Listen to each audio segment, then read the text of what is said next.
Pride and Prejudice by Jane Austen. It is a truth universally acknowledged that a single man in possession of a good fortune must be in want of a wife. However little known the feelings or views of such a man may be on his first entering a neighbourhood, this truth is so well fixed in the minds of the surrounding families that he is considered the rightful property of some one or other of their daughters. "My dear Mr. Bennet," said his lady to him one day, "have you heard that Netherfield Park is let at last?" Mr. Bennet replied that he had not. "But it is," returned she, "for Mrs. Long has just been here, and she told me all about it." Mr. Bennet made no answer. "Do you not want to know who has taken it?" cried his wife impatiently. "You want to tell me, and I have no objection to hearing it." This was invitation enough. "Why, my dear, you must know. Mrs. Long says that Netherfield is taken by a young man of large fortune from the north of England, that he came down on Monday in a chaise and four to see the place, and was so much delighted with it that he agreed with Mr. Norris immediately, that he is to take possession before Michaelmas, and some of his servants are to be in the house by the end of next week." "What is his name?" "Bingley." "Is he married or single?" "Oh, single, my dear, to be sure. A single man of large fortune, 4,000 or 5,000 a year. What a fine thing for our girls!" "How so? How can it affect them?" "My dear Mr. Bennet," replied his wife, "how can you be so tiresome? You must know that I am thinking of his marrying one of them." "Is that his design in settling here?" "Design? Nonsense! How can you talk so? But it is very likely that he may fall in love with one of them, and therefore you must visit him as soon as he comes." "I see no occasion for that. You and the girls may go, or you may send them by themselves, which perhaps will be still better, for as you are as handsome as any of them, Mr. Bingley may like you the best of the party." "My dear, you flatter me. I certainly have had my share of beauty, but I do not pretend to be anything extraordinary now. When a woman has 5 grown-up daughters, she ought to give over thinking of her own beauty." "In such cases a woman has not often much beauty to think of." "But, my dear, you must indeed go and see Mr. Bingley when he comes into the neighbourhood." "It is more than I engage for, I assure you." "But consider your daughters. Only think what an establishment it would be for one of them. Sir William and Lady Lucas are determined to go merely on that account, for in general, you know, they visit no newcomers. Indeed, you must go, for it will be impossible for us to visit him if you do not." "You are over-scrupulous, surely. I dare say Mr. Bingley will be very glad to see you, and I will send a few lines by you to assure him of my hearty consent to his marrying whichever he chooses of the girls. Though I must throw in a good word for my little Lizzie." "I desire you will do no such thing. Lizzie is not a bit better than the others, and I'm sure she is not half so handsome as Jane, nor half so good-humoured as Lydia, but you are always giving her the preference." "They have none of them much to recommend them," replied he. "They are all silly and ignorant, like other girls. But Lizzie has something more of quickness than her sisters." "Mr. Bennet, how can you abuse your own children in such a way? You take delight in vexing me. You have no compassion on my poor nerves." "You mistake me, my dear. I have a high respect for your nerves. They are my old friends. I have heard you mention them with consideration these last 20 years at least." "Ah, you do not know what I suffer." "But I hope you will get over it, and live to see many young men of 4,000 a year come into the neighbourhood." "It will be of no use to us if 20 such should come, since you will not visit them." "Depend upon it, my dear, that when there are 20, I will visit them all." Mr. Bennet was so odd a mixture of quick parts, sarcastic humour, reserve, and caprice, that the experience of 23 years had been insufficient to make his wife understand his character. Her mind was less difficult to develop. She was a woman of mean understanding, little information, and uncertain temper. When she was discontented she fancied herself nervous. The business of her life was to get her daughters married. Its solace was visiting and news. Mr. Bennet was among the earliest of those who waited on Mr. Bingley. He had always intended to visit him, though to the last always assuring his wife that he should not go, and till the evening after the visit was paid she had no knowledge of it. It was then disclosed in the following manner. Observing his second daughter employed in trimming a hat, he suddenly addressed her with, "I hope Mr. Bingley will like it, Lizzie." We are not in a way to know what Mr. Bingley likes, said her mother resentfully. since we are not to visit. But you forget, mamma, said Elizabeth. that we shall meet him at the assemblies, and that Mrs. Long promised to introduce him. I do not believe Mrs. Long will do any such thing. She has 2 nieces of her own. She is a selfish, hypocritical woman, and I have no opinion of her. "No more have I," said Mr. Bennet. "and I am glad to find that you do not depend on her serving you." Mrs. Bennet deigned not to make any reply, but unable to contain herself, began scolding one of her daughters. Don't keep coughing so, Kitty. For heaven's sake, have a little compassion on my nerves. You tear them to pieces. "Kitty has no discretion in her coughs," said her father. "she times them ill." I do not cough my own amusement, replied Kitty fretfully. "When is your next ball to be, Lizzie?" Tomorrow fortnight. Aye, so it is. cried her mother. And Mrs. Long does not come back till the day before, so it will be impossible for her to introduce him, for she will not know him herself. "Then, my dear, you may have the advantage of your friend, and introduce Mr. Bingley to her." Impossible, Mr. Bennet, impossible. When I am not acquainted with him myself, how can you be so teasing? "I honour your circumspection. A fortnight's acquaintance is certainly very little. One cannot know what a man really is by the end of a fortnight. But if we do not venture, somebody else will, and after all Mrs. Long and her daughters must stand their chance. And therefore, as she will think it an act of kindness, if you decline the office, I will take it on myself." The girls stared at their father. Mrs. Bennet said only, Nonsense, nonsense. "What can be the meaning of that emphatic exclamation?" cried he. "Do you consider the forms of introduction and the stress that is laid on them as nonsense? I cannot quite agree with you there. What say you, Mary? For you are a young lady of deep reflection, I know, and read great books and make extracts." Mary wished to say something sensible, but knew not how. "While Mary is adjusting her ideas," he continued, "let us return to Mr. Bingley." I am sick of Mr. Bingley, cried his wife. "I am sorry to hear that. But why did you not tell me that before? If I had known as much this morning, I certainly would not have called on him. It is very unlucky. But as I have actually paid the visit, we cannot escape the acquaintance now." The astonishment of the ladies was just what he wished, that of Mrs. Bennet perhaps surpassing the rest; though, when the first tumult of joy was over, she began to declare that it was what she had expected all the while. How good it was in you, my dear Mr. Bennet! But I knew I should persuade you at last. I was sure you loved your girls too well to neglect such an acquaintance. Well, how pleased I am! And it is such a good joke, too, that you should have gone this morning and never said a word about it till now. "Now, Kitty, you may cough as much as you choose," said Mr. Bennet, and as he spoke he left the room, fatigued with the raptures of his wife. What an excellent father you have, girls! said she, when the door was shut. I do not know how you will ever make him amends for his kindness, or me either, for that matter. At our time of life it is not so pleasant, I can tell you, to be making new acquaintances every day. But for your sakes we would do anything. Lydia, my love, though you are the youngest, I dare say Mr. Bingley will dance with you at the next ball. Oh, said Lydia stoutly. I am not afraid, for though I am the youngest, I am the tallest. The rest of the evening was spent in conjecturing how soon he would return Mr. Bennet's visit, and determining when they should ask him to dinner. Not all that Mrs. Bennet, however, with the assistance of her 5 daughters, could ask on the subject was sufficient to draw from her husband any satisfactory description of Mr. Bingley.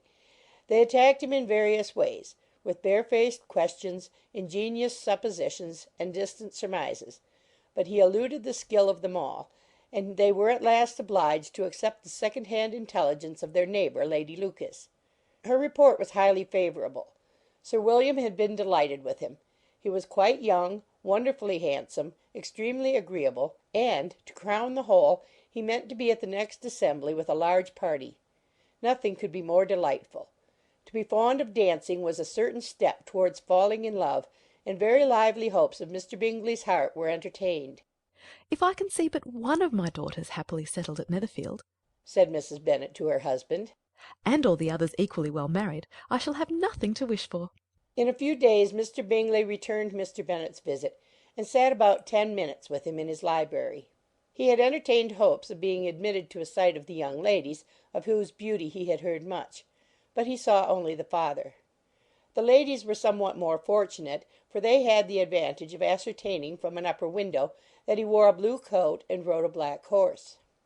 An invitation to dinner was soon afterwards dispatched, and already had Mrs. Bennet planned the courses that were to do credit to her housekeeping, when an answer arrived which deferred it all. Mr. Bingley was obliged to be in town the following day, and consequently unable to accept the honour of their invitation, etc. Mrs. Bennet was quite disconcerted. She could not imagine what business he could have in town so soon after his arrival in Hertfordshire, and she began to fear that he might be always flying about from one place to another, and never settled at Netherfield as he ought to be. Lady Lucas quieted her fears a little by starting the idea of his being gone to London only to get a large party for the ball, and a report soon followed that Mr. Bingley was to bring 12 ladies and 7 gentlemen with him to the assembly. The girls grieved over such a number of ladies, but were comforted the day before the ball by hearing that instead of 12 he brought only 6 with him from London, his 5 sisters and a cousin, and when the party entered the assembly room it consisted of only 5 altogether: Mr. Bingley, his 2 sisters, the husband of the eldest, and another young man. Mr. Bingley was good looking and gentlemanlike. He had a pleasant countenance and easy, unaffected manners.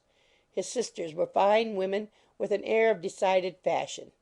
His brother-in-law, Mr. Hurst, merely looked the gentleman, but his friend, Mr. Darcy, soon drew the attention of the room by his fine, tall person, handsome features, noble mien, and the report, which was in general circulation within 5 minutes after his entrance, of his having 10,000 a year. The gentlemen pronounced him to be a fine figure of a man. The ladies declared he was much handsomer than Mr. Bingley, and he was looked at with great admiration for about half the evening, till his manners gave a disgust which turned the tide of his popularity. For he was discovered to be proud, to be above his company and above being pleased, and not all his large estate in Derbyshire could then save him from having a most forbidding, disagreeable countenance, and being unworthy to be compared with his friend. Mr. Bingley had soon made himself acquainted with all the principal people in the room. He was lively and unreserved, danced every dance, was angry that the ball closed so early, and talked of giving one himself at Netherfield. Such amiable qualities must speak for themselves. What a contrast between him and his friend! Mr. Darcy danced only once with Mrs. Hurst and once with Miss Bingley, declined being introduced to any other lady, and spent the rest of the evening in walking about the room, speaking occasionally to one of his own party. His character was decided. He was the proudest, most disagreeable man in the world, and everybody hoped that he would never come there again. Amongst the most violent against him was Mrs. Bennet, whose dislike of his general behaviour was sharpened into particular resentment by his having slighted one of her daughters. Elizabeth Bennet had been obliged, by the scarcity of gentlemen, to sit down for 2 dances, and during part of that time Mr. Darcy had been standing near enough for her to hear a conversation between him and Mr. Bingley, who came from the dance for a few minutes to press his friend to join it. "Come, Darcy," said he. "I must have you dance. I hate to see you standing about by yourself in this stupid manner. You had much better dance." "I certainly shall not. You know how I detest it. Unless I am particularly acquainted with my partner, at such an assembly as this it would be insupportable. Your sisters are engaged, and there is not another woman in the room whom it would not be a punishment to me to stand up with." "I would not be so fastidious as you are," cried Mr. Bingley. "for a kingdom. Upon my honour, I never met with so many pleasant girls in my life as I have seen this evening, and there are several of them you see uncommonly pretty." "You are dancing with the only handsome girl in the room," said Mr. Darcy, looking at the eldest Miss Bennet. "Oh, she is the most beautiful creature I ever beheld. But there is one of her sisters sitting down just behind you, who is very pretty, and I dare say very agreeable. Do let me ask my partner to introduce you." "Which do you mean?" And turning round, he looked for a moment at Elizabeth, till catching her eye, he withdrew his own, and coldly said, "She is tolerable, but not handsome enough to tempt me. I am in no humour at present to give consequence to young ladies who are slighted by other men. You had better return to your partner and enjoy her smiles, for you are wasting your time with me. Mr. Bingley followed his advice. Mr. Darcy walked off, and Elizabeth remained with no very cordial feelings toward him. She told the story, however, with great spirit among her friends, for she had a lively, playful disposition, which delighted in anything ridiculous. The evening altogether passed off pleasantly to the whole family. Mrs. Bennet had seen her eldest daughter much admired by the Netherfield party. Mr. Bingley had danced with her twice, and she had been distinguished by his sisters. Jane was as much gratified by this as her mother could be, though in a quieter way. Elizabeth felt Jane's pleasure. Mary had heard herself mentioned to Miss Bingley as the most accomplished girl in the neighbourhood, and Catherine and Lydia had been fortunate enough never to be without partners, which was all that they had yet learnt to care for at a ball. They returned, therefore, in good spirits to Longbourn, the village where they lived, and of which they were the principal inhabitants. They found Mr. Bennet still up. With a book he was regardless of time, and on the present occasion he had a good deal of curiosity as to the events of an evening which had raised such splendid expectations. He had rather hoped that his wife's views on the stranger would be disappointed, but he soon found out that he had a different story to hear. "Oh, my dear Mr. Bennet," As she entered the room, "we have had a most delightful evening, a most excellent ball. I wish you had been there. Jane was so admired, nothing could be like it. Everybody said how well she looked, and Mr. Bingley thought her quite beautiful, and danced with her twice. Only think of that, my dear! He actually danced with her twice, and she was the only creature in the room that he asked a second time.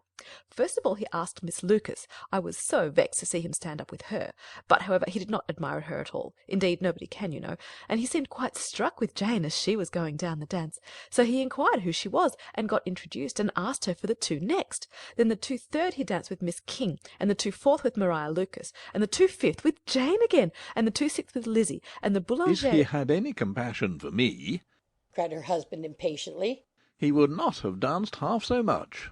For God's sake, say no more of his partners. Oh, that he had sprained his ankle in the first dance!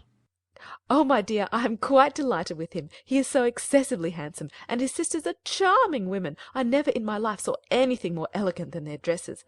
I dare say the lace on Mrs. Hurst's gown—" Here she was interrupted again. Mr. Bennet protested against any description of finery. She was therefore obliged to seek another branch of the subject, and related with much bitterness of spirit and some exaggeration the shocking rudeness of Mr. Darcy. "But I can assure you," she added, "that Lizzie does not lose much by not suiting his fancy, for he is a most disagreeable, horrid man, not at all worth pleasing, so high and so conceited that there was no enduring him. He walked here and he walked there, fancying himself so very great. Not handsome enough to dance with. I wish you had been there, my dear, to have given him one of your set-downs. I quite detest the man." When Jane and Elizabeth were alone, the former, who had been cautious in her praise of Mr. Bingley before, expressed to her sister just how very much she admired him. "He is just what a young man ought to be," said she. "Sensible, good-humoured, lively, and I never saw such happy manners, so much ease with such perfect good breeding." He is also handsome, replied Elizabeth, which a young man ought likewise to be if he possibly can. His character is thereby complete. "I was very much flattered by his asking me to dance a second time. I did not expect such a compliment." Did not you? I did for you. But that is one great difference between us. Compliments always take you by surprise, and me never. What could be more natural than his asking you again? He could not help seeing that you were about 5 times as pretty as every other woman in the room. No thanks to his gallantry for that. Well, he certainly is very agreeable, and I give you leave to like him. You have liked many a stupider person." "Dear Lizzie!" "Oh, you are a great deal too apt, you know, to like people in general. You never see a fault in anybody. All the world are good and agreeable in your eyes. I never heard you speak ill of a human being in your life." "I would not wish to be hasty in censuring any one, but I always speak what I think." "I know you do, and it is that which makes the wonder. With your good sense, to be so honestly blind to the follies and nonsense of others. Affectation of candour is common enough. One meets with it everywhere. but to be candid without ostentation or design, to take the good of everybody's character and make it still better, and say nothing of the bad, belongs to you alone. And so you like this man's sisters too, do you? Their manners are not equal to his. Certainly not, at first. But they are very pleasing women when you converse with them. Miss Bingley is to live with her brother and keep his house, and I am much mistaken if we shall not find a very charming neighbour in her. Elizabeth listened in silence, but was not convinced. Their behaviour at the assembly had not been calculated to please in general, and with more quickness of observation and less pliancy of temper than her sister, and with a judgment too unassailed by any attention to herself, she was very little disposed to approve them. They were in fact very fine ladies, not deficient in good humour when they were pleased, nor in the power of making themselves agreeable when they chose it, but proud and conceited. They were rather handsome, had been educated in one of the first private seminaries in town, had a fortune of 20,000 pounds, were in the habit of spending more than they ought, and of associating with people of rank, and were therefore in every respect entitled to think well of themselves and meanly of others. They were of a respectable family in the north of England, a circumstance more deeply impressed on their memories than that their brother's fortune and their own had been acquired by trade. Mr. Bingley inherited property to the amount of nearly 100,000 pounds from his father, who had intended to purchase an estate, but did not live to do it. Mr. Bingley intended it likewise, and sometimes made choice of his county, but as he was now provided with a good house and the liberty of a manor, it was doubtful to many of those who best knew the easiness of his temper whether he might not spend the remainder of his days at Netherfield, and leave the next generation to purchase. His sisters were anxious for his having an estate of his own, but though he was now only established as a tenant, Miss Bingley was by no means unwilling to preside at his table, nor was Mrs. Hurst, who had married a man of more fashion than fortune, less disposed to consider his house as her home when it suited her. Mr. Bingley had not been of age 2 years when he was tempted by an accidental recommendation to look at Netherfield House. He did look at it and into it for half an hour, was pleased with the situation and the principal rooms, satisfied with what the owners said in its praise, and took it immediately. Between him and Darcy there was a very steady friendship, in spite of great opposition of character. Bingley was endeared to Darcy by the easiness, openness, and ductility of his temper, though no disposition could offer a greater contrast to his own, and though with his own he never appeared dissatisfied. On the strength of Darcy's regard, Bingley had the firmest reliance, and of his judgment the highest opinion. In understanding, Darcy was the superior. Bingley was by no means deficient, but Darcy was clever. He was at the same time haughty, reserved, and fastidious, and his manners, though well bred, were not inviting. In that respect his friend had greatly the advantage. Bingley was sure of being liked wherever he appeared. Darcy was continually giving offence. The manner in which they spoke of the Meryton assembly was sufficiently characteristic. Bingley had never met with more pleasant people or prettier girls in his life. Everybody had been most kind and attentive to him. There had been no formality, no stiffness. He had soon felt acquainted with all the room, and as to Miss Bennet, he could not conceive an angel more beautiful. Darcy, on the contrary, had seen a collection of people in whom there was little beauty and no fashion, for none of whom he had felt the smallest interest, and from none received either attention or pleasure. Miss Bennet he acknowledged to be pretty, but she smiled too much.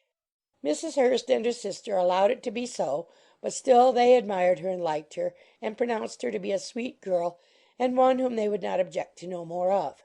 Miss Bennet was therefore established as a sweet girl, and their brother felt authorized by such commendation to think of her as he chose. Within a short walk of Longbourn lived a family with whom the Bennets were particularly intimate. Sir William Lucas had been formerly in trade in Meryton, where he had made a tolerable fortune, and risen to the honour of knighthood by an address to the king during his mayoralty. The distinction had perhaps been felt too strongly. It had given him a disgust to his business, and to his residence in a small market town, and in quitting them both he had removed with his family to a house about a mile from Meryton, denominated from that period Lucas Lodge, where he could think with pleasure of his own importance, and, unshackled by business, occupy himself solely in being civil to all the world; for though elated by his rank, it did not render him supercilious. On the contrary, he was all attention to everybody. By nature inoffensive, friendly, and obliging, his presentation at St. James's had made him courteous. Lady Lucas was a very good kind of woman, not too clever to be a valuable neighbour to Mrs. Bennet. They had several children. The eldest of them, a sensible, intelligent young woman about 27, was Elizabeth's intimate friend. That the Miss Lucases and the Miss Bennets should meet to talk over a ball was absolutely necessary, and the morning after the assembly brought the former to Longbourn to hear and to communicate. "You began the evening well, Charlotte," said Mrs. Bennet with civil self-command to Miss Lucas. "You were Mr. Bingley's first choice." "Yes, but he seemed to like his second better." "Oh, you mean Jane, I suppose, because he danced with her twice. To be sure, that did seem as if he admired her. Indeed, I rather believe he did. I heard something about it, but I hardly know what. Something about Mr. Robinson?" "Perhaps you mean what I overheard between him and Mr. Robinson. Did not I mention it to you? Mr. Robinson's asking him how he liked our Meryton assemblies, and whether he did not think there were a great many pretty women in the room, and which he thought the prettiest, and his answering immediately to the last question, 'Oh, the eldest Miss Bennet, beyond a doubt. There cannot be two opinions on that point.'" "Upon my word! Well, that is very decided indeed. That does seem as if but, however, it may all come to nothing, you know." "My overhearings were more to the purpose than yours, Eliza," said Charlotte. "Mr. Darcy is not so well worth listening to as his friend, is he? Poor Eliza, to be only just tolerable."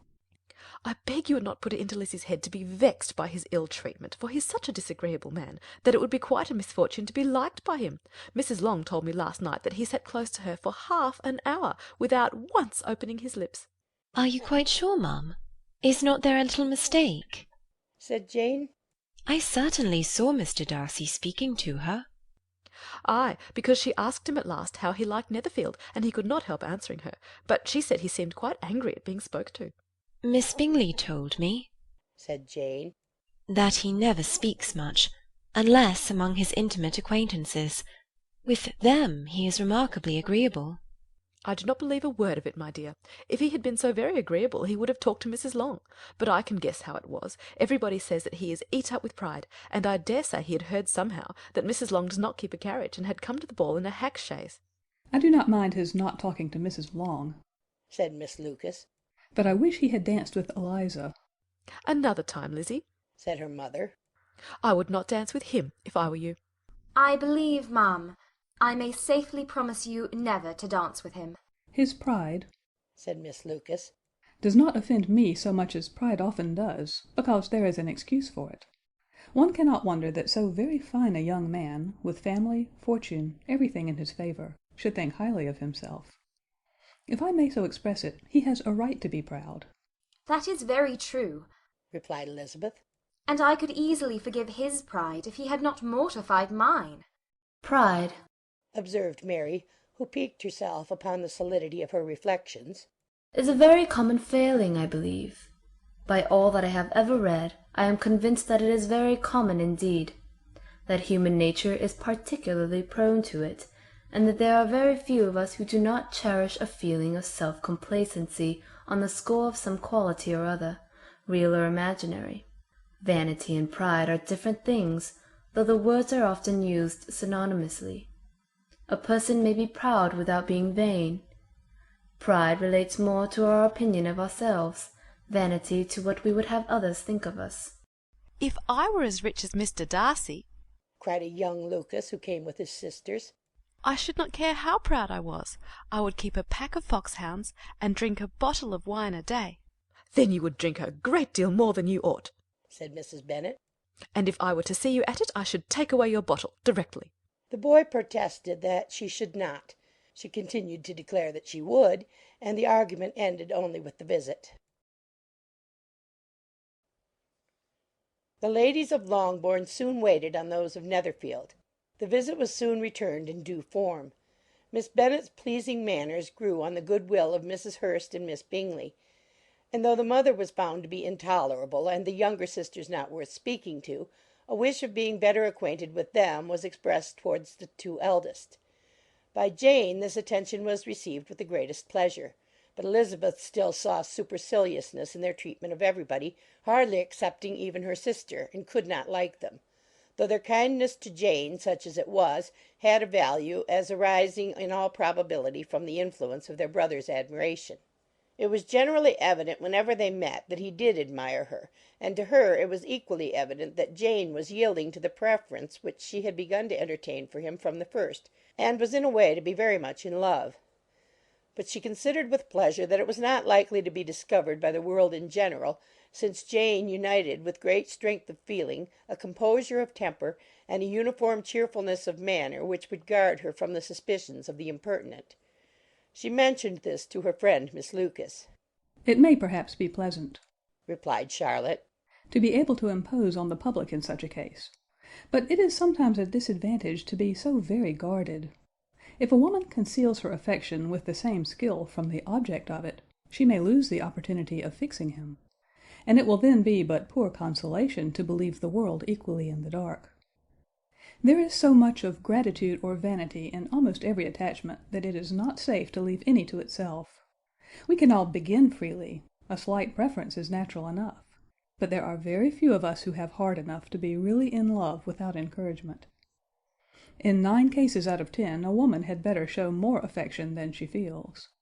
Bingley likes your sister undoubtedly, but he may never do more than like her if she does not help him on." But she does help him on, as much as her nature will allow. If I can perceive her regard for him, he must be a simpleton indeed not to discover it too. "Remember, Eliza, that he does not know Jane's disposition as you do." But if a woman is partial to a man, and does not endeavour to conceal it, he must find it out. "Perhaps he must, if he sees enough of her. But, though Bingley and Jane meet tolerably often, it is never for many hours together; and as they always see each other in large mixed parties, it is impossible that every moment should be employed in conversing together. Jane should therefore make the most of every half hour in which she can command his attention. When she is secure of him, there will be more leisure for falling in love as much as she chooses." Your plan is a good one, replied Elizabeth, where nothing is in question but the desire of being well married; and if I were determined to get a rich husband, or any husband, I dare say I should adopt it. But these are not Jane's feelings. She is not acting by design. As yet she cannot even be certain of the degree of her own regard, nor of its reasonableness. She has known him only a fortnight. She danced 4 dances with him at Meryton. She saw him one morning at his own house, and has since dined with him in company 4 times. This is not quite enough to make her understand his character. "Not as you represent it. Had she merely dined with him, she might only have discovered whether he had a good appetite. But you must remember that 4 evenings have also been spent together, and 4 evenings may do a great deal." Yes, these 4 evenings have enabled them to ascertain that they both like 21 better than commerce; but with respect to any other leading characteristic, I do not imagine that much has been unfolded. "Well," said Charlotte, "I wish Jane success with all my heart, and if she were married to him to-morrow, I should think she had as good a chance of happiness as if she were to be studying his character for a 12-month. Happiness in marriage is entirely a matter of chance. If the dispositions of the parties are ever so well known to each other, or ever so similar beforehand, it does not advance their felicity in the least. They always continue to grow sufficiently unlike afterwards to have their share of vexation, and it is better to know as little as possible of the defects of the person with whom you are to pass your life." You make me laugh, Charlotte, but it is not sound. You know it is not sound, and that you would never act in this way yourself. Occupied in observing Mr. Bingley's attentions to her sister, Elizabeth was far from suspecting that she was herself becoming an object of some interest in the eyes of his friend. Mr. Darcy had at first scarcely allowed her to be pretty. He had looked at her without admiration at the ball, and when they next met he looked at her only to criticise. But no sooner had he made it clear to himself and his friends that she hardly had a good feature in her face, than he began to find it was rendered uncommonly intelligent by the beautiful expression of her dark eyes. To this discovery succeeded some others equally mortifying. Though he had detected with a critical eye more than one failure of perfect symmetry in her form, he was forced to acknowledge her figure to be light and pleasing, and in spite of his asserting that her manners were not those of the fashionable world, he was caught by their easy playfulness. Of this she was perfectly unaware. To her he was only the man who made himself agreeable nowhere, and who had not thought her handsome enough to dance with. He began to wish to know more of her, and, as a step towards conversing with her himself, attended to her conversation with others. His doing so drew her notice. It was at Sir William Lucas's, where a large party were assembled. "What does Mr. Darcy mean," said she to Charlotte, "by listening to my conversation with Colonel Forster?" That is a question which Mr. Darcy only can answer. "But if he does it any more, I shall certainly let him know that I see what he is about. He has a very satirical eye, and if I do not begin by being impertinent myself, I shall soon grow afraid of him."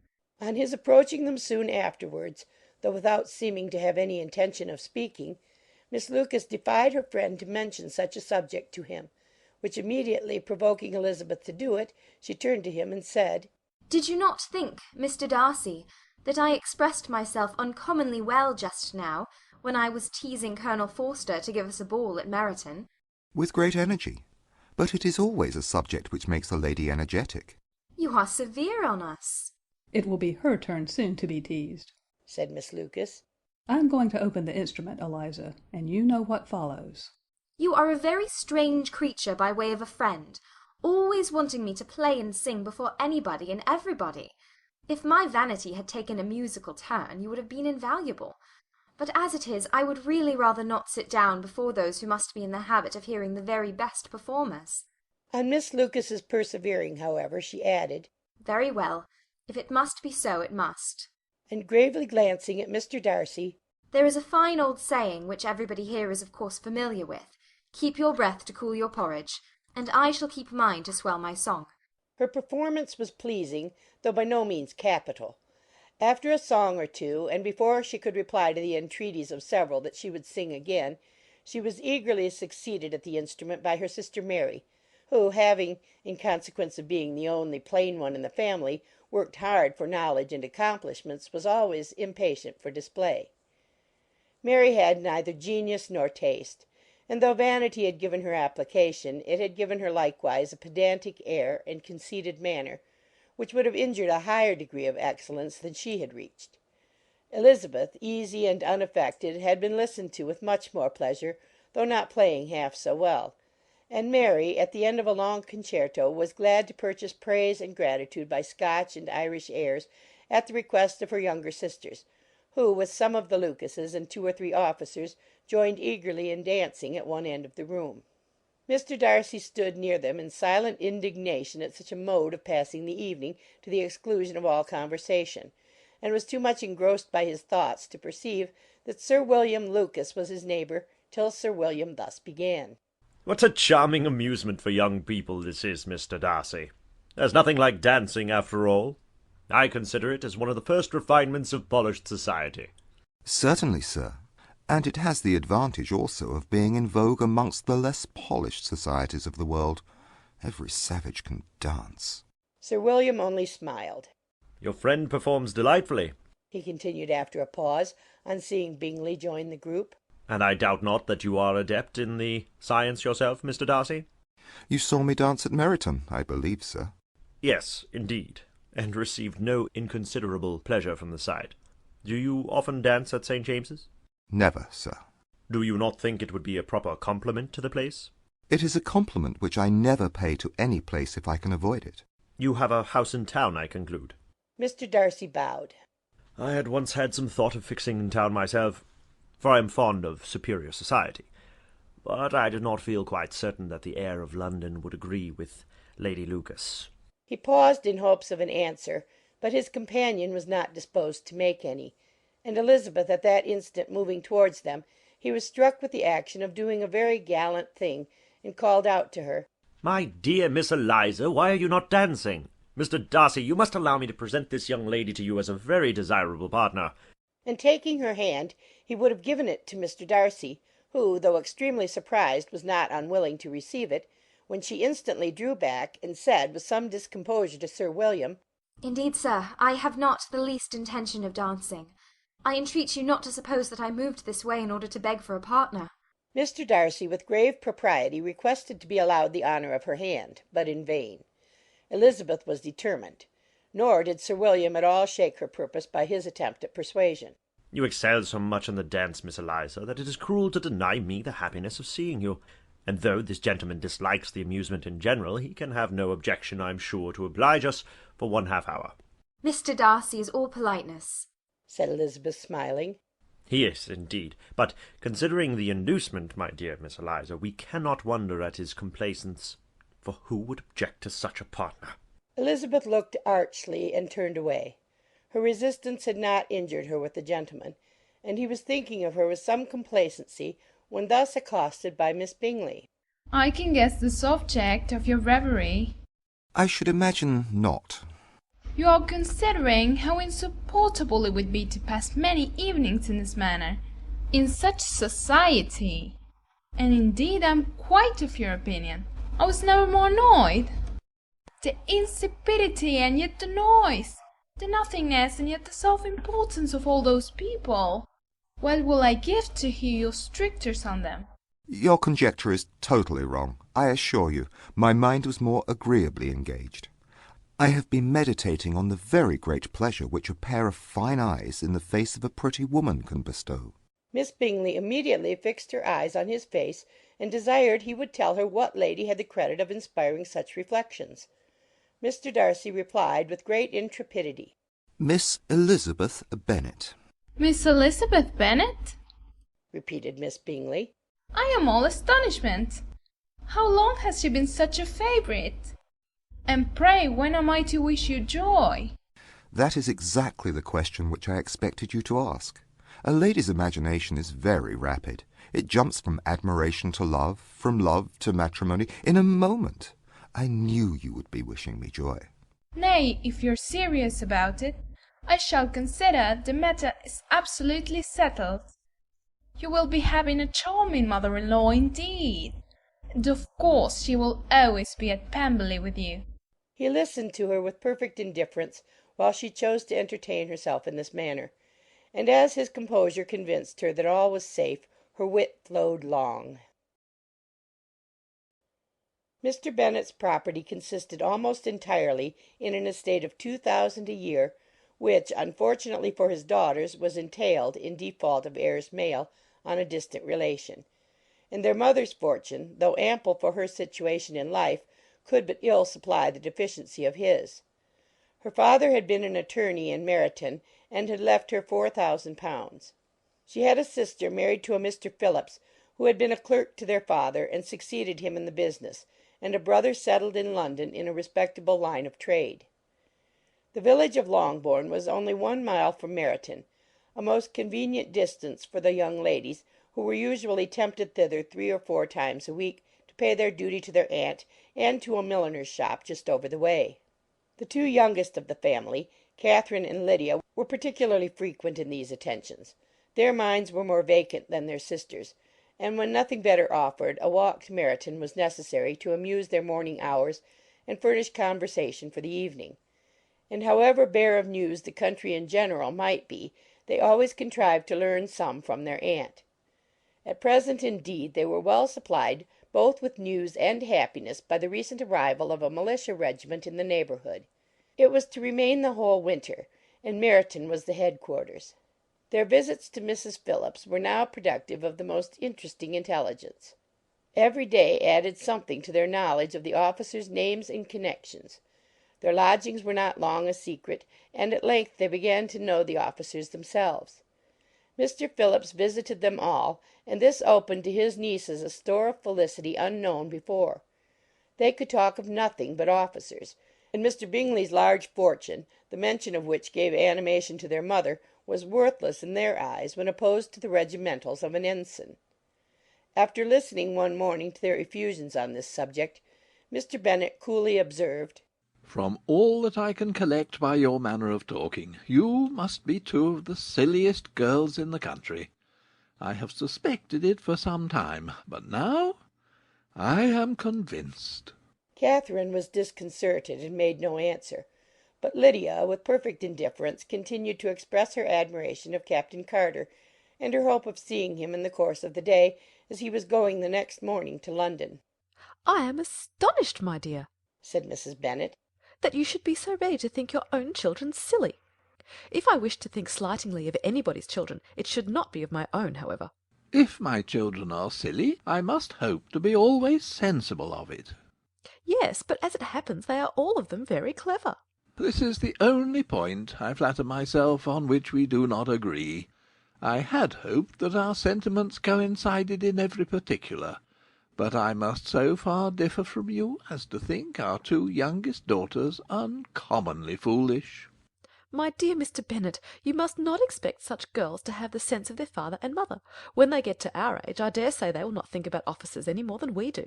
I remember the time when I liked a red coat myself very well, and indeed so I do still at my heart, and if a smart young colonel with 5,000 or 6,000 a year should want one of my girls, I should not say nay to him, and I thought Colonel Forster looked very becoming the other night at Sir William's in his regimentals. "Mamma," cried Lydia, "my aunt says that Colonel Forster and Captain Carter do not go so often to Miss Watson's as they did when they first came. She sees them now very often standing in Clark's library." Mrs. Bennet was prevented replying by the entrance of the footman with a note for Miss Bennet.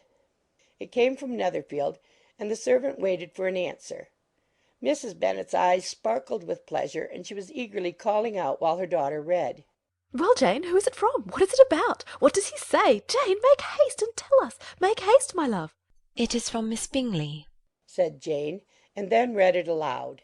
My dear friend, if you're not so compassionate as to dine to-day with Louisa and me, we shall be in danger of hating each other for the rest of our lives, for a whole day's tete-a-tete between two women can never end without a quarrel. Come as soon as you can on receipt of this.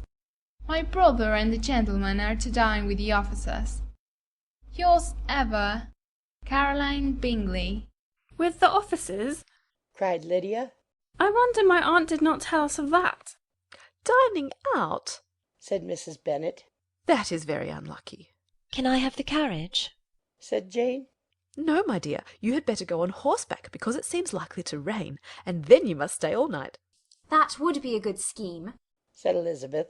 if you were sure that they would not offer to send her home. "Oh, but the gentlemen will have Mr. Bingley's chaise to go to Meryton, and the Hursts have no horses to theirs." "I had much rather go in the coach."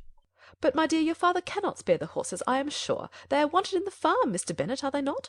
They are wanted in the farm much oftener than I can get them.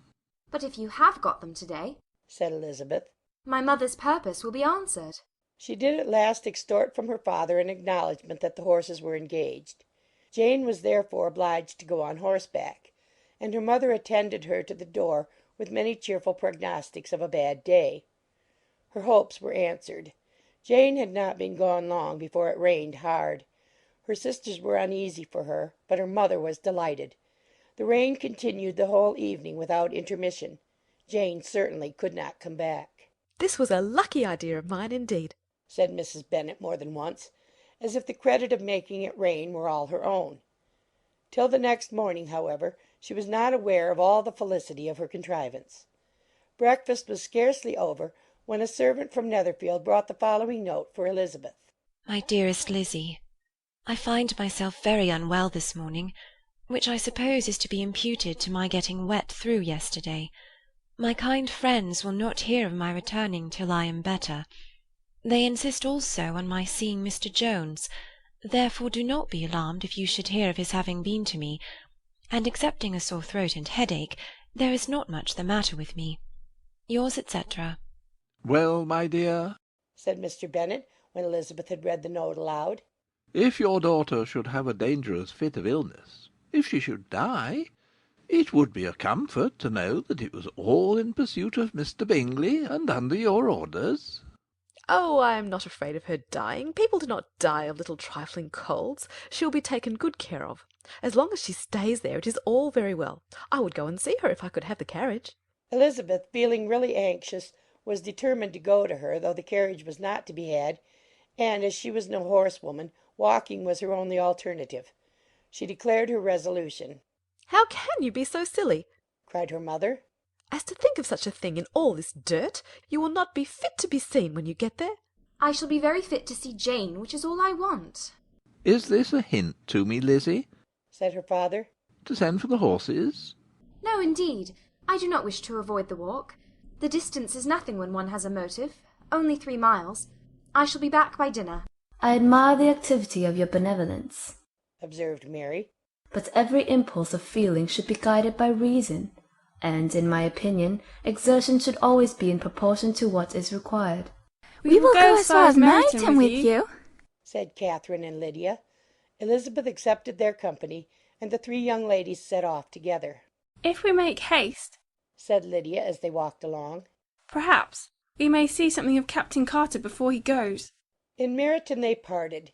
The 2 youngest repaired to the lodgings of one of the officers' wives, and Elizabeth continued her walk alone, crossing field after field at a quick pace, jumping over stiles and springing over puddles with impatient activity, and finding herself at last within view of the house, with weary ankles, dirty stockings, and a face glowing with the warmth of exercise. She was shown into the breakfast parlour, where all but Jane were assembled, and where her appearance created a great deal of surprise. That she should have walked 3 miles so early in the day, in such dirty weather, and by herself, was almost incredible to Mrs. Hurst and Miss Bingley, and Elizabeth was convinced that they held her in contempt for it. She was received, however, very politely by them, and in their brother's manners there was something better than politeness. There was good humour and kindness. Mr. Darcy said very little, and Mr. Hurst nothing at all. The former was divided between admiration of the brilliancy which exercise had given to her complexion, and doubt as to the occasions justifying her coming so far alone. The latter was thinking only of his breakfast. Her inquiries after her sister were not very favourably answered. Miss Bennet had slept ill, and though up was very feverish and not well enough to leave her room. Elizabeth was glad to be taken to her immediately, and Jane, who had only been withheld by the fear of giving alarm or inconvenience from expressing in her note how much she longed for such a visit, was delighted at her entrance. She was not equal, however, to much conversation, and when Miss Bingley left them together, could attempt little besides expressions of gratitude for the extraordinary kindness she was treated with. Elizabeth silently attended her. When breakfast was over they were joined by the sisters, and Elizabeth began to like them herself when she saw how much affection and solicitude they showed for Jane. The apothecary came, and having examined his patient, said, as might be supposed, that she had caught a violent cold, and that they must endeavour to get the better of it, advised her to return to bed, and promised her some draughts. The advice was followed readily, for the feverish symptoms increased, and her head ached acutely. Elizabeth did not quit her room for a moment, nor were the other ladies often absent. The gentlemen being out, they had in fact nothing to do elsewhere. When the clock struck 3, Elizabeth felt that she must go, and very unwillingly said so. Miss Bingley offered her the carriage, and she only wanted a little pressing to accept it, when Jane testified such concern in parting with her that Miss Bingley was obliged to convert the offer of the chaise to an invitation to remain at Netherfield for the present. Elizabeth most thankfully consented, and a servant was dispatched to Longbourn to acquaint the family with her stay and bring back a supply of clothes. At 5 o'clock the 2 ladies retired to dress, and at 6:30 Elizabeth was summoned to dinner. To the civil inquiries which then poured in, and amongst which she had the pleasure of distinguishing the much superior solicitude of Mr. Bingley's, she could not make a very favourable answer. Jane was by no means better. The sisters, on hearing this, repeated 3 or 4 times how much they were grieved, how shocking it was to have a bad cold, and how excessively they disliked being ill themselves, and then thought no more of the matter, and their indifference towards Jane, when not immediately before them, restored Elizabeth to the enjoyment of all her former dislike. Their brother, indeed, was the only one of the party whom she could regard with any complacency. His anxiety for Jane was evident, and his attentions to herself most pleasing, and they prevented her feeling herself so much an intruder as she believed she was considered by the others. She had very little notice from any but him. Miss Bingley was engrossed by Mr. Darcy, her sister scarcely less so, and as for Mr. Hurst, by whom Elizabeth sat, he was an indolent man, who lived only to eat, drink, and play at cards, who, when he found her to prefer a plain dish to a ragout, had nothing to say to her. When dinner was over, she returned directly to Jane, and Miss Bingley began abusing her as soon as she was out of the room. Her manners were pronounced to be very bad indeed, a mixture of pride and impertinence. She had no conversation, no style, no beauty. Mrs. Hurst thought the same, and added, "She has nothing, in short, to recommend her but being an excellent walker. I shall never forget her appearance this morning. She really looked almost wild." She did indeed, Louisa. I could hardly keep my countenance. Very nonsensical to come at all. Why must she be scampering about the country because her sister had a cold? Her hair so untidy, so blowsy. Yes, and her petticoat. I hope you saw her petticoat. 6 inches deep in mud, I am absolutely certain, and the gown which had been let down to hide it not doing its office. Your picture may be very exact, Louisa, said Bingley, but this was all lost upon me. I thought Miss Elizabeth Bennet looked remarkably well when she came down into the room this morning. Her dirty petticoat quite escaped my notice. You observe it, Mr. Darcy, I am sure, said Miss Bingley, and I am inclined to think that you would not wish to see your sister make such an exhibition. Certainly not. To walk 3 miles, or 4 miles, or 5 miles, or whatever it is, above her ankles in dirt, and alone, quite alone. What could she mean by it? It seems to me to show an abominable sort of conceited independence, a most country town indifference to decorum. It shows an affection for her sister that is very pleasing, said Bingley. I am afraid, Mr. Darcy, observed Miss Bingley in a half-whisper, that this adventure has rather affected your admiration of her fine eyes. Not at all, he replied. They were brightened by the exercise. A short pause followed this speech, and Mrs. Hurst began again. I have an excessive regard for Miss Jane Bennet. She is really a very sweet girl, and I wish with all my heart she were well settled. But with such a father and mother, and such low connections, I am afraid there is no chance of it. I think I have heard you say that their uncle is an attorney at Meryton. Yes, and they have another, who lives somewhere near Cheapside. That is capital, added her sister, and they both laughed heartily. If they had uncles enough to fill all Cheapside, cried Bingley, it would not make them one jot less agreeable. But it must very materially lessen their chance of marrying men of any consideration in the world, replied Darcy. To this speech Bingley made no answer, but his sisters gave it their hearty assent, and indulged their mirth for some time at the expense of their dear friend's vulgar relations. With a renewal of tenderness, however, they returned to her room on leaving the dining-parlour, and sat with her till summoned to coffee. She was still very poorly, and Elizabeth would not quit her at all till late in the evening, when she had the comfort of seeing her sleep, and when it seemed to her rather right than pleasant that she should go downstairs herself. On entering the drawing-room she found the whole party at loo, and was immediately invited to join them. But suspecting them to be playing high, she declined it, and making her sister the excuse, said she would amuse herself for the short time she could stay below with a book. Mr. Hurst looked at her with astonishment. "Do you prefer reading to cards?" said he. "That is rather singular." Miss Eliza Bennet, said Miss Bingley, despises cards. She is a great reader, and has no pleasure in anything else. I deserve neither such praise nor such censure, cried Elizabeth. I am not a great reader, and I have pleasure in many things. In nursing your sister I am sure you have pleasure, said Bingley, and I hope it will soon be increased by seeing her quite well. Elizabeth thanked him from her heart, and then walked towards the table where a few books were lying. He immediately offered to fetch her others, all that his library afforded. And I wish my collection were larger for your benefit and my own credit, but I am an idle fellow, and though I have not many, I have more than I ever looked into. Elizabeth assured him that she could suit herself perfectly with those in the room. I am astonished, said Miss Bingley, that my father should have left so small a collection of books. What a delightful library you have at Pemberley, Mr. Darcy. It ought to be good, he replied. It has been the work of many generations. And then you have added so much to it yourself. You're always buying books. I cannot comprehend the neglect of a family library in such days as these. Neglect? I am sure you neglect nothing that can add to the beauties of that noble place. Charles, when you build your house, I wish it may be half as delightful as Pemberley. I wish it may.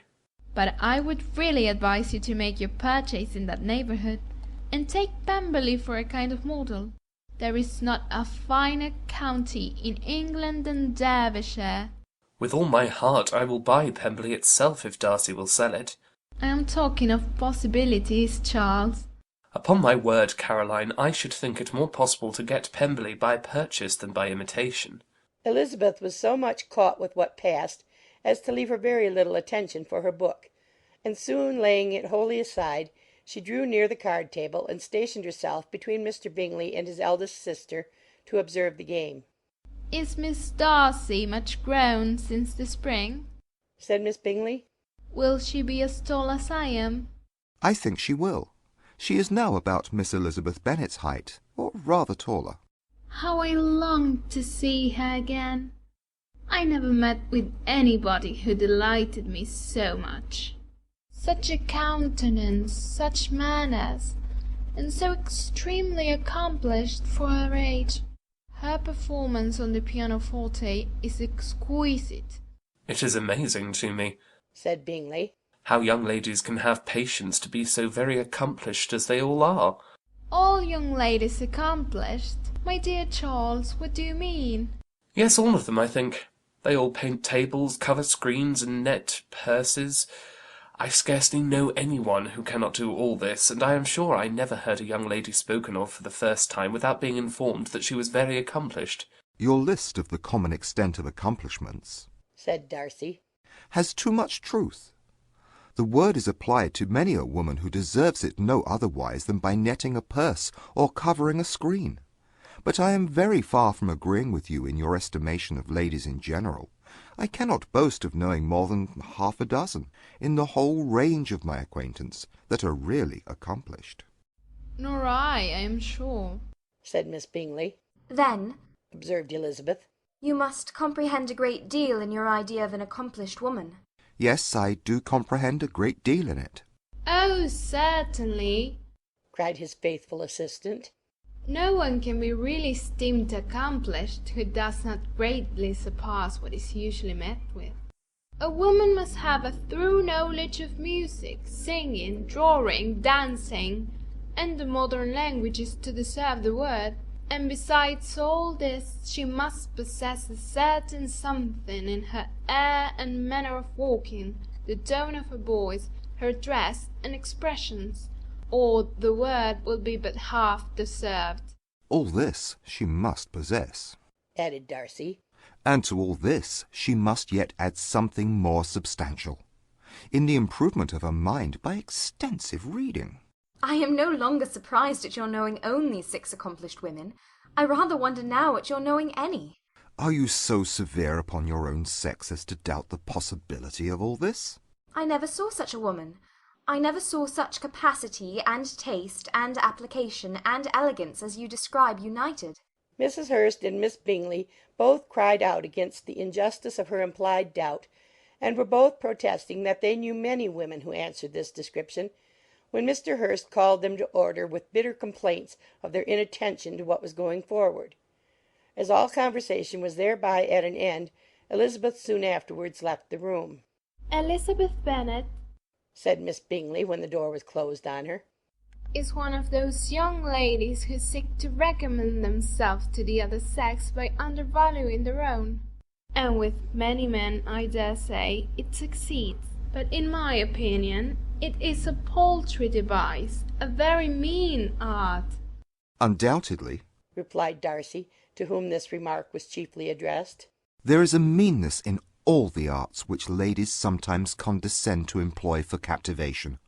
Whatever bears affinity to cunning is despicable. Miss Bingley was not so entirely satisfied with this reply as to continue the subject. Elizabeth joined them again, only to say that her sister was worse, and that she could not leave her. Bingley urged Mr. Jones being sent for immediately, while his sisters, convinced that no country advice could be of any service, recommended an express to town for one of the most eminent physicians.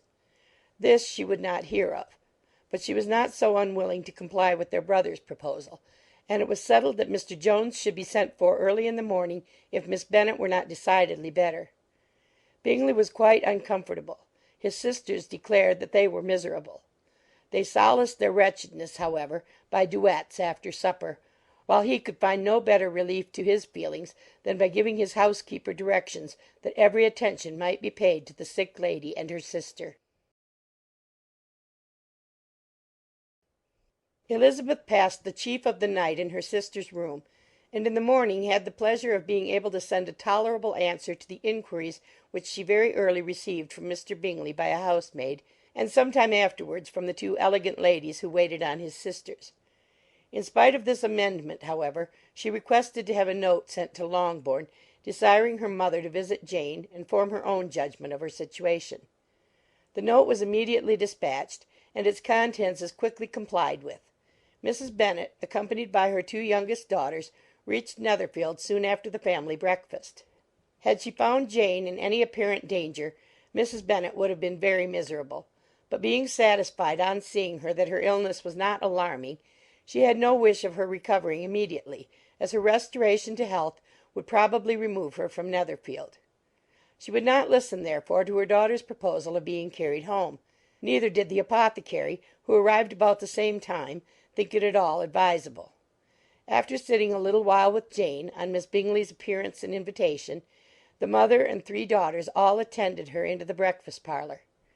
Bingley met them with hopes that Mrs. Bennet had not found Miss Bennet worse than she expected. "Indeed I have, sir," was her answer. "She is a great deal too ill to be moved. Mr. Jones says we must not think of moving her. We must trespass a little longer on your kindness." "Removed!" cried Bingley. "It must not be thought of. My sister, I am sure, will not hear of her removal." "You may depend upon it, madam," said Miss Bingley with cold civility, "that Miss Bennet will receive every possible attention while she remains with us." Mrs. Bennet was profuse in her acknowledgments.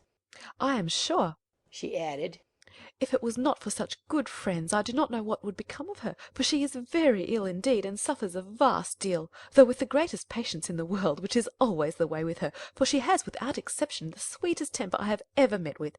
I often tell my other girls that they are nothing to her. You have a sweet room here, Mr. Bingley, and a charming prospect over the gravel walk. I do not know a place in the country that is equal to Netherfield. You will not think of quitting it in a hurry, I hope, though you have but a short lease." "Whatever I do is done in a hurry," replied he, "and therefore if I should resolve to quit Netherfield, I should probably be off in 5 minutes. At present, however, I consider myself as quite fixed here." That is exactly what I should have supposed of you, said Elizabeth. "You begin to comprehend me, do you?" cried he, turning towards her. Oh, yes, I understand you perfectly. I wish I might take this for a compliment, but to be so easily seen through, I am afraid, is pitiful. That is as it happens. It does not follow that a deep, intricate character is more or less estimable than such a one as yours."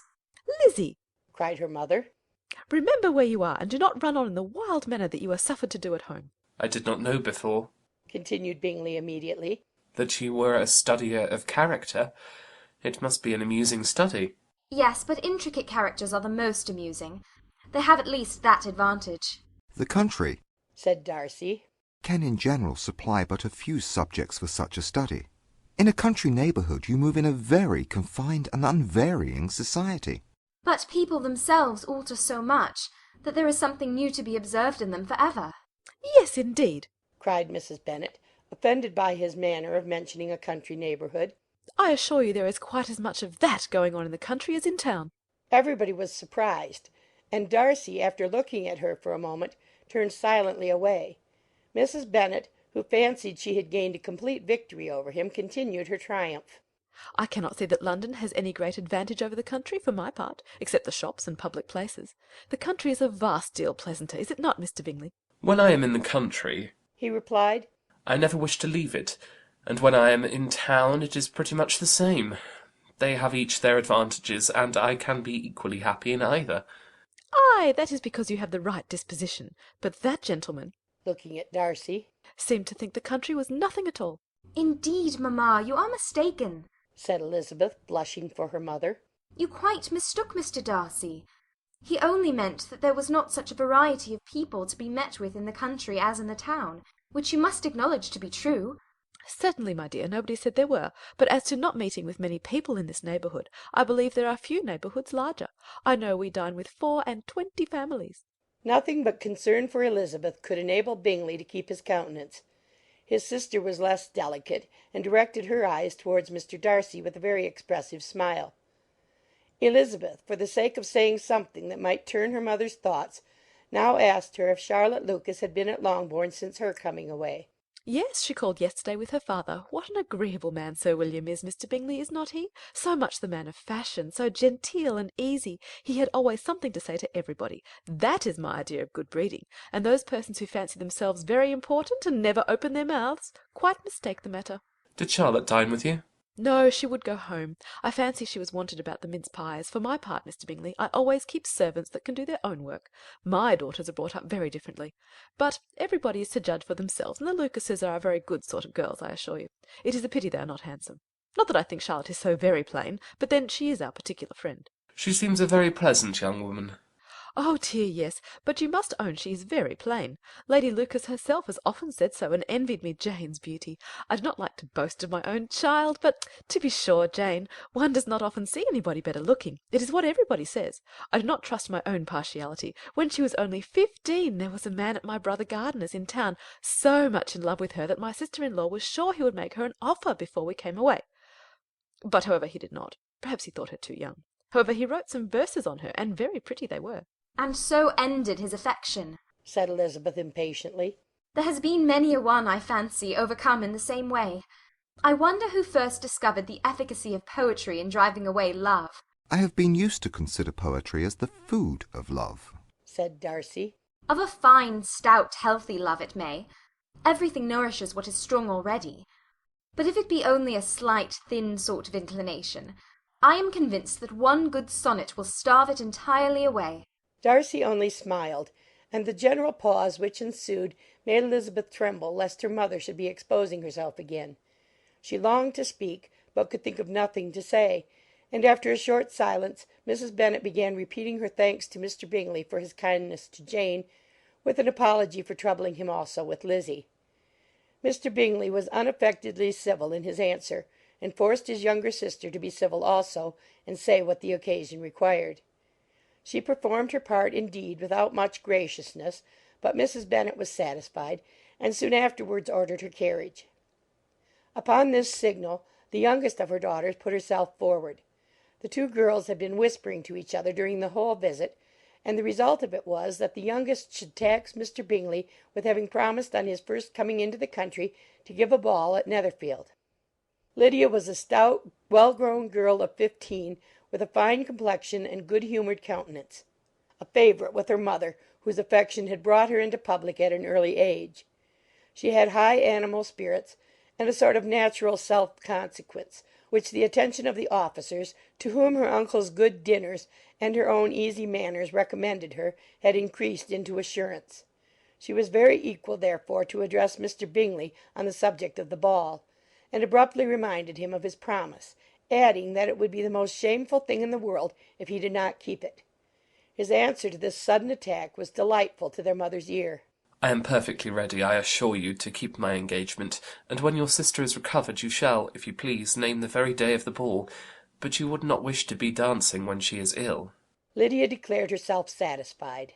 Oh, yes, it would be much better to wait till Jane was well, and by that time most likely Captain Carter would be at Meryton again.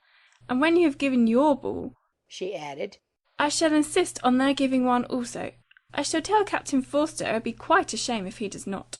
Mrs. Bennet and her daughters then departed, and Elizabeth returned instantly to Jane, leaving her own and her relations' behaviour to the remarks of the two ladies and Mr. Darcy, the latter of whom, however, could not be prevailed on to join in their censure of her, in spite of all Miss Bingley's witticisms on fine eyes.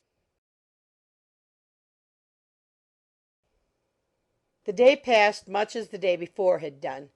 Mrs. Hurst and Miss Bingley had spent some hours of the morning with the invalid, who continued, though slowly, to mend, and in the evening Elizabeth joined their party in the drawing-room. The loo table, however, did not appear. Mr. Darcy was writing, and Miss Bingley, seated near him, was watching the progress of his letter, and repeatedly calling off his attention by messages to his sister. Mr. Hurst and Mr. Bingley were at piquet, and Mrs. Hurst was observing their game. Elizabeth took up some needlework, and was sufficiently amused in attending to what passed between Darcy and his companion. The perpetual commendations of the lady, either on his handwriting, or on the evenness of his lines, or on the length of his letter, with the perfect unconcern with which her praises were received, formed a curious dialogue, and was exactly in union with her opinion of each. How delighted Miss Darcy will be to receive such a letter! He made no answer. You write uncommonly fast. You are mistaken. I write rather slowly. How many letters you must have occasion to write in the course of a year! Letters of business, too. How odious I should think them. It is fortunate, then, that they fall to my lot instead of yours. Pray tell your sister that I long to see her. I have already told her so once, by your desire. I am afraid you do not like your pen. Let me mend it for you. I mend pens remarkably well. Thank you, but I always mend my own. How can you contrive to write so even? He was silent. Tell your sister I am delighted to hear of her improvement on the harp, and pray let her know that I am quite in raptures with her beautiful little design for a table, and I think it infinitely superior to Miss Grantley's. Will you give me leave to defer your raptures till I write again? At present I have not room to do them justice. Oh, it is of no consequence. I shall see her in January. But do you always write such charming long letters to her, Mr. Darcy? They are generally long, but whether always charming, it is not for me to determine. It is a rule with me that a person who can write a long letter with ease cannot write ill. That will not do for a compliment to Darcy, Caroline, cried her brother. because he does not write with ease. He studies too much for words of 4 syllables. Do you not, Darcy? My style of writing is very different from yours. Oh, cried Miss Bingley. Charles writes in the most careless way imaginable. He leaves out half his words and blots the rest. My ideas flow so rapidly that I have not time to express them, by which means my letters sometimes convey no ideas at all to my correspondents. Your humility, Mr. Bingley, said Elizabeth, must disarm reproof. Nothing is more deceitful, said Darcy, than the appearance of humility. It is often only carelessness of opinion, and sometimes an indirect boast. And which of the two do you call my little recent piece of modesty?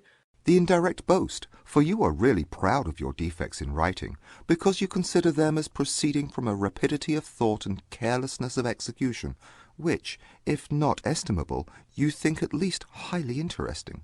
The power of doing anything with quickness is always prized much by the possessor, and often without any attention to the imperfection of the performance. When you told Mrs. Bennet this morning that if you ever resolved upon quitting Netherfield you should be gone in 5 minutes, you meant it to be a sort of panegyric, of compliment to yourself. And yet what is there so very laudable in a precipitance which must leave very necessary business undone, and can be of no real advantage to yourself or any one else? Nay, cried Bingley, this is too much, to remember at night all the foolish things that were said in the morning, and yet upon my honour I believe what I said of myself to be true, and I believe it at this moment. At least, therefore, I did not assume the character of needless precipitance merely to show off before the ladies. I dare say you believed it, but I am by no means convinced that you would be gone with such celerity. Your conduct would be quite as dependent on chance as that of any man I know. And if, as you were mounting your horse, a friend were to say, "Bingley, you had better stay till next week," you would probably do it. You would probably not go, and at another word might stay a month. You have only proved by this, cried Elizabeth, that Mr. Bingley did not do justice to his own disposition. You have shown him off now much more than he did himself. I am exceedingly gratified, said Bingley. by your converting what my friend says into a compliment of the sweetness of my temper. But I am afraid you are giving it a turn which that gentleman did by no means intend, for he would certainly think better of me if under such a circumstance I were to give a flat denial and ride off as fast as I could. Would Mr. Darcy then consider the rashness of your original intentions as atoned for by your obstinacy in adhering to it? Upon my word, I cannot exactly explain the matter. Darcy must speak for himself.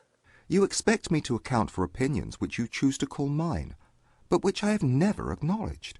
Allowing the case, however, to stand according to your representation, you must remember, Miss Bennet, that the friend who is supposed to desire his return to the house, and the delay of his plan, has merely desired it, asked it without offering one argument in favour of its propriety. To yield readily, easily, to the persuasion of a friend is no merit with you. To yield without conviction is no compliment to the understanding of either. You appear to me, Mr. Darcy, to allow nothing for the influence of friendship and affection. A regard for the requester would often make one readily yield to a request, without waiting for arguments to reason one into it. I am not particularly speaking of such a case as you have supposed about Mr. Bingley. We may as well wait, perhaps, till the circumstance occurs before we discuss the discretion of his behaviour thereupon. But in general and ordinary cases between friend and friend, where one of them is desired by the other to change a resolution of no very great moment, should you think ill of that person for complying with the desire, without waiting to be argued into it? Will it not be advisable, before we proceed on this subject, to arrange with rather more precision the degree of importance which is to appertain to this request, as well as the degree of intimacy subsisting between the parties? By all means, cried Bingley. Let us hear all the particulars, not forgetting their comparative height and size, for that will have more weight in the argument of Miss Bennet than you may be aware of. I assure you that if Darcy were not such a great tall fellow in comparison with myself, I should not pay him half so much deference. I declare I do not know a more awful object than Darcy, on particular occasions and in particular places, at his own house especially, and of a Sunday evening when he has nothing to do.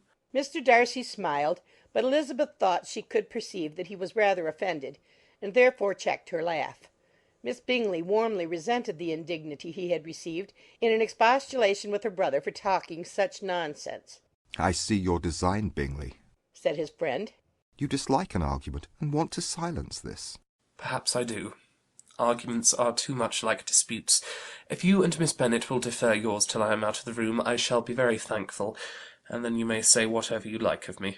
What you ask, said Elizabeth, is no sacrifice on my side, and Mr. Darcy had much better finish his letter. Mr. Darcy took her advice and did finish his letter.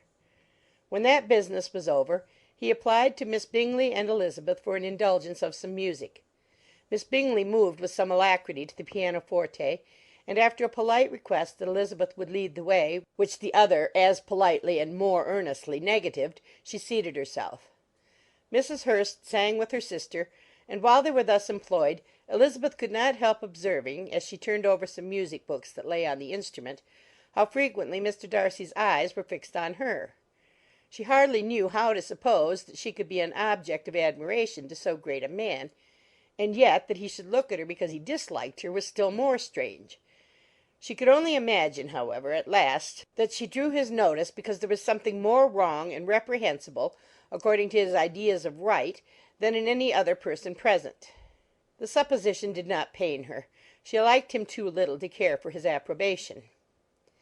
After playing some Italian songs, Miss Bingley varied the charm by a lively Scotch air, and soon afterwards Mr. Darcy, drawing near Elizabeth, said to her, Do you not feel a great inclination, Miss Bennet, to seize such an opportunity of dancing a reel? She smiled, but made no answer. He repeated the question with some surprise at her silence. "Oh," said she, "I heard you before, but I could not immediately determine what to say in reply. You wanted me, I know, to say yes, that you might have the pleasure of despising my taste. But I always delight in overthrowing those kind of schemes, and cheating a person of their premeditated contempt. I have, therefore, made up my mind to tell you that I do not want to dance a reel at all, and now despise me if you dare." Indeed, I do not dare. Elizabeth, having rather expected to affront him, was amazed at his gallantry, but there was a mixture of sweetness and archness in her manner which made it difficult for her to affront anybody, and Darcy had never been so bewitched by any woman as he was by her. He really believed that were it not for the inferiority of her connections, he should be in some danger. Miss Bingley saw, or suspected, enough to be jealous, and her great anxiety for the recovery of her dear friend Jane received some assistance from her desire of getting rid of Elizabeth. She often tried to provoke Darcy into disliking her guest by talking of their supposed marriage and planning his happiness in such an alliance. "I hope," said she, as they were walking together in the shrubbery the next day, "you will give your mother-in-law a few hints, when this desirable event takes place, as to the advantage of holding her tongue. And if you can compass it, do cure the younger girls of running after officers. And, if I may mention so delicate a subject, endeavour to check that little something bordering on conceit and impertinence which your lady possesses."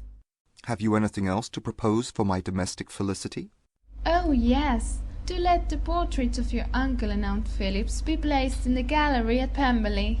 Put them next to your great-uncle the judge. They are in the same profession, you know, only in different lines. As for your Elizabeth's picture, you must not have it taken, for what painter could do justice to those beautiful eyes?" It would not be easy, indeed, to catch their expression, but their colour and shape, and the eyelashes, so remarkably fine, might be copied. At that moment they were met from another walk by Mrs. Hurst and Elizabeth herself. "I did not know that you intended to walk," said Miss Bingley in some confusion, lest they had been overheard.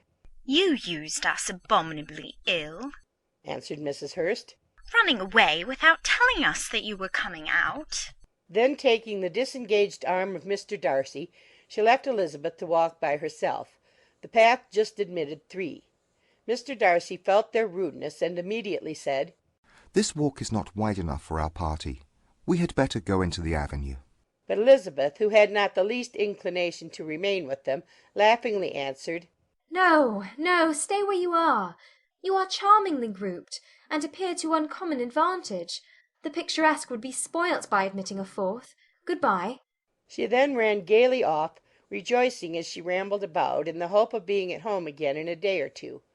Jane was already so much recovered as to intend leaving her room for a couple of hours that evening. When the ladies removed after dinner, Elizabeth ran up to her sister, and seeing her well guarded from cold, attended her into the drawing-room, where she was welcomed by her 2 friends with many professions of pleasure. And Elizabeth had never seen them so agreeable as they were during the hour which passed before the gentlemen appeared. Their powers of conversation were considerable. They could describe an entertainment with accuracy, relate an anecdote with humour, and laugh at their acquaintance with spirit. But when the gentlemen entered, Jane was no longer the first object. Miss Bingley's eyes were instantly turned toward Darcy, and she had something to say to him before he had advanced many steps. He addressed himself to Miss Bennet with a polite congratulation. Mr. Hurst also made her a slight bow, and said he was very glad. But diffuseness and warmth remained for Bingley's salutation. He was full of joy and attention. The first half-hour was spent in piling up the fire, lest she should suffer from the change of room, and she removed at his desire to the other side of the fireplace, that she might be further from the door. He then sat down by her, and talked scarcely to any one else.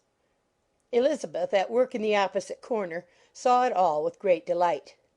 When tea was over, Mr. Hurst reminded his sister-in-law of the card-table, but in vain. She had obtained private intelligence that Mr. Darcy did not wish for cards, and Mr. Hurst soon found even his open petition rejected. She assured him that no one intended to play, and the silence of the whole party on the subject seemed to justify her. Mr. Hurst had therefore nothing to do but to stretch himself on one of the sofas and go to sleep. Darcy took up a book, Miss Bingley did the same, and Mrs. Hurst, principally occupied in playing with her bracelets and rings, joined now and then in her brother's conversation with Miss Bennet. Miss Bingley's attention was quite as much engaged in watching Mr. Darcy's progress through his book as in reading her own, and she was perpetually either making some inquiry or looking at his page. She could not win him, however, to any conversation. He merely answered her question and read on. At length, quite exhausted by the attempt to be amused with her own book, which she had only chosen because it was the second volume of his, she gave a great yawn and said, "How pleasant it is to spend an evening in this way! I declare after all there is no enjoyment like reading. How much sooner one tires of anything than of a book!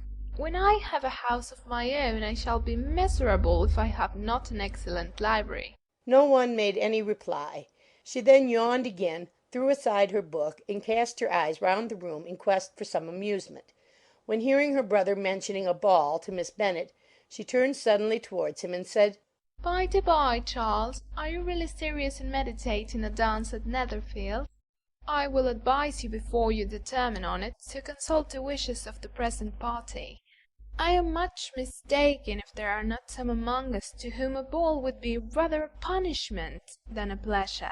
If you mean Darcy, cried her brother, he may go to bed if he chooses before it begins.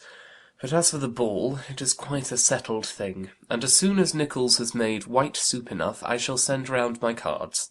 "I should like balls infinitely better," she replied, "if they were carried on in a different manner. There is something insufferably tedious in the usual process of such a meeting. It would surely be much more rational if conversation instead of dancing were made the order of the day." Much more rational, my dear Caroline, I dare say, but it would not be near so much like a ball. Miss Bingley made no answer, and soon afterwards she got up and walked about the room.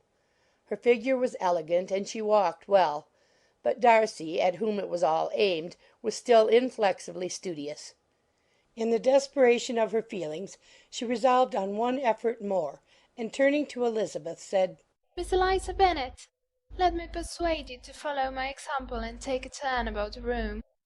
I assure you it is very refreshing after sitting so long in one attitude." Elizabeth was surprised, but agreed to it immediately. Miss Bingley succeeded no less in the real object of her civility. Mr. Darcy looked up. He was as much awake to the novelty of attention in that quarter as Elizabeth herself could be, and unconsciously closed his book. He was directly invited to join their party, but he declined it, observing that he could imagine but two motives for their choosing to walk up and down the room together, with either of which motives his joining them would interfere. What could he mean? She was dying to know what could be his meaning, and asked Elizabeth whether she could at all understand him. "Not at all," was her answer. "But depend upon it, he means to be severe on us, and our surest way of disappointing him will be to ask nothing about it." Miss Bingley, however, was incapable of disappointing Mr. Darcy in anything, and persevered therefore in requiring an explanation of his two motives. "I have not the smallest objection to explaining them," said he, as soon as she allowed him to speak. "You either choose this method of passing the evening because you are in each other's confidence and have secret affairs to discuss, or because you are conscious that your figures appear to the greatest advantage in walking. If the first, I would be completely in your way, and if the second, I can admire you much better as I sit by the fire." "Oh, shocking!" cried Miss Bingley. "I never heard anything so abominable. How shall we punish him for such a speech?"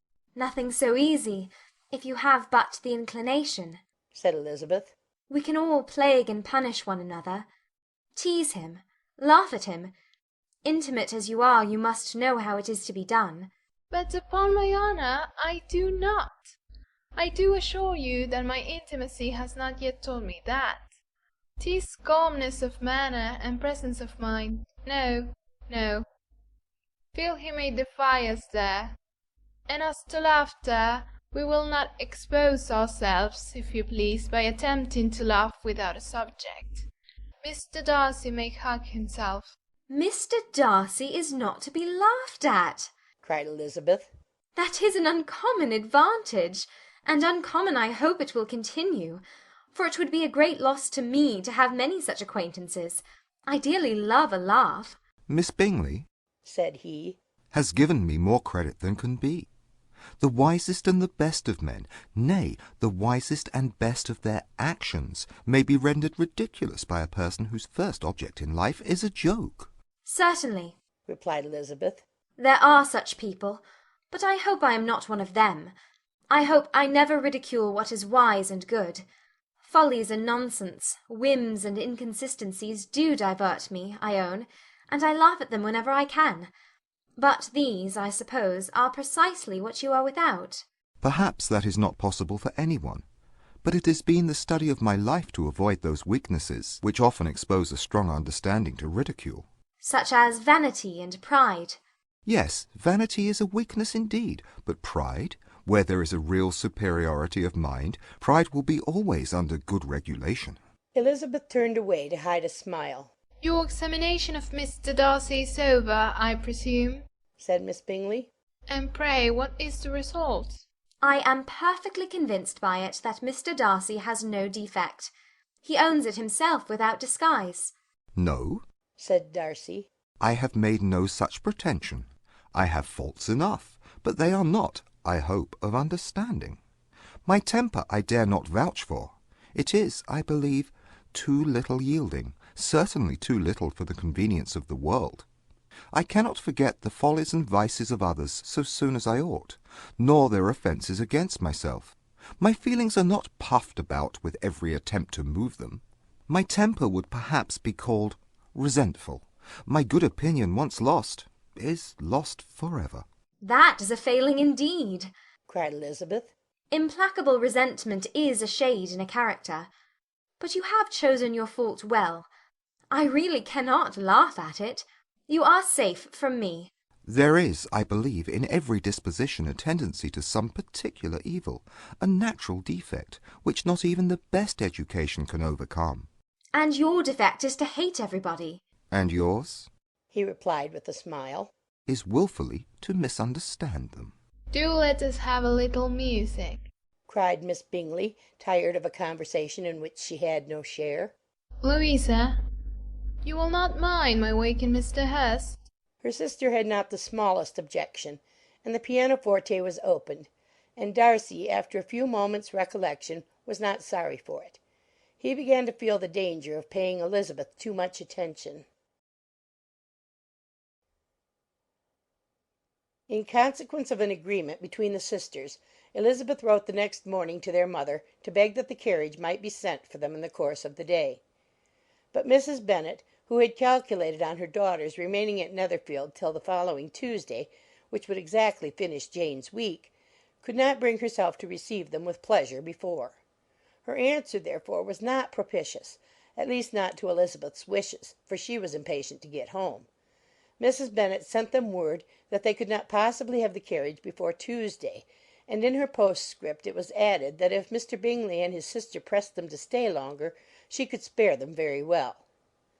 Against staying longer, however, Elizabeth was positively resolved, nor did she much expect it would be asked, and fearful, on the contrary, as being considered as intruding themselves needlessly long, she urged Jane to borrow Mr. Bingley's carriage immediately, and at length it was settled that their original design of leaving Netherfield that morning should be mentioned and the request made.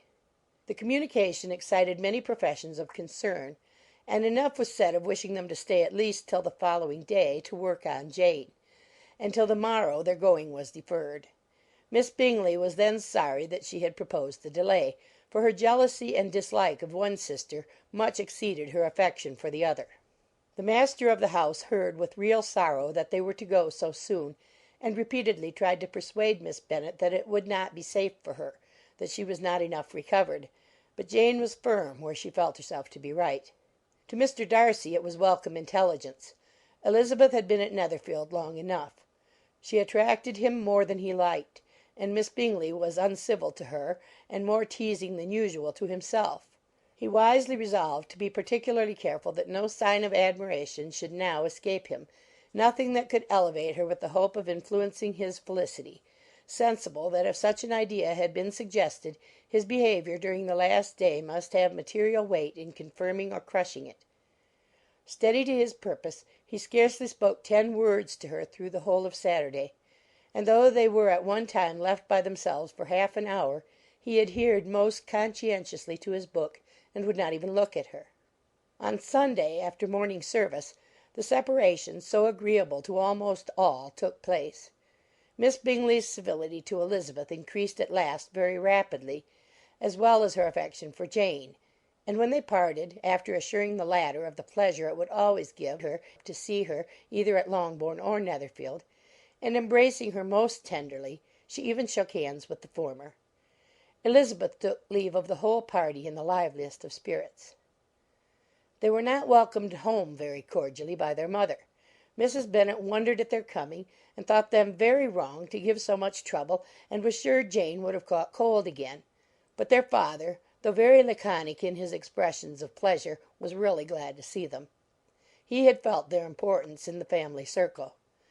The evening conversation, when they were all assembled, had lost much of its animation, and almost all its sense, by the absence of Jane and Elizabeth.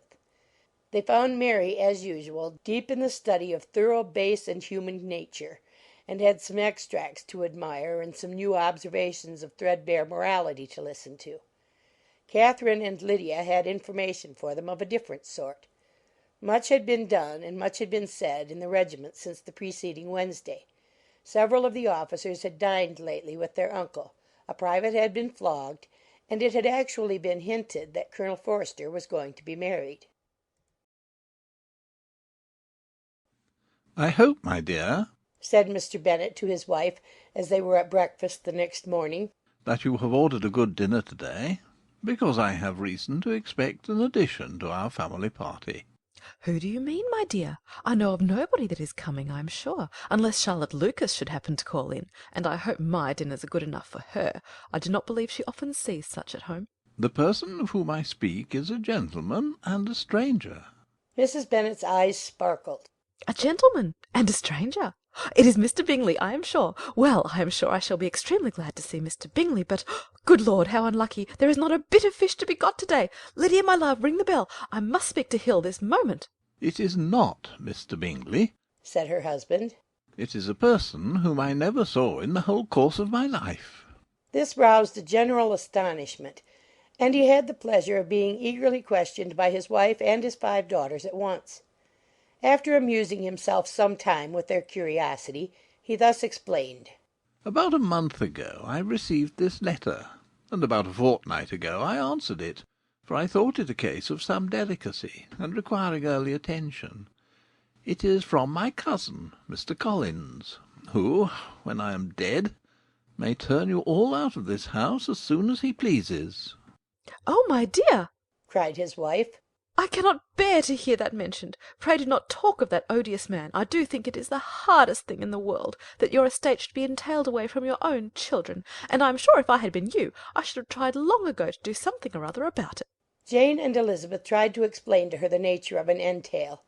They had often attempted to do it before, but it was a subject on which Mrs. Bennet was beyond the reach of reason, and she continued to rail bitterly against the cruelty of settling an estate away from a family of 5 daughters in favour of a man whom nobody cared anything about. It certainly is a most iniquitous affair, said Mr. Bennet, and nothing can clear Mr. Collins from the guilt of inheriting Longbourn. But if you will listen to his letter, you may perhaps be a little softened by his manner of expressing himself. No, that I am sure I shall not, and I think it is very impertinent of him to write to you at all, and very hypocritical. I hate such false friends. Why could he not keep on quarrelling with you, as his father did before him? Why, indeed, he does seem to have had some filial scruples on that head, as you will hear. Hunsford, near Westerham, Kent, 15th of October. Dear Sir, the disagreement subsisting between yourself and my late honoured father always gave me much uneasiness, and since I have had the misfortune to lose him, I have frequently wished to heal the breach. But for some time I was kept back by my own doubts, fearing lest it might seem disrespectful to his memory for me to be on good terms with any one with whom it had always pleased him to be at variance. There, Mrs. Bennet.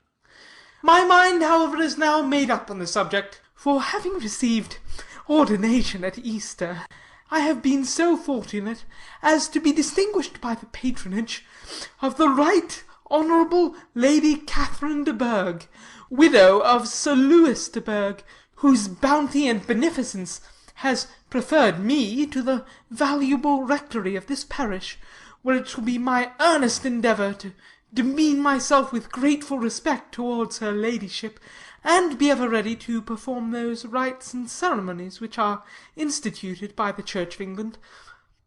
As a clergyman, moreover, I feel it my duty to promote and establish the blessing of peace in all families within the reach of my influence, and on these grounds I flatter myself that my present overtures are highly commendable, and that the circumstance of my being next in the entail of Longbourn estate will be kindly overlooked on your side, and not lead you to reject the offered olive branch. I cannot be otherwise than concerned at being the means of injuring your amiable daughters, and beg leave to apologize for it, as well as to assure you of my readiness to make them every possible amends. But of this hereafter.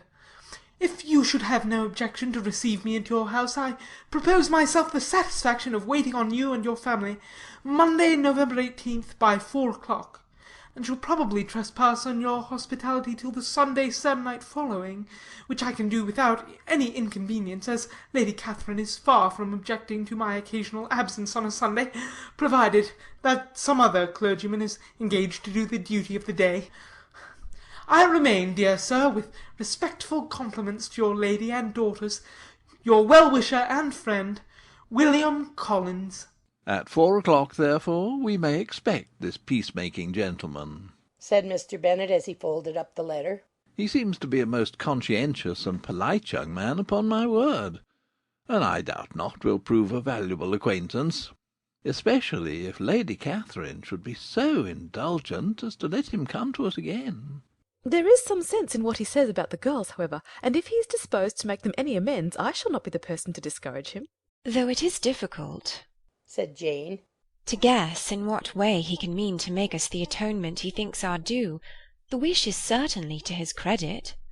Elizabeth was chiefly struck by his extraordinary deference for Lady Catherine, and his kind intention of christening, marrying, and burying his parishioners whenever it were required.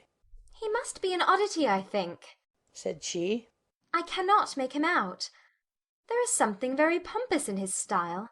And what can he mean by apologizing for being next in the entail? We cannot suppose he would help it if he could.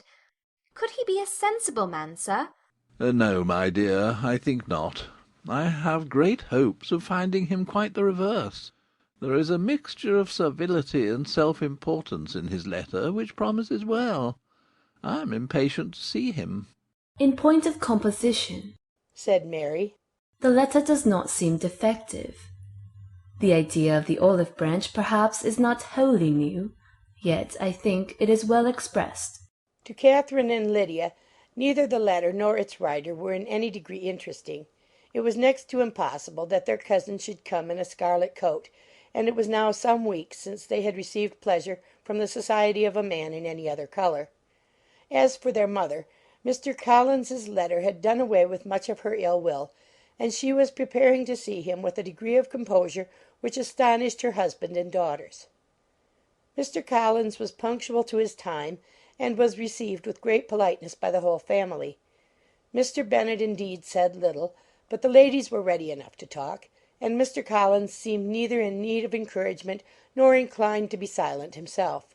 He was a tall, heavy-looking young man of 25. His air was grave and stately, and his manners were very formal. He had not been long seated before he complimented Mrs. Bennet on having so fine a family of daughters, said he had heard much of their beauty, but that in this instance fame had fallen short of the truth, and added that he did not doubt her seeing them all in due time disposed of in marriage.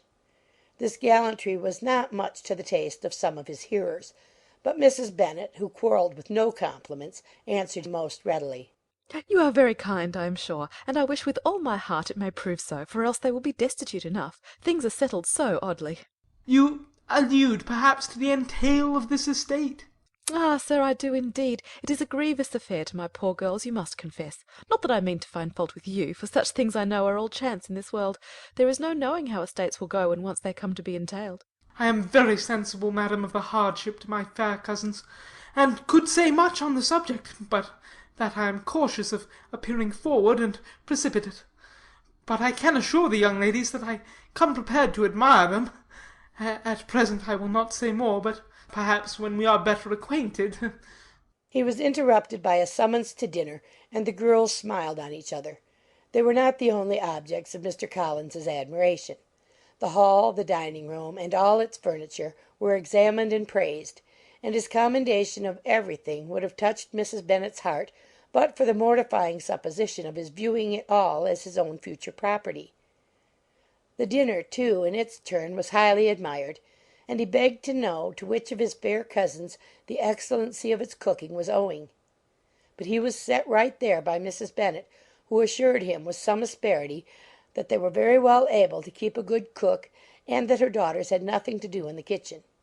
He begged pardon for having displeased her. In a softened tone she declared herself not at all offended, but he continued to apologize for about a quarter of an hour.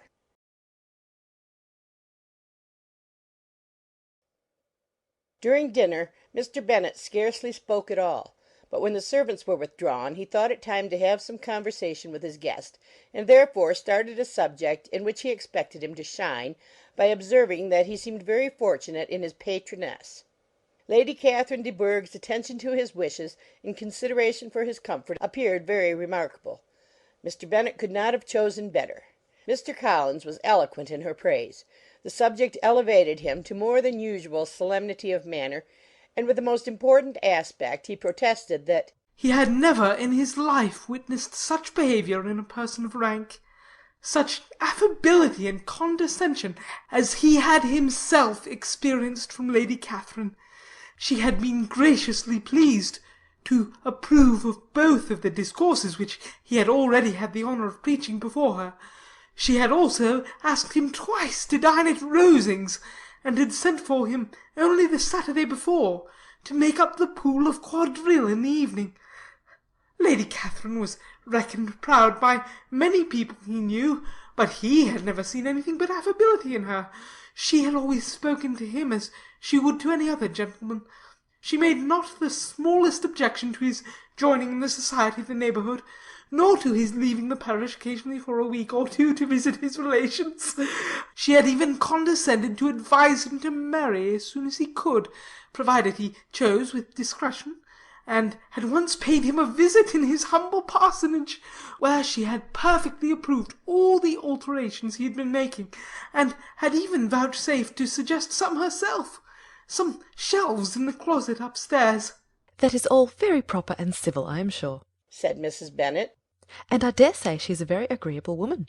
It is a pity that great ladies in general are not more like her. Does she live near you, sir? The garden in which stands my humble abode is separated only by a lane from Rosings Park, her ladyship's residence. I think you said she was a widow, sir? Has she any family? She has only one daughter, the heiress of Rosings, and a very extensive property. Ah, said Mrs. Bennet, shaking her head. Then she is better off than many girls. And what sort of a young lady is she? Is she handsome? She is a most charming young lady indeed. Lady Catherine herself says that, in point of true beauty, Miss de Bourgh is far superior to the handsomest of her sex, because there is that in her features which marks the young lady of distinguished birth. She is unfortunately of a sickly constitution, which has prevented her from making that progress in many accomplishments which she could not have otherwise failed of, as I am informed by the lady who superintended her education, and who still resides with them. But she is perfectly amiable, and often condescends to drive by my humble abode in her little phaeton and ponies. Has she been presented? I do not remember her name among the ladies at court. Her indifferent state of health unhappily prevents her being in town, and by that means, as I told Lady Catherine one day, has deprived the British court of its brightest ornaments. Her ladyship seemed pleased with the idea, and you may imagine that I am happy on every occasion to offer those little delicate compliments which are always acceptable to ladies. I have more than once observed to Lady Catherine that her charming daughter seemed born to be a duchess, and that the most elevated rank, instead of giving her consequence, would be adorned by her. These are the kind of little things which please her ladyship, and it is a sort of attention which I conceive myself peculiarly bound to pay." "You judge very properly," said Mr. Bennet. "and it is happy for you that you possess the talent of flattering with delicacy. May I ask whether these pleasing attentions proceed from the impulse of the moment, or are the result of previous study?" "They arise chiefly from what is passing at the time, and though I sometimes amuse myself with suggesting and arranging such little elegant compliments as may be adapted to ordinary occasions, I always wish to give them as unstudied an air as possible." Mr. Bennet's expectations were fully answered. His cousin was as absurd as he had hoped, and he listened to him with the keenest enjoyment, maintaining at the same time the most resolute composure of countenance, and, except in an occasional glance at Elizabeth, requiring no partner in his pleasure. By tea time, however, the dose had been enough, and Mr. Bennet was glad to take his guest into the drawing room again, and when tea was over, glad to invite him to read aloud to the ladies. Mr. Collins readily assented, and a book was produced. But on beholding it, for everything announced it to be from a circulating library, he started back, and, begging pardon, protested that he never read novels. Kitty stared at him, and Lydia exclaimed. Other books were produced, and after some deliberation he chose Fordyce's Sermons. Lydia gaped as he opened the volume, and before he had, with very monotonous solemnity, read 3 pages, she interrupted him with, "Do you know, mamma, that my uncle Phillips talks of turning away Richard? And if he does, Colonel Forster will hire him. My aunt told me herself on Saturday. I shall walk to Meryton to-morrow to hear more about it, and to ask when Mr. Denny comes back from town." Lydia was bid by her 2 eldest sisters to hold her tongue, but Mr. Collins, much offended, laid aside his book and said, "I have often observed how little the young ladies are interested by books of a serious stamp, though written solely for their benefit. It amazes me, I confess, for certainly there can be nothing so advantageous to them as instruction. But I will no longer importune my young cousin." Then, turning to Mr. Bennet, he offered himself as his antagonist at backgammon. Mr. Bennet accepted the challenge, observing that he acted very wisely in leaving the girls to their own trifling amusements.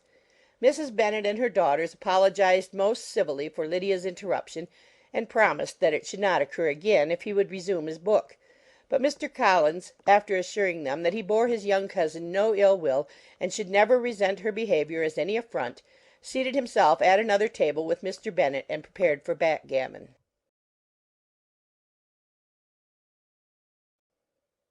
Mr. Collins was not a sensible man, and the deficiency of nature had been but little assisted by education or society, the greatest part of his life having been spent under the guidance of an illiterate and miserly father. And though he belonged to one of the universities, he had merely kept the necessary terms without forming at it any useful acquaintance. The subjection in which his father had brought him up had given him originally great humility of manner, but it was now a good deal counteracted by the self-conceit of a weak head, living in retirement, and the consequential feelings of early and unexpected prosperity. A fortunate chance had recommended him to Lady Catherine de Bourgh when the living of Hunsford was vacant, and the respect which he felt for her high rank, and his veneration for her as his patroness, mingling with a very good opinion of himself, of his authority as a clergyman, and his right as a rector, made him altogether a mixture of pride and obsequiousness, self-importance and humility. Having now a good house and a very sufficient income, he intended to marry, and in seeking a reconciliation with the Longbourn family, he had a wife in view, as he meant to choose one of the daughters, if he found them as handsome and amiable as they were represented by common report. This was his plan of amends, of atonement, for inheriting their father's estate, and he thought it an excellent one, full of eligibility and suitableness, and excessively generous and disinterested on his own part. His plan did not vary on seeing them. Miss Bennet's lovely face confirmed his views, and established all his strictest notions of what was due to seniority, and for the first evening she was his settled choice. The next morning, however, made an alteration, for in a quarter of an hour's tete-a-tete with Mrs. Bennet before breakfast, a conversation beginning with his parsonage house and leading naturally to the avowal of his hopes that a mistress might be found for it at Longbourn, produced from her, amid very complacent smiles and general encouragement, a caution against the very Jane he had fixed on. As to her younger daughters, she could not take upon her to say, she could not positively answer, but she did not know of any preposition. Her eldest daughter, she must just mention, she felt it incumbent on her to hint, was very likely to be soon engaged.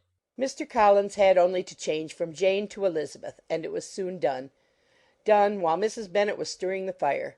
Elizabeth, equally next to Jane in birth and beauty, succeeded her, of course. Mrs. Bennet treasured up the hint, and trusted that she might soon have 2 daughters married, and the man whom she could not bear to speak of the day before was now high in her good graces. Lydia's intention of walking to Meryton was not forgotten.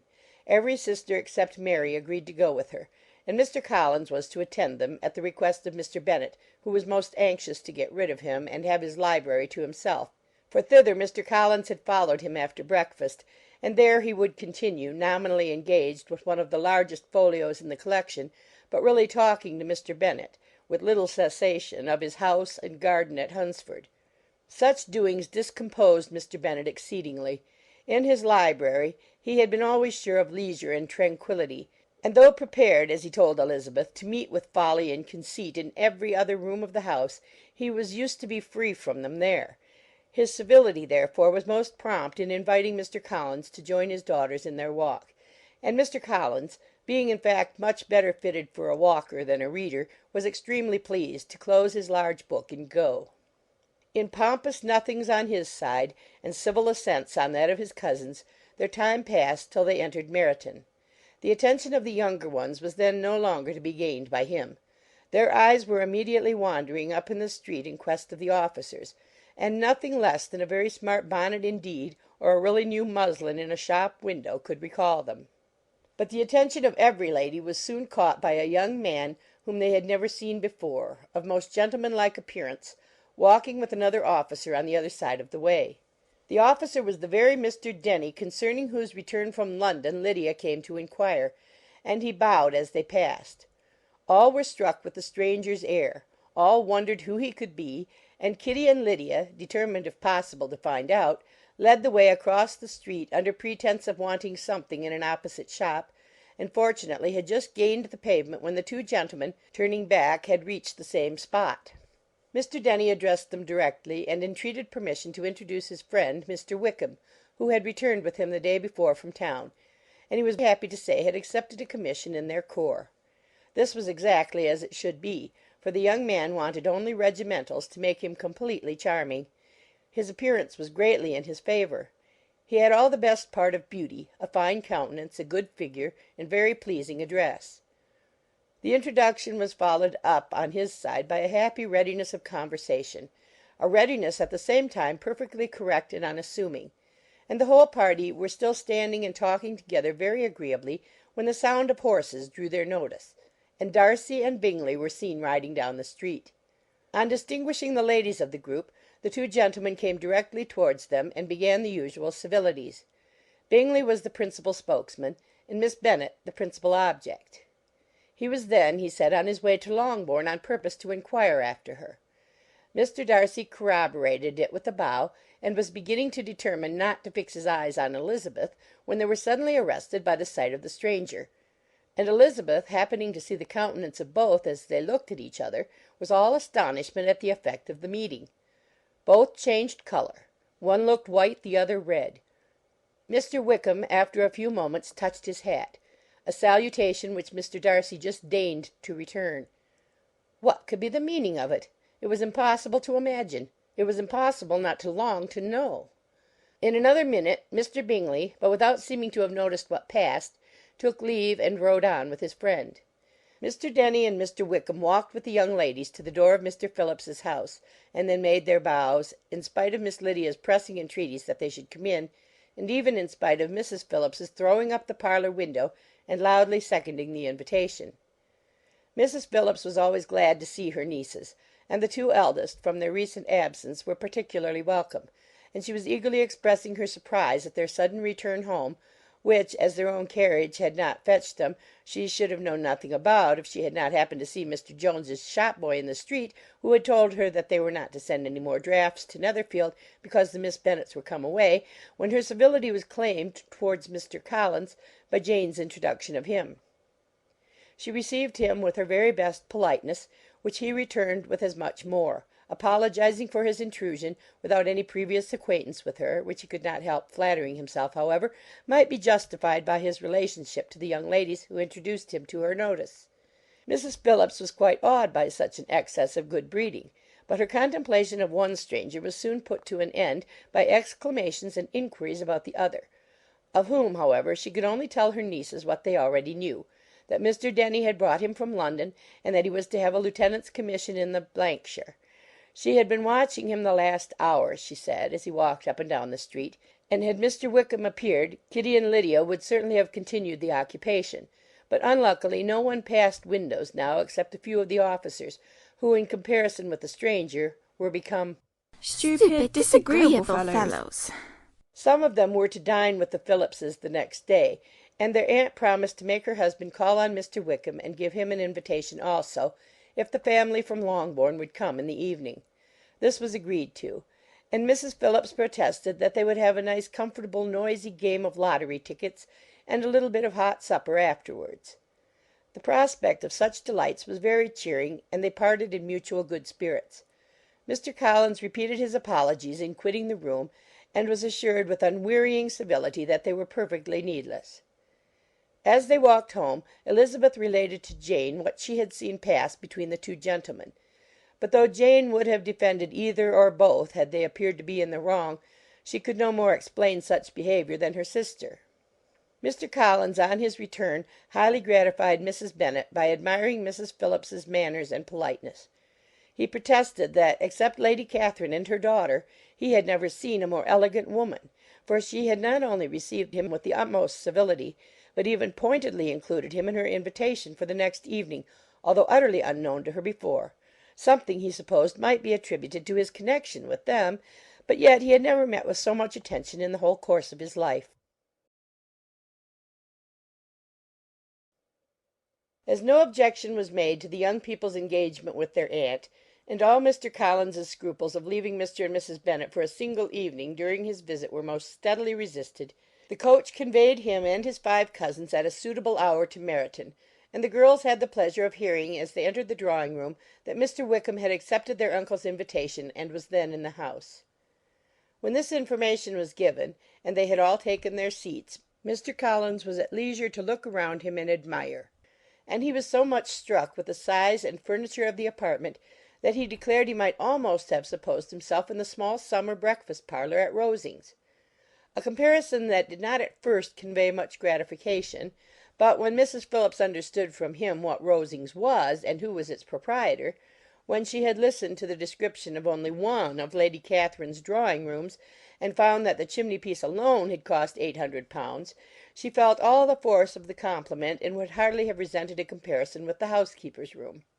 In describing to her all the grandeur of Lady Catherine and her mansion, with occasional digressions in praise of his own humble abode, and the improvements it was receiving, he was happily employed until the gentlemen joined them, and he found in Mrs. Phillips a very attentive listener, whose opinion of his consequence increased with what she heard, and who was resolving to retail it all among her neighbours as soon as she could.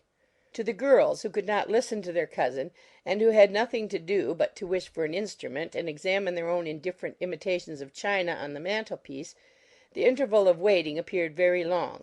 It was over at last, however. The gentlemen did approach, and when Mr. Wickham walked into the room, Elizabeth felt that she had neither been seeing him before nor thinking of him since with the smallest degree of unreasonable admiration. The officers of the shire were in general a very creditable, gentlemanlike set, and the best of them were of the present party; but Mr. Wickham was as far beyond them all in person, countenance, air, and walk, as they were superior to the broad-faced, stuffy Uncle Phillips breathing port wine, who followed them into the room.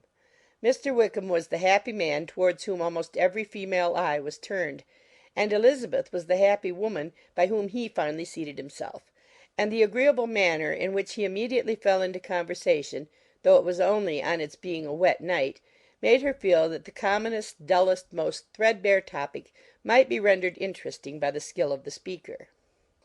With such rivals for the notice of the fair as Mr. Wickham and the officers, Mr. Collins seemed to sink into insignificance. To the young ladies he certainly was nothing, but he had still at intervals a kind listener in Mrs. Phillips, and was, by her watchfulness, most abundantly supplied with coffee and muffin. When the card tables were placed, he had the opportunity of obliging her in turn by sitting down to whist. "I know little of the game at present," said he, "but I shall be glad to improve myself, for in my situation in life—" Mrs. Phillips was very glad for his compliance, but could not wait for his reason. Mr. Wickham did not play at whist, and with ready delight was he received at the other table between Elizabeth and Lydia. At first there seemed danger of Lydia's engrossing him entirely, for she was a most determined talker; but being likewise extremely fond of lottery tickets, she soon grew too much interested in the game, too eager in making bets and exclaiming after prizes, to have attention for any one in particular. Allowing for the common demands of the game, Mr. Wickham was therefore at leisure to talk to Elizabeth, and she was very willing to hear him, though what she chiefly wished to hear she could not hope to be told, the history of his acquaintance with Mr. Darcy. She dared not even mention that gentleman. Her curiosity, however, was unexpectedly relieved. Mr. Wickham began the subject himself. He inquired how far Netherfield was from Meryton, and after receiving her answer, asked, in a hesitating manner, how long Mr. Darcy had been staying there. "About a month," said Elizabeth, and then, unwilling to let the subject drop, added, "He is a man of very large property in Derbyshire, I understand." "Yes," replied Mr. Wickham. "his estate there is a noble one, a clear 10,000 per annum. You could not have met with a person more capable of giving you certain information on that head than myself, for I have been connected with his family in a particular manner from my infancy." Elizabeth could not but look surprised.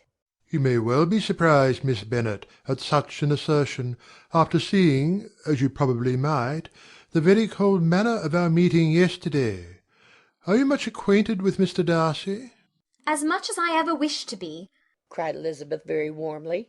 "I have spent 4 days in the same house with him, and I think him very disagreeable." "I have no right to give my opinion," said Wickham, "as to his being agreeable or otherwise. I am not qualified to form one. I have known him too long and too well to be a fair judge. It is impossible for me to be impartial. But I believe your opinion of him would in general astonish, and perhaps you would not express it quite so strongly anywhere else. Here you are in your own family." "Upon my word, I say no more here than I might say in any house in the neighbourhood, except Netherfield. He is not at all liked in Hertfordshire. Everybody is disgusted with his pride. You will not find him more favourably spoken of by any one." "I cannot pretend to be sorry," said Wickham, after a short interruption, "that he, or that any man should not be estimated beyond their deserts. But with him I believe it does not often happen. The world is blinded by his fortune and consequence, or frightened by his high and imposing manners, and sees him only as he chooses to be seen." "I should take him, even on my slight acquaintance, to be an ill-tempered man." Wickham only shook his head. "I wonder," said he, at the next opportunity of speaking, "whether he is likely to be in this country much longer." "I do not at all know, but I heard nothing of his going away when I was at Netherfield. I hope your plans in favour of the shire will not be affected by his being in the neighbourhood." "Oh, no! It is not for me to be driven away by Mr. Darcy. If he wishes to avoid seeing me, he must go. We are not on friendly terms, and it always gives me pain to meet him, but I have no reason for avoiding him but what I might proclaim before all the world, a sense of very great ill-usage, and most painful regrets at his being what he is. His father, Miss Bennet, the late Mr. Darcy, was one of the best men that ever breathed, and the truest friend I ever had. And I can never be in company with this Mr. Darcy without being grieved to the soul by 1,000 tender recollections. His behaviour to myself has been scandalous. but I verily believe I could forgive him anything and everything, rather than his disappointing the hopes and disgracing the memory of his father. Elizabeth found the interest of the subject increase, and listened with all her heart, but the delicacy of it prevented further inquiry. Mr. Wickham began to speak on more general topics. Meryton, the neighbourhood, the society, appearing highly pleased with all that he had yet seen, and speaking of the latter with gentle but very intelligible gallantry. It was the prospect of constant society and good society, he added, which was my chief inducement to enter the shire. I knew it to be a most respectable, agreeable corps, and my friend Denny tempted me further by his account of their present quarters, and the very great attentions and excellent acquaintances Meryton had procured them. Society, I own, is necessary to me. I have been a disappointed man, and my spirits will not bear solitude. I must have employment and society. A military life is not what I was intended for, but circumstances have now made it eligible. The Church ought to have been my profession. I was brought up for the Church, and I should at this time have been in possession of a most valuable living, had it pleased the gentleman we were speaking of just now. Indeed. Yes, the late Mr. Darcy bequeathed me the next presentation of the best living in his gift. He was my godfather, and excessively attached to me. I cannot do justice to his kindness. He meant to provide for me amply, and thought he had done it. But when the living fell, it was given elsewhere. Good heavens! cried Elizabeth. But how could that be? How could his will be disregarded? Why did you not seek legal redress? There was just such an informality in the terms of the bequest as to give me no hope from law. A man of honour could not have doubted the intention, but Mr. Darcy chose to doubt it, or to treat it as a merely conditional recommendation, and to assert that I had forfeited all claim to it by extravagance, imprudence, in short, anything and nothing. Certain it is that the living became vacant 2 years ago, exactly as I was of an age to hold it, and that it was given to another man, and no less certain is it that I cannot accuse myself of having really done anything to deserve to lose it. I have a warm, unguarded temper, and I may have spoken my opinion of him, and to him, too freely. I can recall nothing worse. But the fact is that we are very different sort of men, and that he hates me. This is quite shocking. He deserves to be publicly disgraced. Some time or other he will be, but it shall not be by me. Till I can forget his father, I can never defy or expose him. Elizabeth honoured him for such feelings, and thought him handsomer than ever as he expressed them. But what, said she, after a pause, can have been his motive? What can have induced him to behave so cruelly? A thorough, determined dislike of me, a dislike which I cannot but attribute in some measure to jealousy. Had the late Mr. Darcy liked me less, his son might have borne with me better, but his father's uncommon attachment to me irritated him, I believe, very early in life. He had not a temper to bear the sort of competition in which we stood, the sort of preference which was often given me. I had not thought Mr. Darcy so bad as this. Though I have never liked him, I had not thought so very ill of him.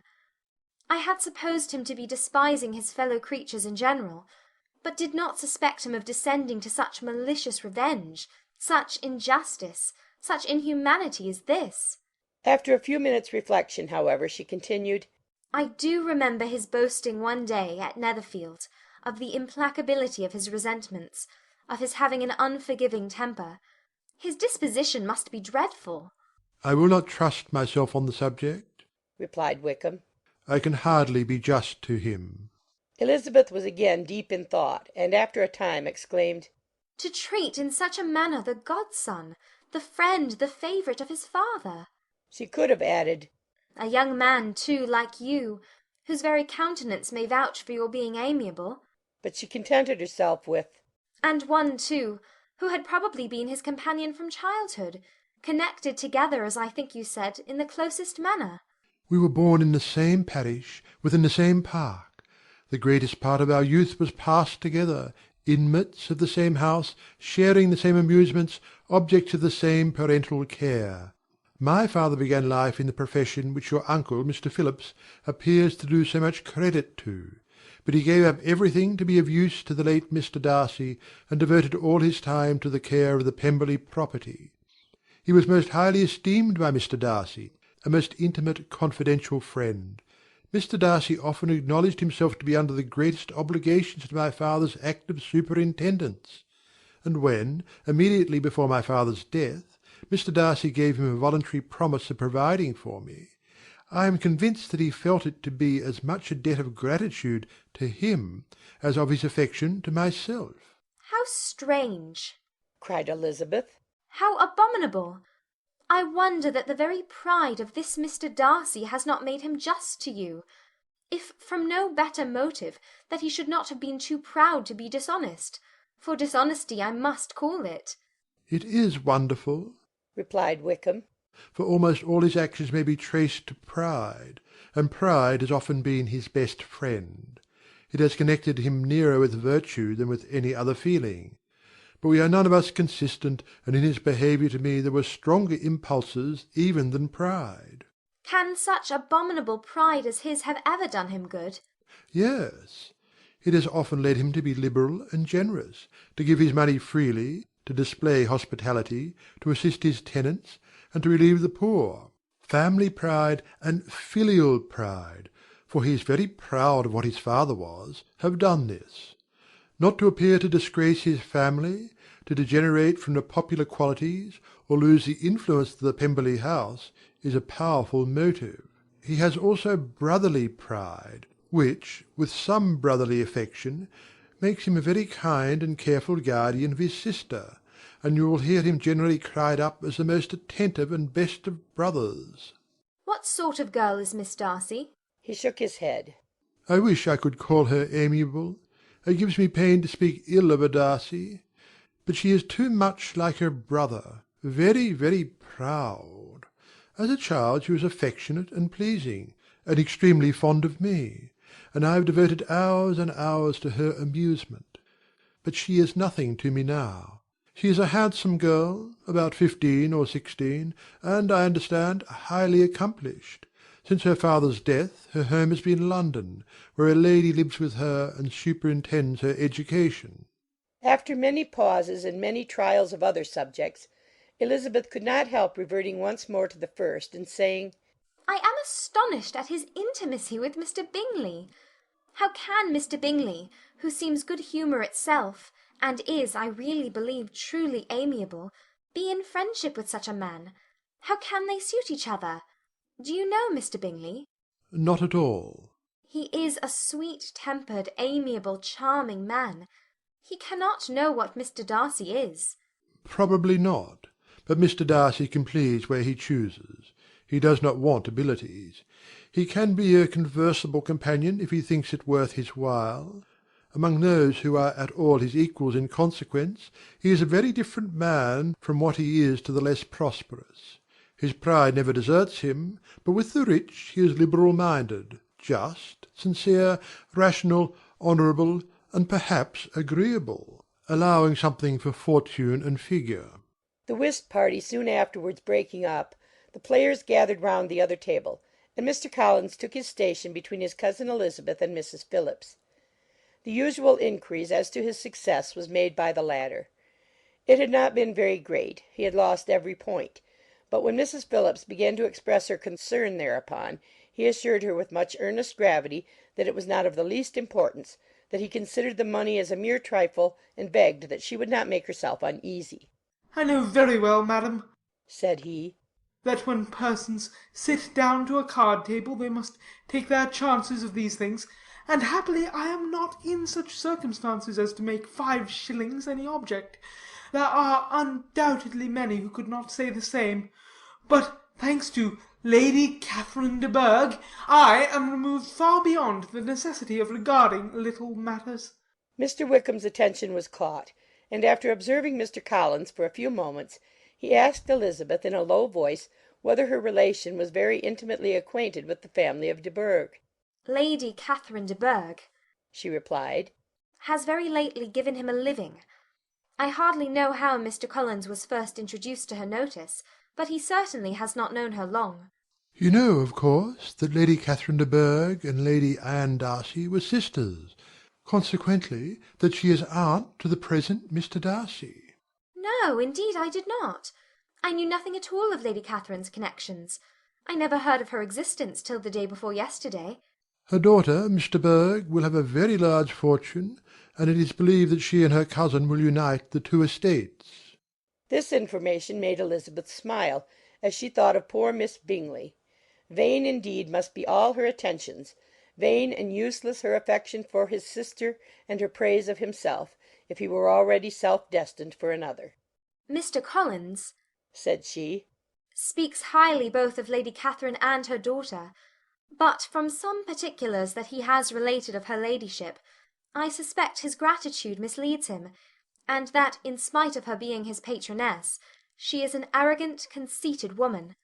I believe her to be both in a great degree, replied Wickham. I have not seen her for many years, but I very well remember that I never liked her, and that her manners were dictatorial and insolent. She has a reputation of being remarkably sensible and clever, but I rather believe she derives part of her abilities from her rank and fortune, part from her authoritative manner, and the rest from the pride for her nephew, who chooses that everyone connected with him should have an understanding of the first class. Elizabeth allowed that he had given a very rational account of it, and they continued talking together with mutual satisfaction till supper put an end to cards, and gave the rest of the ladies their share of Mr. Wickham's attentions. There could be no conversation in the noise of Mrs. Phillips's supper party, but his manners recommended him to everybody. Whatever he said was said well, and whatever he did, done gracefully. Elizabeth went away with her head full of him. She could think of nothing but of Mr. Wickham, and of what he had told her all the way home. But there was not time for her even to mention his name as they went, for neither Lydia nor Mr. Collins were once silent. Lydia talked incessantly of lottery tickets, of the fish she had lost and the fish she had won, and Mr. Collins, in describing the civility of Mr. and Mrs. Phillips, protesting that he did not in the least regard his losses at whist, enumerating all the dishes at supper, and repeatedly fearing that he crowded his cousins, had more to say than he could well manage before the carriage stopped at Longbourn House. Elizabeth related to Jane the next day what had passed between Mr. Wickham and herself. Jane listened with astonishment and concern. She knew not how to believe that Mr. Darcy could be so unworthy of Mr. Bingley's regard, and yet it was not in her nature to question the veracity of a young man of such amiable appearance as Wickham. The possibility of his having endured such unkindness was enough to interest all her tender feelings, and nothing remained therefore to be done but to think well of them both, to defend the conduct of each, and throw into the account of accident or mistake whatever could not be otherwise explained. They have both, said she, been deceived, I dare say, in some way or other of which we can form no idea. Interested people have perhaps misrepresented each to the other. It is, in short, impossible for us to conjecture the causes or circumstances which may have alienated them, without actual blame on either side. Very true, indeed. And now, my dear Jane, what have you got to say on behalf of the interested people who have probably been concerned in the business?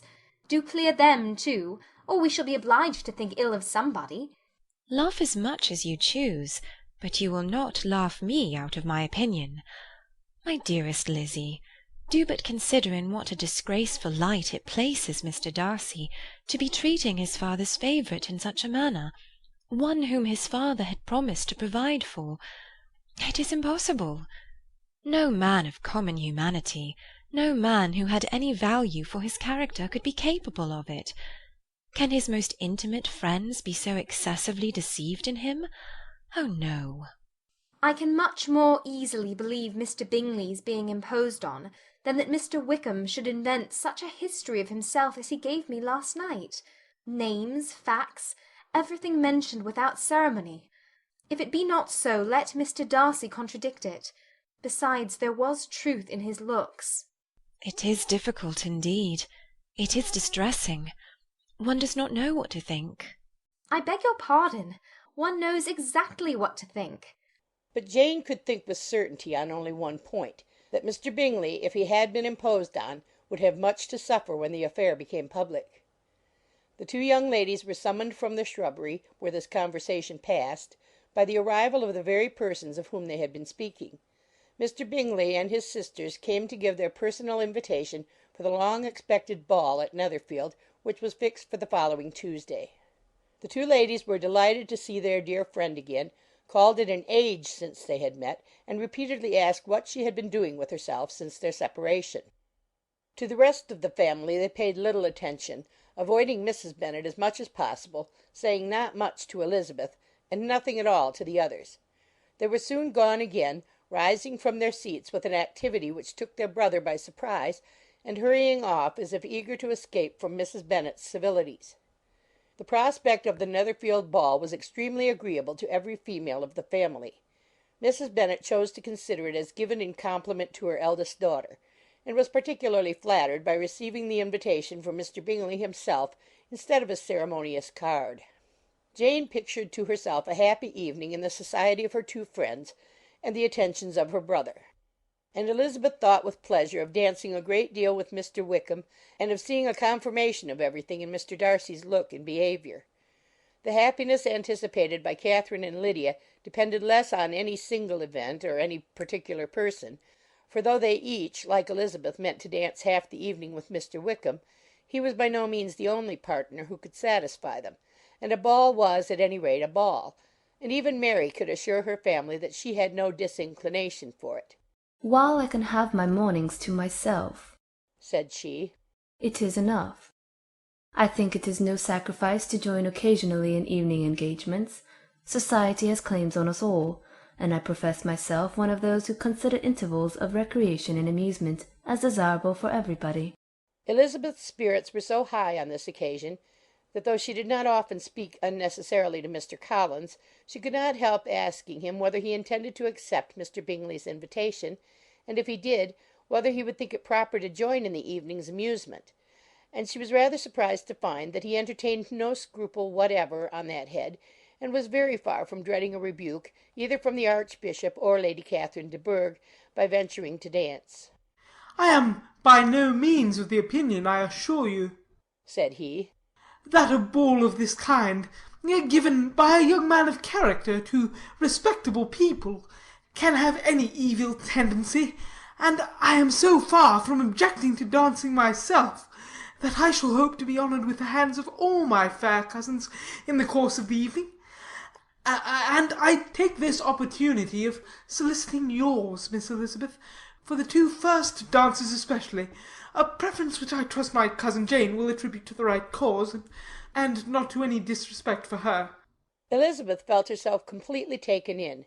She had fully proposed being engaged by Mr. Wickham for those very dances, and to have Mr. Collins instead!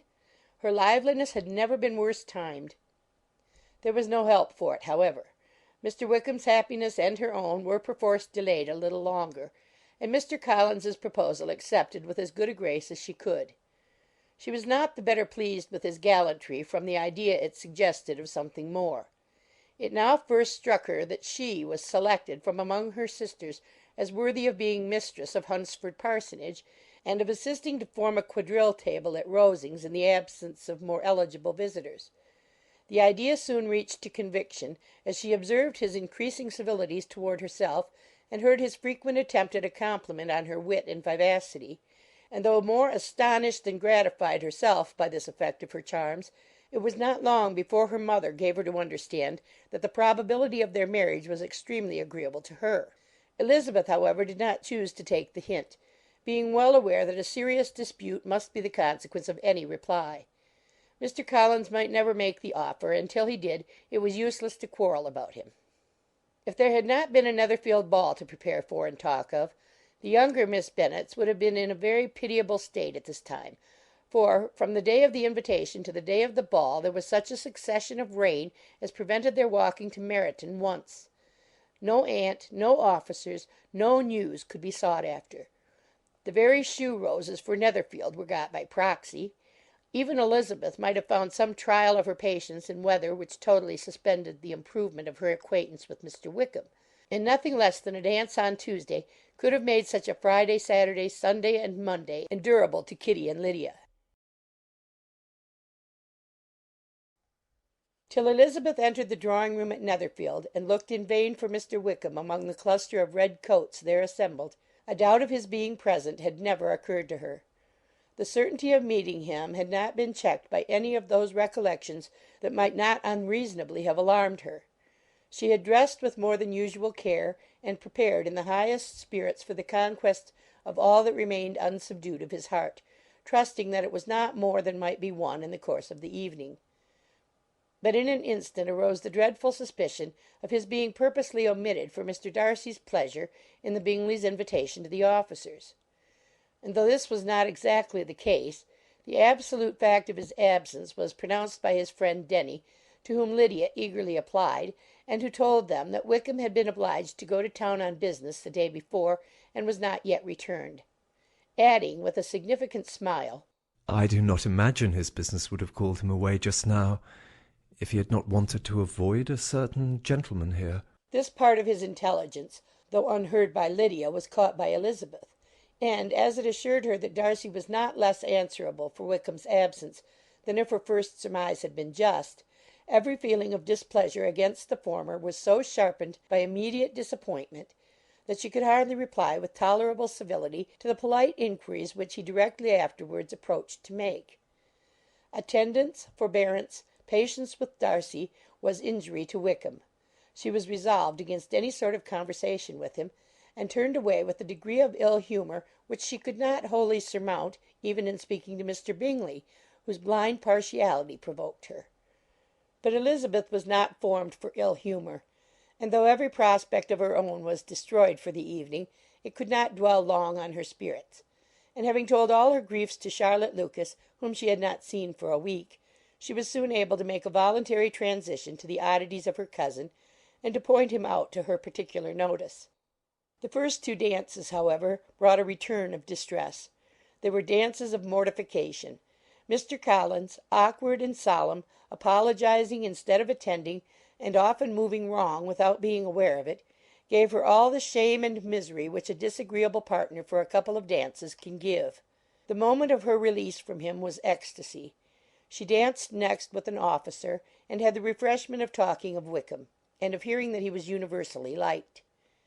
When those dances were over, she returned to Charlotte Lucas, and was in conversation with her when she found herself suddenly addressed by Mr. Darcy, who took her so much by surprise in his application for her hand, that, without knowing what she did, she accepted him. He walked away again immediately, and she was left to fret over her own want of presence of mind. Charlotte tried to console her. "I dare say you will find him very agreeable." Heaven forbid! That would be the greatest misfortune of all. To find a man agreeable whom one is determined to hate. Do not wish me such an evil. When the dancing recommenced, however, and Darcy approached to claim her hand, Charlotte could not help cautioning her in a whisper not to be a simpleton, and allow her fancy for Wickham to make her appear unpleasant in the eyes of a man 10 times his consequence. Elizabeth made no answer, and took her place in the set, amazed at the dignity to which she was arrived in being allowed to stand opposite to Mr. Darcy, and reading in her neighbours' looks their equal amazement in beholding it. They stood for some time without speaking a word, and she began to imagine that their silence was to last through the 2 dances, and at first was resolved not to break it, till suddenly fancying that it would be the greater punishment to her partner to oblige him to talk, she made some slight observation on the dance. He replied, and was again silent. After a pause of some minutes, she addressed him a second time with, "It is your turn to say something now, Mr. Darcy. I talked about the dance, and you ought to make some sort of remark on the size of the room, or the number of couples." He smiled, and assured her that whatever she wished him to say should be said. "Very well. That reply will do for the present. Perhaps by and by I may observe that private balls are much pleasanter than public ones. But now we may be silent." Do you talk by rule, then, while you are dancing? "Sometimes. One must speak a little, you know. It would look odd to be entirely silent for half an hour together, and yet for the advantage of some, conversation ought to be so arranged as that they may have the trouble of saying as little as possible. Are you consulting your own feelings in the present case, or do you imagine that you are gratifying mine? Both, replied Elizabeth archly. For I have always seen a great similarity in the turn of our minds. We are each of an unsocial, taciturn disposition, unwilling to speak, unless we expect to say something that will amaze the whole room, and be handed down to posterity with all the éclat of a proverb. This is no very striking resemblance of your own character, I am sure, said he.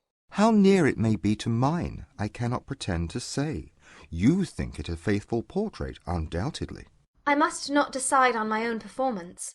He made no answer, and they were again silent till they had gone down the dance, when he asked her if she and her sisters did not very often walk to Meryton. She answered in the affirmative, and, unable to resist the temptation, added, When you met us there the other day, we had just been forming a new acquaintance. The effect was immediate. A deeper shade of hauteur overspread his features, but he said not a word, and Elizabeth, though blaming herself for her own weakness, could not go on. At length Darcy spoke, and in a constrained manner said, Mr. Wickham is blessed with such happy manners as may ensure his making friends. Whether he may be equally capable of retaining them is less certain. He has been so unlucky as to lose your friendship, replied Elizabeth with emphasis, and in a manner which he is likely to suffer from all his life. Darcy made no answer, and seemed desirous of changing the subject.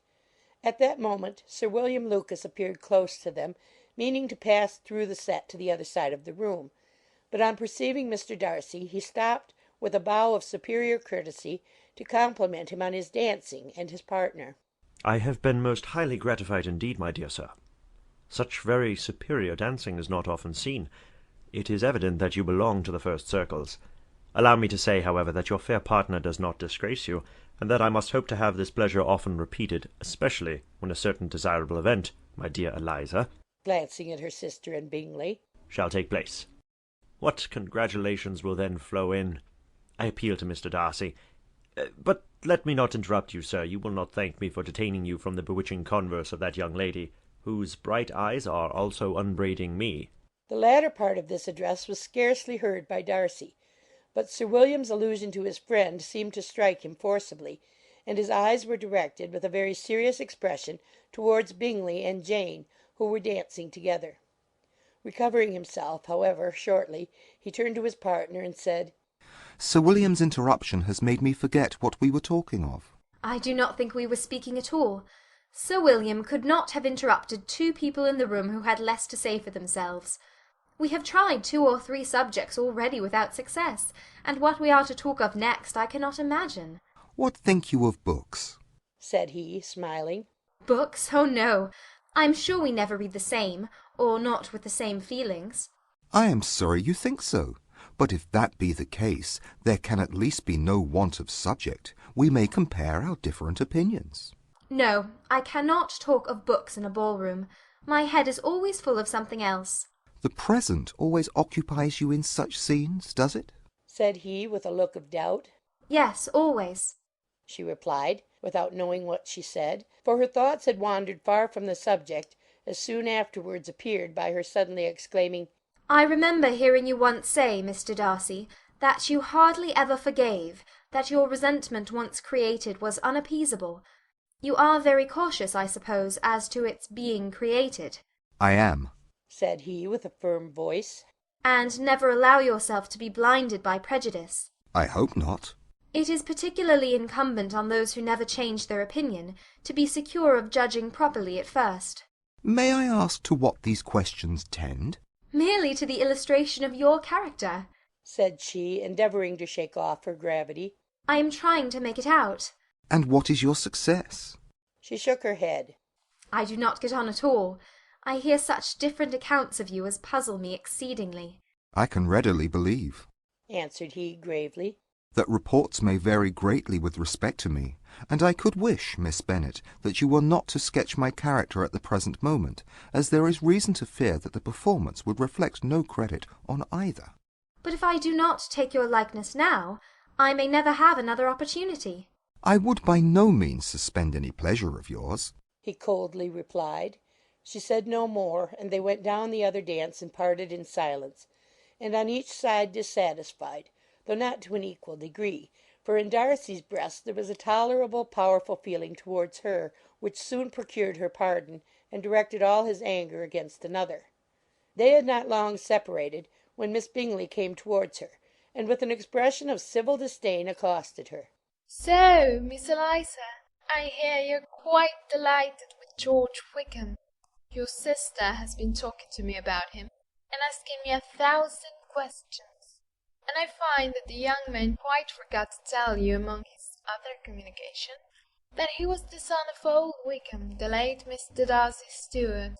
Let me recommend you, however, as a friend, not to give implicit confidence to all his assertions, for as to Mr. Darcy's using him ill, it is perfectly false. For, on the contrary, he has always been remarkably kind to him, though George Wickham has treated Mr. Darcy in a most infamous manner. I do not know the particulars, but I know very well that Mr. Darcy is not in the least to blame, that he cannot bear to hear George Wickham mentioned, and that though my brother thought that he could not well avoid including him in his invitation to the officers, he was excessively glad to find that he had taken himself out of the way. His coming into the country at all is a most insolent thing indeed, and I wonder how he could presume to do it. I pity you, Miss Eliza, for this discovery of your favourite scout, but really, considering his descent, one could not expect much better." "His guilt and his descent appear by your account to be the same," said Elizabeth angrily. "for I've heard you accuse him of nothing worse than of being the son of Mr. Darcy's steward, and of that, I can assure you, he informed me himself." "I beg your pardon," replied Miss Bingley, turning away with a sneer. "Excuse my interference. It was kindly meant." "Insolent girl," said Elizabeth to herself. "you are much mistaken if you expect to influence me by such a paltry attack as this. I see nothing in it but your own wilful ignorance and the malice of Mr. Darcy." She then sought her eldest sister, who has undertaken to make inquiries on the same subject of Bingley.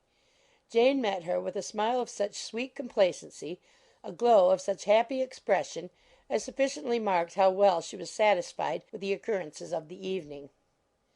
Elizabeth instantly read her feelings, and at that moment solicitude for Wickham, resentment against his enemies, and everything else, gave way before the hope of Jane's being in the fairest way for happiness. "I want to know," said she, with a countenance no less smiling than her sister's, "what you have learnt about Mr. Wickham.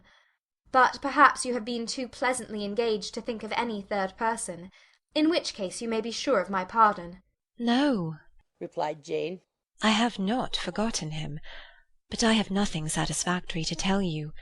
Mr. Bingley does not know the whole of his history, and is quite ignorant of the circumstances which have principally offended Mr. Darcy.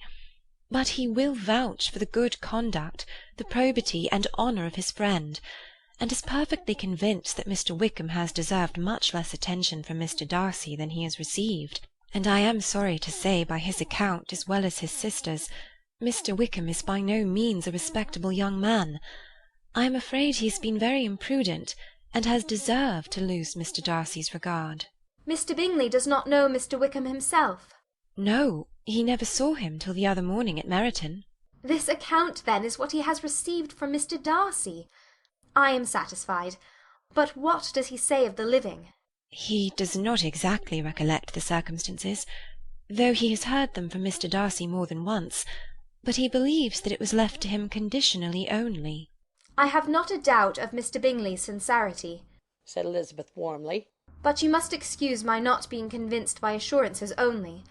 Mr. Bingley's defence of his friend was a very able one, I dare say, but since he is unacquainted with several parts of the story, and has learnt the rest from that friend himself, I shall venture to still think of both gentlemen as I did before." She then changed the discourse to one more gratifying to each, and on which there could be no difference of sentiment. Elizabeth listened with delight to the happy though modest hopes which Jane entertained of Mr. Bingley's regard, and said all in her power to heighten her confidence in it. On their being joined by Mr. Bingley himself, Elizabeth withdrew to Miss Lucas, to whose inquiry after the pleasantness of her last partner she had scarcely replied, before Mr. Collins came up to them, and told her with great exultation that he had just been so fortunate as to make a most important discovery. "I have found out," said he, "by a singular accident, that there is now in the room a near relation of my patroness. I happened to overhear the gentleman himself mentioning to the young lady who does the honours of the house the names of his cousin Miss de Bourgh, and of her mother Lady Catherine. How wonderfully these sort of things occur! Who would have thought of my meeting with, perhaps, a nephew of Lady Catherine de Bourgh in this assembly? I am most thankful that the discovery is made in time for me to pay my respects to him, which I am now going to do, and trust he will excuse my not having done it before. My total ignorance of the connection must plead my apology." You are not going to introduce yourself to Mr. Darcy? "Indeed I am. I shall entreat his pardon for not having done it earlier. I believe him to be Lady Catherine's nephew. It will be in my power to assure him that her ladyship was quite well yesterday sevennight." Elizabeth tried hard to dissuade him from such a scheme, assuring him that Mr. Darcy would consider his addressing him without introduction as an impertinent freedom rather than a compliment to his aunt; that it was not in the least necessary there should be any notice on either side, and that if it were, it must belong to Mr. Darcy, the superior in consequence, to begin the acquaintance. Mr. Collins listened to her with the determined air of following his own inclination, and when she ceased speaking, replied thus: "My dear Miss Elizabeth, I have the highest opinion in the world in your excellent judgment in all matters within the scope of your understanding. But permit me to say that there must be a wide difference between the established forms of ceremony amongst the laity and those which regulate the clergy. For give me leave to observe that I consider the clerical office as equal in point of dignity with the highest rank in the kingdom, provided that a proper humility of behaviour is at the same time maintained. You must, therefore, allow me to follow the dictates of my conscience on this occasion, which leads me to perform what I look on as a point of duty. Pardon me for neglecting to profit by your advice, which on every other subject shall be my constant guide, though in the case before us I consider myself more fitted by education and habitual study to decide on what is right than a young lady like yourself." And with a low bow he left her to attack Mr. Darcy, whose reception of his advances she eagerly watched, and whose astonishment at being so addressed was very evident.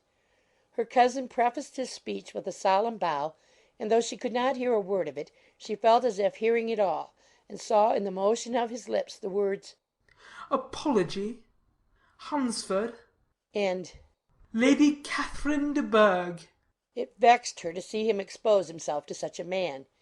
Mr. Darcy was eyeing him with unrestrained wonder, and when at last Mr. Collins allowed him time to speak, replied with an air of distant civility. Mr. Collins, however, was not discouraged from speaking again, and Mr. Darcy's contempt seemed abundantly increasing with the length of his second speech, and at the end of it he only made him a slight bow and moved another way. Mr. Collins then returned to Elizabeth. "I have no reason, I assure you," said he, "to be dissatisfied with my reception. Mr. Darcy seemed much pleased with the attention. He answered me with the utmost civility, and even paid me the compliment of saying that he was so well convinced of Lady Catherine's discernment as to be certain she could never bestow a favour unworthily. It was really a very handsome thought. Upon the whole, I am much pleased with him." As Elizabeth had no longer any interest of her own to pursue, she turned her attention almost entirely on her sister and Mr. Bingley, and the train of agreeable reflections which her observations gave birth to made her perhaps almost as happy as Jane. She saw her in idea settled in that very house, in all the felicity which a marriage of true affection could bestow, and she felt capable under such circumstances of endeavouring even to like Bingley's two sisters. Her mother's thoughts, she plainly saw, were bent the same way, and she determined not to venture near her, lest she might hear too much. When they sat down to supper, therefore, She considered it a most unlucky perverseness which placed them within one of each other, and deeply was she vexed to find that her mother was talking to that one person, Lady Lucas, freely, openly, and of nothing else but her expectation that Jane would soon be married to Mr. Bingley. It was an animating subject, and Mrs. Bennet seemed incapable of fatigue while enumerating the advantages of the match. His being such a charming young man, and so rich, and living but 3 miles from them, were the first points of self-gratulation. And then it was such a comfort to think how fond the two sisters were of Jane, and to be certain that they must desire the connection as much as she could do. It was moreover such a promising thing for her younger daughters, as Jane's marrying so greatly must throw them in the way of other rich men, and lastly, it was so pleasant at her time of life to be able to consign her single daughters to the care of their sister, that she might not be obliged to go into company more than she liked. It was necessary to make this circumstance a matter of pleasure, because on such occasions it is the etiquette, but no one was less likely than Mrs. Bennet to find comfort in staying home at any period of her life. She concluded with many good wishes that Lady Lucas might soon be equally fortunate, though evidently and triumphantly believing there was no chance of it. In vain did Elizabeth endeavour to check the rapidity of her mother's words, or persuade her to describe her felicity in a less audible whisper, for, to her inexpressible vexation, she could perceive that the chief of it was overheard by Mr. Darcy, who sat opposite to them. Her mother only scolded her for being nonsensical. What is Mr. Darcy to me, pray, that I should be afraid of him? I am sure we owe him no such particular civility as to be obliged to say nothing he may not like to hear. For heaven's sake, madam, speak lower. What advantage can it be for you to offend Mr. Darcy? You will never recommend yourself to his friend by so doing. Nothing that she could say, however, had any influence. Her mother would talk of her views in the same intelligible tone. Elizabeth blushed and blushed again with shame and vexation. She could not help frequently glancing her eye at Mr. Darcy, though every glance convinced her of what she dreaded. For though he was not always looking at her mother, she was convinced that his attention was invariably fixed by her. The expression of his face changed gradually from indignant contempt to a composed and steady gravity. At length, however, Mrs. Bennet had no more to say, and Lady Lucas, who had been long yawning at the repetition of delights which she saw no likelihood of sharing, was left to the comforts of cold ham and chicken. Elizabeth now began to revive. But not long was the interval of tranquillity, for when supper was over, singing was talked of, and she had the mortification of seeing Mary, after very little entreaty, preparing to oblige the company. By many significant looks and silent entreaties did she endeavour to prevent such a proof of complaisance, but in vain. Mary would not understand them. Such an opportunity of exhibiting was delightful to her, and she began her song. Elizabeth's eyes were fixed on her with most painful sensations, and she watched her progress through the several stanzas with an impatience which was very ill rewarded at their close. For Mary, on receiving amongst the thanks of the table the hint of a hope that she might be prevailed on to favour them again, after the pause of half a minute began another. Mary's powers were by no means fitted for such a display. Her voice was weak, and her manner affected. Elizabeth was in agonies. She looked at Jane to see how she bore it, but Jane was very composedly talking to Bingley. She looked at his two sisters, and saw them making signs of derision at each other, and at Darcy, who continued, however, imperturbably grave. She looked at her father to entreat his interference lest Mary should be singing all night. He took the hint, and when Mary had finished her second song, said aloud, "That will do extremely well, child. You have delighted us long enough. Let the other young ladies have time to exhibit." Mary, though pretending not to hear, was somewhat disconcerted, and Elizabeth, sorry for her, and sorry for her father's speech, was afraid her anxiety had done no good. Others of the party were now applied to. "If I," said Mr. Collins, "were so fortunate as to be able to sing, I should have great pleasure, I am sure, in obliging the company with an air, for I consider music as a very innocent diversion, and perfectly compatible with the profession of a clergyman. I do not mean, however, to assert that we can be justified in devoting too much of our time to music, for there are certainly other things to be attended to. The rector of a parish has much to do. In the first place, he must take such an agreement for tithes as may be beneficial to himself and not offensive to his patron. He must write his own sermons, and the time that remains will not be too much for his parish duties and the care and improvement of his dwelling, which he cannot be excused from making as comfortable as possible. And I do not think it of light importance that he should have attentive and conciliatory manner towards everybody, especially towards those to whom he owes his preferment. I cannot acquit him of that duty, nor could I think well of the man who should omit an occasion of testifying his respect towards anybody connected with the family." And with a bow to Mr. Darcy he concluded his speech, which had been spoken so loud as to be heard by half the room. Many stared, many smiled, but no one looked more amused than Mr. Bennet himself, while his wife seriously commended Mr. Collins for having spoken so sensibly, and observed in a half whisper to Lady Lucas that he was a remarkably clever, good kind of young man. To Elizabeth it appeared that had her family made an agreement to expose themselves as much as they could during the evening, it would have been impossible for them to play their parts with more spirit or finer success. And happy did she think it for Bingley and her sister that some of the exhibition had escaped his notice, and that his feelings were not of a sort to be much distressed by the folly which he must have witnessed. That his two sisters and Mr. Darcy, however, should have such an opportunity of ridiculing her relations was bad enough, and she could not determine whether the silent contempt of the gentlemen or the insolent smiles of the ladies were more intolerable. The rest of the evening brought her little amusement. She was teased by Mr. Collins, who continued most perseveringly by her side, and though he could not prevail on her to dance with him again, put it out of her power to dance with others.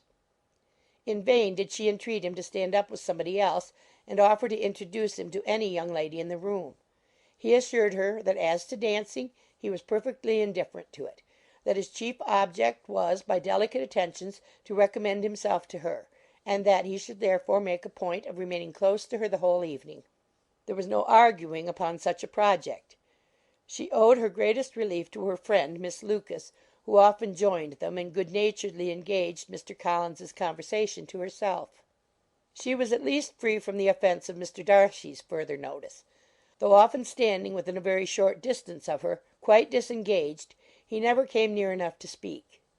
She felt it to be the probable consequence of her allusions to Mr. Wickham, and rejoiced in it.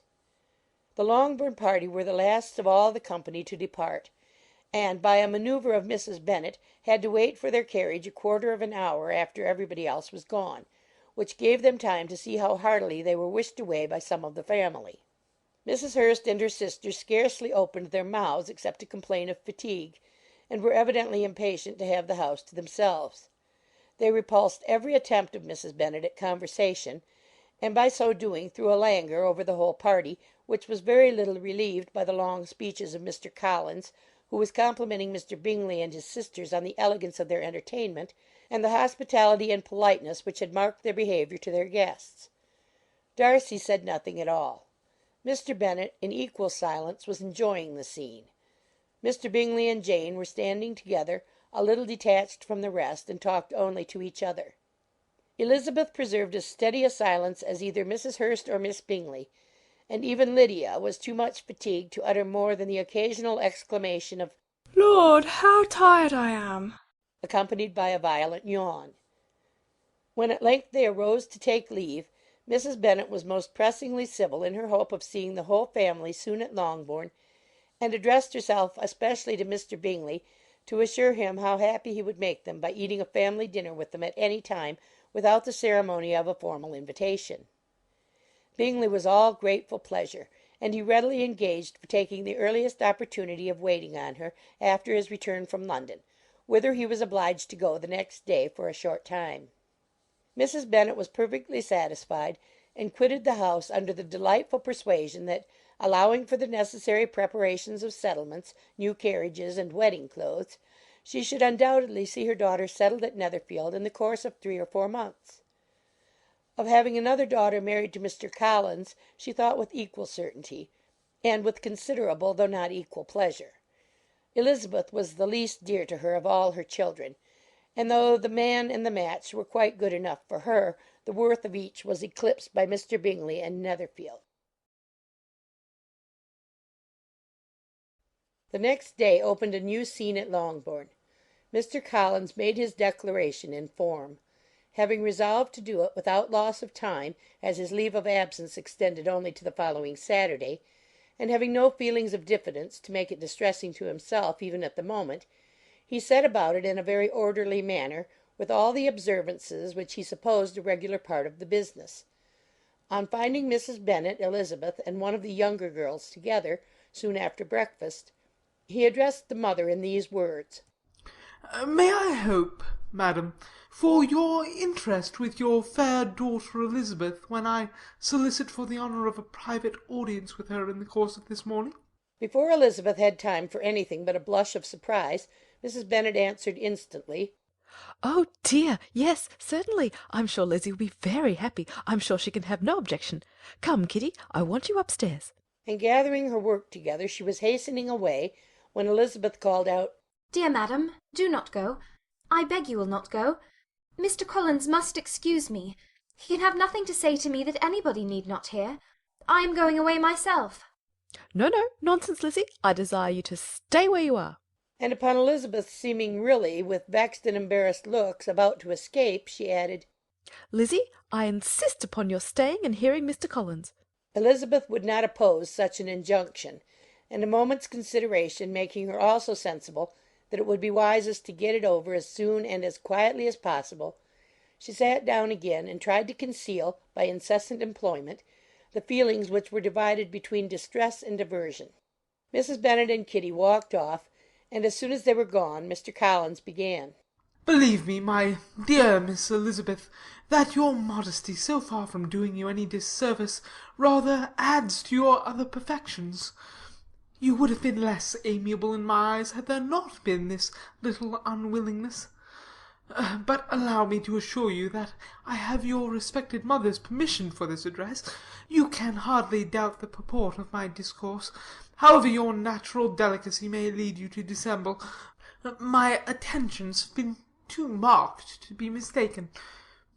Almost as soon as I entered the house, I singled you out as the companion of my future life. But before I am run away with by my feelings on this subject, perhaps it would be advisable for me to state my reasons for marrying, and, moreover, for coming into Hertfordshire with the design of selecting a wife, as I certainly did."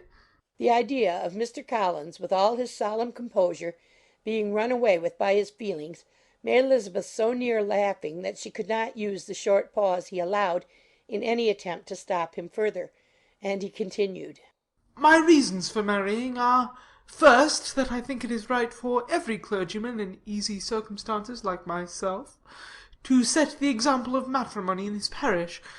Secondly, that I am convinced it will add very greatly to my happiness. And thirdly, which perhaps I ought to have mentioned earlier, that it is the particular advice and recommendation of the very noble lady whom I have the honour of calling patroness. Twice she has condescended to give me her opinion, unasked, too, on this subject, and it was but the very Saturday night that I left Hunsford, between our pools at quadrille, while Mrs. Jenkinson was arranging Mr. Berg's footstool, that she said, 'Mr. Collins, you must marry. A clergyman like you must marry. Choose properly, choose a gentlewoman for my sake, and for your own, let her be an active, useful sort of person, not brought up high, but able to make a small income go a good way. This is my advice. Find such a woman as soon as you can, bring her to Hunsford, and I will visit her. Allow me, by the way, to observe, my fair cousin, that I do not reckon the notice and kindness of Lady Catherine de Bourgh as among the least of the advantages in my power to offer. You will find her manners beyond anything I can describe, and your wit and vivacity, I think, must be acceptable to her, especially when tempered with the silence and respect that her rank will inevitably excite. Thus much for my general intention in favour of matrimony. It remains to be told why my views were directed towards Longbourn instead of my own neighbourhood, where I can assure you there are many amiable young women. But the fact is, that being as I am to inherit this estate, after the death of your honoured father, who, however, may live many years longer, I could not satisfy myself without resolving to choose a wife from among his daughters, that the loss to them might be as little as possible, when the melancholy event takes place, which, however, as I've already said, may not be for several years. This has been my motive, my fair cousin, and I flatter myself it will not sink me in your esteem. And now nothing remains for me but to assure you in the most animated language of the violence of my affection. To fortune I am perfectly indifferent, and shall make no demand of that nature on your father, since I am well aware that it could not be complied with, and that £1,000 in the 4 per cents, which will not be yours till after your mother's decease, is all that you may ever be entitled to. On that head, therefore, I shall be uniformly silent, and you may assure yourself that no ungenerous reproach shall ever pass my lips when we are married." It was absolutely necessary to interrupt him now. "You are too hasty, sir," she cried. "You forget that I have made no answer. Let me do it without further loss of time. Accept my thanks for the compliment you are paying me.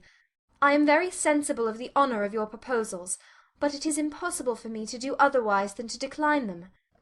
"I am not now to learn," replied Mr. Collins, with a formal wave of the hand, "that it is usual with young ladies to reject the addresses of the man whom they secretly mean to accept, when he first applies for their favour, and that sometimes the refusal is repeated a second or even a third time. I am therefore by no means discouraged by what you have just said, and shall hope to lead you to the altar ere long." "Upon my word, sir," cried Elizabeth, "your hope is a rather extraordinary one after my declaration. I do assure you that I am not one of those young ladies, if such young ladies there are, who are so daring as to risk their happiness on the chance of being asked a second time. I am perfectly serious in my refusal. You could not make me happy, and I am convinced that I am the last woman in the world who could make you so. Nay, were your friend Lady Catherine to know me, I am persuaded she would find me in every respect ill qualified for the situation." "Were it certain that Lady Catherine would think so," said Mr. Collins, very gravely. "But I cannot imagine that her ladyship would at all disapprove of you, and you may be certain, when I have the honour of seeing her again, I shall speak in the very highest terms of your modesty, economy, and other amiable qualification." "Indeed, Mr. Collins, all praise of me will be unnecessary. You must give me leave to judge for myself, and pay me the compliment of believing what I say. I wish you very happy and very rich, and by refusing your hand, do all in my power to prevent your being otherwise. In making me the offer, you must have satisfied the delicacy of your feelings with regard to my family, and may take possession of Longbourn estate whenever it falls, without any self-reproach. This matter may be considered, therefore, as finally settled." And rising as she thus spoke, she would have quitted the room, had Mr. Collins not thus addressed her.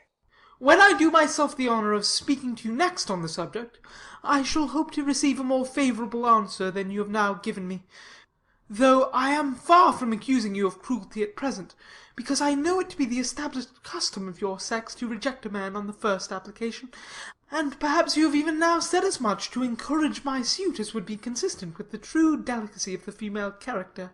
"Really, Mr. Collins," cried Elizabeth, with some warmth, "you puzzle me exceedingly. If what I have hitherto said can appear to you in the form of encouragement, I know not how to express my refusal in such a way as to convince you of its being one." "You must give me leave to flatter myself, my dear cousin, that your refusal of my addresses is merely words, of course. My reasons for believing it are briefly these. It does not appear to me that my hand is unworthy your acceptance, or that the establishment I can offer would be any other than highly desirable. My situation in life, my connections with the family of de Bourgh, and my relationship to your own, are circumstances highly in my favour, And you should take it into further consideration that in spite of your manifold attractions, it is by no means certain that another offer of marriage may ever be made to you. Your portion is unhappily so small that it will in all likelihood undo the effects of your loveliness and amiable qualifications. As I must therefore conclude that you are not serious in your rejection of me, I shall choose to attribute it to your wish of increasing my love by suspense, according to the usual practice of elegant females. I do assure you, sir, that I have no pretensions whatever to that kind of elegance which consists in tormenting a respectable man. I would rather be paid the compliment of being believed sincere. I thank you again and again for the honour you have done me in your proposals, but to accept them is absolutely impossible. My feelings in every respect forbid it. Can I speak plainer? Do not consider me now as an elegant female intending to plague you, but as a rational creature speaking the truth from her heart. You are uniformly charming, cried he, with an air of awkward gallantry. And I am persuaded that, when sanctioned by the express authority of both your excellent parents, my proposals will not fail of being acceptable. To such perseverance in wilful self-deception Elizabeth would make no reply, and immediately and in silence withdrew, determined, if he persisted in considering her repeated refusals as flattering encouragement, to apply to her father, whose negative might be uttered in such a manner as to be decisive, and whose behaviour at least could not be mistaken for the affectation and coquetry of an elegant female. Mr. Collins was not left long to the silent contemplation of his successful love, for Mrs. Bennet, having dawdled about in the vestibule to watch for the end of the conference, no sooner saw Elizabeth open the door and with quick step pass her towards the staircase, than she entered the breakfast-room, and congratulated both him and herself in warm terms on the happy prospect of their nearer connection.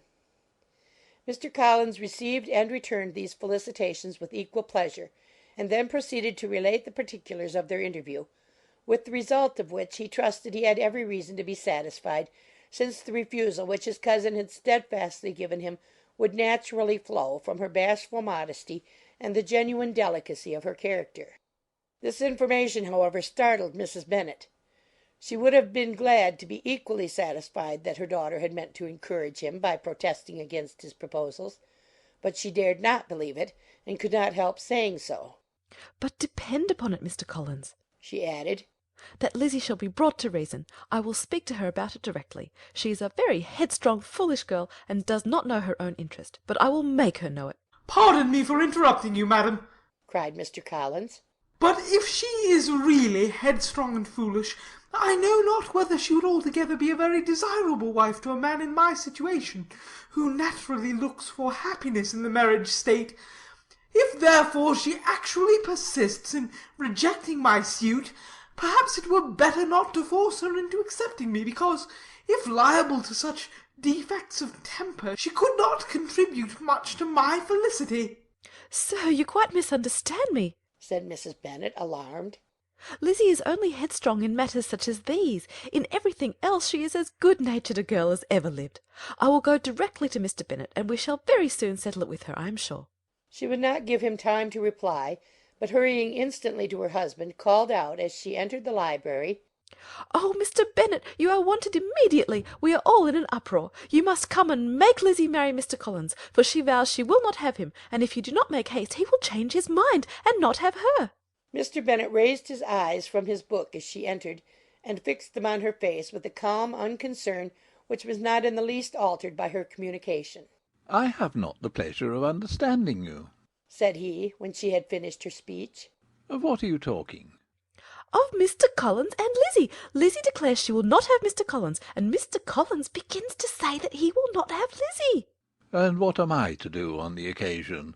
It seems a hopeless business." "Speak to Lizzie about it yourself. Tell her that you insist upon her marrying him." "Let her be called down. She shall hear my opinion." Mrs. Bennet rang the bell, and Miss Elizabeth was summoned to the library. "Come here, child," cried her father as she appeared. "I have sent for you on an affair of importance.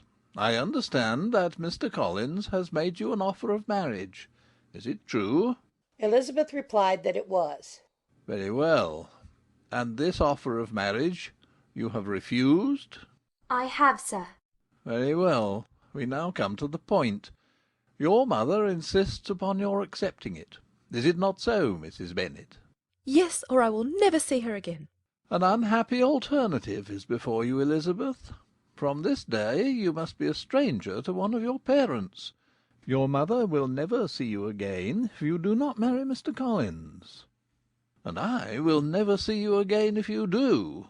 Elizabeth could not but smile at such a conclusion of such a beginning, but Mrs. Bennet, who had persuaded herself that her husband regarded the affair as she wished, was excessively disappointed. What do you mean, Mr. Bennet, in talking this way? You promised me to insist upon her marrying him. "My dear," replied her husband, "I have two small favours to request. First, that you will allow me the free use of my understanding on the present occasion, and secondly, of my room. I shall be glad to have the library to myself as soon as may be." Not yet, however, in spite of her disappointment in her husband, did Mrs. Bennet give up the point. She talked to Elizabeth again and again, coaxed and threatened her by turns. She endeavoured to secure Jane in her interest, but Jane, with all possible mildness, declined interfering, and Elizabeth, sometimes with real earnestness, and sometimes with playful gaiety, replied to her attacks. Though her manner varied, however, her determination never did. Mr. Collins, meanwhile, was meditating in solitude on what had passed. He thought too well of himself to comprehend on what motives his cousin could refuse him, and though his pride was hurt, he suffered in no other way. His regard for her was quite imaginary, and the possibility of her deserving her mother's reproach prevented his feeling any regret. While the family were in this confusion, Charlotte Lucas came to spend the day with them. She was met in the vestibule by Lydia, who, flying to her, cried in a half-whisper, "I am glad you are calm, for there is such fun here.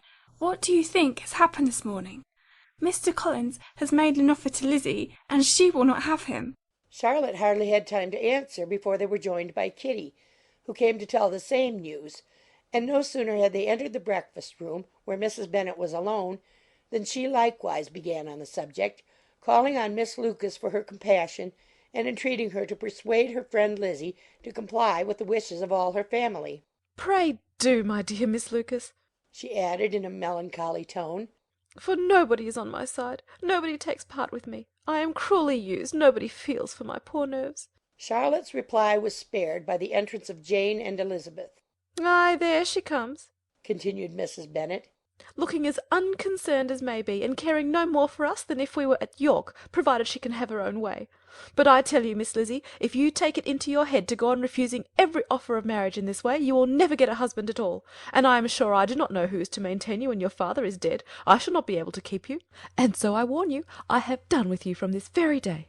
I told you in the library, you know, that I should never speak to you again, and you will find me as good as my word. I have no pleasure in talking to undutiful children. Not that I have much pleasure indeed in talking to anybody. People who suffer as I do from nervous complaints can have no great inclination for talking. Nobody can tell what I suffer. But it is always so. Those who do not complain are never pitied." Her daughters listened in silence to this effusion, sensible that any attempt to reason with her or soothe her would only increase the irritation. She talked on, therefore, without interruption from any of them, till they were joined by Mr. Collins, who entered the room with an air more stately than usual, and on perceiving whom, she said to the girls, "Now I do insist upon it that you, all of you, hold your tongues, and let me and Mr. Collins have a little conversation together." Elizabeth passed quietly out of the room. Jane and Kitty followed, but Lydia stood her ground, determined to hear all she could, and Charlotte, detained first by the civility of Mr. Collins, whose inquiries after herself and all her family were very minute, and then by a little curiosity, satisfied herself with walking to the window and pretending not to hear. In a doleful voice Mrs. Bennet began the projected conversation. "Oh, Mr. Collins!" "My dear madam," replied he, "let us be for ever silent on this point. Far be it from me," he presently continued, in a voice that marked his displeasure, "to resent the behaviour of your daughter. Resignation to inevitable evils is the evil duty of us all. the peculiar duty of a young man who has been so fortunate as I have been in early preferment, and I trust I am resigned.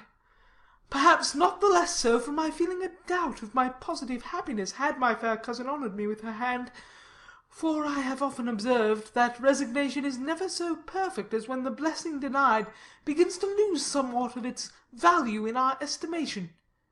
You will not, I hope, consider me as showing any disrespect to your family, my dear madam, by thus withdrawing my pretensions to your daughter's favour, without having paid yourself and Mr. Bennet the compliment of requesting you to interpose your authority in my behalf. My conduct may, I fear, be objectionable in having accepted my dismission from your daughter's lips instead of your own. But we are all liable to error. I have certainly meant well through the whole affair. My object has been to secure an amiable companion for myself, with due consideration for the advantage of all your family. And if my manner has been at all reprehensible, I here beg leave to apologize. The discussion of Mr. Collins's offer was now nearly at an end, and Elizabeth had only to suffer from the uncomfortable feelings necessarily attending it, and occasionally from some peevish allusions of her mother. As for the gentleman himself, his feelings were chiefly expressed, not by embarrassment or dejection, or by trying to avoid her, but by stiffness of manner and resentful silence.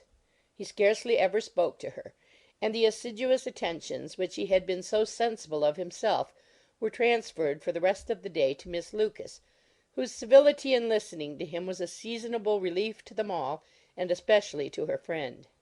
The morrow produced no abatement of Mrs. Bennet's ill humour or ill health. Mr. Collins was also in the same state of angry pride.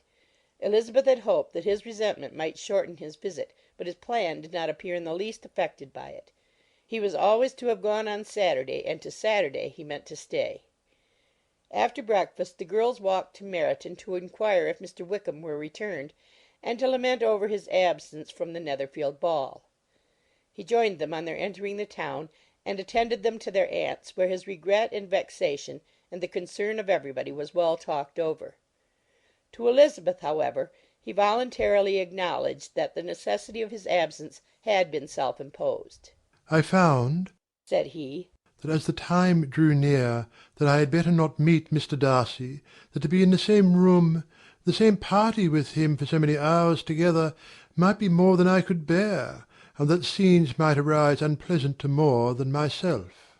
She highly approved his forbearance, and they had leisure for a full discussion of it, and for all the commendation which they civilly bestowed on each other, as Wickham and another officer walked back with them to Longbourn, and during the walk he particularly attended to her. His accompanying them was a double advantage.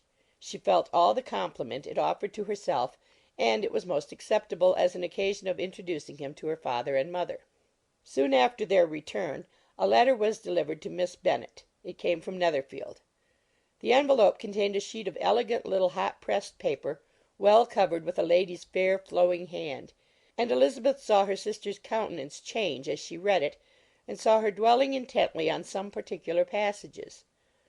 Jane recollected herself soon, and putting the letter away tried to join with her usual cheerfulness in the general conversation. But Elizabeth felt an anxiety on the subject which drew off her attention even from Wickham, and no sooner had he and his companion taken leave than a glance from Jane invited her to follow her upstairs. When they had gained their own room, Jane, taking out the letter, said, "This is from Caroline Bingley. What it contains has surprised me a good deal. The whole party have left Netherfield by this time, and are on their way to town, and without any intention of coming back again. You shall hear what she says." She then read the first sentence aloud, which comprised the information of their having just resolved to follow their brother to town directly, and of their meeting to dine in Grosvenor Street, where Mr. Hurst had a house. The next was in these words: I do not pretend to regret anything I shall live in Hertfordshire, except your society, my dearest friend. But we will hope at some future period to enjoy many returns of that delightful intercourse we have known, and in the meanwhile may lessen the pain of separation by a very frequent and most unreserved correspondence. I depend on you for that. To these high flown expressions Elizabeth listened with all the insensibility of distrust; and though the suddenness of their removal surprised her, she saw nothing in it really to lament. It was not to be supposed that their absence from Netherfield would prevent Mr. Bingley's being there; and as to the loss of their society, she was persuaded that Jane must cease to regard it in the enjoyment of his. "It is unlucky," said she, after a short pause, "that you should not be able to see your friends before they leave the country.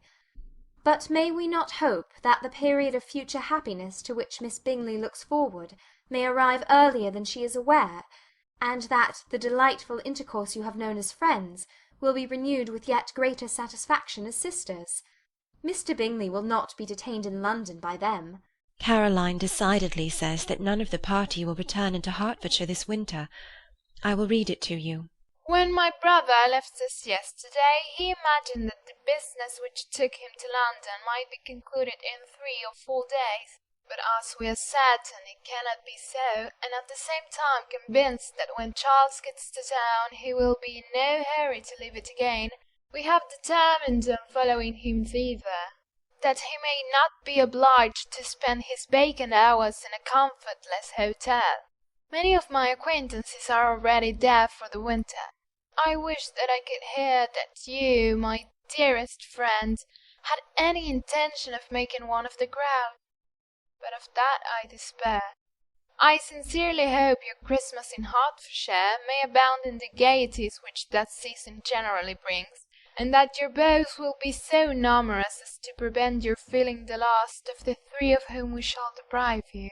It is evident by this, added Jane, that he comes back no more this winter. It is only evident that Miss Bingley does not mean that he should. Why will you think so? It must be his own doing. He is his own master. But you do not know all. I will read you the passage which particularly hurts me. I will have no reserves from you.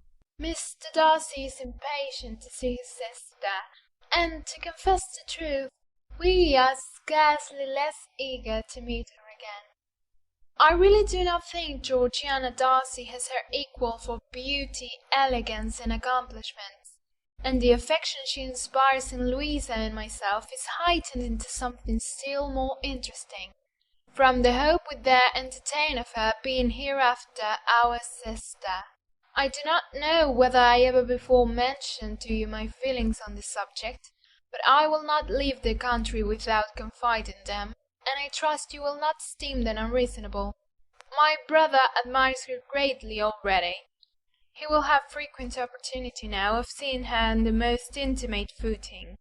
Her relations all wish the connection as much as his own, and a sister's partiality is not misleading me, I think, when I call Charles most capable of engaging any woman's heart, with all the circumstances to favour an attachment, and nothing to prevent it.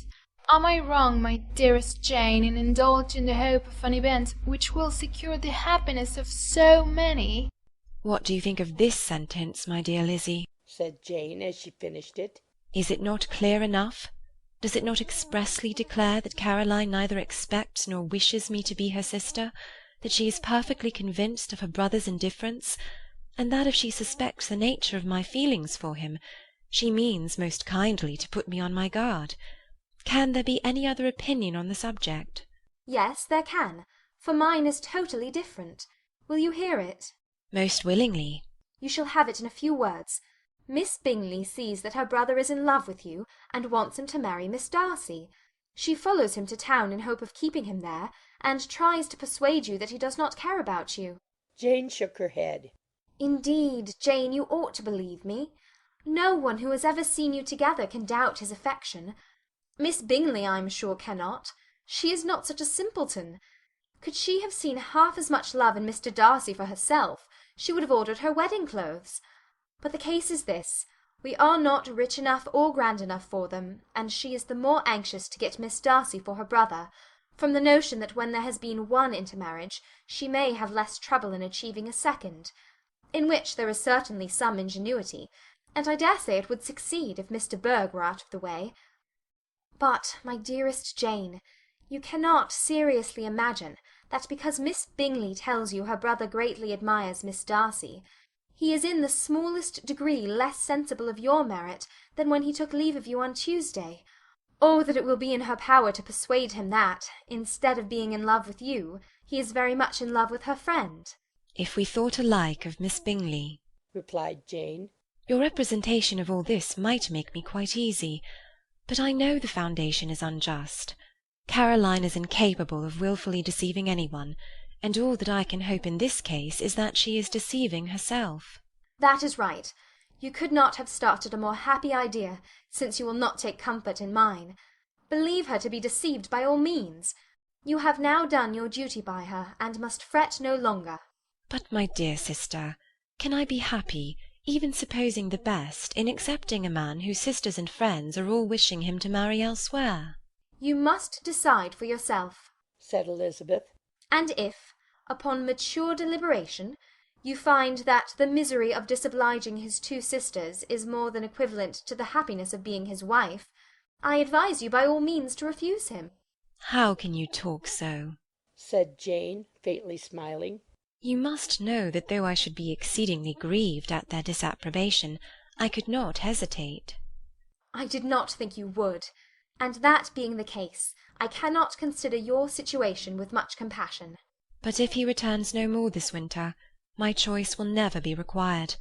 1,000 things may arise in 6 months.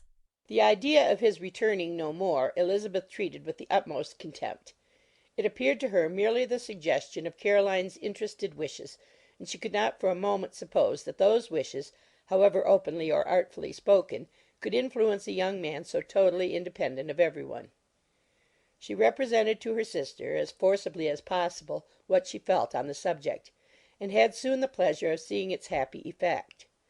Jane's temper was not desponding, and she was gradually led to hope, though the diffidence of affection sometimes overcame the hope, that Bingley would return to Netherfield and answer every wish of her heart. They agreed that Mrs. Bennet should only hear of the departure of the family without being alarmed on the score of the gentleman's conduct. But even this partial communication gave her a great deal of concern, and she bewailed it as exceedingly unlucky that the ladies should happen to go away just as they were all getting so intimate together.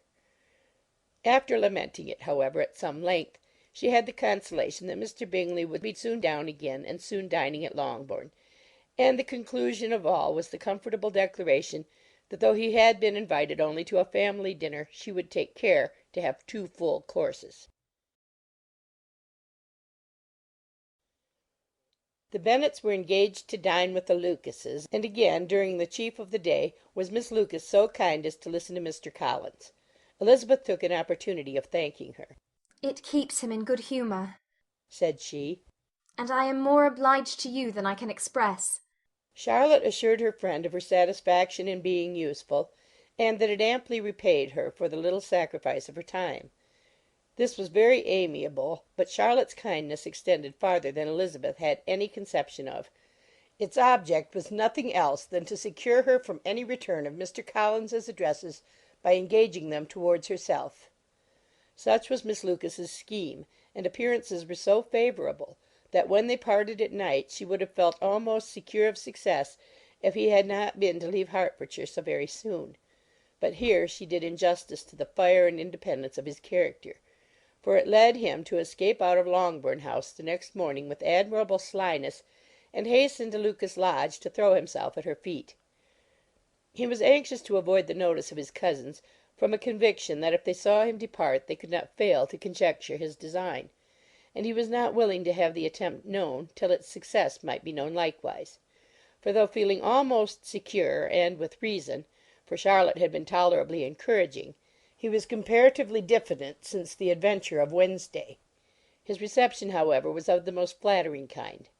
Miss Lucas perceived him from an upper window as he walked towards the house, and instantly set out to meet him accidentally in the lane; but little had she dared to hope that so much love and eloquence awaited her there. In as short a time as Mr. Collins's long speeches would allow, everything was settled between them to the satisfaction of both; and as they entered the house he earnestly entreated her to name the day that was to make him the happiest of men; and though such a solicitation must be waived for the present, the lady felt no inclination to trifle with his happiness. The stupidity with which he was favoured by nature must guard his courtship from any charm that could make a woman wish for its continuance; and Miss Lucas, who accepted him solely from the pure and disinterested desire of an establishment, cared not how soon that establishment were gained. Sir William and Lady Lucas were speedily applied to for their consent, and it was bestowed with a most joyful alacrity. Mr. Collins's present circumstances made it a most eligible match for their daughter, to whom they could give little fortune, and his prospects of future wealth were exceedingly fair. Lady Lucas began directly to calculate, with more interest than the matter had ever excited before, how many years longer Mr. Bennet was likely to live, and Sir William gave it as his decided opinion that whenever Mr. Collins should be in possession of the Longbourn estate, it would be highly expedient that both he and his wife should make their appearance at St. James's. The whole family, in short, were properly overjoyed on the occasion. The younger girls formed hopes of coming out a year or two sooner than they might otherwise have done, and the boys were relieved from their apprehension of Charlotte's dying an old maid. Charlotte herself was tolerably composed. She had gained her point, and had time to consider of it. Her reflections were in general satisfactory. Mr. Collins, to be sure, was neither sensible nor agreeable. His society was irksome, and his attachment to her must be imaginary; but still he would be her husband. Without thinking highly either of men or matrimony, marriage had always been her object. It was the only provision for well-educated young women of small fortune, and however uncertain of giving happiness, must be their pleasantest preservative from want. This preservative she had now obtained, and at the age of 27, without having ever been handsome, she felt all the good luck of it. The least agreeable circumstance in the business was the surprise it must occasion to Elizabeth Bennet, whose friendship she valued beyond that of any other person. Elizabeth would wonder, and probably would blame her; and though her resolution was not to be shaken, her feelings must be hurt by such a disapprobation. She resolved to give her the information herself, and therefore charged Mr. Collins, when he returned to Longbourn to dinner, to drop no hint of what had passed before any of the family. A promise of secrecy was of course very dutifully given, but it could not be kept without difficulty, for the curiosity excited by his long absence burst forth in such very direct questions on his return as required some ingenuity to evade, and he was at the same time exercising great self-denial, for he was longing to publish his prosperous love. As he was to begin his journey too early on the morrow to see any of the family, the ceremony of leave-taking was performed when the ladies moved for the night, and Mrs. Bennet, with great politeness and cordiality, said how happy they should be to see him at Longbourn again, whenever his engagements might allow him to visit them. "My dear madam," he replied, "this invitation is particularly gratifying, because it is what I have been hoping to receive, and you may be very certain that I shall avail myself of it as soon as possible." They were all astonished, and Mr. Bennet, who could by no means wish for so speedy a return, immediately said, "But is there not danger of Lady Catherine's disapprobation here, my good sir? You had better neglect your relations than run the risk of offending your patroness." "My dear sir," replied Mr. Collins, "I am particularly obliged to you for this friendly caution, and you may depend upon my not taking so material a step without her ladyship's concurrence." "You cannot be too much upon your guard. Risk anything rather than her displeasure; and if you find it likely to be raised by your coming to us again, which I should think exceedingly probable, stay quietly at home, and be satisfied that we shall take no offence."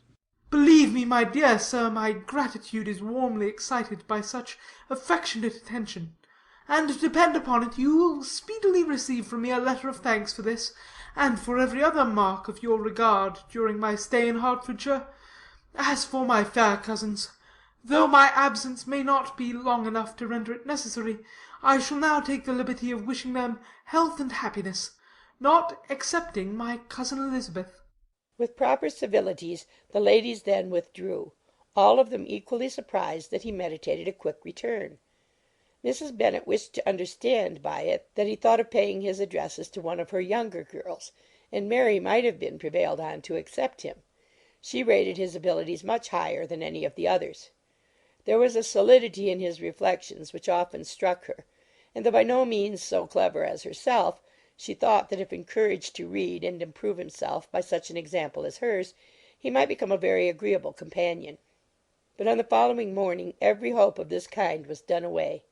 Miss Lucas called soon after breakfast, and in a private conference with Elizabeth related the event of the day before.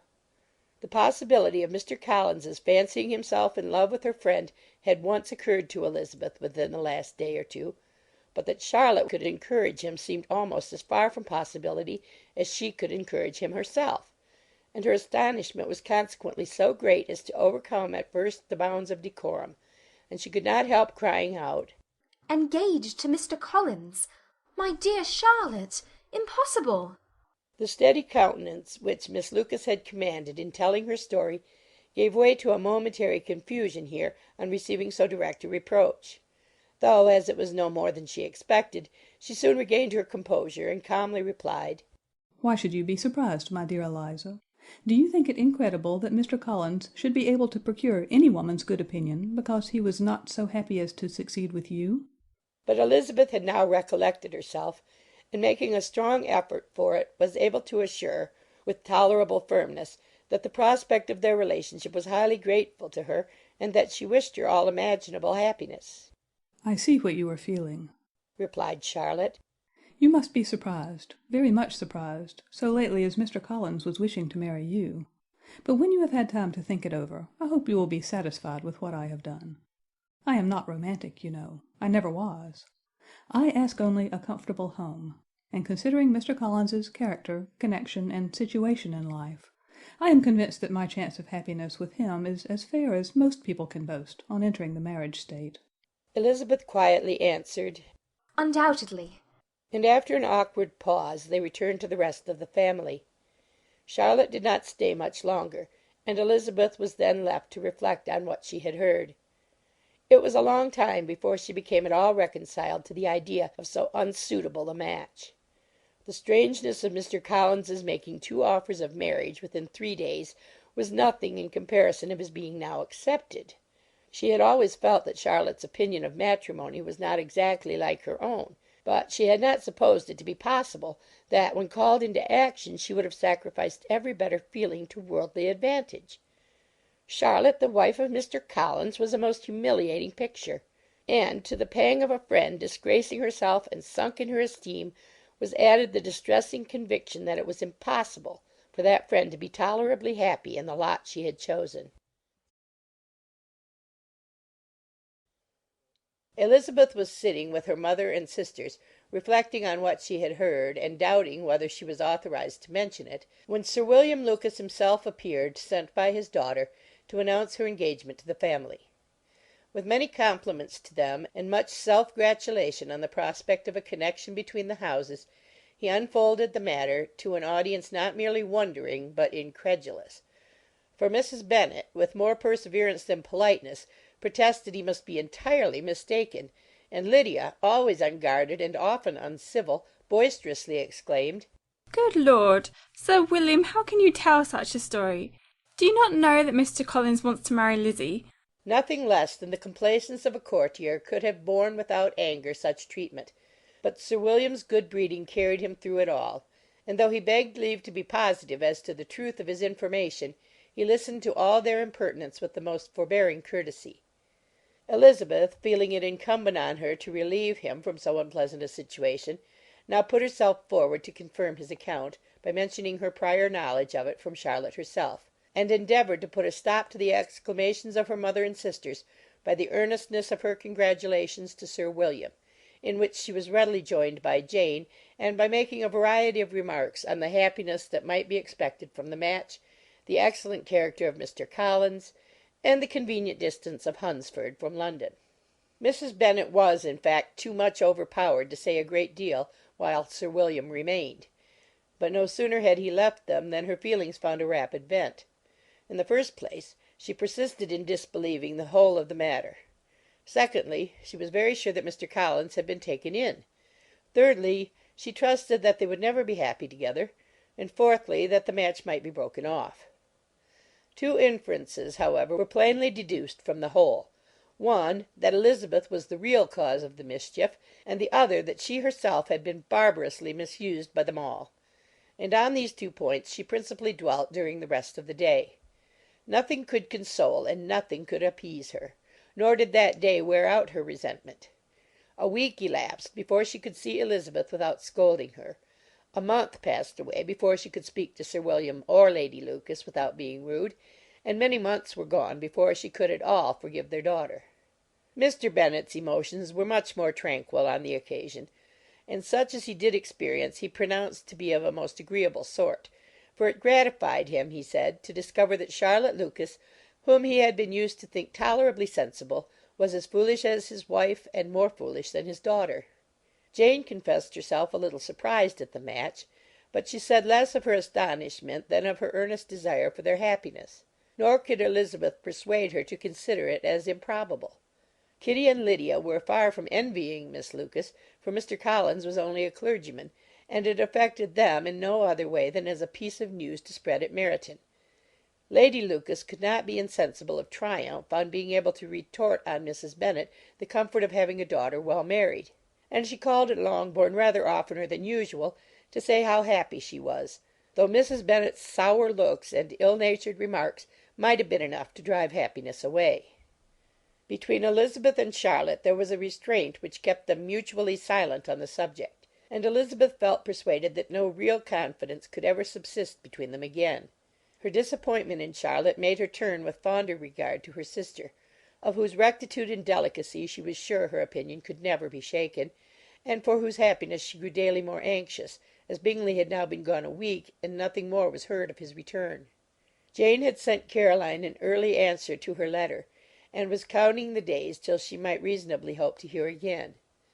The promised letter of thanks from Mr. Collins arrived on Tuesday, addressed to their father, and written with all the solemnity of gratitude which a 12-months' abode in the family might have prompted. After discharging his conscience on that head, he proceeded to inform them, with many rapturous expressions, of his happiness in having obtained the affection of their amiable neighbour, Miss Lucas, and then explained that it was merely with the view of enjoying her society that he had been so ready to close with their kind wish of seeing him again at Longbourn, whither he hoped to be able to return on Monday fortnight, for Lady Catherine, he added, so heartily approved of his marriage that she wished it to take place as soon as possible, which he trusted would be an unanswerable argument with his amiable Charlotte to name an early day for making him the happiest of men. Mr. Collins's return into Hertfordshire was no longer a matter of pleasure to Mrs. Bennet. On the contrary, she was as much disposed to complain of it as her husband. It was very strange that he should come to Longbourn instead of to Lucas Lodge. It was also very inconvenient and exceedingly troublesome. She hated having visitors in the house, while her health was so indifferent, and lovers were of all people the most disagreeable. Such were the gentle murmurs of Mrs. Bennet, and they gave way only to the greater distress of Mr. Bingley's continued absence. Neither Jane nor Elizabeth were comfortable on this subject. Day after day passed away without bringing any other tidings of him than the report which shortly prevailed in Meryton of his coming no more to Netherfield the whole winter, a report which highly incensed Mrs. Bennet, and which she never failed to contradict as a most scandalous falsehood. Even Elizabeth began to fear, not that Bingley was indifferent, but that his sisters would be successful in keeping him away. Unwilling as she was to admit an idea so destructive of Jane's happiness and so dishonourable to the stability of her lover, she could not prevent its frequently occurring. The united efforts of his two unfeeling sisters and of his overpowering friend, assisted by the attractions of Miss Darcy and the amusements of London, might be too much, she feared, for the strength of his attachment. As for Jane, her anxiety under this suspense was of course more painful than Elizabeth's, but whatever she felt she was desirous of concealing, and between herself and Elizabeth, therefore, the subject was never alluded to. But as no such delicacy restrained her mother, an hour seldom passed in which she did not talk of Bingley, express her impatience for his arrival, or even require Jane to confess that if he did not come back she would think herself very ill-used. It needed all Jane's steady mildness to bear these attacks with tolerable tranquillity. Mr. Collins returned most punctually on Monday fortnight, but his reception at Longbourn was not quite so gracious as it had been on his first introduction. He was too happy, however, to need much attention, and luckily for the others the business of love-making relieved them from a great deal of his company. The chief of every day was spent by him at Lucas Lodge, and he sometimes returned to Longbourn only in time to make an apology for his absence before the family went to bed. Mrs. Bennet was really in a most pitiable state. The very mention of anything concerning the match threw her into an agony of ill humour, and wherever she went she was sure of hearing it talked of. The sight of Miss Lucas was odious to her. As her successor in that house, she regarded her with jealous abhorrence. Whenever Charlotte came to see them, she concluded her to be anticipating the hour of possession, and whenever she spoke in a low voice to Mr. Collins, was convinced that they were talking of the Longbourn estate, and resolving to turn herself and her daughters out of the house as soon as Mr. Bennet were dead. She complained bitterly of all this to her husband. "Indeed, Mr. Bennet," said she, "it is very hard to think that Charlotte Lucas should ever be mistress of this house, that I should be forced to make way for her, and live to see her take my place in it." My dear, do not give way to such gloomy thoughts. Let us hope for better things. Let us flatter ourselves that I may be the survivor. This was not very consoling to Mrs. Bennet, and therefore, instead of making any answer, she went on as before.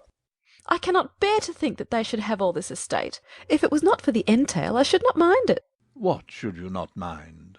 "I should not mind anything at all." Let us be thankful that you are preserved from a state of such insensibility.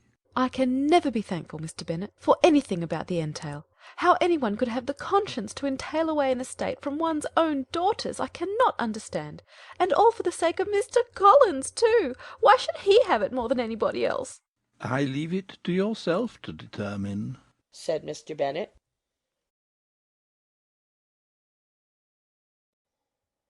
Miss Bingley's letter arrived, and put an end to doubt. The very first sentence conveyed the assurance of their being all settled in London for the winter, and concluded with her brother's regret at not having had time to pay his respects to his friends in Hertfordshire before he left the country. Hope was over, entirely over, and when Jane could attend to the rest of the letter, she found little, except the professed affection of the writer, that could give her any comfort. Miss Darcy's praise occupied the chief of it. Her many attractions were again dwelt on, and Caroline boasted joyfully of their increasing intimacy, and ventured to predict the accomplishment of the wishes which had been unfolded in her former letter. She wrote also with great pleasure of her brother's being an inmate of Mr. Darcy's house, and mentioned with raptures some plans of the latter with regard to new furniture. Elizabeth, to whom Jane very soon communicated the chief of all this, heard it in silent indignation. Her heart was divided between concern for her sister and resentment against all others. To Caroline's assertion of her brother's being partial to Miss Darcy she paid no credit. That he was really fond of Jane she doubted no more than she had ever done, and much as she had always been disposed to like him, she could not think without anger, hardly without contempt, on that easiness of temper, that want of proper resolution, which now made him the slave of his designing friends, and led him to sacrifice of his own happiness to the caprice of their inclination. Had his own happiness, however, been the only sacrifice, he might have been allowed to sport with it in whatever manner he thought best, but her sister's was involved in it, as she thought he must be sensible himself. It was a subject, in short, on which reflection would be long indulged, and must be unavailing. She could think of nothing else. And yet, whether Bingley's regard had really died away, or were suppressed by his friend's interference, whether he had been aware of Jane's attachment, or whether it had escaped his observation, whatever were the case, though her opinion of him must be materially affected by the difference, her sister's situation remained the same, her peace equally wounded.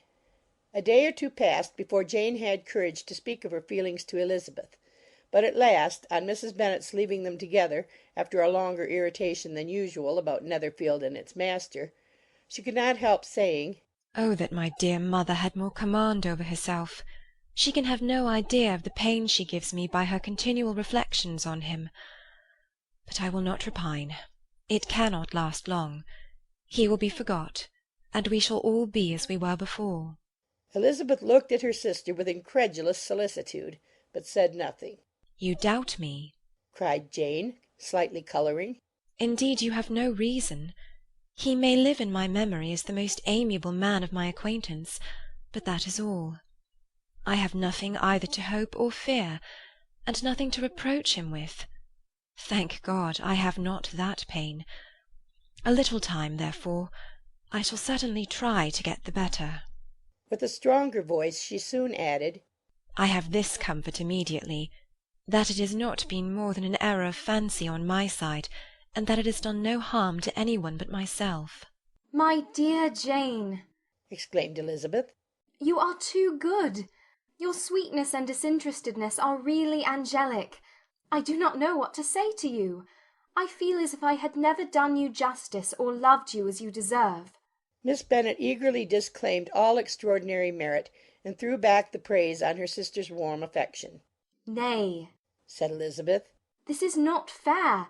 You wish to think all the world respectable, and are hurt if I speak ill of anybody. I only want to think you perfect, and you set yourself against it.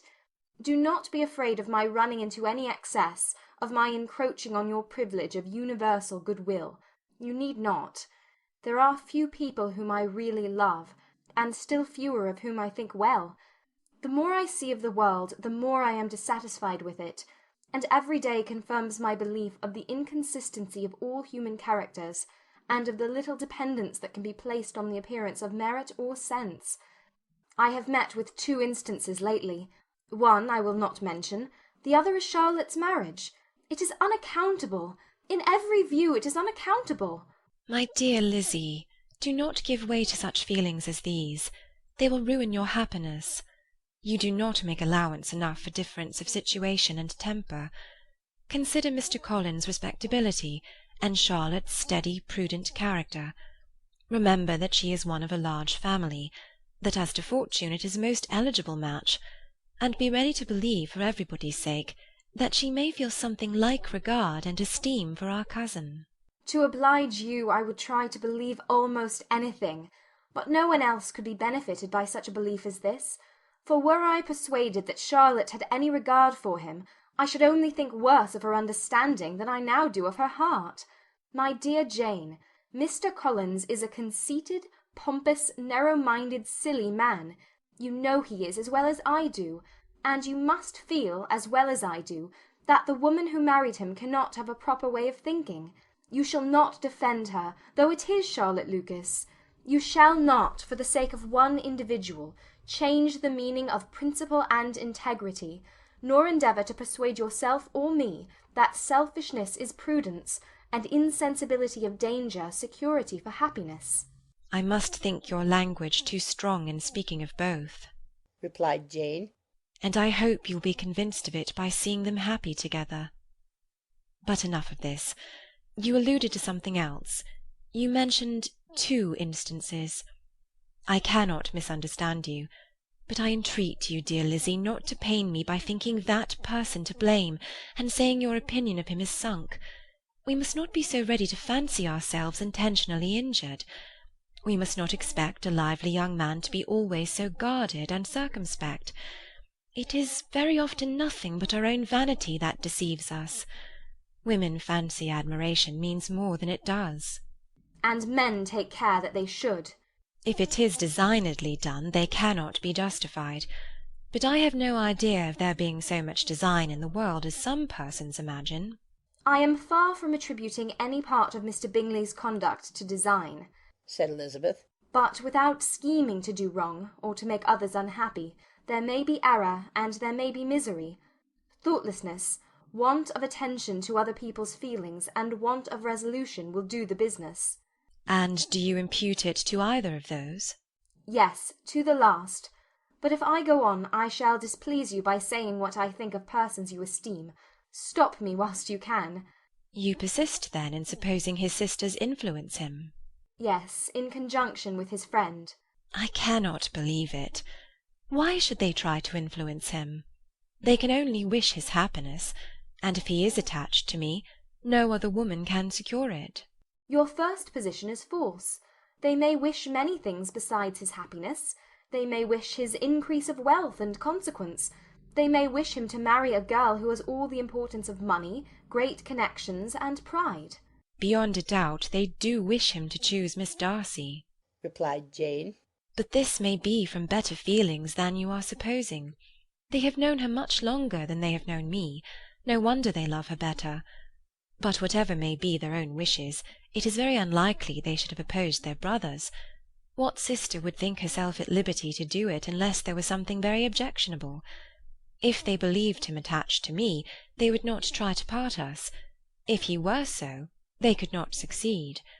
By supposing such an affection, you make everybody acting unnaturally and wrong, and me most unhappy.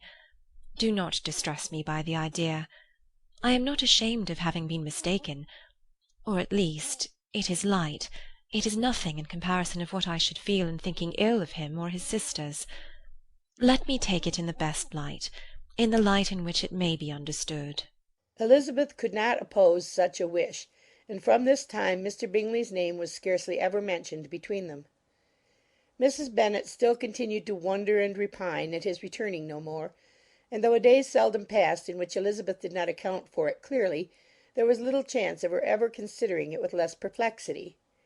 Her daughter endeavoured to convince her of what she did not believe herself, that his attentions to Jane had been merely the effect of a common and transient liking, which ceased when he saw her no more.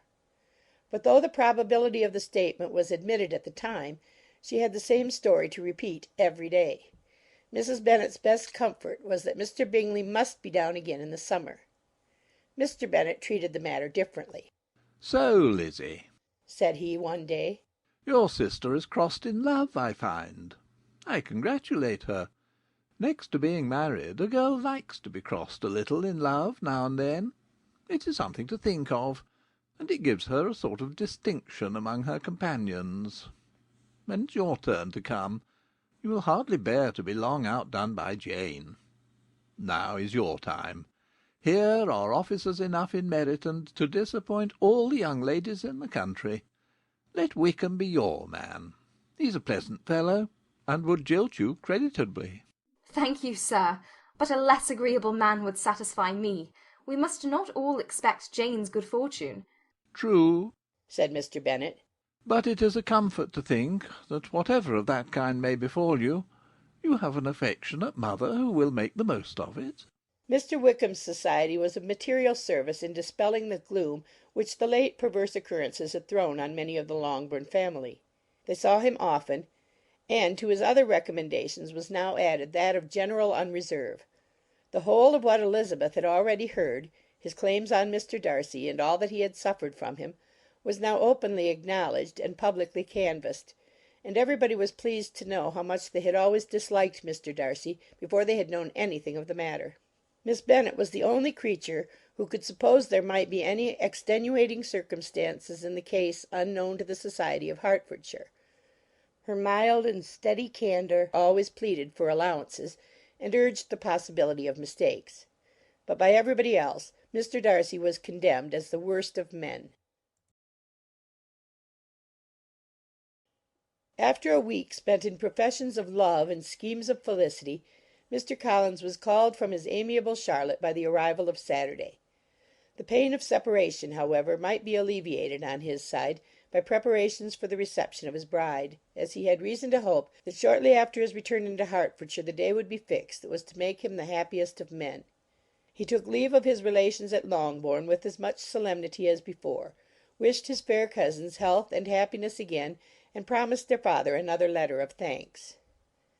On the following Monday Mrs. Bennet had the pleasure of receiving her brother and his wife, who came as usual to spend the Christmas at Longbourn. Mr. Gardiner was a sensible, gentlemanlike man, greatly superior to his sister, as well by nature as education. The Netherfield ladies would have had difficulty in believing that a man who lived by trade, and within view of his own warehouses, could have been so well bred and agreeable. Mrs. Gardiner, who was several years younger than Mrs. Bennet and Mrs. Phillips, was an amiable, intelligent, elegant woman, and a great favourite with all her Longbourn nieces. Between the two eldest and herself especially there subsisted a particular regard. They had frequently been staying with her in town. The first part of Mrs. Gardiner's business on her arrival was to distribute her presents and describe the newest fashions. When this was done she had a less active part to play. It became her turn to listen. Mrs. Bennet had many grievances to relate, and much to complain of. They had all been very ill used since she last saw her sister. 2 of her girls had been upon the point of marriage, and after all there was nothing in it. I do not blame Jane, she continued, for Jane would have got Mr. Bingley if she could. But Lizzie, oh, sister, it is very hard to think that she might have been Mr. Collins's wife by this time, had it not been for her own perverseness. He made her an offer in this very room, and she refused him. The consequence of it is that Lady Lucas will have a daughter married before I have, and that the Longbourn estate is just as much entailed as ever. The Lucases are very artful people indeed, sister. They are all for what they can get. I am sorry to say it of them, but so it is. It makes me very nervous and poorly to be thwarted so in my own family, and to have neighbours who think of themselves before anybody else. However, your coming just at this time is the greatest of comforts, and I am very glad to hear what you tell us of long sleeves. Mrs. Gardiner, to whom the chief of this news had been given before in the course of Jane and Elizabeth's correspondence with her, made her sister a slight answer, and, in compassion to her nieces, turned the conversation. When alone with Elizabeth afterwards, she spoke more on the subject. "It seems likely to have been a desirable match for Jane," said she. "I am sorry it went off, but these things happen so often. A young man, such as you describe Mr. Bingley, so easily falls in love with a pretty girl for a few weeks, and when accident separates them, so easily forgets her, that these sort of inconsistencies are very frequent." "An excellent consolation in its way," said Elizabeth. "but it will not do for us. We do not suffer by accident.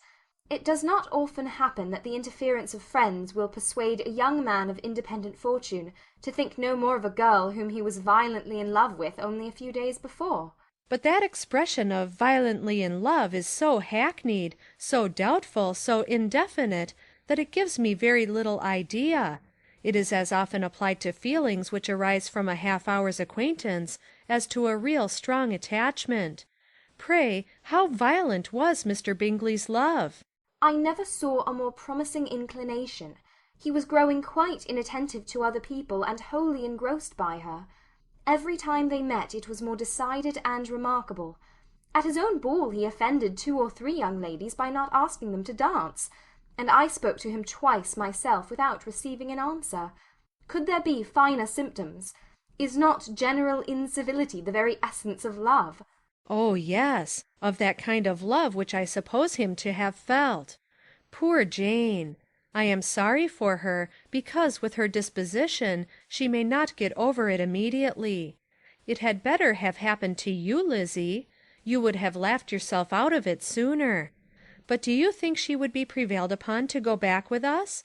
Change of scene might be of service, and perhaps a little relief from home may be as useful as anything."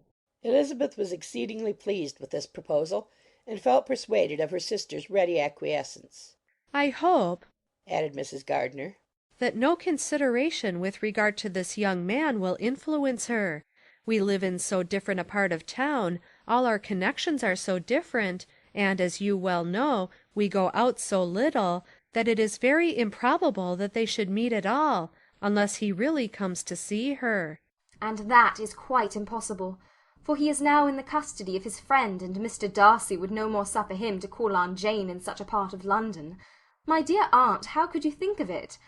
Mr. Darcy may perhaps have heard of such a place as Gracechurch Street, but he would hardly think a month's ablution enough to cleanse him from its impurities were he once to enter it, and depend upon it, Mr. Bingley never stirs without him."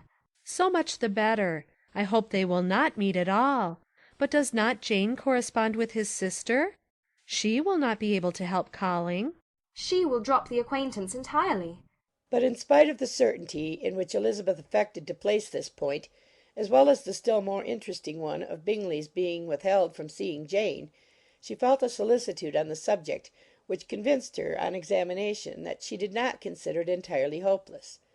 It was possible, and sometimes she thought it probable, that his affection might be reanimated, and the influence of his friends successfully combated by the more natural influence of Jane's attractions. Miss Bennet accepted her aunt's invitation with pleasure, and the Bingleys were no otherwise in her thoughts at the same time than as she hoped, by Caroline's not living in the same house with her brother, she might occasionally spend a morning with her without any danger of seeing him. The Gardiners stayed a week at Longbourn, and what with the Phillipses, the Lucases, and the officers, there was not a day without its engagement. Mrs. Bennet had so carefully provided for the entertainment of her brother and sister that they did not once sit down to a family dinner. When the engagement was for home, some of the officers always made part of it, of which officers Mr. Wickham was sure to be one, and on these occasions Mrs. Gardiner, rendered suspicious by Elizabeth's warm commendation, narrowly observed them both. Without supposing them, from what she saw, to be very seriously in love, their preference of each other was plain enough to make her a little uneasy, and she resolved to speak to Elizabeth on the subject before she left Hertfordshire, and represent to her the imprudence of encouraging such an attachment. To Mrs. Gardiner Wickham had one means of affording pleasure, unconnected with his general powers. About 10 or a dozen years ago, before her marriage, she had spent a considerable time in that very part of Derbyshire to which he belonged. They had, therefore, many acquaintances in common, and though Wickham had been little there since the death of Darcy's father, it was yet in his power to give her fresher intelligence of her former friends than she had been in the way of procuring. Mrs. Gardiner had seen Pemberley, and known the late Mr. Darcy by character perfectly well. Here, consequently, was an inexhaustible subject of discourse. In comparing her recollection of Pemberley with the minute description which Wickham could give, and in bestowing her tribute of praise on the character of its late possessor, she was delighting both him and herself. On being made acquainted with the present Mr. Darcy's treatment of him, she tried to remember some of that gentleman's reputed disposition when quite a lad which might agree with it, and was confident at last that she recollected having heard Mr. Fitzwilliam Darcy formerly spoken of as a very proud, ill-natured boy. Mrs. Gardiner's caution to Elizabeth was punctually and kindly given on the first favourable opportunity of speaking to her alone. After honestly telling her what she thought, she thus went on. You are too sensible a girl, Lizzie, to fall in love merely because you are warned against it, and therefore I am not afraid of speaking openly. Seriously, I would have you be on your guard. Do not involve yourself or endeavour to involve him in an affection which the want of fortune would make so very imprudent. I have nothing to say against him. He is a most interesting young man, and if he had the fortune he ought to have, I should think you could not do better. But as it is, you must not let your fancy run away with you. You have sense, and we all expect you to use it. Your father would depend on your resolution and good conduct, I am sure. You must not disappoint your father. My dear aunt, this is being serious indeed. Yes, and I hope to engage you to be serious likewise. Well, then, you need not be under any alarm. I will take care of myself, and of Mr. Wickham too. He shall not be in love with me if I can prevent it. Elizabeth, you are not serious now. I beg your pardon. I will try again.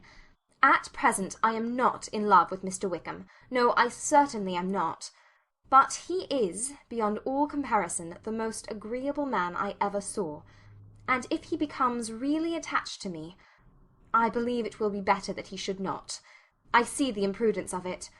Oh, that abominable Mr. Darcy! My father's opinion of me does me the greatest honour, and I should be miserable to forfeit it. My father, however, is partial to Mr. Wickham. In short, my dear aunt, I should be very sorry to be the means of making any of you unhappy, but since we see every day that where there is affection, young people are seldom withheld by immediate want of fortune from entering into engagements with each other, how can I promise to be wiser than so many of my fellow creatures if I am tempted? Or how am I even to know that it would be wisdom to resist? All that I can promise you, therefore, is not to be in a hurry. I will not be in a hurry to believe myself his first object. When I am in company with him, I will not be wishing. In short, I will do my best. Perhaps it will be as well if you discourage his coming here so very often. At least, you should not remind your mother of inviting him. As I did the other day, said Elizabeth with a conscious smile. Very true. It will be wise in me to refrain from that. But do not imagine that he is always here so often. It is on your account that he has been so frequently invited this week. You know my mother's ideas as to the necessity of constant company for her friends. But really, and upon my honour, I will try to do what I think to be the wisest. And now I hope you are satisfied. Her aunt assured her that she was, and Elizabeth having thanked her for the kindness of her hints, they parted. a wonderful instance of advice being given on such a point without being resented. Mr. Collins returned into Hertfordshire soon after it had been quitted by the Gardiners and Jane; but as he took up his abode with the Lucases, his arrival was no great inconvenience to Mrs. Bennet. His marriage was now fast approaching, and she was at length so far resigned as to think it inevitable, and even repeatedly to say, in an ill-natured tone, that she wished they might be happy. Thursday was to be the wedding day, and on Wednesday Miss Lucas paid her farewell visit, and when she rose to take leave, Elizabeth, ashamed of her mother's ungracious and reluctant good wishes, and sincerely affected herself, accompanied her out of the room. As they went downstairs together, Charlotte said, "I shall depend on hearing from you very often, Eliza." "That you certainly shall." "And I have another favour to ask you. Will you come and see me?" "We shall often meet, I hope, in Hertfordshire." "I am not likely to leave Kent for some time. Promise me, therefore, to come to Hunsford." Elizabeth could not refuse, though she foresaw little pleasure in the visit. "My father and Maria are coming to me in March," added Charlotte, "and I hope you will consent to be of the party. Indeed, Eliza, you will be as welcome as either of them." The wedding took place. The bride and bridegroom set off for Kent from the church door, and everybody had as much to say or to hear on the subject as usual. Elizabeth soon heard from her friend, and their correspondence was as regular and frequent as it had ever been. That it should be equally unreserved was impossible. Elizabeth could never address her without feeling that all the comfort of intimacy was over, and though determined not to slacken as a correspondent, it was for the sake of what had been rather than what was. Charlotte's first letters were received with a good deal of eagerness. There could not but be curiosity to know how she would speak of her new home, how she would like Lady Catherine, and how happy she would dare pronounce herself to be. Though, when the letters were read, Elizabeth felt that Charlotte expressed herself on every point exactly as she might have foreseen. She wrote cheerfully, seemed surrounded with comforts, and mentioned nothing which she could not praise. The house, furniture, neighbourhood, and roads were all to her taste, and Lady Catherine's behaviour was most friendly and obliging. It was Mr. Collins's picture of Hunsford and Rosings rationally softened, and Elizabeth perceived that she must wait for her own visit there to know the rest. Jane had already written a few lines to her sister to announce their safe arrival in London, and when she wrote again, Elizabeth hoped it would be in her power to say something of the Bingleys. Her impatience for this second letter was as well rewarded as impatience generally is. Jane had been a week in town without either seeing or hearing from Caroline. She accounted for it, however, by supposing that her last letter to her friend from Longbourn had by some accident been lost. "My aunt," she continued, "is going to-morrow into that part of the town, and I shall take the opportunity of calling in Grosvenor Street." She wrote again when the visit was paid and she had seen Miss Bingley. "I did not think Caroline in spirits," were her words, "but she was very glad to see me, and reproached me for giving her no notice of my coming to London. I was right, therefore. My last letter had never reached her. I inquired after their brother, of course. He was well, but so much engaged with Mr. Darcy that they scarcely ever saw him. I found that Miss Darcy was expected to dinner. I wish I could see her. My visit was not long, as Caroline and Mrs. Hurst were going out. I dare say I shall see them soon here." Elizabeth shook her head over this letter. It convinced her that accident only could discover to Mr. Bingley her sister's being in town. 4 weeks passed away, and Jane saw nothing of him. She endeavoured to persuade herself that she did not regret it, but she could no longer be blind to Miss Bingley's inattention. After waiting at home every morning for a fortnight, and inventing every evening a fresh excuse for her, the visitor did at last appear; but the shortness of her stay, and yet more the alteration of her manner, would allow Jane to deceive herself no longer. The letter which she wrote on this occasion to her sister will prove what she felt. "My dearest Lizzie will, I am sure, be incapable of triumphing in her better judgment at my expense, when I confess myself to have been entirely deceived in Miss Bingley's regard for me. But, my dear sister, though the event has proved you right, do not think me obstinate if I still assert that, considering what her behaviour was, my confidence was as natural as your suspicion. I do not at all comprehend her reason for wishing to be intimate with me, but if the same circumstances were to happen again, I am sure I should be deceived again. Caroline did not return my visit till yesterday, and not a note, not a line did I receive in the meantime. When she did come, it was very evident that she had no pleasure in it. She made a slight, formal apology for not calling before, said not a word of wishing to see me again, and was in every respect so altered a creature that when she went away I was perfectly resolved to continue the acquaintance no longer. I pity, though I cannot help blaming her. She was very wrong in singling me out as she did. I can safely say that every advance to intimacy began on her side. But I pity her, because she must feel that she has been acting wrong, and because I am very sure that anxiety for her brother is the cause of it. I need not explain myself farther, and though we know this anxiety to be quite needless, yet if she feels it, it will easily account for her behaviour to me, and so deservedly dear as he is to his sister, whatever anxiety she must feel on his behalf is natural and amiable. I cannot but wonder, however, at her having any such fears now, because if he had at all cared about me, we must have met long ago. He knows of my being in town, I am certain, from something she said herself, and yet it would seem, by her manner of talking, as if she wanted to persuade herself that he is really partial to Miss Darcy. I cannot understand it. If I were not afraid of judging harshly, I should be almost tempted to say there is a strong appearance of duplicity in all this. But I will endeavour to banish every painful thought, and think only of what will make me happy, your affection, and the invariable kindness of my dear uncle and aunt.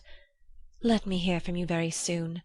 Miss Bingley said something of his never returning to Netherfield again, of giving up the house, but not with any certainty.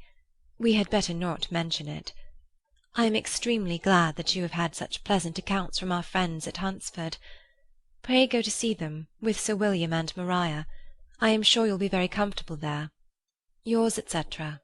This letter gave Elizabeth some pain, but her spirits returned as she considered that Jane would no longer be duped by the sister at least. All expectation from the brother was now absolutely over. She would not even wish for a renewal of his attentions. His character sunk on every review of it, and as a punishment for him, as well as a possible advantage to Jane, she seriously hoped he might really soon marry Mr. Darcy's sister, as by Wickham's account she would make him abundantly regret what he had thrown away. Mrs. Gardiner about this time reminded Elizabeth of her promise concerning that gentleman, and required information; and Elizabeth had such to send as might rather give contentment to her aunt than to herself. His apparent partiality had subsided. His attentions were over. He was the admirer of some one else. Elizabeth was watchful enough to see it all, but she could see it and write of it without material pain. Her heart had been but slightly touched, and her vanity was satisfied with believing that she would have been his only choice had fortune permitted it. The sudden acquisition of £10,000 was the most remarkable charm of the young lady to whom he was now rendering himself agreeable. But Elizabeth, less clear-sighted perhaps in this case than in Charlotte's, did not quarrel with him for his wish of independence. Nothing, on the contrary, could be more natural; and while able to suppose that it cost him a few struggles to relinquish her, she was ready to allow it a wise and desirable measure for both, and could very sincerely wish him happy. All this was acknowledged to Mrs. Gardiner, and after relating the circumstances, she thus went on. I am now convinced, my dear aunt, that I have never been much in love, for had I really experienced that pure and elevating passion, I should at present detest his very name and wish him all manner of evil. But my feelings are not only cordial towards him, they are even impartial towards Miss King. I cannot find out that I hate her at all, or that I am in the least unwilling to think her a very good sort of girl. There can be no love in all this. My watchfulness has been effectual, and though I certainly should be a more interesting object to all my acquaintances were I distractedly in love with him, I cannot say that I regret my comparative insignificance. Importance may sometimes be purchased too dearly. Kitty and Lydia take his defection much more to heart than I do. They are young in the ways of the world, and not yet open to the mortifying conviction that handsome young men must have something to live on as well as the plain. With no greater events than these in the Longbourn family, and otherwise diversified by little beyond the walks to Meryton, sometimes dirty and sometimes cold, did January and February pass away. March was to take Elizabeth to Hunsford. She had not at first thought very seriously of going thither, but Charlotte, she soon found, was depending on the plan, and she gradually learned to consider it herself with greater pleasure as well as greater certainty. Absence had increased her desire of seeing Charlotte again, and weakened her disgust of Mr. Collins. There was novelty in the scheme, and as with such a mother and such uncompanionable sisters home could not be faultless, a little change was not unwelcome for its own sake. The journey would, moreover, give her a peep at Jane, and, in short, as the time grew near, she would have been very sorry for any delay. Everything, however, went on smoothly, and was finally settled according to Charlotte's first sketch. She was to accompany Sir William and his second daughter. The improvement of spending a night in London was added in time, and the plan became perfect as plan could be. The only pain was in leaving her father, who would certainly miss her, and who, when it came to the point, so little liked her going that he told her to write to him and almost promised to answer her letter. The farewell between herself and Mr. Wickham was perfectly friendly, on his side even more. His present pursuit could not make him forget that Elizabeth had been the first to excite and to deserve his attention, the first to listen and to pity, the first to be admired. And in his manner of bidding her adieu, wishing her every enjoyment, reminding her of what she was to expect in Lady Catherine de Bourgh, and trusting their opinion of her, their opinion of everybody, would always coincide, there was a solicitude, an interest which she felt must ever attach her to him with a most sincere regard. And she parted from him convinced that, whether married or single, he must always be her model of the amiable and pleasing. Her fellow travellers the next day were not of a kind to make her think him less agreeable. Sir William Lucas and his daughter Maria, a good-humoured girl, but as empty-headed as himself, had nothing to say that could be worth hearing, and were listened to with about as much delight as the rattle of the chaise. Elizabeth loved absurdities, but she had known Sir William's too long. He could tell her nothing new of the wonders of his presentation and knighthood, and his civilities were worn out, like his information. It was a journey of only 24 miles, and they began it so early as to be in Gracechurch Street by noon. As they drove to Mr. Gardiner's door, Jane was at a drawing-room window watching their arrival. When they entered the passage, she was there to welcome them, and Elizabeth, looking earnestly in her face, was pleased to see it healthful and lovely as ever. On the stairs were a troop of little boys and girls, whose eagerness for their cousin's appearance would not allow them to wait in the drawing-room, and whose shyness, as they had not seen her for a twelvemonth, prevented their coming lower. All was joy and kindness. The day passed most pleasantly away, the morning in bustle and shopping, and the evening at one of the theatres. Elizabeth then contrived to sit by her aunt. Their first object was her sister, and she was more grieved than astonished to hear, in reply to her minute inquiries, that though Jane always struggled to support her spirits, there were periods of dejection. It was reasonable, however, to hope that they would not continue long. Mrs. Gardiner gave her the particulars also of Miss Bingley's visit in Gracechurch Street, and repeated conversations occurring at different times between Jane and herself, which proved that the former had, from her heart, given up the acquaintance. Mrs. Gardiner then rallied her niece on Wickham's desertion, and complimented her on bearing it so well. "But, my dear Elizabeth," she added, "what sort of girl is Miss King? I should be sorry to think our friend mercenary." Pray, my dear aunt, what is the difference in matrimonial affairs between the mercenary and the prudent motive? Where does discretion end and avarice begin? Last Christmas you were afraid of his marrying me, because it would be imprudent, and now, because he is trying to get a girl with only £10,000, you want to find out that he is mercenary. If you will only tell me what sort of girl Miss King is, I shall know what to think. She is a very good kind of girl, I believe. I know no harm of her. But he paid her not the smallest attention, till her grandfather's death made her mistress of this fortune. No, why should he? If it were not allowable for him to gain my affections because I had no money, what occasion could there be for making love to a girl whom he did not care about and who was equally poor? But there seems an indelicacy in directing his attentions towards her so soon after this event. A man in distressed circumstances has not time for all those elegant decorums which other people may observe. If she does not object to it, why should we? Her not objecting does not justify him. It only shows her being deficient in something herself, sense or feeling. Well, cried Elizabeth, have it as you choose. He shall be mercenary, and she shall be foolish. No, Lizzie, that is what I do not choose. I should be sorry, you know, to think ill of a young man who has lived so long in Derbyshire. Oh, if that is all, I have a very poor opinion of young men who live in Derbyshire, and their intimate friends who live in Hertfordshire are not much better. I am sick of them all. Thank heaven I am going to-morrow, where I shall find a man who has not one agreeable quality, who has neither manner nor sense to recommend him. Stupid men are the only ones worth knowing after all.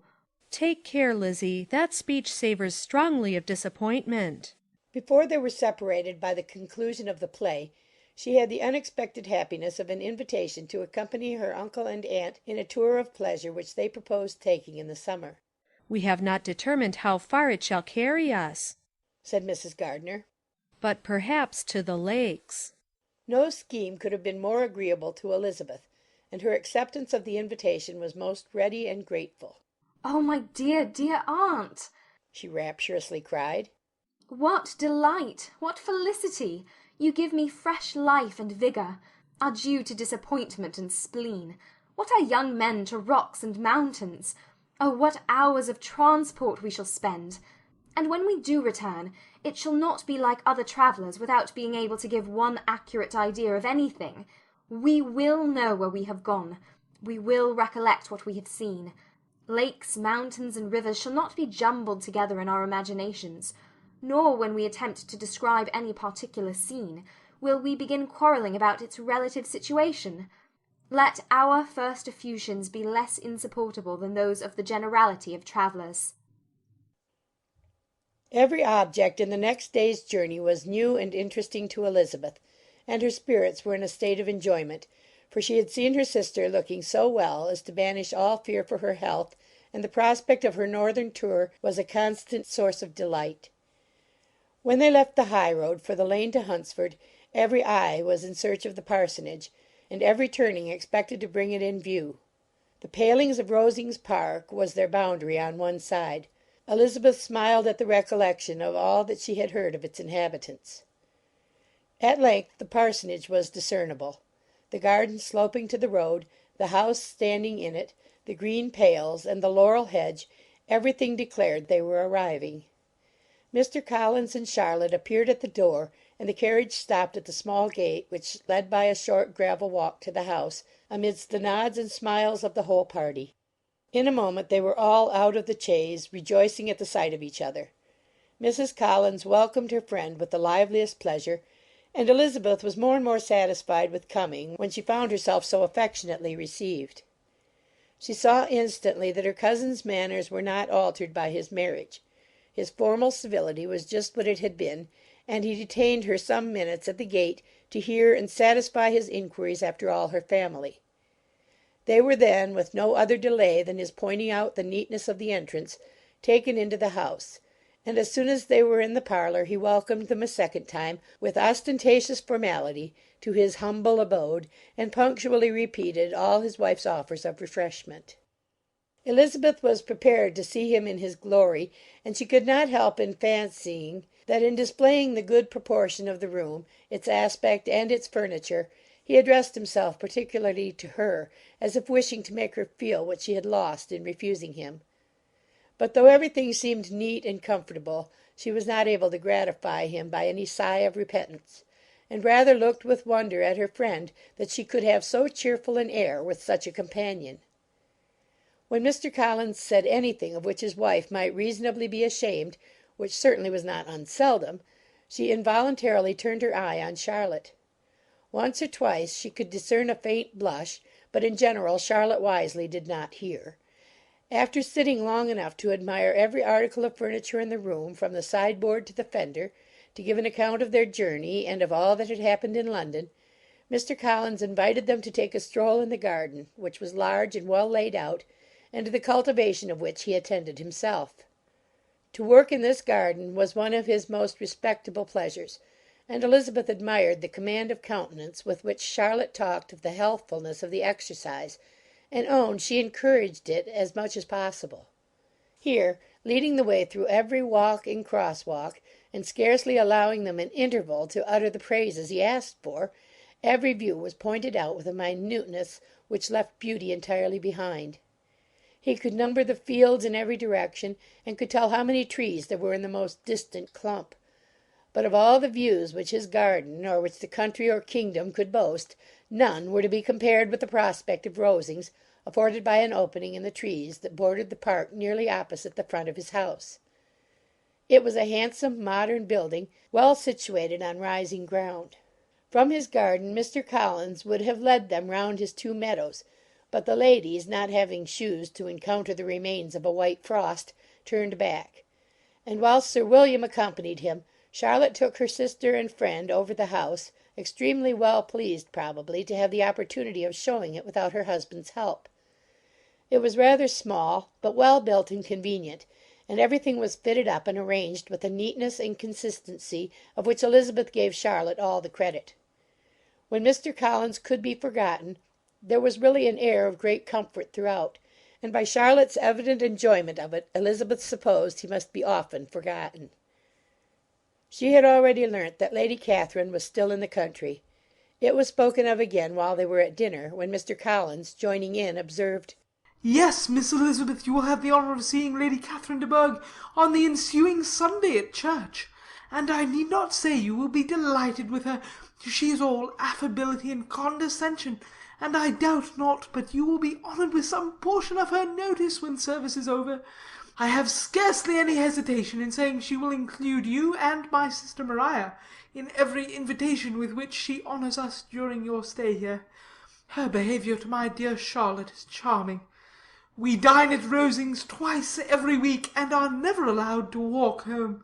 Her ladyship's carriage is regularly ordered for us. I should say one of her ladyship's carriages, for she has several." Lady Catherine is a very respectable, sensible woman indeed, added Charlotte, and a most attentive neighbour. "Very true, my dear, that is exactly what I say. She is the sort of woman whom one cannot regard with too much deference."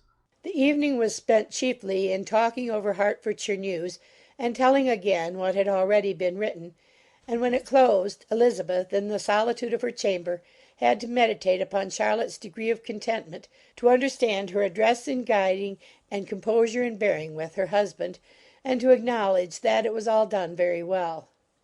She had also to anticipate how her visit would pass, the quiet tenor of their usual employments, the vexatious interruptions of Mr. Collins, and the gaieties of their intercourse with Rosings.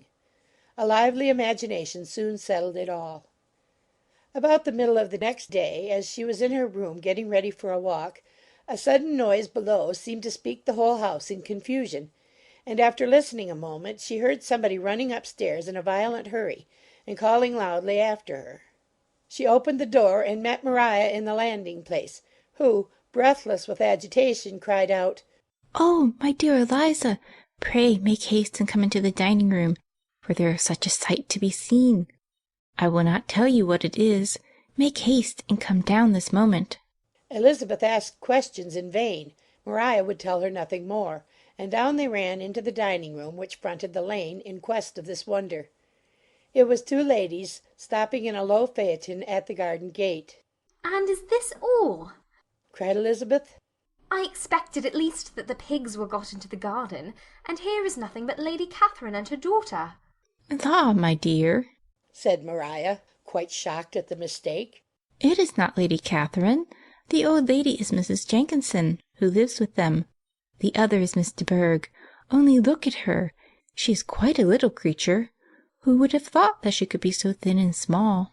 "She is abominably rude to keep Charlotte out of doors in all this wind. Why does she not come in?" "Oh, Charlotte says she hardly ever does. It is the greatest of favours when Miss de Bourgh comes in."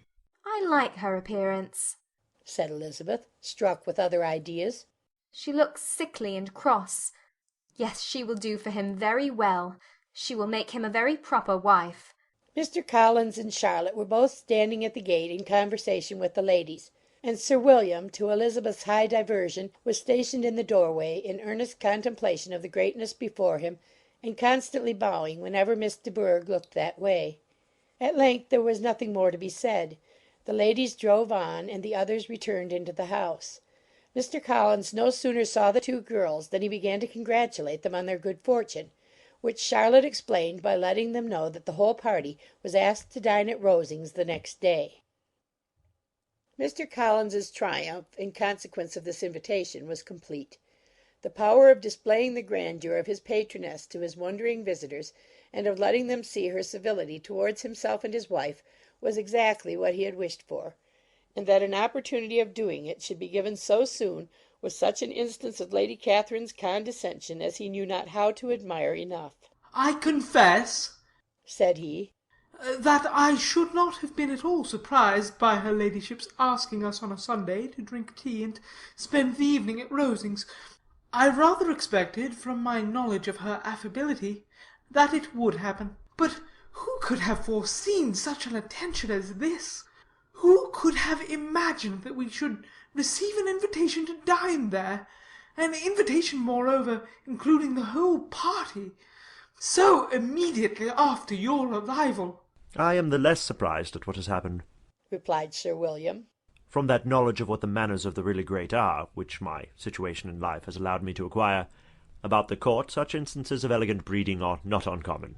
Scarcely anything was talked of the whole day or next morning but their visit to Rosings. Mr. Collins was carefully instructing them in what they were to expect, that the sight of such rooms, so many servants, and so splendid a dinner might not wholly overpower them. When the ladies were separating for the toilette, he said to Elizabeth, "Do not make yourself uneasy, my dear cousin, about your apparel. Lady Catherine is far from requiring that elegance of dress in us which becomes herself and her daughter. I would advise you merely to put on whatever of your clothes is superior to the rest. There is no occasion for anything more. Lady Catherine will not think the worse of you for being simply dressed. She likes to have the distinction of rank preserved." While they were dressing, he came 2 or 3 times to their different doors to recommend their being quick, as Lady Catherine very much objected to be kept waiting for her dinner. Such formidable accounts of her ladyship and her manner of living quite frightened Maria Lucas, who had been little used to company, and she looked forward to her introduction at Rosings with as much apprehension as her father had done to his presentation at St. James's. As the weather was fine, they had a pleasant walk of about half a mile across the park.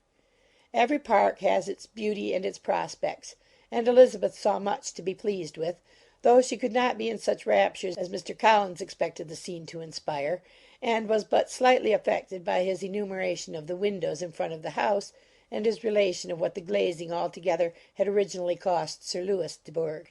When they ascended the steps to the hall, Maria's alarm was every moment increasing, and even Sir William did not look perfectly calm. Elizabeth's courage did not fail her. She had heard nothing of Lady Catherine that spoke her awful from any extraordinary talents or miraculous virtue, and the mere stateliness of money or rank she thought she could witness without trepidation.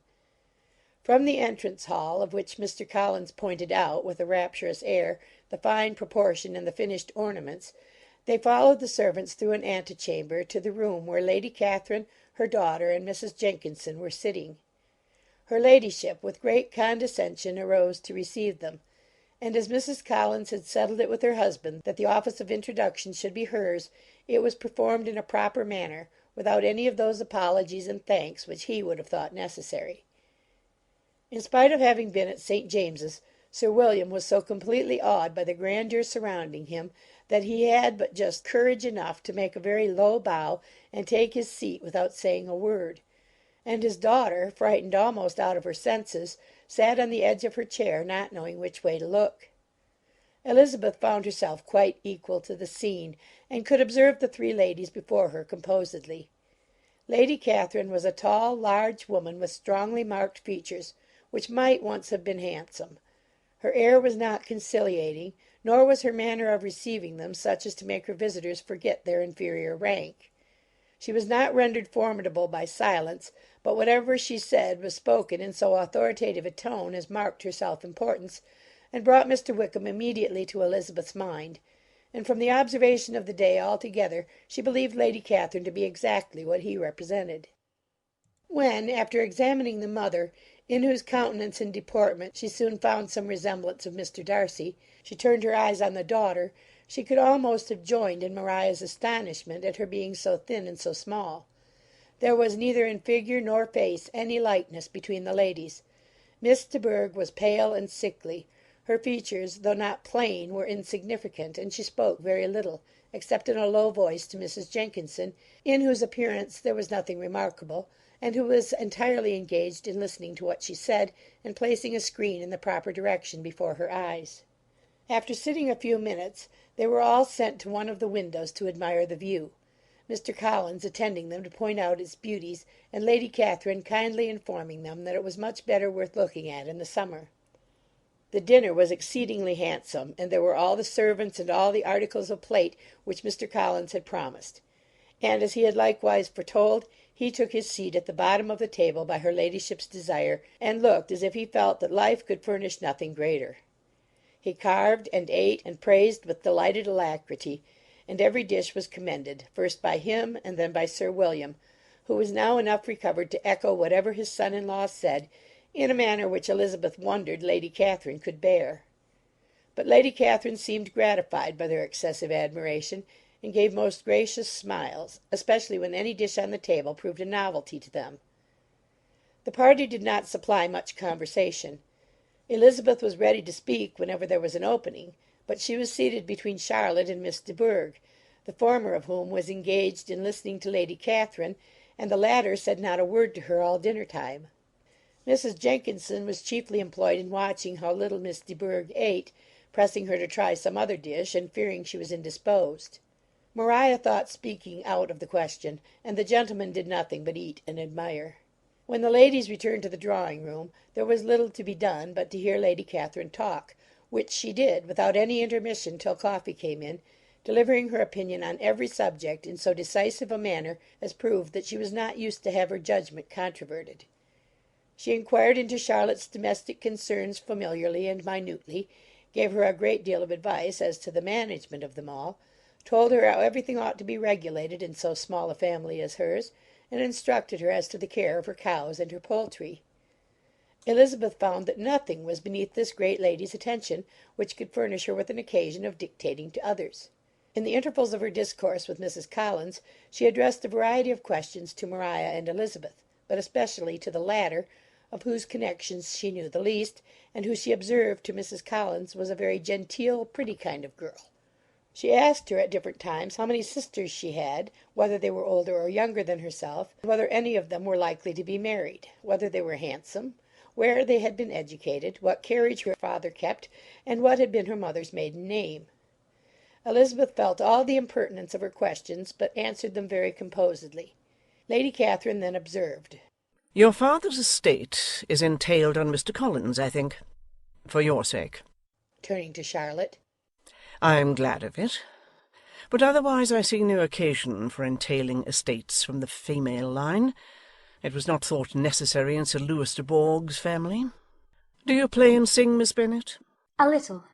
"Oh, then, some time or other we shall be happy to hear you.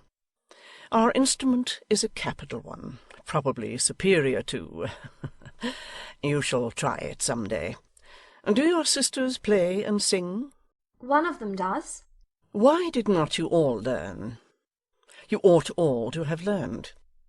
The Miss Webbs all play, and their father has not so good an income as yours. Do you draw?" No, not at all. "What? None of you?" Not one. "That is very strange, but I suppose you had no opportunity. Your mother should have taken you to town every spring for the benefit of masters." My mother would have had no objection, but my father hates London. "Has your governess left you?" We never had any governess. "No governess? How is that possible? 5 daughters brought up at home without a governess? I never heard of such a thing. Your mother must have been quite a slave to your education." Elizabeth could hardly help smiling as she assured her that had not been the case. "Then who taught you? Who attended to you? Without a governess you must have been neglected. Compared with some families, I believe we were, but such of us as wished to learn never wanted the means. We were always encouraged to read, and had all the masters that were necessary. Those who chose to be idle certainly might. Ay, no doubt. But that is what a governess will prevent. And if I had known your mother, I should have advised her most strenuously to engage one. I always say that nothing is to be done in education without steady and regular instruction, and nobody but a governess can give it. It is wonderful how many families I have been the means of supplying in that way. I am always glad to get a young person well placed out. 4 nieces of Mrs. Jenkinson are most delightfully situated through my means, and it was but the other day that I recommended another young person who was merely accidentally mentioned to me, and the family are quite delighted with her. Mrs. Collins, did I tell you of Lady Metcalfe's calling yesterday to thank me? She finds Miss Pope a treasure.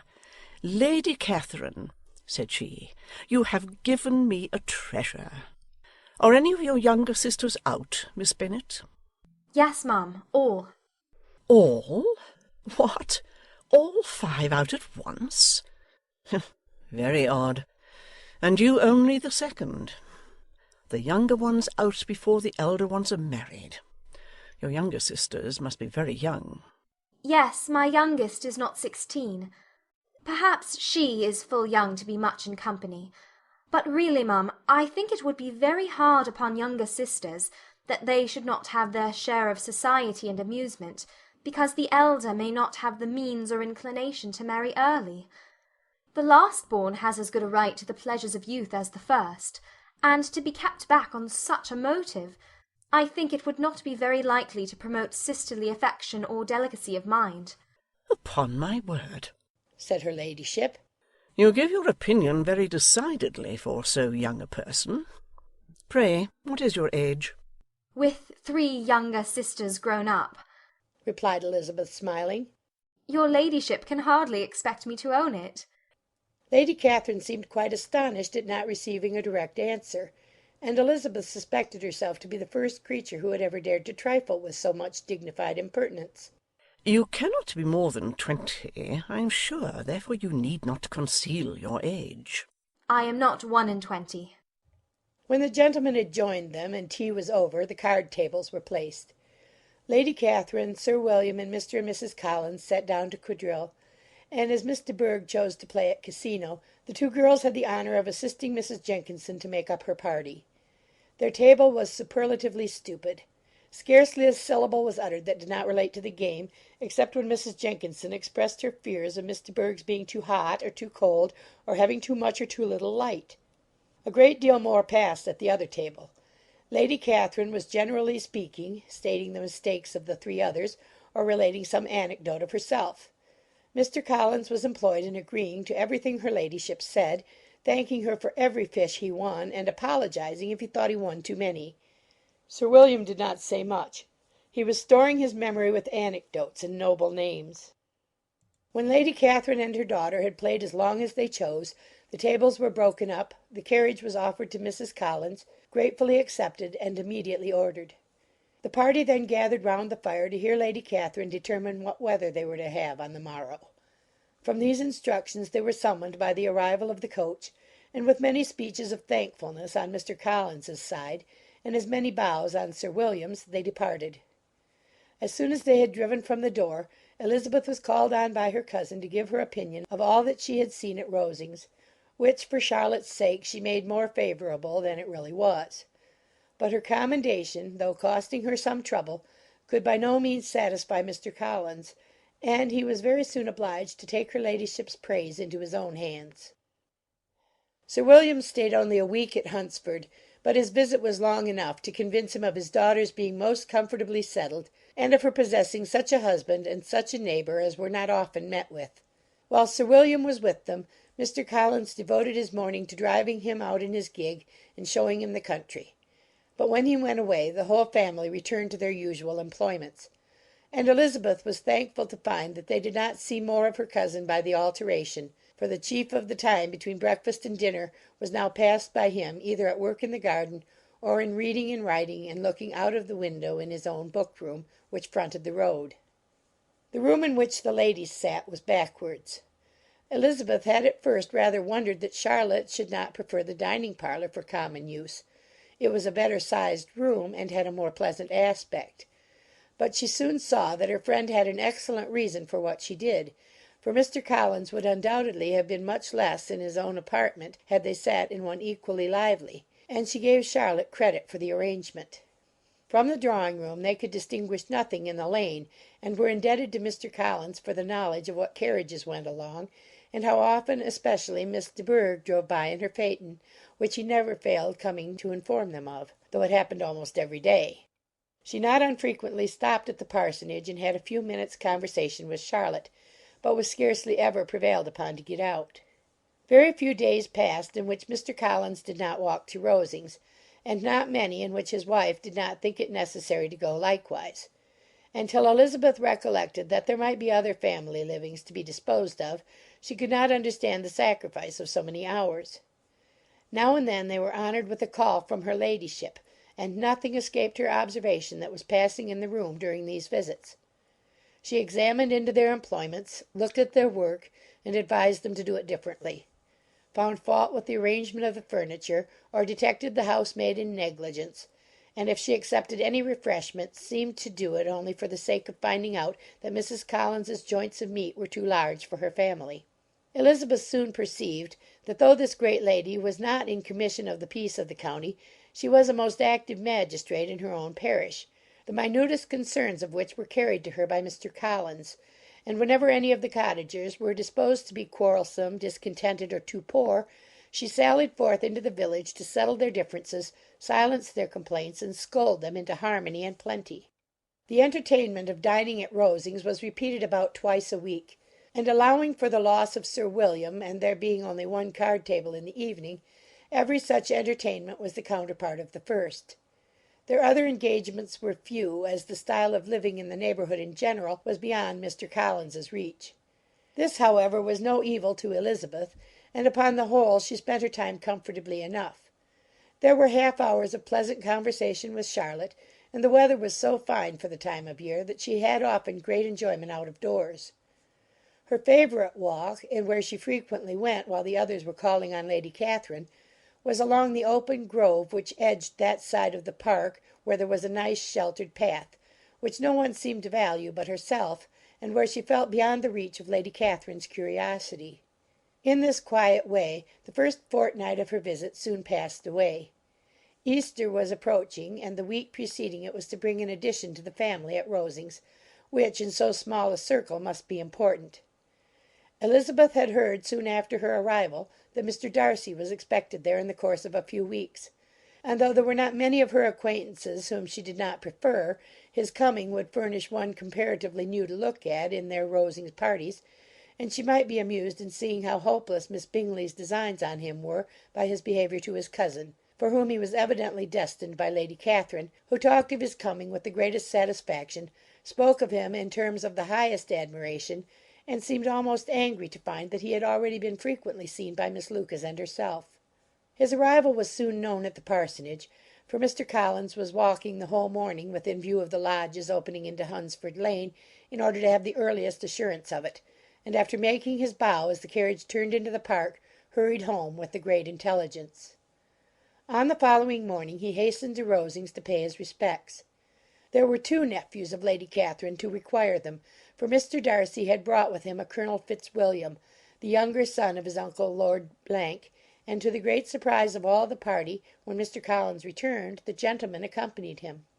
Charlotte had seen them from her husband's room crossing the road, and immediately running into the other, told the girls what an honour they might expect, adding, "I may thank you, Eliza, for this piece of civility. Mr. Darcy would never have come so soon to wait upon me." Elizabeth had scarcely time to disclaim all right to the compliment before their approach was announced by the door-bell, and shortly afterwards the three gentlemen entered the room. Colonel Fitzwilliam, who led the way, was about 30, not handsome, but in person and address most truly the gentleman. Mr. Darcy looked just as he had been used to look in Hertfordshire, paid his compliments with his usual reserve to Mrs. Collins, and whatever might be his feelings toward her friend, met her with every appearance of composure. Elizabeth merely curtsied to him without saying a word. Colonel Fitzwilliam entered into conversation directly with the readiness and ease of a well-bred man, and talked very pleasantly. But his cousin, after having addressed a slight observation on the house and garden to Mrs. Collins, sat for some time without speaking to anybody. At length, however, his civility was so far awakened as to inquire of Elizabeth after the health of her family.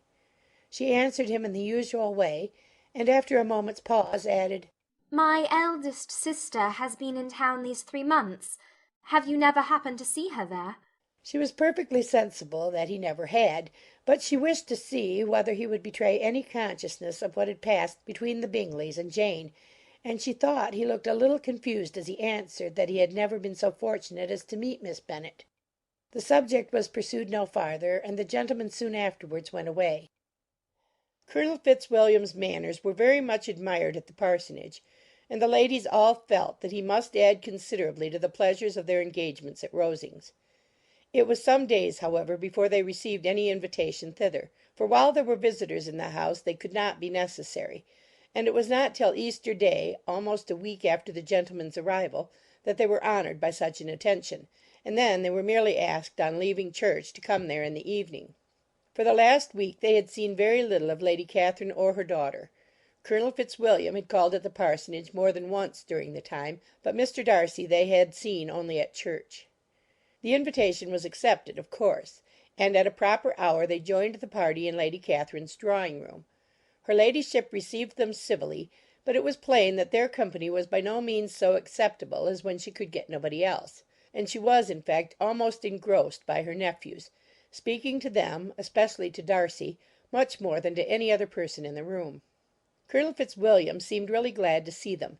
Anything was a welcome relief to him at Rosings, and Mrs. Collins's pretty friend had moreover caught his fancy very much.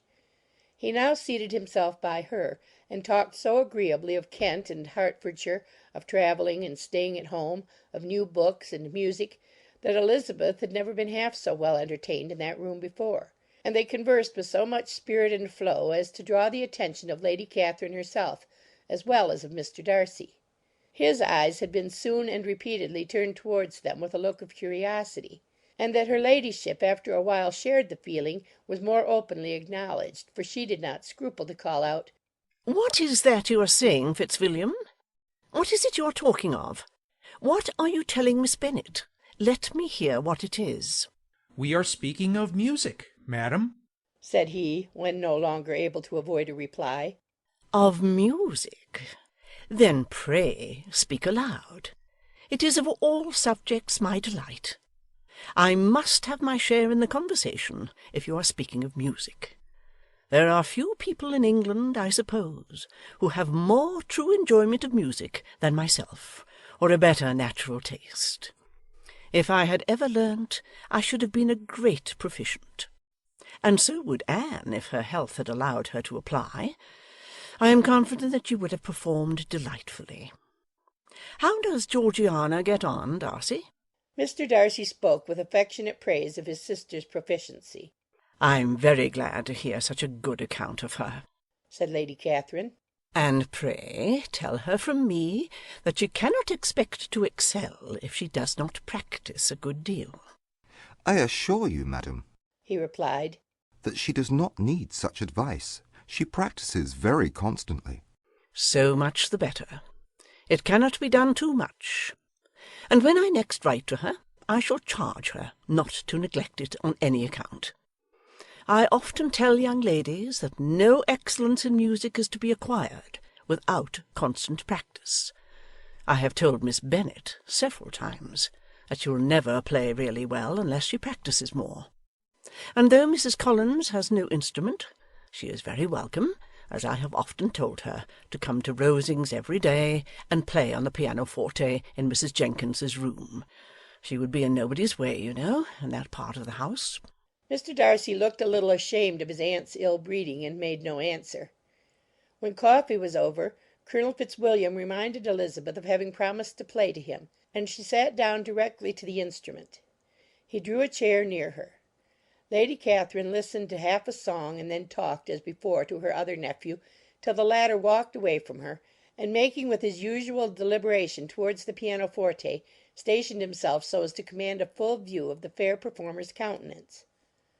Elizabeth saw what he was doing, and at the first convenient pause turned to him with an arch smile, and said, "You mean to frighten me, Mr. Darcy, by coming in all this state to hear me.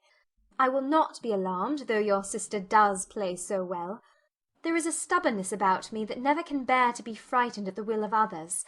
My courage always rises at every attempt to intimidate me." I shall not say you are mistaken, he replied, because you could never really believe me to entertain any design of alarming you, and I have had the pleasure of your acquaintance long enough to know that you find great enjoyment in occasionally professing opinions which, in fact, are not your own. Elizabeth laughed heartily at this picture of herself, and said to Colonel Fitzwilliam, "Your cousin will give you a very pretty notion of me, and teach you not to believe a word I say. I am particularly unlucky in meeting with a person so able to expose my real character, in a part of the world where I had hoped to pass myself off with some degree of credit. Indeed, Mr. Darcy, it is very ungenerous in you to mention all that you knew to my disadvantage in Hertfordshire, and, give me leave to say, very impolitic too, for it is provoking me to retaliate, and such things may come out as will shock your relations to hear." I am not afraid of you, said he, smilingly. Pray let me hear what you have to accuse him of, cried Colonel Fitzwilliam. I should like to know how he behaves among strangers. "You shall hear, then, but prepare yourself for something very dreadful. The first time of my ever seeing him in Hertfordshire, you must know, was at a ball. And at this ball what do you think he did?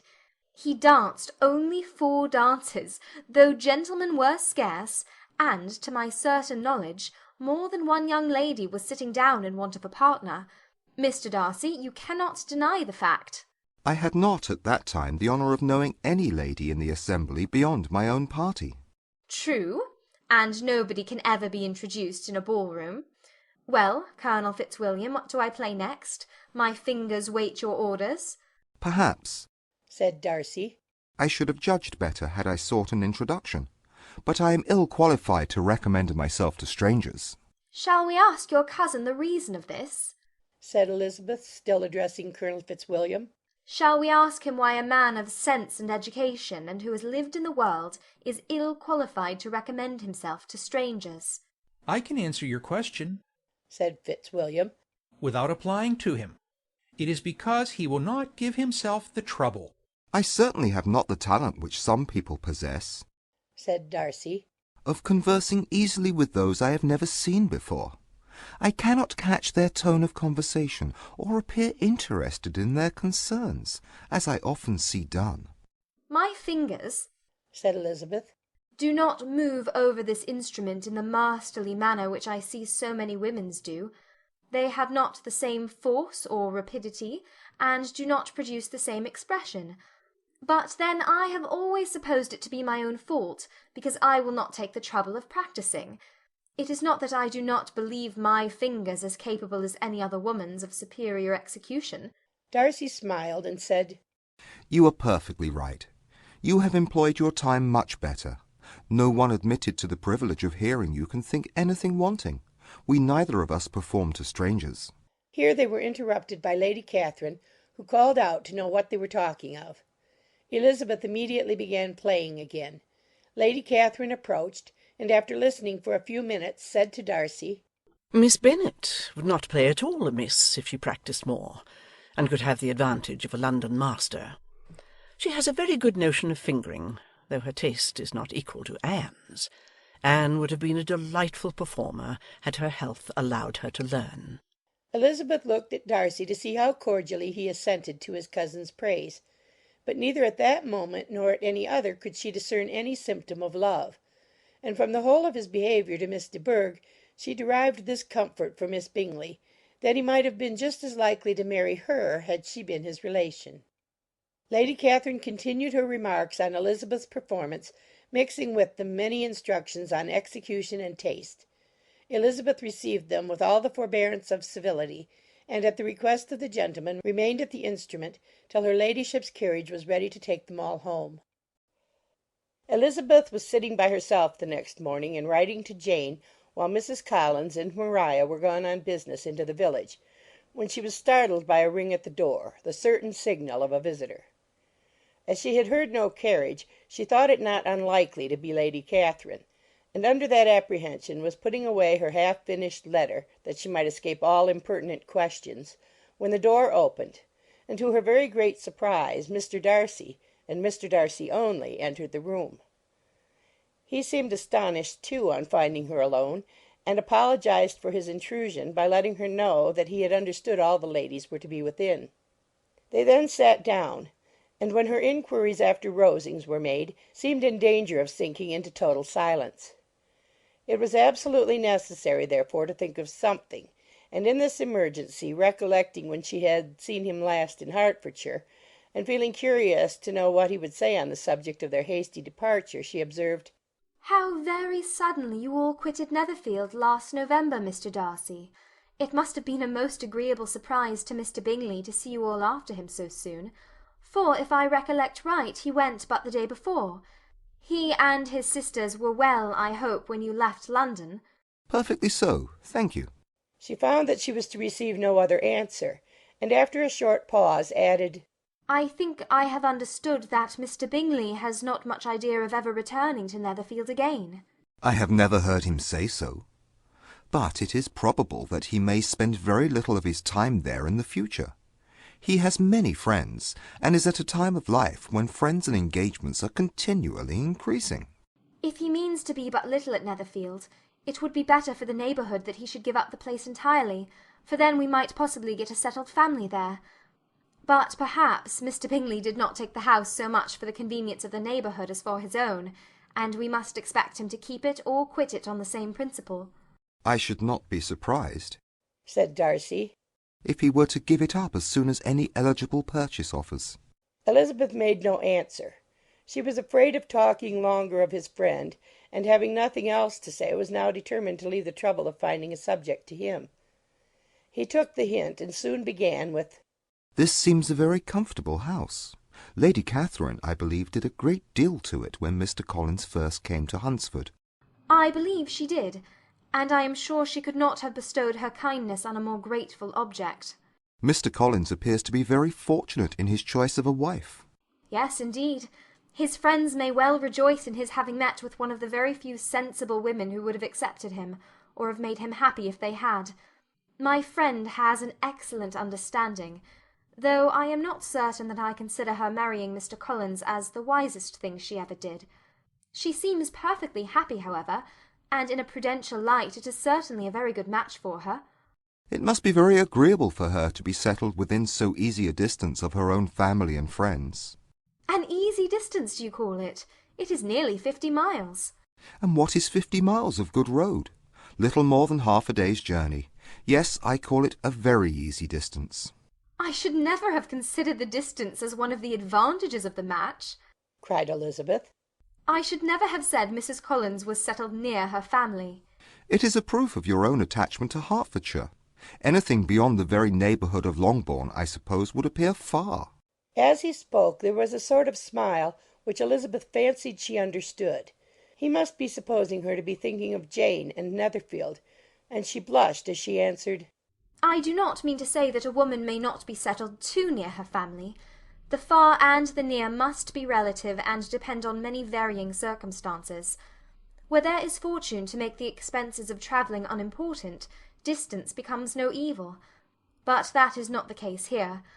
Mr. and Mrs. Collins have a comfortable income, but not such a one as will allow of frequent journeys, and I am persuaded my friend would not call herself near her family under less than half the present distance." Mr. Darcy drew his chair a little towards her and said, "You cannot have a right to such very strong local attachment. You cannot have been always at Longbourn." Elizabeth looked surprised. The gentleman experienced some change of feeling. He drew back his chair, took a newspaper from the table, and glancing over it, said, in a colder voice, "Are you pleased with Kent?" A short dialogue on the subject of the country ensued, on either side calm and concise, and soon put an end to by the entrance of Charlotte and her sister, just returned from her walk. The tête-à-tête surprised them. Mr. Darcy related the mistake which had occasioned his intruding on Miss Bennet, and after sitting a few minutes longer without saying much to anybody, went away. "What can be the meaning of this?" said Charlotte as soon as he was gone. "My dear Eliza, he must be in love with you, or he would never have called us in this familiar way." But when Elizabeth told of his silence, it did not seem very likely, even to Charlotte's wishes, to be the case; and after various conjectures, they could at last only suppose his visit to proceed from the difficulty of finding anything to do, which was the more probable from the time of year. All field sports were over. Within doors there was Lady Catherine, books, and a billiard table, but gentlemen cannot always be within doors; and in the nearness of the parsonage, or the pleasantness of the walk to it, or of the people who lived in it, the two cousins found a temptation from this period of walking thither almost every day. They called at various times of the morning, sometimes separately, sometimes together, and now and then accompanied by their aunt. It was plain to them all that Colonel Fitzwilliam came because he had pleasure in their society, a persuasion which of course recommended him still more; and Elizabeth was reminded by her own satisfaction in being with him, as well as by his evident admiration of her former favourite, George Wickham; and though, in comparing them, she saw there was less captivating softness in Colonel Fitzwilliam's manners, she believed he might have the best informed mind. But why Mr. Darcy came so often to the parsonage it was more difficult to understand. It could not be for society, as he frequently sat there 10 minutes together without opening his lips, and when he did speak it seemed the effect of necessity rather than of choice, a sacrifice to propriety, not a pleasure to himself. He seldom appeared really animated. Mrs. Collins knew not what to make of him. Colonel Fitzwilliam's occasionally laughing at his stupidity proved that he was generally different, which her own knowledge of him could not have told her, and as she would have liked to have believed this change the effect of love, and the object of that love her friend Eliza, she set herself seriously to work to find it out. She watched him whenever they were at Rosings, and whenever he came to Hunsford, but without much success. He certainly looked at her friend a great deal, but the expression of that look was disputable. It was an earnest, steadfast gaze, but she often doubted whether there were much admiration in it, and sometimes it seemed nothing but absence of mind. She had once or twice suggested to Elizabeth the possibility of his being partial to her, but Elizabeth always laughed at the idea, and Mrs. Collins did not think it right to press the subject, from the danger of raising expectations which might only end in disappointment; for, in her opinion, it admitted not of a doubt that all her friend's dislike would vanish if she could suppose him to be in her power. In her kind schemes for Elizabeth she sometimes planned her marrying Colonel Fitzwilliam. He was beyond comparison the most pleasant man. He certainly admired her, and his situation in life was most eligible. But, to counterbalance these advantages, Mr. Darcy had considerable patronage in the church, and his cousin could have none at all. More than once did Elizabeth, in her ramble within the park, unexpectedly meet Mr. Darcy. She felt all the perverseness of the mischance that should bring him where no one else was brought, and, to prevent its ever happening again, took care to inform him at first that it was a favourite haunt of hers. How it could occur a second time, therefore, was very odd. Yet it did, and even a third. It seemed like wilful ill nature, or a voluntary penance, for on these occasions it was not merely a few formal inquiries and an awkward pause and then away, but he actually thought it necessary to turn back and walk with her. He never said a great deal, nor did she give herself the trouble of talking or of listening much, but it struck her, in the course of their third rencontre, that he was asking some odd unconnected questions, about her pleasure in being at Hunsford, her love of solitary walks, and her opinion of Mr. and Mrs. Collins's happiness; and that in speaking of Rosings, and her not perfectly understanding the house, he seemed to expect that whenever she came into Kent again she would be staying there too. His words seemed to imply it. Could he have Colonel Fitzwilliam in his thoughts? She supposed if he meant anything he must mean an allusion to what might arise in that quarter. It distressed her a little, and she was quite glad to find herself at the gate in the pales opposite the parsonage. She was engaged one day, as she walked, in perusing Jane's last letter, and dwelling on some passages which proved that Jane had not written in spirits, when instead of being again surprised by Mr. Darcy, she saw on looking up that Colonel Fitzwilliam was meeting her. Putting away the letter immediately, and forcing a smile, she said, "I did not know before that you ever walked this way." "I have been making a tour of the park," he replied, "as I generally do every year, and intend to close it with a call at the parsonage. Are you going much farther?" "No, I should have turned in a moment." And accordingly she did turn, and they walked towards the parsonage together. "Do you certainly leave Kent on Saturday?" said she. "Yes, if Darcy does not put it off again. But I am at his disposal. He arranges the business just as he pleases." "And if not able to please himself in the arrangement, he has at least pleasure in the great power of choice. I do not know anybody who seems more to enjoy the power of doing what he likes than Mr. Darcy." "He likes to have his own way very well," replied Colonel Fitzwilliam. "but so we all do. It is only that he has better means of having it than many others, because he is rich, and many others are poor. I speak feelingly. A younger son, you know, must be inured to self-denial and dependence." "In my opinion, the younger son of an earl can know very little of either. Now seriously, what have you ever known of self-denial or dependence? When have you been prevented by want of money from going wherever you chose, or procuring anything you had a fancy for?" These are home questions, and perhaps I cannot say that I have experienced many hardships of that nature. But in matters of greater weight, I may suffer from want of money. Younger sons cannot marry where they like.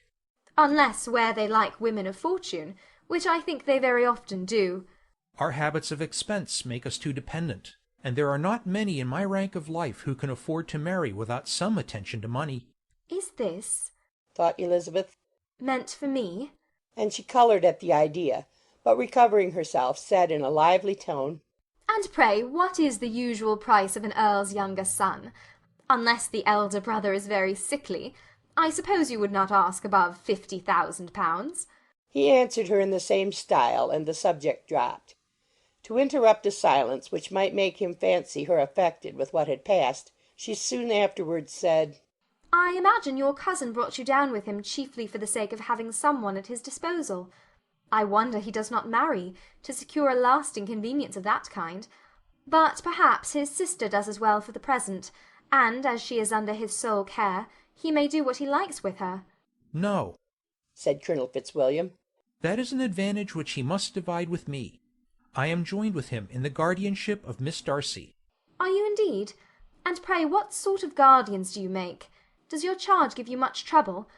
Young ladies of her age are sometimes a little difficult to manage, and if she has the true Darcy spirit, she may like to have her own way." As she spoke, she observed him looking at her earnestly, and the manner in which he immediately asked her why she supposed Miss Darcy likely to give them any uneasiness, convinced her that she had somehow or other got pretty near the truth. She directly replied, "You need not be frightened. I never heard any harm of her, and I dare say she is one of the most tractable creatures in the world. She is a very great favourite with some ladies of my acquaintance, Mrs. Hurst and Miss Bingley. I think I have heard you say that you know them." "I know them a little. Their brother is a pleasant gentlemanlike man. He is a great friend of Darcy's." "Oh, yes," said Elizabeth dryly. "Mr. Darcy is uncommonly kind to Mr. Bingley, and takes a prodigious deal of care of him." "Care of him! Yes, I really believe Darcy does take care of him in those points where he most wants care. From something that he told me in our journey hither, I have reason to think Bingley very much indebted to him. But I ought to beg his pardon, for I have no right to suppose that Bingley was the person meant. It was all conjecture. "What is it you mean?" It is a circumstance which Darcy could not wish to be generally known, because if it were to get round to the lady's family, it would be an unpleasant thing. "You may depend upon my not mentioning it." And remember that I have not much reason for supposing it to be Bingley. What he told me was merely this, that he congratulated himself on having lately saved a friend from the inconveniences of a most imprudent marriage, but without mentioning names or any other particulars, and I only suspected it to be Bingley from believing him the kind of young man to get into a scrape of that sort, and from knowing them to have been together the whole of last summer." "Did Mr. Darcy give you reasons for this interference?" I understood that there were some very strong objections against the lady. And what arts did he use to separate them? He did not talk to me of his own arts, said Fitzwilliam, smiling. He only told me what I have now told you. Elizabeth made no answer and walked on, her heart swelling with indignation. After watching her a little, Fitzwilliam asked her why she was so thoughtful. I am thinking of what you've been telling me, said she. Your cousin's conduct does not suit my feelings. Why was he to be the judge? You are rather disposed to call his interference officious? I do not see what right Mr. Darcy had to decide on the propriety of his friend's inclination, or why, upon his own judgment alone, he was to determine and direct in what manner his friend was to be happy. But, she continued, recollecting herself, as we know none of the particulars, it is not fair to condemn him. It is not to be supposed that there was much affection in the case. That is not an unnatural surmise, said Fitzwilliam. But it is a lessening of the honour of my friend's triumph, very sadly. This was spoken jestingly, but it appeared to her so just a picture of Mr. Darcy that she would not trust herself with an answer, and therefore, abruptly changing the conversation, talked on indifferent matters until they reached the parsonage. There, shut into her own room as soon as their visitor left them, she could think without interruption of all that she had heard. It was not to be supposed that any other people could be meant than those with whom she was connected. There could not exist in the world two men over whom Mr. Darcy could have such boundless influence. That he had been concerned in the measures taken to separate Bingley and Jane she had never doubted, but she had always attributed to Miss Bingley the principal design and arrangement of them. If his own vanity, however, did not mislead him, he was the cause. His pride and caprice were the cause of all that Jane had suffered, and still continued to suffer. He had ruined for a while every hope of happiness for the most affectionate, generous heart in the world, and no one could say how lasting an evil he might have inflicted. There were some very strong objections against the lady, were Colonel Fitzwilliam's words, and those strong objections probably were her having one uncle who was a country attorney and another who was in business in London. To Jane herself, she exclaimed. There could be no possibility of objection, all loveliness and goodness as she is, her understanding excellent, her mind improved, and her manners captivating. Neither could anything be urged against my father, who, though with some peculiarities, has abilities Mr. Darcy himself need not disdain, and respectability which he will probably never reach. When she thought of her mother, her confidence gave way a little, but she would not allow that any objections there had material weight with Mr. Darcy, whose pride, she was convinced, would receive a deeper wound from the want of importance in his friend's connections than from their want of sense, and she was quite decided at last that he had been partly governed by this worst kind of pride and partly by the wish of retaining Mr. Bingley for his sister. The agitation and tears which the subject occasioned brought on a headache, and it grew so much worse towards the evening that, added to her unwillingness to see Mr. Darcy, it determined her not to attend her cousins to Rosings, where they were engaged to drink tea. Mrs. Collins, seeing that she was really unwell, did not press her to go, and as much as possible prevented her husband from pressing her. But Mr. Collins could not conceal his apprehension of Lady Catherine's being rather displeased by her staying at home. When they were gone, Elizabeth, as if intending to exasperate herself as much as possible against Mr. Darcy, chose for her employment the examination of all the letters which Jane had written to her since her being in Kent. They contained no actual complaint, nor was there any revival of past occurrences or any communication of present suffering. But in all, and in almost every line of each, there was a want of that cheerfulness which had been used to characterize her style, and which, proceeding from the serenity of a mind at ease with itself and kindly disposed towards every one, had been scarcely ever clouded. Elizabeth noticed every sentence conveying the idea of uneasiness with an attention which it had hardly received on the first perusal. Mr. Darcy's shameful boast of what misery he had been able to inflict gave her a keener sense of her sister's sufferings.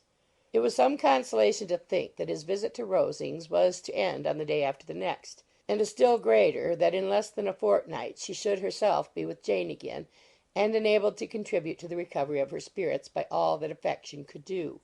She could not think of Darcy's leaving Kent without remembering that his cousin was to go with him, but Colonel Fitzwilliam had made it clear that he had no intentions at all, and agreeable as he was, she did not mean to be unhappy about him.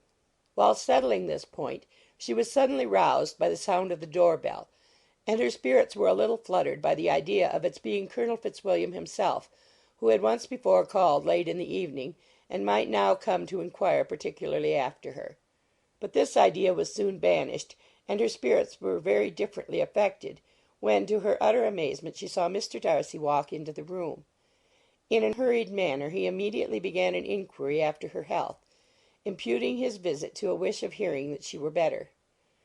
She answered him with cold civility. He sat down for a few moments, and then getting up walked about the room. Elizabeth was surprised, but said not a word. After a silence of several minutes he came towards her in an agitated manner, and thus began. In vain I have struggled. It will not do. My feelings will not be repressed.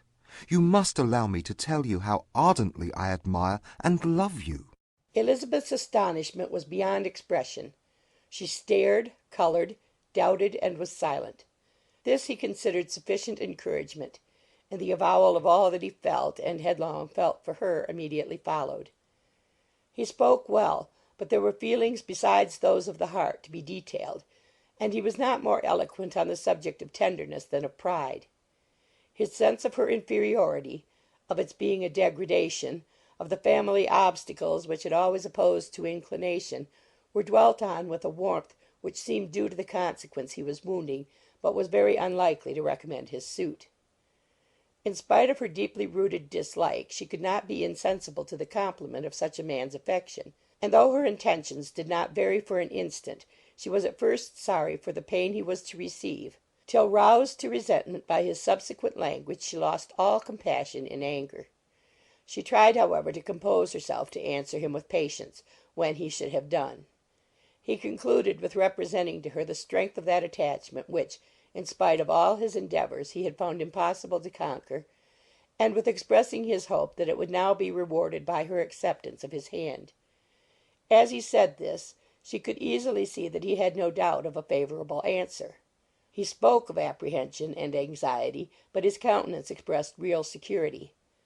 Such a circumstance could only exasperate further, and when he ceased the colour rose into her cheeks, and she said, "In such cases as this, it is, I believe, the established mode to express a sense of obligation for the sentiments avowed, however unequally they may be returned.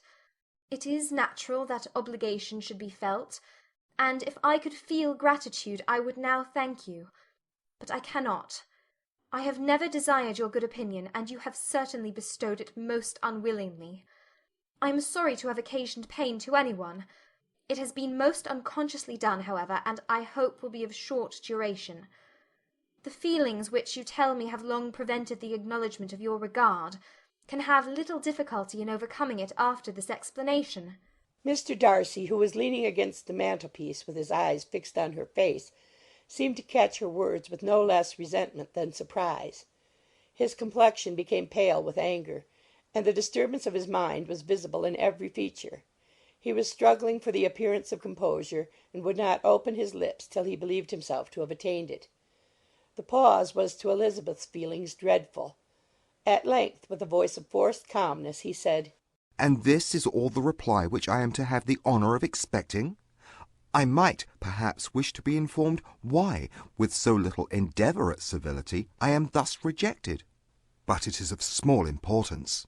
"I might as well inquire," replied she, "why, with so evident a desire of offending and insulting me, you chose to tell me that you liked me against your will, against your reason, and even against your character.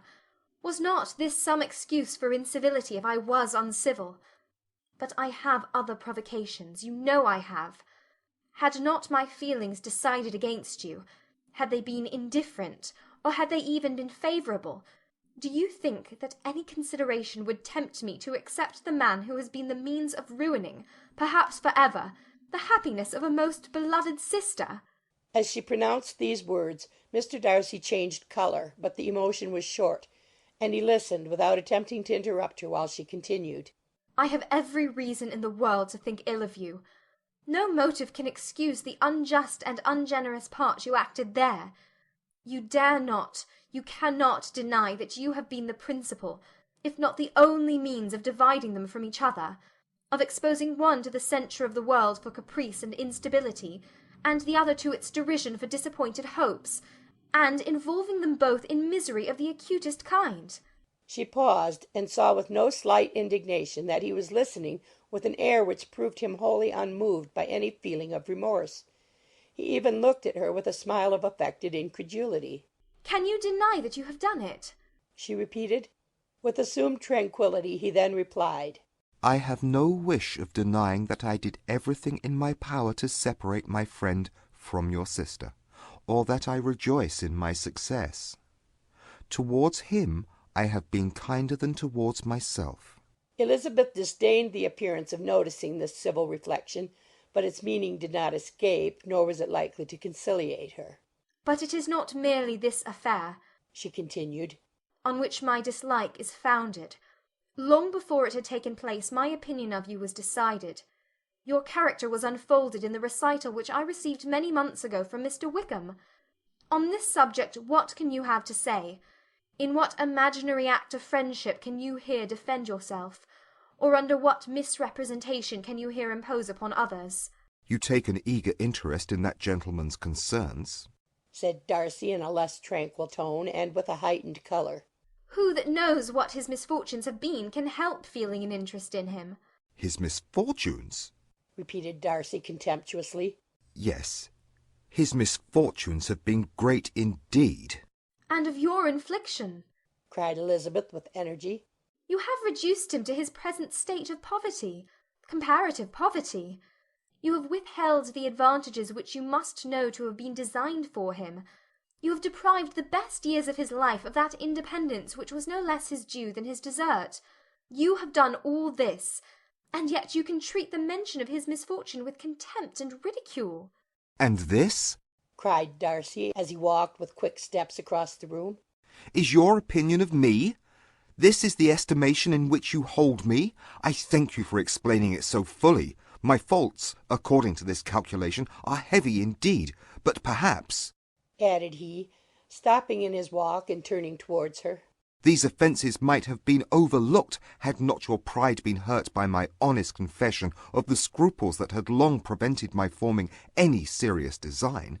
These bitter accusations might have been suppressed had I, with greater policy, concealed my struggles, and flattered you into the belief of my being impelled by unqualified, unalloyed inclination, by reason, by reflection, by everything. But disguise of every sort is my abhorrence, nor am I ashamed of the feelings I related. They were natural and just. Could you expect me to rejoice in the inferiority of your connections? To congratulate myself on the hope of relations whose condition in life is so decidedly beneath my own? Elizabeth felt herself growing more angry every moment, yet she tried to the utmost to speak with composure when she said, You are mistaken, Mr. Darcy, if you suppose that the mode of your declaration affected me in any other way than as it spared me the concern which I might have felt in refusing you, had you behaved in a more gentlemanlike manner. She saw him start at this, but he said nothing, and she continued, You could not have made the offer of your hand in any possible way that would have tempted me to accept it. Again his astonishment was obvious, and he looked at her with an expression of mingled incredulity and mortification. She went on, From the very beginning, from the first moment, I may almost say, of my acquaintance with you, your manners, impressing me with the fullest belief of your arrogance, your conceit, and your selfish disdain of the feelings of others, were such to form the groundwork of disapprobation on which succeeding events have built so immovable a dislike. And I had not known you a month before I felt that you were the last man in the world whom I could ever be prevailed on to marry. You have said quite enough, madam. I perfectly comprehend your feelings, and have now only to be ashamed of what my own have been. Forgive me for having taken up so much of your time, and accept my best wishes for your health and happiness. And with these words he hastily left the room, and Elizabeth heard him the next moment open the front door and quit the house. The tumult of her mind was now painfully great. She knew not how to support herself, and from actual weakness sat down and cried for half an hour. Her astonishment, as she reflected on what had passed, was increased by every review of it. that she should receive an offer of marriage from Mr. Darcy, that he should have been in love with her for so many months, so much in love as to wish to marry her in spite of all the objections which had made him prevent his friends marrying her sister, and which must appear at least with equal force in his own case, was almost incredible. It was gratifying to have inspired unconsciously so strong an affection, but his pride, his abominable pride, his shameless avowal of what he had done with respect to Jane, his unpardonable assurance in acknowledging, though he could not justify it, and the unfeeling manner in which he had mentioned Mr. Wickham, his cruelty towards whom he had not attempted to deny, soon overcame the pity which the consideration of his attachment had for a moment excited. She continued in very agitated reflections till the sound of Lady Catherine's carriage made her feel how unequal she was to encounter Charlotte's observation, and hurried her away to her room. Elizabeth awoke the next morning to the same thoughts and meditations which had at length closed her eyes. She could not yet recover from the surprise of what had happened. It was impossible to think of anything else, and totally indisposed for employment, she resolved, soon after breakfast, to indulge herself in air and exercise. She was proceeding directly to her favourite walk, when the recollection of Mr. Darcy's sometimes coming there stopped her, and instead of entering the park, she turned up the lane which led farther from the turnpike road. The park paling was still the boundary on one side, and she soon passed one of the gates into the ground. After walking 2 or 3 times along that part of the lane, she was tempted, by the pleasantness of the morning, to stop at the gates and look into the park.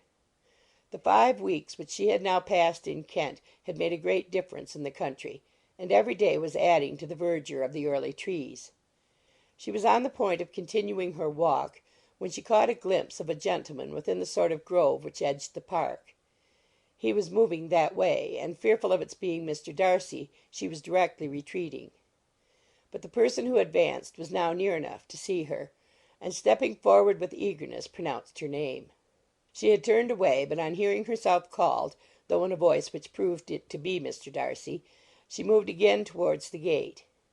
He had by that time reached it also, and holding out a letter, which she instinctively took, said, with a look of haughty composure, "I have been walking in the grove some time in the hope of meeting you.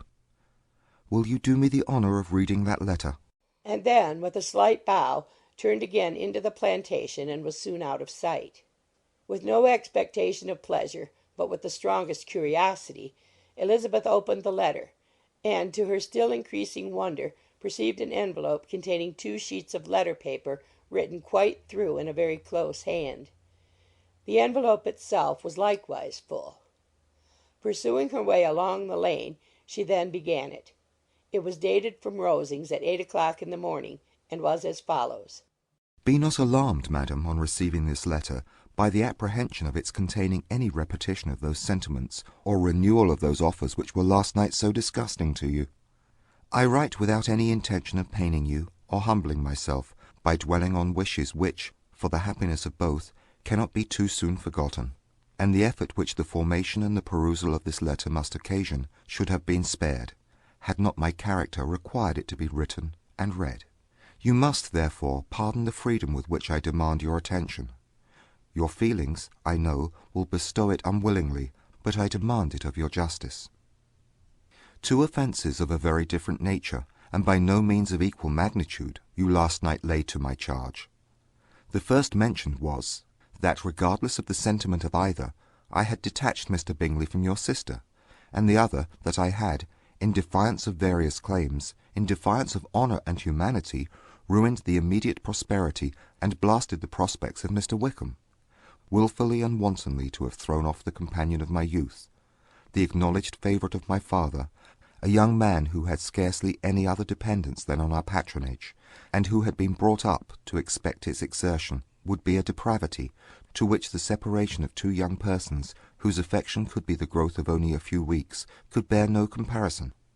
But from the severity of that blame which was last night so liberally bestowed, respecting each circumstance, I shall hope to be in the future secured, when the following account of my actions and their motives has been read. If, in the explanation of them, which is due to myself, I am under the necessity of relating feelings which may be offensive to yours, I can only say that I am sorry, The necessity must be obeyed, and further apology would be absurd. I had not been long in Hertfordshire before I saw, in common with others, that Bingley preferred your elder sister to any other young woman in the country. But it was not till the evening of the dance at Netherfield that I had any apprehension of his feeling a serious attachment. I had often seen him in love before. At that ball, while I had the honour of dancing with you, I was first made acquainted, by Sir William Lucas's accidental information, that Bingley's attentions to your sister had given rise to a general expectation of their marriage. He spoke of it as a certain event, of which the time alone could be undecided. From that moment I observed my friend's behaviour attentively, and I could then perceive that his partiality for Miss Bennet was beyond what I had ever witnessed in him. Your sister I also watched. Her look and manners were open, cheerful, and engaging as ever, but without any symptom of peculiar regard, and I remained convinced from the evening's scrutiny that though she received his attentions with pleasure, she did not invite them by any participation of sentiment. If you had not been mistaken here, I must have been in error. Your superior knowledge of your sister must make the latter probable.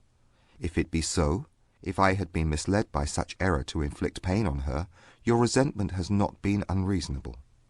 But I shall not scruple to assert that the serenity of your sister's countenance and air was such as might have given the most acute observer a conviction that, however amiable her temper, her heart was not likely to be easily touched. That I was desirous of believing her indifferent is certain, but I will venture to say that my investigation and decisions are not usually influenced by my hopes or fears. I did not believe her to be indifferent because I wished it. I believed it on impartial conviction, as truly as I wished it in reason. My objections to the marriage were not merely those which I last night acknowledged to have the utmost force of passion to put aside. In my own case, the want of connection could not be so great an evil to my friend as to me. But there were other causes of repugnance, causes which, though still existing, and existing to an equal degree in both instances, I had myself endeavoured to forget, because they were not immediately before me. These causes must be stated, though briefly. The situation of your mother's family, though objectionable, was nothing in comparison to the total want of propriety so frequently, so almost uniformly betrayed by herself, by your 3 younger sisters, and occasionally even by your father. Pardon me, it pains me to offend you, but amidst your concern for the defects of your nearest relations, and your displeasure at this representation of them, let it give you consolation to consider that, to have conducted yourself so as to avoid any share of the like censure, is praise no less generally bestowed on you and your elder sister, that it is honourable to the sense and disposition of both. I will only say farther, that from what passed that evening, my opinion of all parties was confirmed, and every inducement heightened which could have led me before to preserve my friend from what I esteemed a most unhappy connection. He left Netherfield for London on the day following, as you, I am certain, remember, with the design of soon returning. The part which I acted is now to be explained. His sister's uneasiness had been equally excited with my own. Our coincidence of feeling was soon discovered, and, alike sensible that no time was to be lost in detaching their brother, we shortly resolved on joining him directly in London. We accordingly went, and there I readily engaged in the office of pointing out to my friend the certain evils of such a choice. I described and enforced them earnestly. But, however this remonstrance might have staggered or delayed his determination, I do not suppose that it would ultimately have prevented the marriage, had it not been seconded by the assurance that I hesitated not in giving of your sister's indifference. He had before believed her to return his affection with sincere, if not with equal, regard. But Bingley has great natural modesty, with a stronger dependence on my judgment than on his own. To convince him, therefore, that he had deceived himself was no very difficult point. To persuade him against returning into Hertfordshire, when that conviction had been given, was scarcely the work of a moment. I cannot blame myself for having done thus much. There is but one part of my conduct in the whole affair on which I do not reflect with satisfaction. It is that I condescended to adopt the measures of art, so far as to conceal from him your sister's being in town. I knew it myself, as it was known to Miss Bingley, but her brother is even yet ignorant of it. That they might have met without ill consequence is perhaps probable, but his regard did not appear to me enough extinguished for him to see her without some danger. Perhaps this concealment, This disguise was beneath me. It is done, however, and it was done for the best. On this subject I have nothing more to say, no other apology to offer. If I have wounded your sister's feelings, it was unknowingly done, and though the motives which governed me may to you very naturally appear insufficient, I have not yet learned to condemn them. With respect to that other, more weighty accusation of having injured Mr. Wickham, I can only refute it by laying before you the whole of his connection with my family. Of what he has particularly accused me of, I am ignorant, but of the truth of what I shall relate, I can summon more than one witness of undoubted veracity. Mr. Wickham is the son of a very respectable man, who had for many years the management of all the Pembury estates, and whose good conduct in the discharge of his trust naturally inclined my father to be of service to him, and on George Wickham, who was his godson. His kindness was therefore liberally bestowed. My father supported him at school, and afterwards at Cambridge. Most important assistance, as his own father, always poor from the extravagance of his wife, would have been unable to give him a gentleman's education. My father was not only fond of this young man's society, whose manners were always engaging, he had also the highest opinion of him, and hoping the church would be his profession, intended to provide for him in it. As for myself, it is many, many years since I first began to think of him in a very different manner. The vicious propensities, the want of principle, which he was careful to guard from the knowledge of his best friend, could not escape the observation of a young man of nearly the same age with himself, and who had opportunities of seeing him in unguarded moments, which Mr. Darcy could not have. Here again I shall give you pain, to what degree you only can tell. But whatever may be the sentiments which Mr. Wickham has created, a suspicion of their nature shall not prevent me from unfolding his real character. It adds even another motive. My excellent father died about 5 years ago, and his attachment to Mr. Wickham was to the last so steady that in his will he particularly recommended it to me to promote his advancement in the best manner that his profession might allow, and if he took orders, desired that a valuable family living might be his as soon as it became vacant. There was also a legacy of £1,000. His own father did not long survive mine, and within half a year from these events, Mr. Wickham wrote to inform me that, having finally resolved against taking orders, he hoped I should not think it unreasonable for him to expect some more immediate pecuniary advantage, in lieu of the preferment, by which he could not be benefited. He had some intention, he added, of studying law, and I must be aware that the interest of £1,000 would be a very insufficient support therein. I rather wished than believed him to be sincere, but, at any rate, was perfectly ready to accede to his proposal. I knew that Mr. Wickham ought not to be a clergyman. The business was therefore soon settled. He resigned all claim to assistance in the church, were it possible that he could ever be in a situation to receive it, and accepted in return £3,000. All connections between us seemed now dissolved. I thought too ill of him to invite him to Pemberley, or admit his society in town. In town I believe he chiefly lived, but his studying the law was a mere pretence, and being now free from all restraint, his life was a life of idleness and dissipation. For about 3 years I heard little of him, but on the decease of the incumbent of the living which had been designed for him, he applied to me again by letter for the presentation. His circumstances, he assured me, and I have no difficulty in believing it, were exceedingly bad. He had found the law a most unprofitable study, and was now absolutely resolved on being ordained, if I would present him to the living in question, of which he trusted there could be little doubt, as he was well assured that I had no other person to provide for, and I could not have forgotten my revered father's intentions.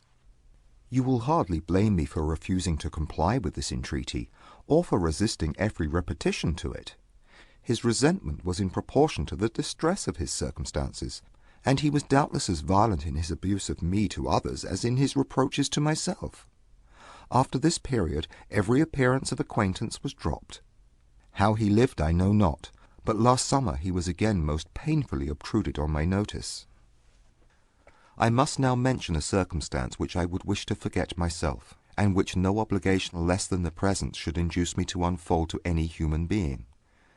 Having said thus much, I feel no doubt of your secrecy. My sister, who is more than 10 years my junior, was left to the guardianship of my mother's nephew, Colonel Fitzwilliam, and myself. About a year ago she was taken from school and an establishment formed for her in London, and last summer she went with the lady who presided over it to Ramsgate, and thither also went Mr. Wickham, undoubtedly by design, for there proved to have been a prior acquaintance between him and Mrs. Young, in whose character we were most unhappily deceived, and by her connivance and aid he so far recommended himself to Georgiana, whose affectionate heart retained a strong impression of his kindness to her as a child, that she was persuaded to believe herself in love, and to consent to an elopement. She was then but 15, which must be her excuse, and after stating her imprudence, I am happy to add that I owed the knowledge of it to herself.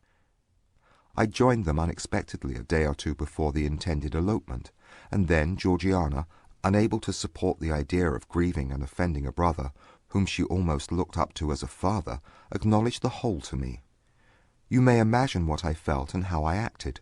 Regard for my sister's credit and feelings prevented any public exposure, but I wrote to Mr. Wickham, who left the place immediately, and Mrs. Young was of course removed from her charge.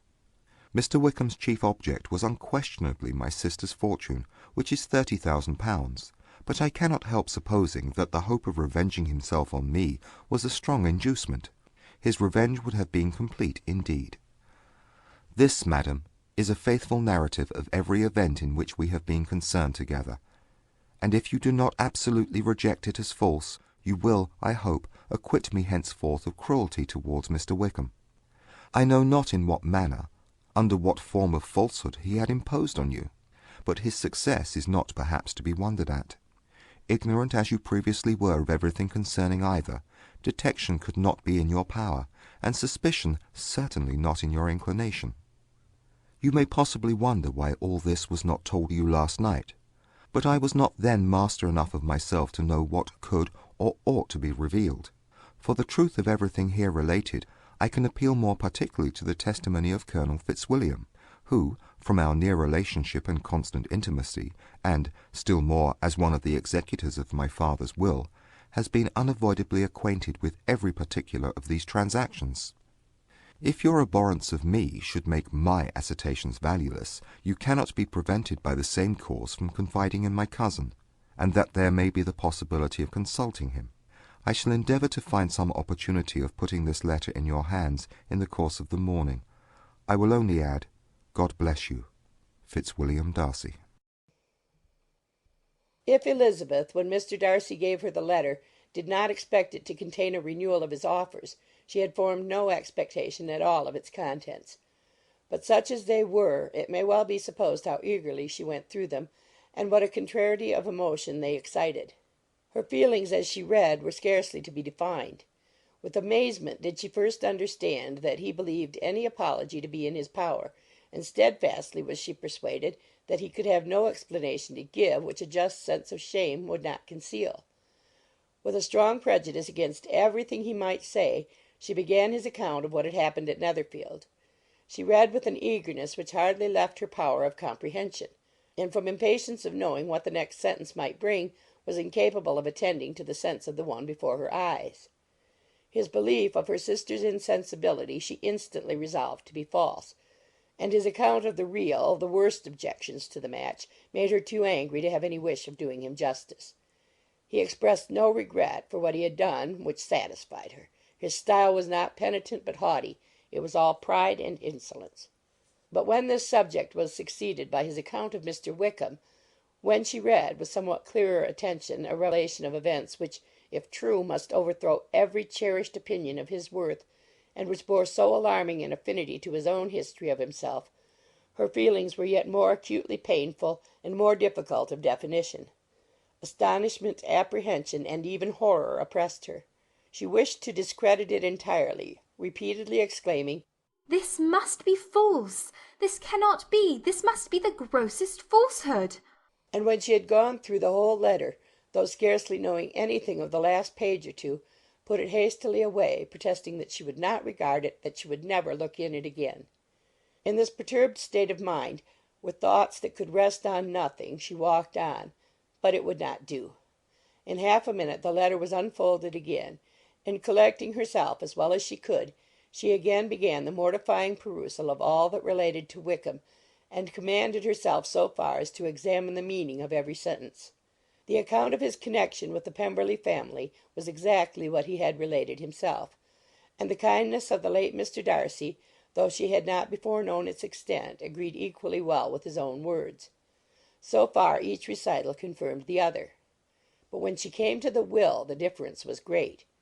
What Wickham had said of the living was fresh in her memory, and as she recalled his very words it was impossible not to feel that there was gross duplicity on one side or the other, and for a few moments she flattered herself that her wishes did not err.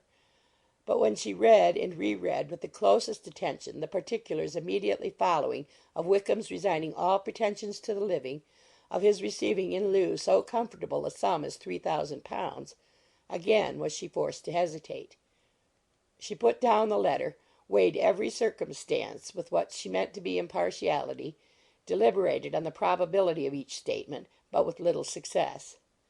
On both sides it was only assertion. Again she read on, but every line proved more clearly that the affair, which she had believed it impossible that any contrivance could so represent as to render Mr. Darcy's conduct in it less than infamous, was capable of a turn which must make him entirely blameless throughout the whole. The extravagance and general profligacy which he scrupled not to lay at Mr. Wickham's charge exceedingly shocked her, the more so as she could bring no proof of its injustice. She had never heard of him before his entrance into the shire militia, in which he had engaged at the persuasion of the young man who, on meeting him accidentally in town, had there renewed a slight acquaintance. Of his former way of life nothing had been known in Hertfordshire but what he told himself. As to his real character, had information been in her power, she had never felt a wish of inquiring. His countenance, voice, and manner had established him at once in the possession of every virtue. She tried to recollect some instance of goodness, some distinguished trait of integrity or benevolence that might rescue him from the attacks of Mr. Darcy, or at least by the predominance of virtue atone for those casual errors under which she would endeavour to class what Mr. Darcy had described as the idleness and vice of many years' continuance. But no such recollection befriended her. She could see him instantly before her, in every charm of air and address, but she could remember no more substantial good than the general approbation of the neighbourhood, and the regard which his social powers had gained him in the mess. After pausing on this point a considerable while, she once more continued to read. But, alas! the story which followed, of his designs on Miss Darcy, received some confirmation from what had passed between Colonel Fitzwilliam and herself only the morning before. And at last she was referred for the truth of every particular to Colonel Fitzwilliam himself, from whom she had previously received the information of his near concern in all his cousin's affairs, and whose character she had no reason to question. At one time she had almost resolved on applying to him, but the idea was checked by the awkwardness of the application, and at length wholly banished by the conviction that Mr. Darcy would never have hazarded such a proposal if he had not been well assured of his cousin's corroboration. She perfectly remembered everything that had passed in conversation between Wickham and herself in their first evening at Mr. Phillips's. Many of his expressions were still fresh in her memory. She was now struck with the impropriety of such communications to a stranger, and wondered it had escaped her before. She saw the indelicacy of putting himself forward as he had done, and the inconsistency of his professions with his conduct. She remembered that he had boasted of having no fear of seeing Mr. Darcy, that Mr. Darcy might leave the country, but that he should stand his ground, yet he had avoided the Netherfield ball the very next week. She remembered also that till the Netherfield family had quitted the country he had told his story to no one but herself, but that after their removal it had been everywhere discussed, that he had then no reserves, no scruples in sinking Mr. Darcy's character, though he had assured her that respect for the father would always prevent his exposing the son. How differently did everything now appear in which he was concerned! His attentions to Miss King were now the consequence of views solely and hatefully mercenary, and the mediocrity of her fortune proved no longer the moderation of his wishes, but his eagerness to grasp at anything. His behaviour to herself could now have had no tolerable motive. He had either been deceived with regard to her fortune, or had been gratifying his vanity by encouraging the preference which she believed she had most incautiously shown. Every lingering struggle in his favour grew fainter and fainter.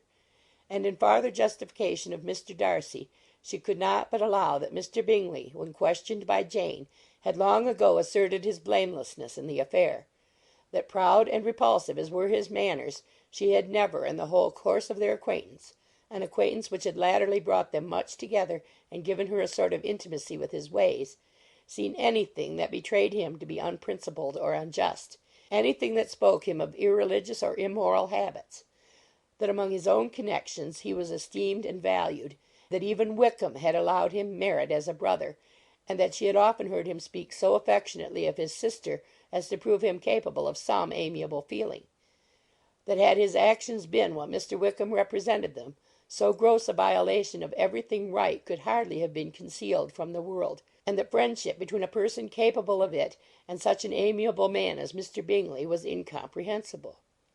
She grew absolutely ashamed of herself. Of neither Darcy nor Wickham could she think without feeling she had been blind, partial, prejudiced, absurd. "How despicably I have acted!" she cried. "I, who have prided myself on my discernment! I, who have valued myself on my abilities! Who have often disdained the generous candour of my sister, and gratified my vanity in useless or blamable mistrust! How humiliating is this discovery! Yet how just a humiliation! Had I been in love, I could not have been more wretchedly blind. But vanity, not love, has been my folly.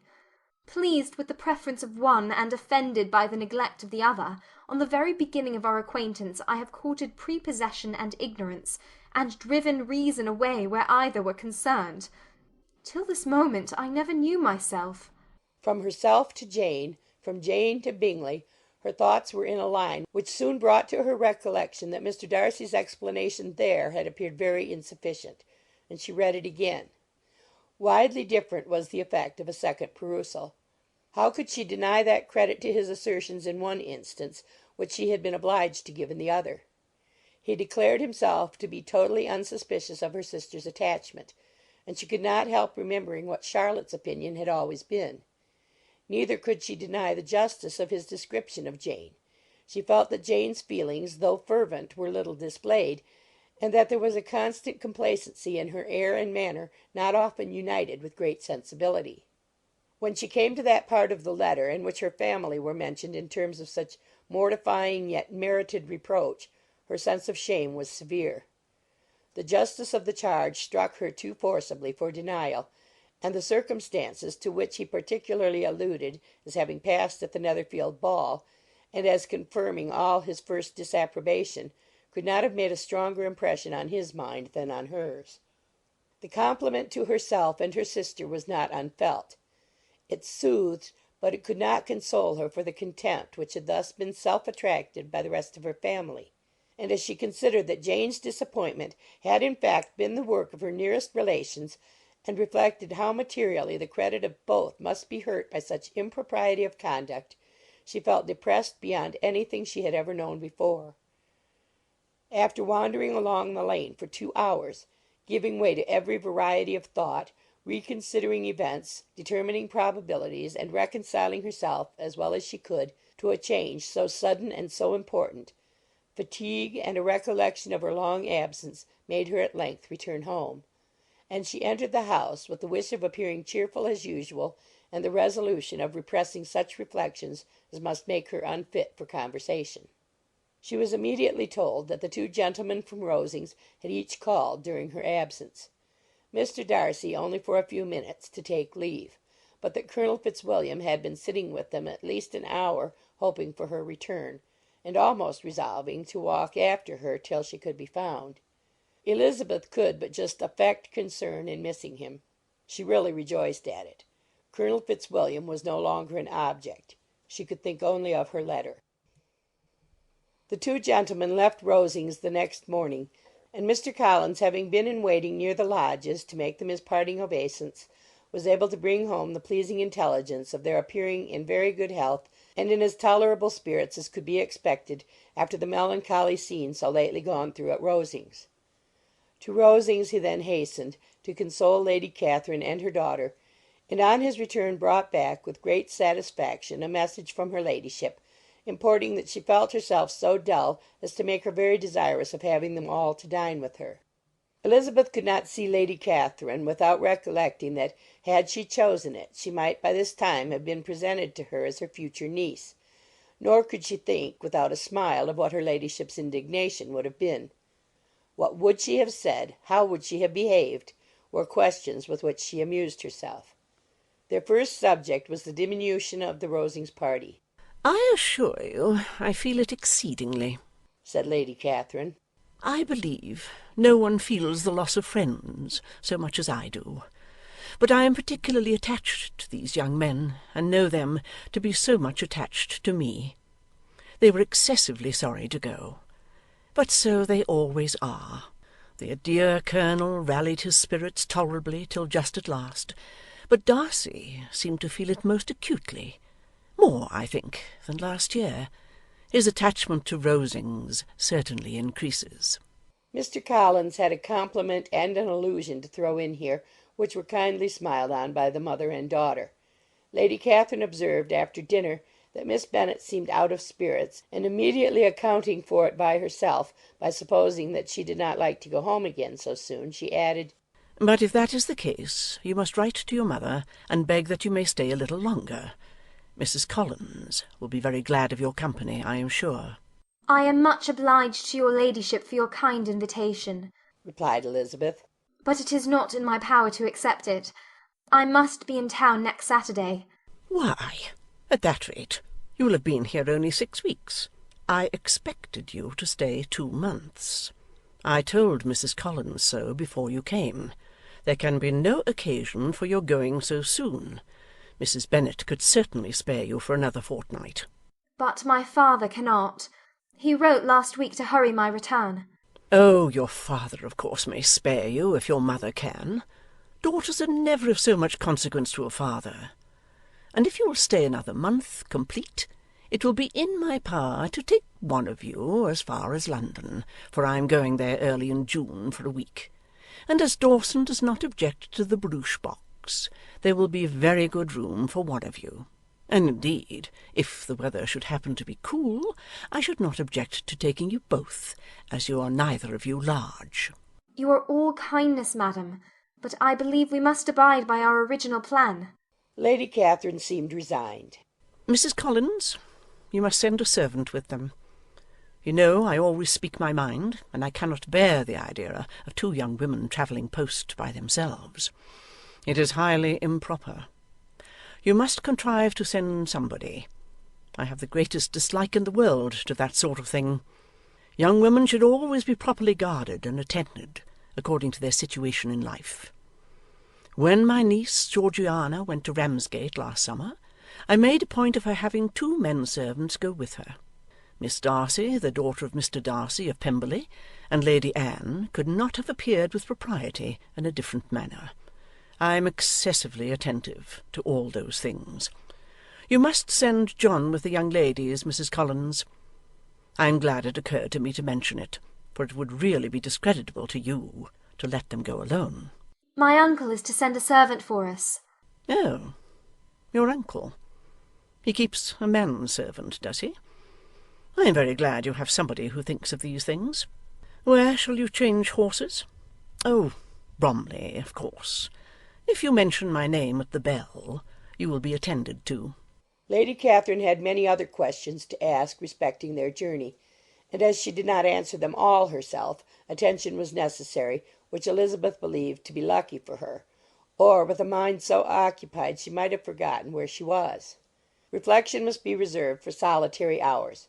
Whenever she was alone, she gave way to it as the greatest relief, and not a day went by without a solitary walk in which she might indulge in all the delight of unpleasant recollections. Mr. Darcy's letter she was in a fair way of soon knowing by heart. She studied every sentence, and her feelings towards its writer were at times widely different.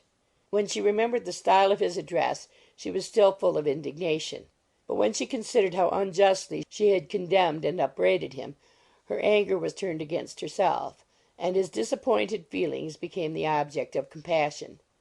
His attachment excited gratitude, his general character respect. But she could not approve him, nor could she for a moment repent her refusal, or feel the slightest inclination ever to see him again.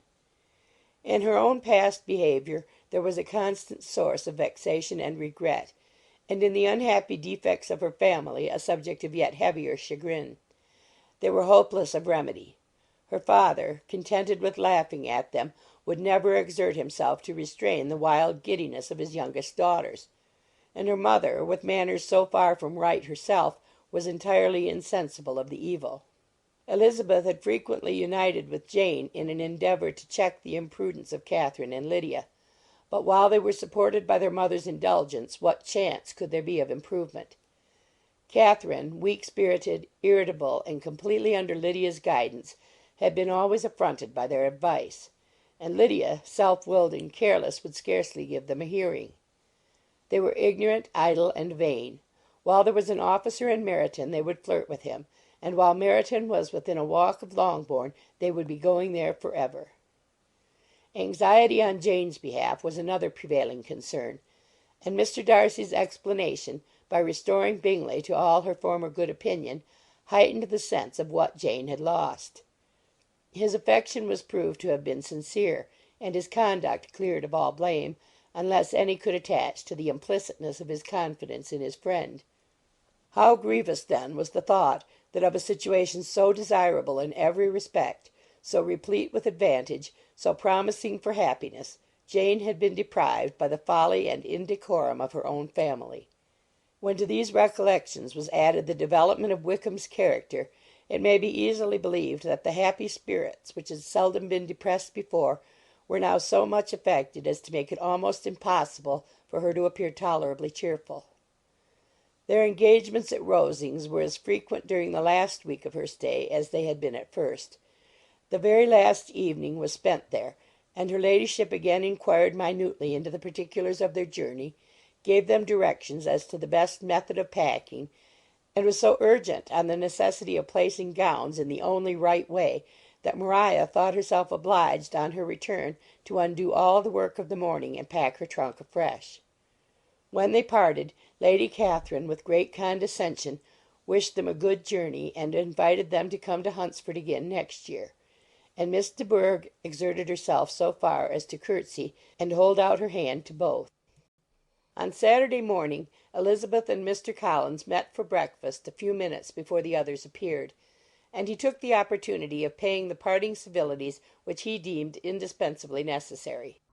"I know not, Miss Elizabeth," said he, "whether Mrs. Collins has yet expressed her sense of your kindness in coming to us, but I am very certain you will not leave the house without receiving her thanks for it. The favour of your company has been much felt, I assure you. We know how little there is to tempt any one to our humble abode. Our plain manner of living, our small rooms and few domestics, and the little we see of the world, must make Hunsford extremely dull to a young lady like yourself. But I hope you will believe us grateful for your condescension, and that we have done everything in our power to prevent your spending your time unpleasantly." Elizabeth was eager with her thanks and assurances of happiness. She had spent 6 weeks with great enjoyment, and the pleasure of being with Charlotte and the kind attentions she had received must make her feel the obliged. Mr. Collins was gratified, and with a more smiling solemnity replied, "It gives me great pleasure to hear that you have passed your time not disagreeably. We have certainly done our best, and most fortunately having it in our power to introduce you to very superior society, and from our connection with Rosings, the frequent means of varying the humble home scene, I think we may flatter ourselves that your Hunsford visit cannot have been entirely irksome. Our situation with regard to Lady Catherine's family is indeed the sort of extraordinary advantage and blessing which few can boast. You see on what a footing we are. You see how continually we are engaged there. In truth, I must acknowledge that, with all the disadvantages of this humble parsonage, I should not think any one abiding in it an object of compassion, while they are sharers of our intimacy at Rosings." Words were insufficient for the elevation of his feelings, and he was obliged to walk about the room, while Elizabeth tried to unite civility and truth in a few short sentences. "You may, in fact, carry a very favourable report of us into Hertfordshire, my dear cousin. I flatter myself, at least, that you will be able to do so. Lady Catherine's great attentions to Mrs. Collins you have been a daily witness of, and altogether I trust it does not appear that your friend has drawn an unfortunate. But on this point it will be as well to be silent. Only let me assure you, my dear Miss Elizabeth, that I can from my heart most cordially wish you equal felicity in marriage. My dear Charlotte and I have but one mind and one way of thinking. There is in everything a most remarkable resemblance of character and ideas between us. We seem to have been designed for each other." Elizabeth could safely say that it was a great happiness where that was the case, and with equal sincerity could add that she firmly believed and rejoiced in his domestic comforts. She was not sorry, however, to have the recital of them interrupted by the lady from whom they sprang. Poor Charlotte! It was melancholy to leave her to such society. But she had chosen it with her eyes open, and though evidently regretting that her visitors were to go, she did not seem to ask for compassion. Her home and her housekeeping, her parish and her poultry, and all their dependent concerns had not yet lost their charms. At length the chaise arrived. The trunks were fastened on, the parcels placed within, and it was pronounced to be ready. After an affectionate parting between the friends, Elizabeth was attended to the carriage by Mr. Collins, and as they walked down the garden he was commissioning her with his best respects to all her family, not forgetting his thanks for the kindness he had received at Longbourn in the winter, and his compliments to Mr. and Mrs. Gardiner, though unknown. He then handed her in. Maria followed, and the door was on the point of being closed, when he suddenly reminded them, with some consternation, that they had hitherto forgotten to leave any message for the ladies at Rosings. "But," he added, "you will of course wish to have your humble respects delivered to them, with your grateful thanks for their kindness to you while you have been here?" Elizabeth made no objection. The door was then allowed to be shut, and the carriage drove off. "Good gracious!" cried Maria, after a few minutes' silence. "It seems but a day or two since we first came, and yet how many things have happened!" "A great many indeed," said her companion, with a sigh. "We have dined 9 times at Rosings, besides drinking tea there twice. How much I shall have to tell!" Elizabeth added privately, "and how much I shall have to conceal." Their journey was performed without much conversation or any alarm, and within 4 hours of their leaving Hunsford they reached Mr. Gardiner's house, where they were to remain a few days. Jane looked well, and Elizabeth had little opportunity of studying her spirits amidst the various engagements which the kindness of her aunt had reserved for them. But Jane was to go home with her, and at Longbourn there would be leisure enough for observation. It was not without an effort, meanwhile, that she could wait even for Longbourn before she told her sister of Mr. Darcy's proposals. To know that she had the power of revealing what would so exceedingly astonish Jane, and must at the same time so highly gratify whatever of her own vanity she had not yet been able to reason away, was such a temptation to openness as nothing could have conquered but the state of indecision in which she remained as to the extent of what she should communicate, and her fear, if she once entered on the subject, of being hurried into repeating something of Bingley which might only grieve her sister further. It was the second week in May, in which the 3 young ladies set out together from Gracechurch Street for the town of in Hertfordshire, and as they drew near the appointed inn where Mr. Bennet's carriage was to meet them, they quickly perceived, in token of the coachman's punctuality, both Kitty and Lydia looking out of a dining-room upstairs. These 2 girls had been above an hour in the place, happily employed in visiting an opposite milliner, watching the sentinel on guard, and dressing a salad and cucumber. After welcoming their sisters, they triumphantly displayed a table set out with such cold meat as an inn larder usually affords, exclaiming, Is not this nice? Is not this an agreeable surprise? And we mean to treat you all," added Lydia. "But you must lend us the money, for we have just spent ours at the shop out there." Then, showing her purchases, "Look here, I have bought this bonnet. I do not think it is very pretty, but I thought I might as well buy it as not. I shall put it to pieces as soon as I get home, and see if I can make it up any better." And when her sisters abused it as ugly, she added, with perfect unconcern, "Oh, but there were 2 or 3 much uglier in the shop, and when I have bought some prettier coloured satin to trim it with fresh, I think it will be very tolerable. Besides, it will not much signify what one wears this summer, after the shire have left Meryton, and they are going in a fortnight. Are they indeed? cried Elizabeth with the greatest satisfaction. They are going to be in camp near Brighton, and I do so want papa to take us all there for the summer. It would be such a delicious scheme, and I dare say it would hardly cost anything at all. Mamma would like to go too, of all things. Only think what a miserable summer else we shall have. Yes, thought Elizabeth. That would be a delightful scheme indeed, and completely do for us at once. Good heaven!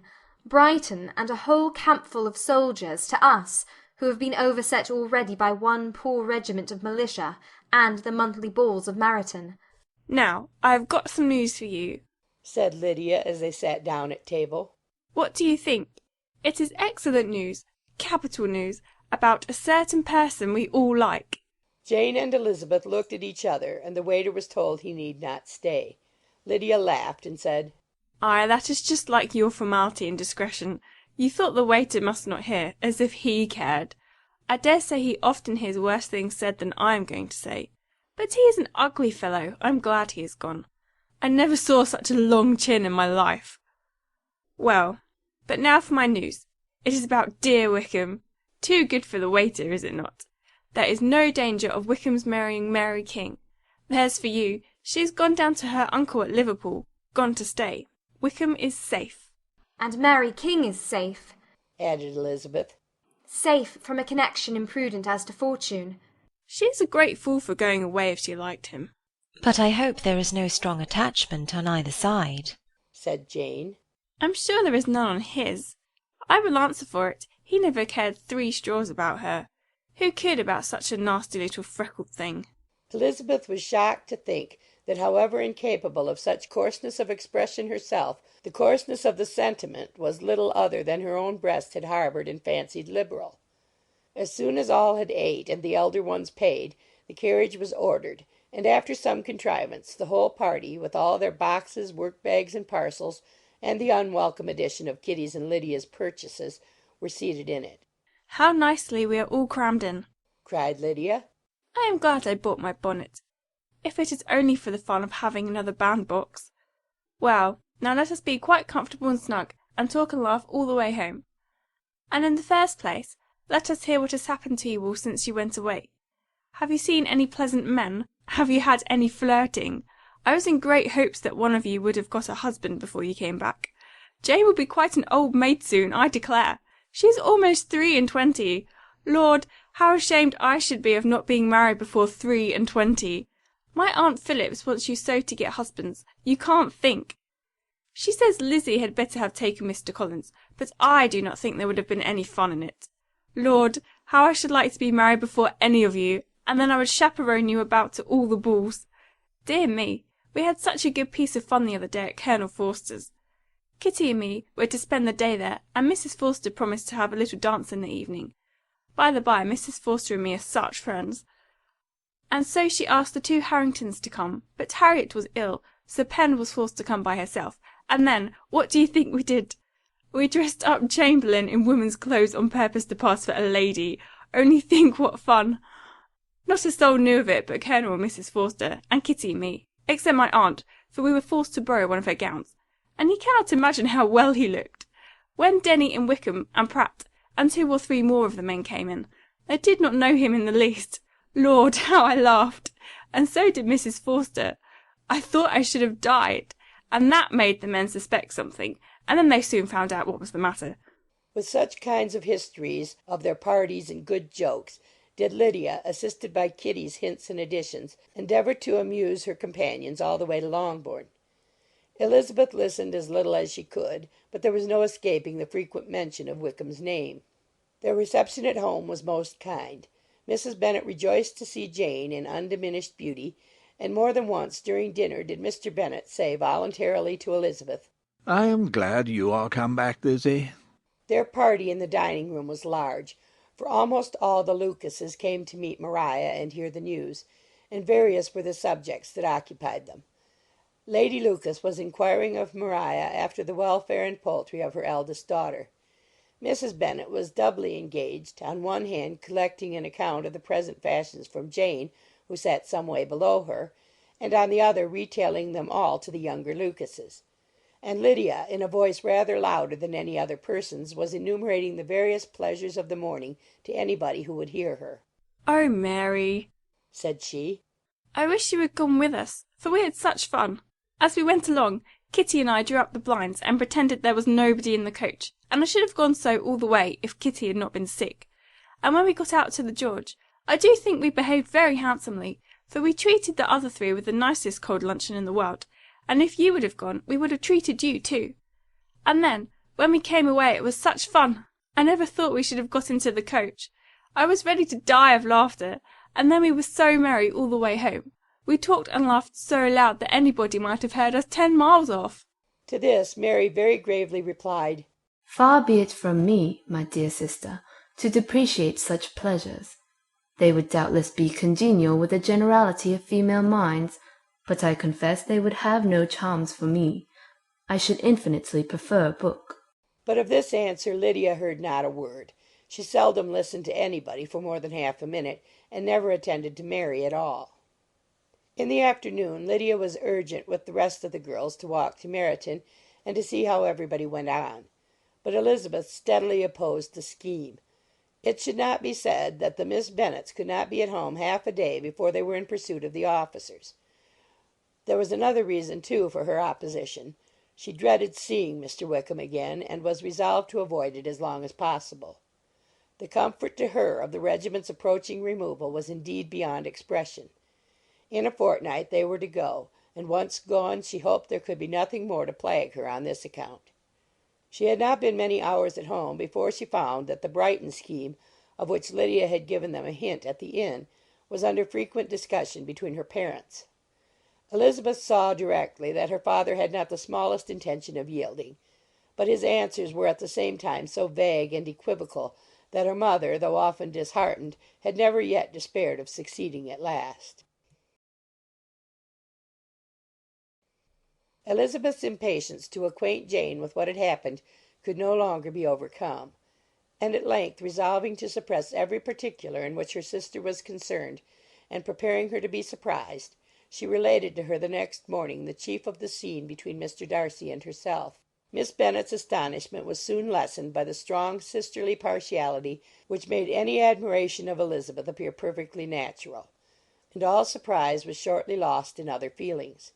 She was sorry that Mr. Darcy should have delivered his sentiments in a manner so little suited to recommend them, but still more was she grieved for the unhappiness which her sister's refusal must have given him. "His being so sure of succeeding was wrong," said she, "and certainly ought not to have appeared. But consider how much it must increase his disappointment." "Indeed," replied Elizabeth, "I am heartily sorry for him, but he has other feelings which will probably soon drive away his regard for me. You do not blame me, however, for refusing him?" "Blame you? Oh, no." "But you blame me for having spoken so warmly of Wickham?" "No. I do not know that you were wrong in saying what you did." "But you will know it when I tell you what happened the very next day." She then spoke of the letter, repeating the whole of its contents as far as they concerned George Wickham. What a stroke was this for poor Jane, who would willingly have gone through the world without believing that so much wickedness existed in the whole race of mankind as was here collected in one individual. Nor was Darcy's vindication, though grateful to her feelings, capable of consoling her for such discovery. Most earnestly did she labour to prove the probability of error, and seek to clear the one without involving the other. "This will not do," said Elizabeth. "You never will be able to make both of them good for anything. Take your choice, but you must be satisfied with only one. There is but such a quantity of merit between them, just enough to make one good sort of man, and of late it has been shifting about pretty much. For my part, I am inclined to believe it all Darcy's, but you shall do as you choose." It was some time, however, before a smile could be extorted from Jane. "I do not know when I have been more shocked," said she. "Wickham's so very bad. It is almost past belief. And poor Mr. Darcy! Dear Lizzie, only consider what he must have suffered. Such a disappointment, and with the knowledge of your ill opinion too, and having to relate such a thing of his sister. It is really too distressing. I am sure you must feel it so."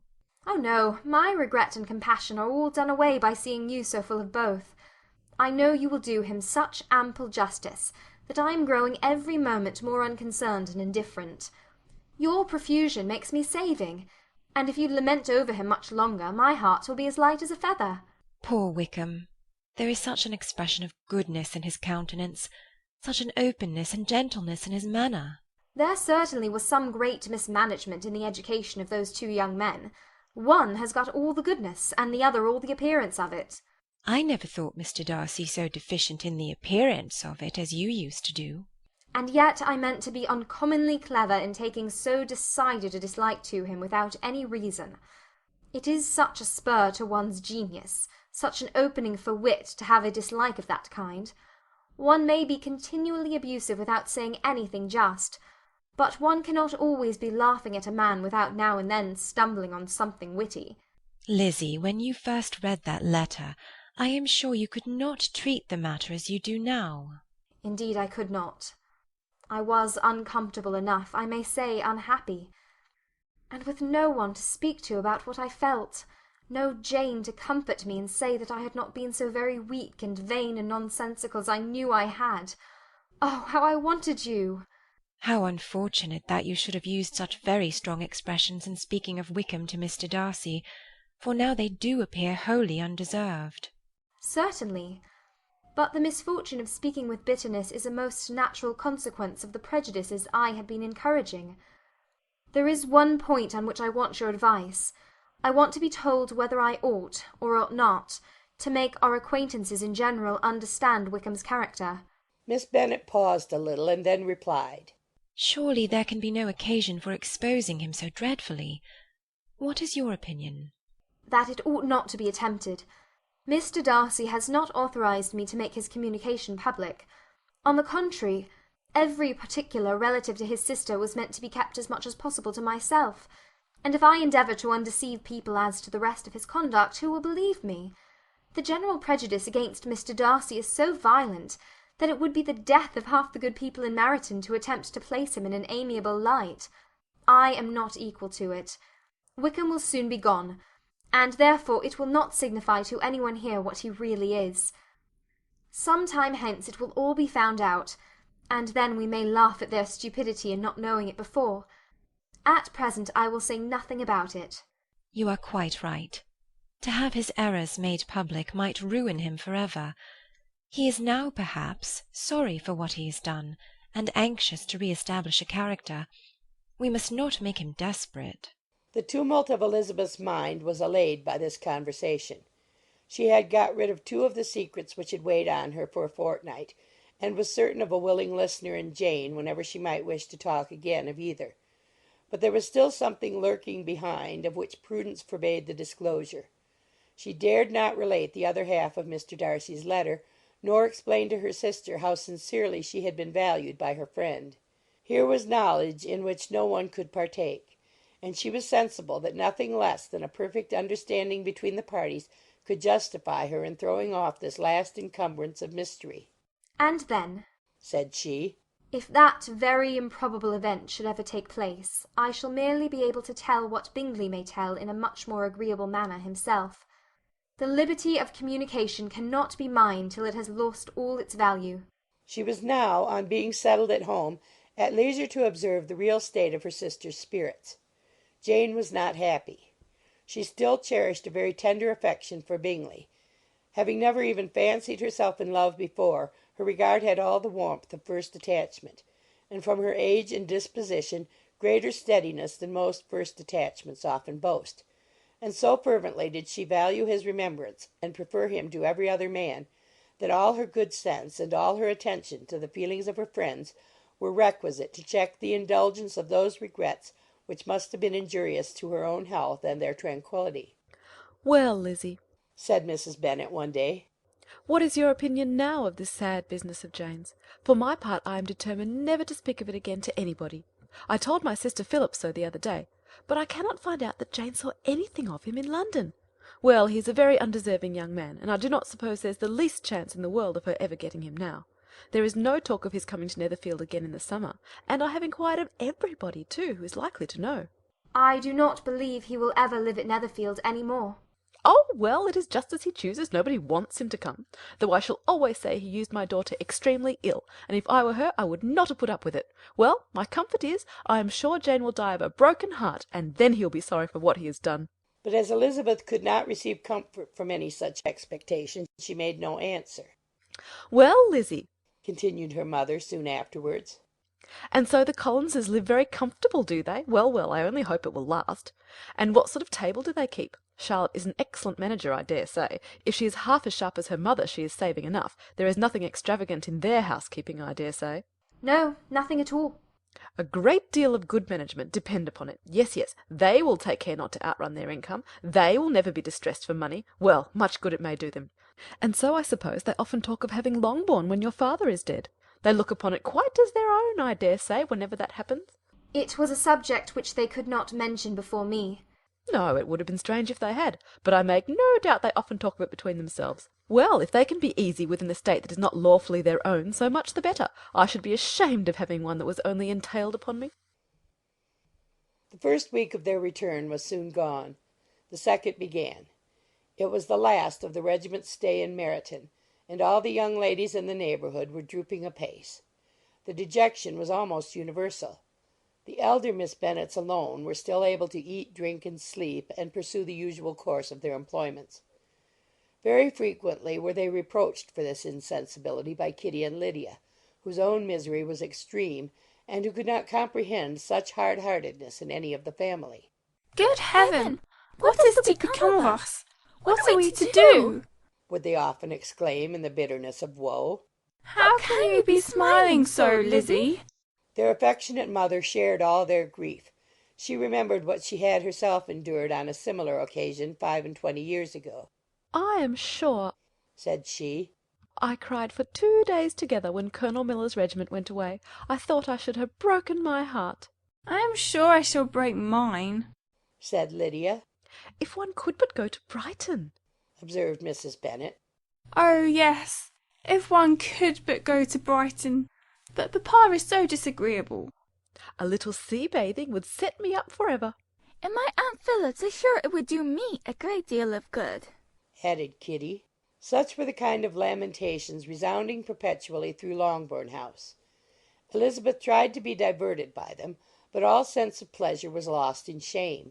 She felt anew the justice of Mr. Darcy's objections, and never had she been so much disposed to pardon his interference in the views of his friend. But the gloom of Lydia's prospect was shortly cleared away, for she received an invitation from Mrs. Forster, the wife of the colonel of the regiment, to accompany her to Brighton. This invaluable friend was a very young woman, and very lately married. A resemblance in good humour and good spirits had recommended her and Lydia to each other, and out of their 3 months' acquaintance they had been intimate too. The rapture of Lydia on this occasion, her adoration of Mrs. Forster, the delight of Mrs. Bennet, and the mortification of Kitty are scarcely to be described. Wholly inattentive to her sister's feelings, Lydia flew about the house in restless ecstasy, calling for everyone's congratulations, and laughing and talking with more violence than ever, whilst the luckless Kitty continued in the parlour, repined at her fate in terms as unreasonable as her accent was peevish. I cannot see why Mrs. Forster should not ask me as well as Lydia, said she, though I am not her particular friend. I have just as much right to be asked as she has, and more too, for I am 2 years older. In vain did Elizabeth attempt to make her reasonable, and Jane to make her resigned. As for Elizabeth herself, this invitation was so far from exciting in her the same feelings as in her mother and Lydia, that she considered it as the death warrant of all possibility of common sense for the latter, and detestable as such a step must make her were it known, she could not help secretly advising her father not to let her go. She represented to him all the improprieties of Lydia's general behaviour, the little advantage she could derive from the friendship of such a woman as Mrs. Forster, and the probability of her being yet more imprudent with such a companion at Brighton, where the temptations must be greater than at home.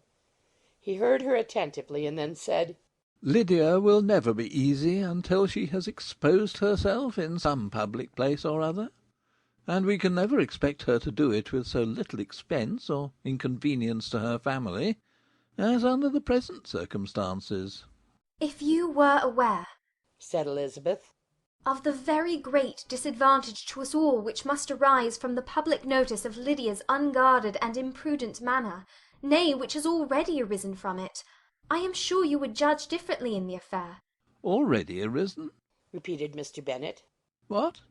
Has she frightened away some of your lovers? Poor little Lizzie!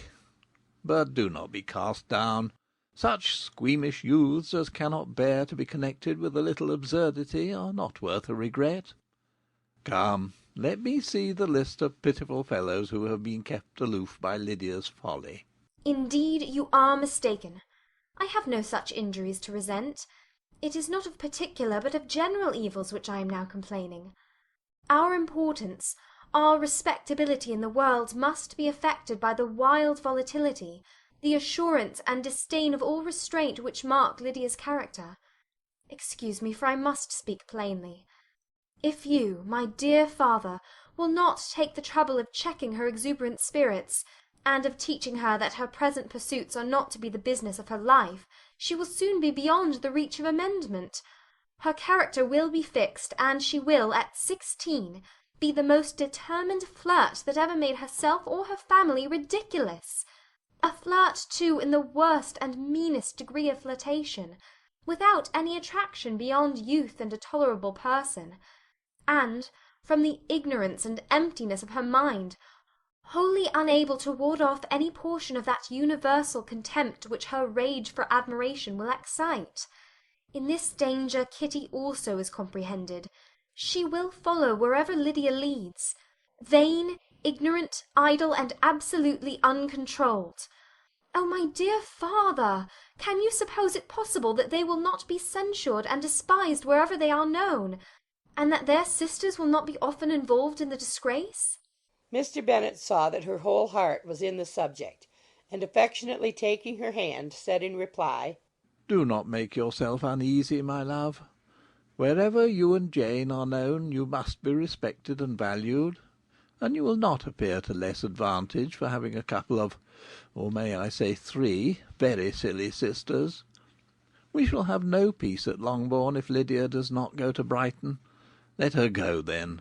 Colonel Forster is a sensible man, and will keep her out of any real mischief, and she is luckily too poor to be an object of prey to anybody. At Brighton she will be of less importance, even as a common flirt, than she has been here.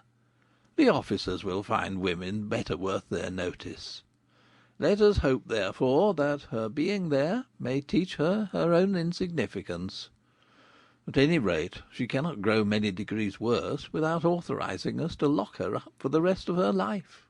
With this answer Elizabeth was forced to be content, but her own opinion continued the same, and she left him disappointed and sorry. It was not in her nature, however, to increase her vexations by dwelling on them. She was confident of having performed her duty, and to fret over unavoidable evils, or augment them by anxiety, was no part of her disposition.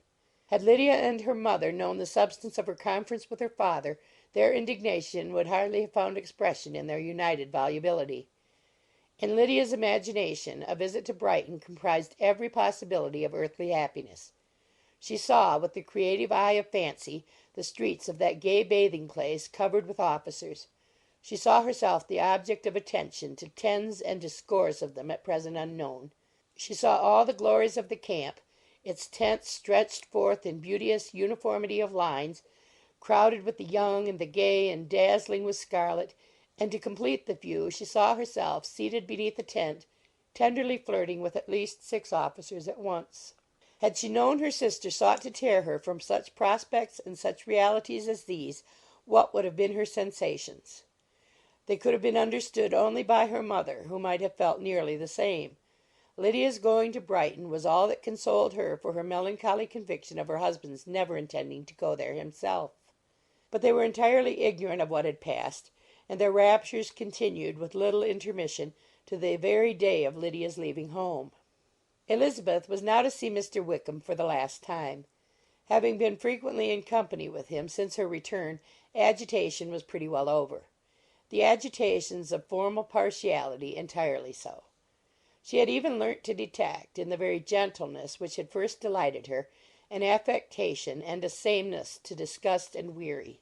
In his present behaviour to herself, moreover, she had a fresh source of displeasure, for the inclination he soon testified of renewing those intentions which had marked the early part of their acquaintance could only serve, after what had since passed, to provoke her.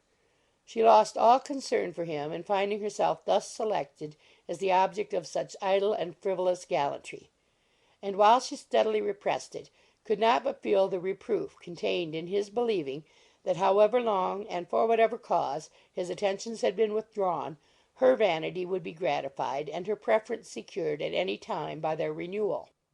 On the very last day of the regiment's remaining at Meryton, he dined, with other of the officers, at Longbourn, and so little was Elizabeth disposed to part from him in good humour, that on his making some inquiry as to the manner in which her time had passed at Hunsford, she mentioned Colonel Fitzwilliam's and Mr. Darcy's having both spent 3 weeks at Rosings, and asked him if he was acquainted with the former.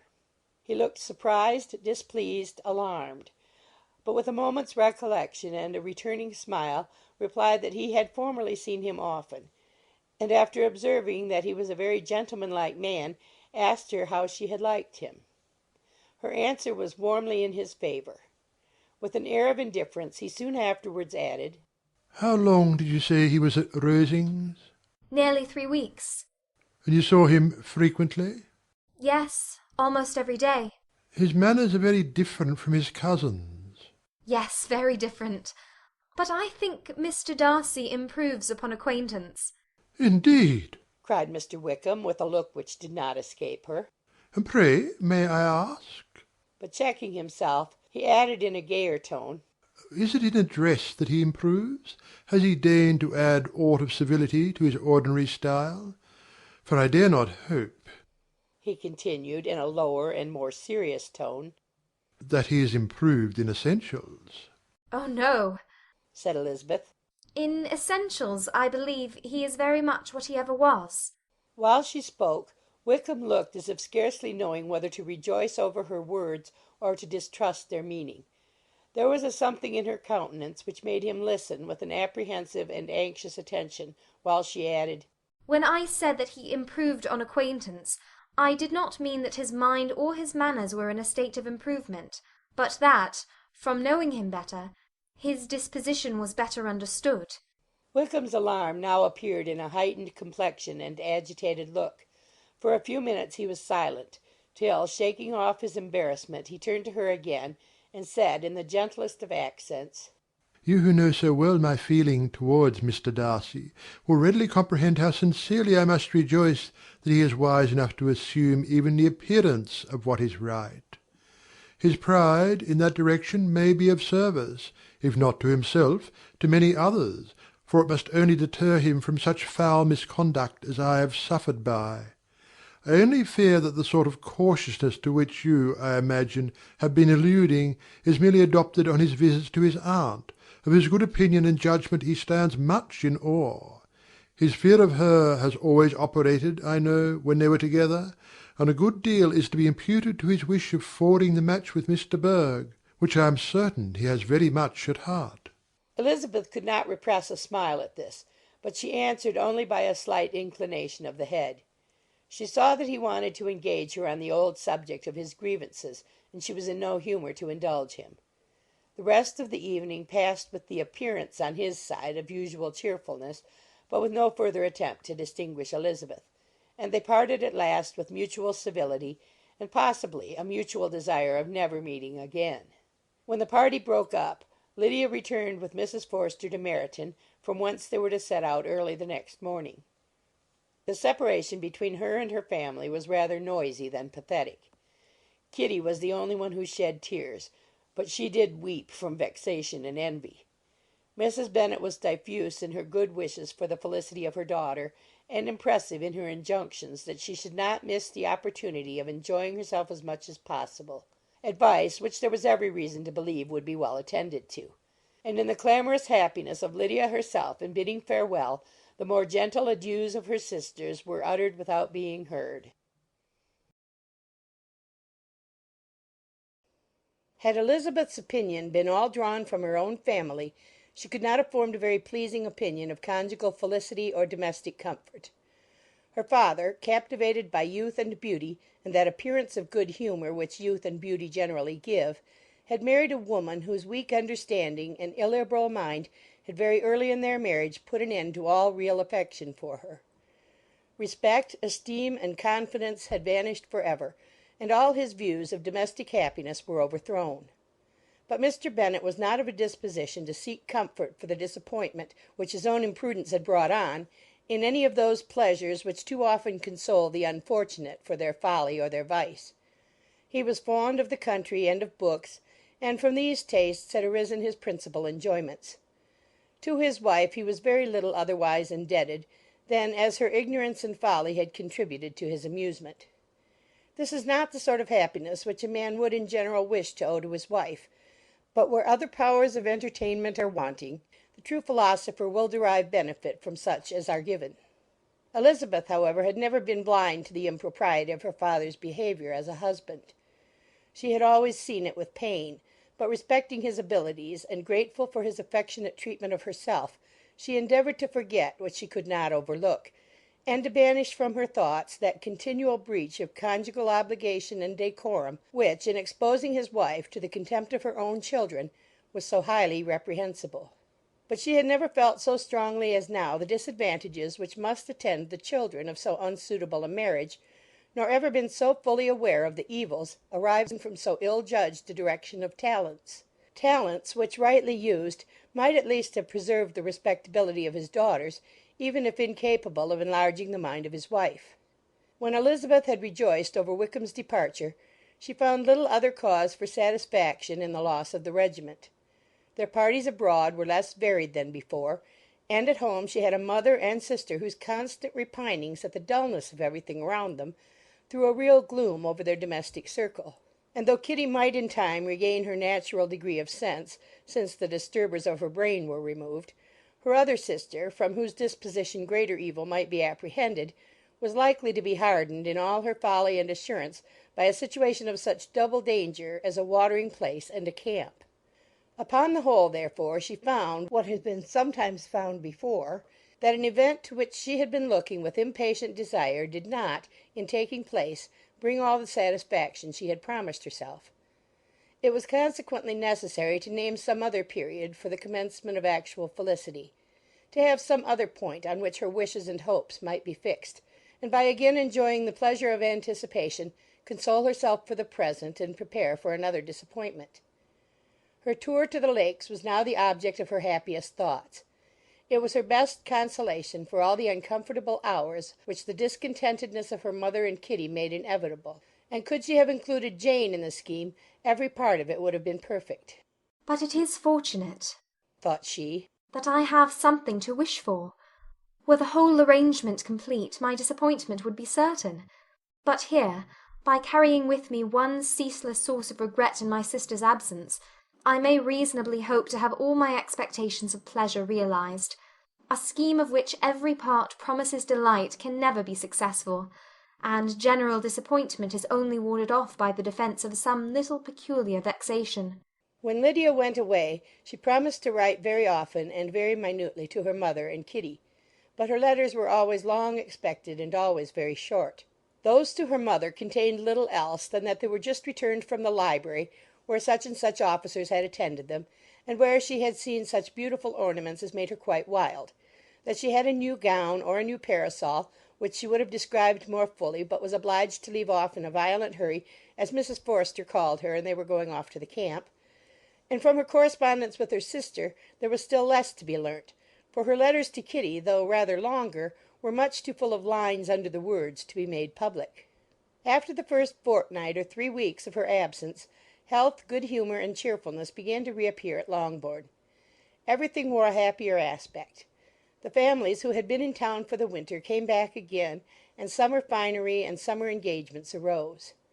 Mrs. Bennet was restored to her usual querulous serenity, and by the middle of June Kitty was so much recovered as to be able to enter Meryton without tears, an event of such happy promise as to make Elizabeth hope that by the following Christmas she might be so tolerably reasonable as not to mention an officer above once a day, unless, by some cruel and malicious arrangement at the War Office, another regiment should be quartered in Meryton. The time fixed for the beginning of their northern tour was now fast approaching, and a fortnight only was wanting of it, when a letter arrived from Mrs. Gardiner, which at once delayed its commencement and curtailed its extent.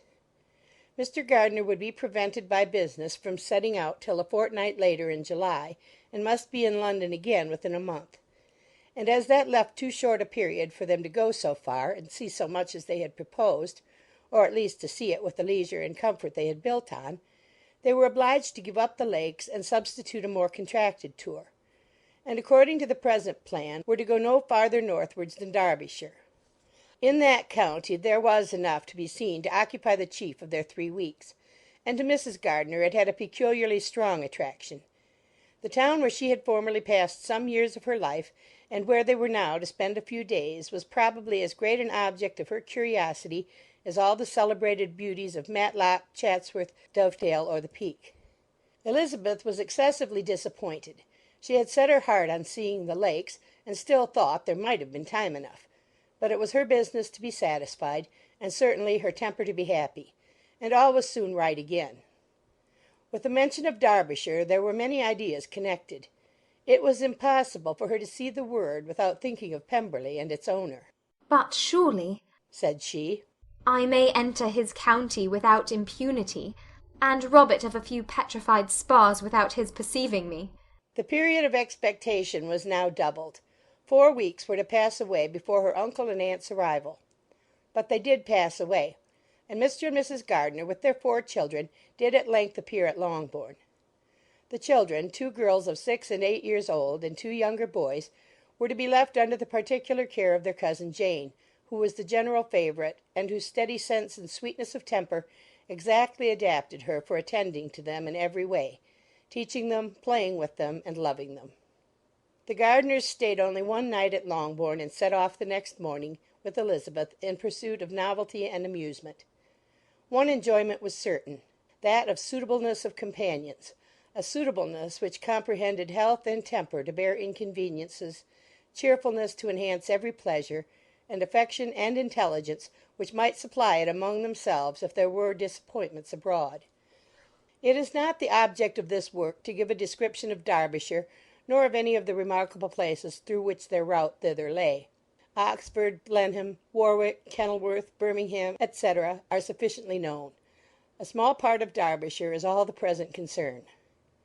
To the little town of Lambton, the scene of Mrs. Gardiner's former residence, and where she had lately learned some acquaintance still remained, they bent their steps, after having seen all the principal wonders of the country; and within 5 miles of Lambton Elizabeth found from her aunt that Pemberley was situated.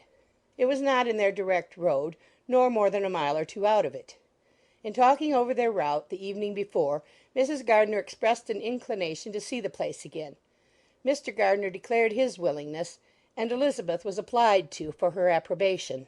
"My love, should you not like to see a place of which you have heard so much?" said her aunt. "A place, too, with which so many of your acquaintances are connected. Wickham passed all his youth there, you know." Elizabeth was distressed.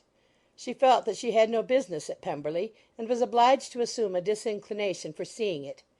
She must own that she was tired of seeing great houses.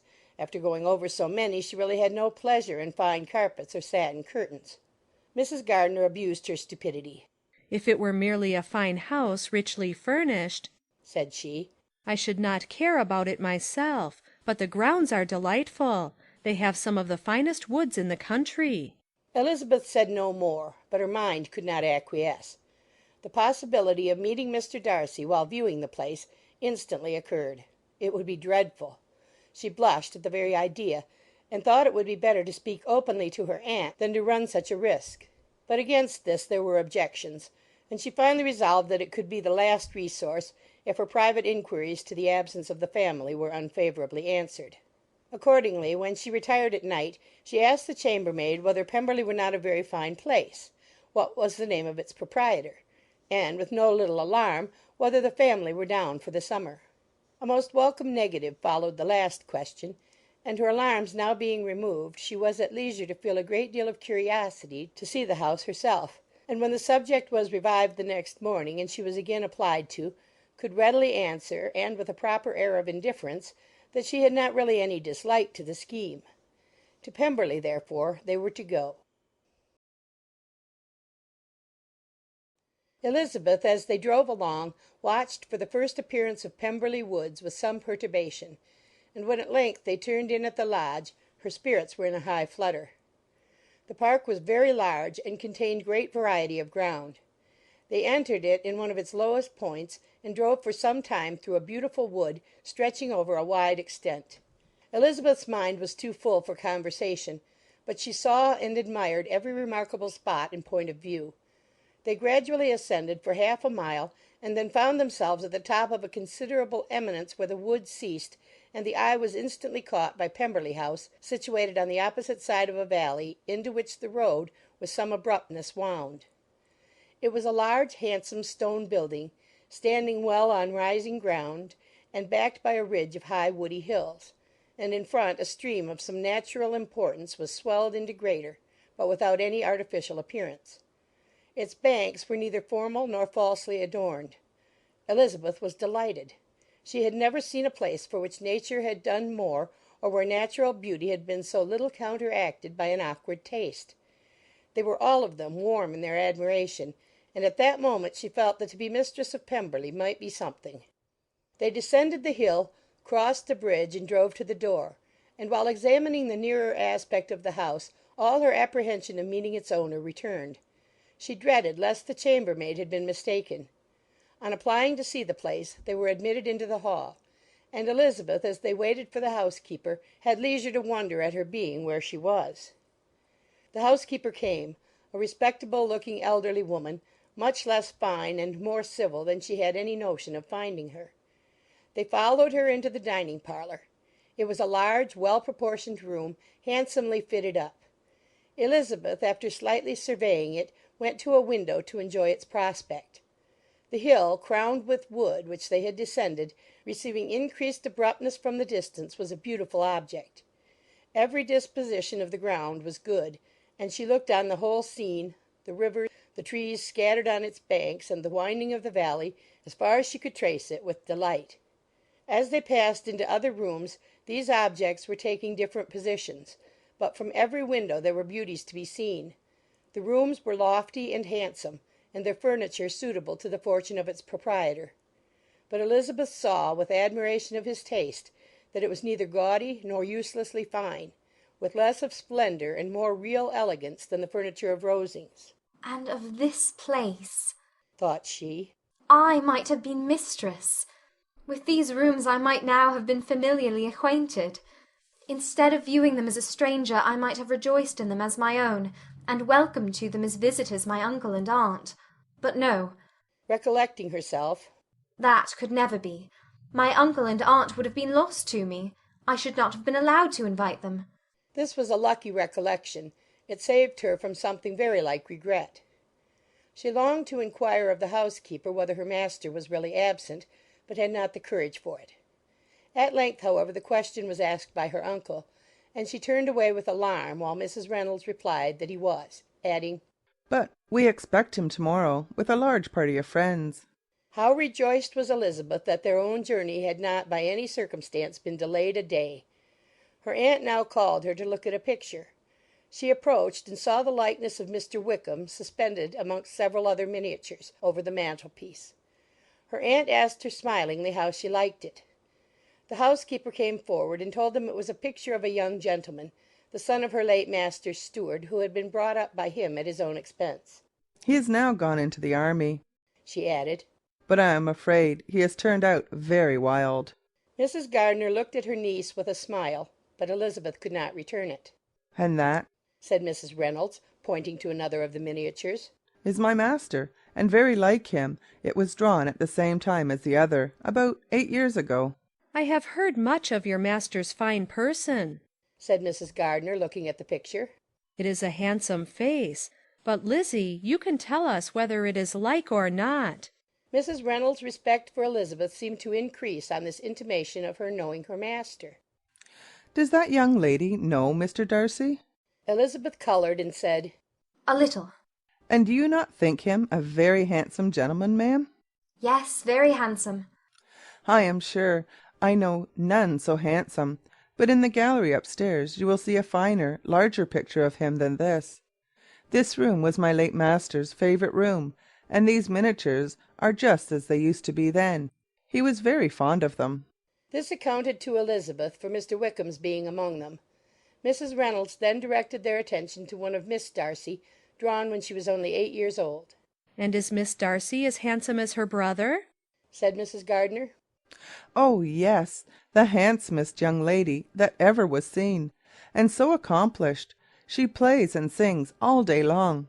In the next room is a new instrument just come down for her, a present from my master. She comes here to-morrow with him.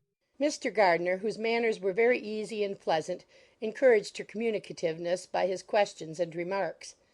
Mrs. Reynolds, either by pride or attachment, had evidently great pleasure in talking of her master and his sister. Is your master much at Pemberley in the course of a year? Not so much as I could wish, sir, but I dare say he may spend half his time here, and Miss Darcy is always down for the summer months. Except, thought Elizabeth, when she goes to Ramsgate. If your master would marry, you might see more of him. Yes, sir, but I do not know when that will be. I do not know who is good enough for him. Mr. and Mrs. Gardiner smiled. Elizabeth could not help saying, "It is very much to his credit, I am sure, that you should think so." I say no more than the truth, and everybody will say that knows him, replied the other. Elizabeth thought this was going pretty far, and she listened with increasing astonishment as the housekeeper added, I have never known a cross word from him in my life, and I have known him ever since he was 4 years old. This was praise of all others most extraordinary, most opposite to her ideas.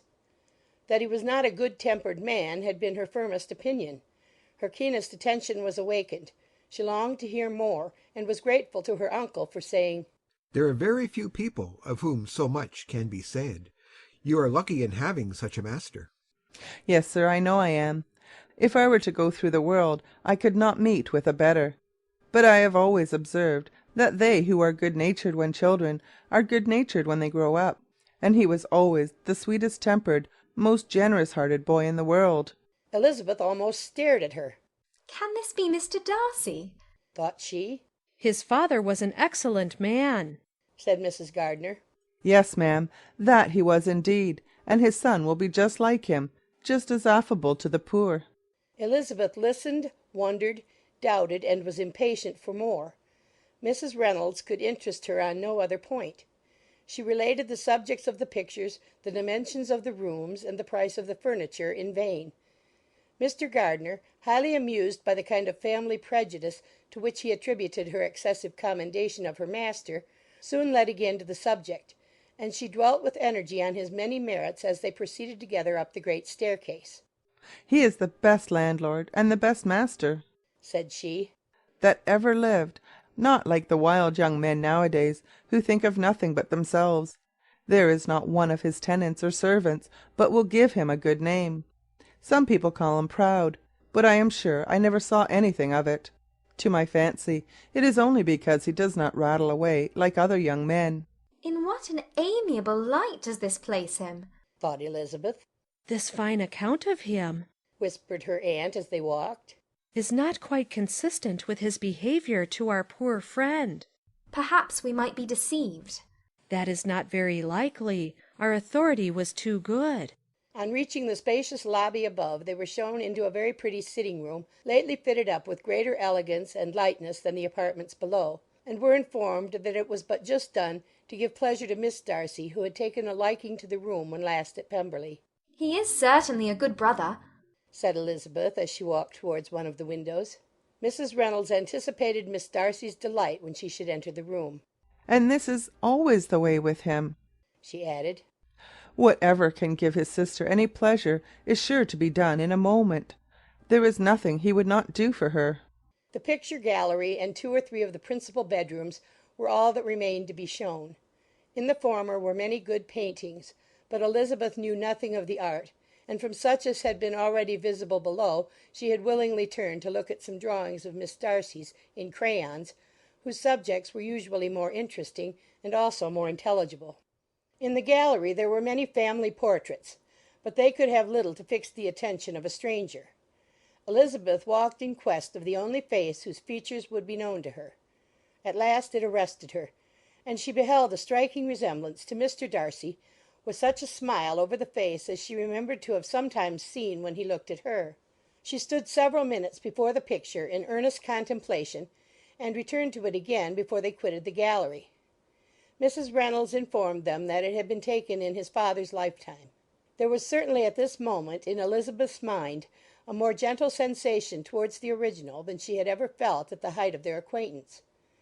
The commendation bestowed on him by Mrs. Reynolds was of no trifling nature. What praise is more valuable than the praise of an intelligent servant? As a brother, a landlord, a master, she considered how many people's happiness were in his guardianship. How much of pleasure or pain was it in his power to bestow? How much of good or evil must be done by him? Every idea that had been brought forward by the housekeeper was favourable to his character, and as she stood before the canvas on which he was represented, and fixed his eyes upon herself, she thought of his regard with a deeper sentiment of gratitude than it had ever raised before. She remembered its warmth, and softened its impropriety of expression. When all of the house that was open to general inspection had been seen, they returned downstairs, and taking leave of the housekeeper were consigned over to the gardener, who met them at the hall door. As they walked across the hall towards the river, Elizabeth turned back to look again.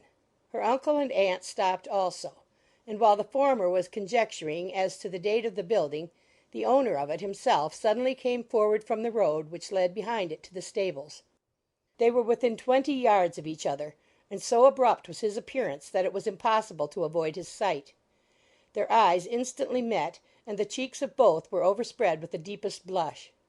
He absolutely started, and for a moment seemed immovable from surprise, but shortly recovering himself, advanced towards the party and spoke to Elizabeth, if not in terms of perfect composure, at least of perfect civility. She had instinctively turned away, but stopping on his approach, received his compliments with an embarrassment impossible to be overcome.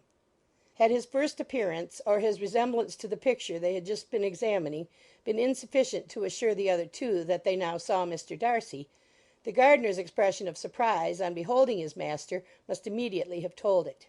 They stood a little aloof while he was talking to their niece, who, astonished and confused, scarcely dared lift her eyes to his face, and knew not what answer she returned to his civil inquiries after her family. Amazed at the alteration of his manner since they last parted, every sentence that he uttered was increasing her embarrassment, and every idea of the impropriety of her being found there recurring to her mind, the few minutes in which they continued were some of the most uncomfortable in her life. Nor did he seem much more at ease. When he spoke, his accent had none of its usual sedateness, and he repeated his inquiries as to the time of her having left Longbourn, and of her having stayed in Derbyshire so often, and in so hurried a way, as plainly spoke the distraction of his thoughts. At length every idea seemed to fail him, and after standing a few moments without saying a word, he suddenly recollected himself and took leave. The others then joined her, and expressed admiration of his figure, but Elizabeth heard not a word, and, wholly engrossed by her own feelings, followed them in silence. She was overpowered by shame and vexation. Her coming there was the most unfortunate, the most ill-judged thing in the world. How strange it must appear to him! In what a disgraceful light might it not strike so vain a man! It might seem as if she had purposely thrown herself in his way again. Oh, why did she come? Or why did he thus come a day before he was expected? Had they been only 10 minutes sooner, they should have been beyond the reach of his discrimination, for it was plain that he was that moment arrived, that moment alighted from his horse or his carriage. She blushed again and again over the perverseness of the meeting, and his behaviour, so strikingly altered. What could it mean? That he should even speak to her was amazing, but to speak with such civility, to inquire after her family! Never in her life had she seen his manners so little dignified. Never had he spoken with such gentleness as on this unexpected meeting. What a contrast did it offer to his last address in Rosings Park, when he put his letter into her hand! She knew not what to think or how to account for it. They had now entered a beautiful walk by the side of the water, and every step was bringing forward a nobler fall of ground, or a finer reach of the woods to which they were approaching. But it was some time before Elizabeth was sensible of any of it, and though she answered mechanically to the repeated appeals of her uncle and aunt, and seemed to direct her eyes to such objects as they pointed out, she distinguished no part of the scene. Her thoughts were all fixed on that one spot of Pemberley House, whichever it might be, where Mr. Darcy then was. She longed to know what at the moment was passing in his mind, in what manner he thought of her, and whether, in defiance of everything, she was still dear to him. Perhaps he had been civil only because he felt himself at ease. Yet there had been that in his voice which was not like ease. Whether he had felt more of pain or of pleasure in seeing her, she could not tell, but he certainly had not seen her with composure. At length, however, the remarks of her companions on her absence of mind aroused her, and she felt the necessity of appearing more like herself. They entered the woods, and bidding adieu to the river for a while, ascended some of the higher grounds. When, in spots where the opening of the trees gave the eye power to wander, were many charming views of the valley, the opposite hills, with the long range of woods overspreading many, and occasionally part of the stream. Mr. Gardiner expressed the wish of going round the whole park, but feared it might be beyond a walk. With a triumphant smile they were told that it was 10 miles round. It settled the matter, and they pursued the accustomed circuit, which brought them again after some time in a descent among hanging woods to the edge of the water, and one of its narrowest parts. They crossed it by a simple bridge, in character with the general air of the scene. It was a spot less adorned than any they had yet visited, and the valley, here contracted into a glen, allowed room only for the stream and a narrow walk amidst the rough coppice-wood which bordered it. Elizabeth longed to explore its windings, but when they had crossed the bridge and perceived their distance from the house, Mrs. Gardiner, who was not a great walker, could go no farther, and thought only of returning to the carriage as quickly as possible. Her niece was, therefore, obliged to submit, and they took their way towards the house on the opposite side of the river, in the nearest direction. But their progress was slow, for Mr. Gardiner, though seldom able to indulge the taste, was very fond of fishing, and was so much engaged in watching the occasional appearance of some trout in the water, and talking to the man about them, that he advanced but little. Whilst wandering on in this slow manner they were again surprised, and Elizabeth's astonishment was quite equal to what it had been at first, by the sight of Mr. Darcy approaching them, and at no great distance. The walk here, being less sheltered than on the other side, allowed them to see him before they met. Elizabeth, however astonished, was at least more prepared for an interview than before, and resolved to appear and to speak with calmness if he really intended to meet them. For a few moments, indeed, she felt that he would probably strike into some other path. The idea lasted while a turning in the walk concealed him from their view. The turning past, he was immediately before them. With a glance she saw that he had lost none of his recent civility, and to imitate his politeness she began, as they met, to admire the beauty of the place. But she had not got beyond the words "Delightful" and "charming," when some unlucky recollections obtruded, and she fancied that praise of Pemberley from her might be mischievously construed. Her colour changed, and she said no more. Mrs. Gardiner was standing a little behind, and on her pausing he asked her if she would do him the honour of introducing him to her friends. This was a stroke of civility for which she was quite unprepared, and she could hardly suppress a smile at his being now seeking the acquaintance of some of those very people against whom his pride had revolted in his offer to herself. "What will be his surprise," thought she, "when he knows who they are? He takes them now for people of fashion." The introduction, however, was immediately made, and as she named their relationship to herself, she stole a sly look at him to see how he bore it, and was not without the expectation of his decamping as fast as he could from such disgraceful companions. That he was surprised by the connection was evident. He sustained it, however, with fortitude, and so far from going away, turned back with them and entered into conversation with Mr. Gardiner. Elizabeth could not but be pleased, could not but triumph. It was consoling that he should know she had some relations for whom there was no need to blush. She listened most attentively to all that passed between them, and gloried in every expression, every sentence of her uncle which marked his intelligence, his taste, or his good manners. The conversation soon turned upon fishing, and she heard Mr. Darcy invite him, with the greatest civility, to fish there as often as he chose while he continued in the neighbourhood, offering at the same time to supply him with fishing tackle, and pointing out those parts of the stream where there was usually most sport. Mrs. Gardiner, who was walking arm in arm with Elizabeth, gave her a look expressive of wonder. Elizabeth said nothing, but it gratified her exceedingly.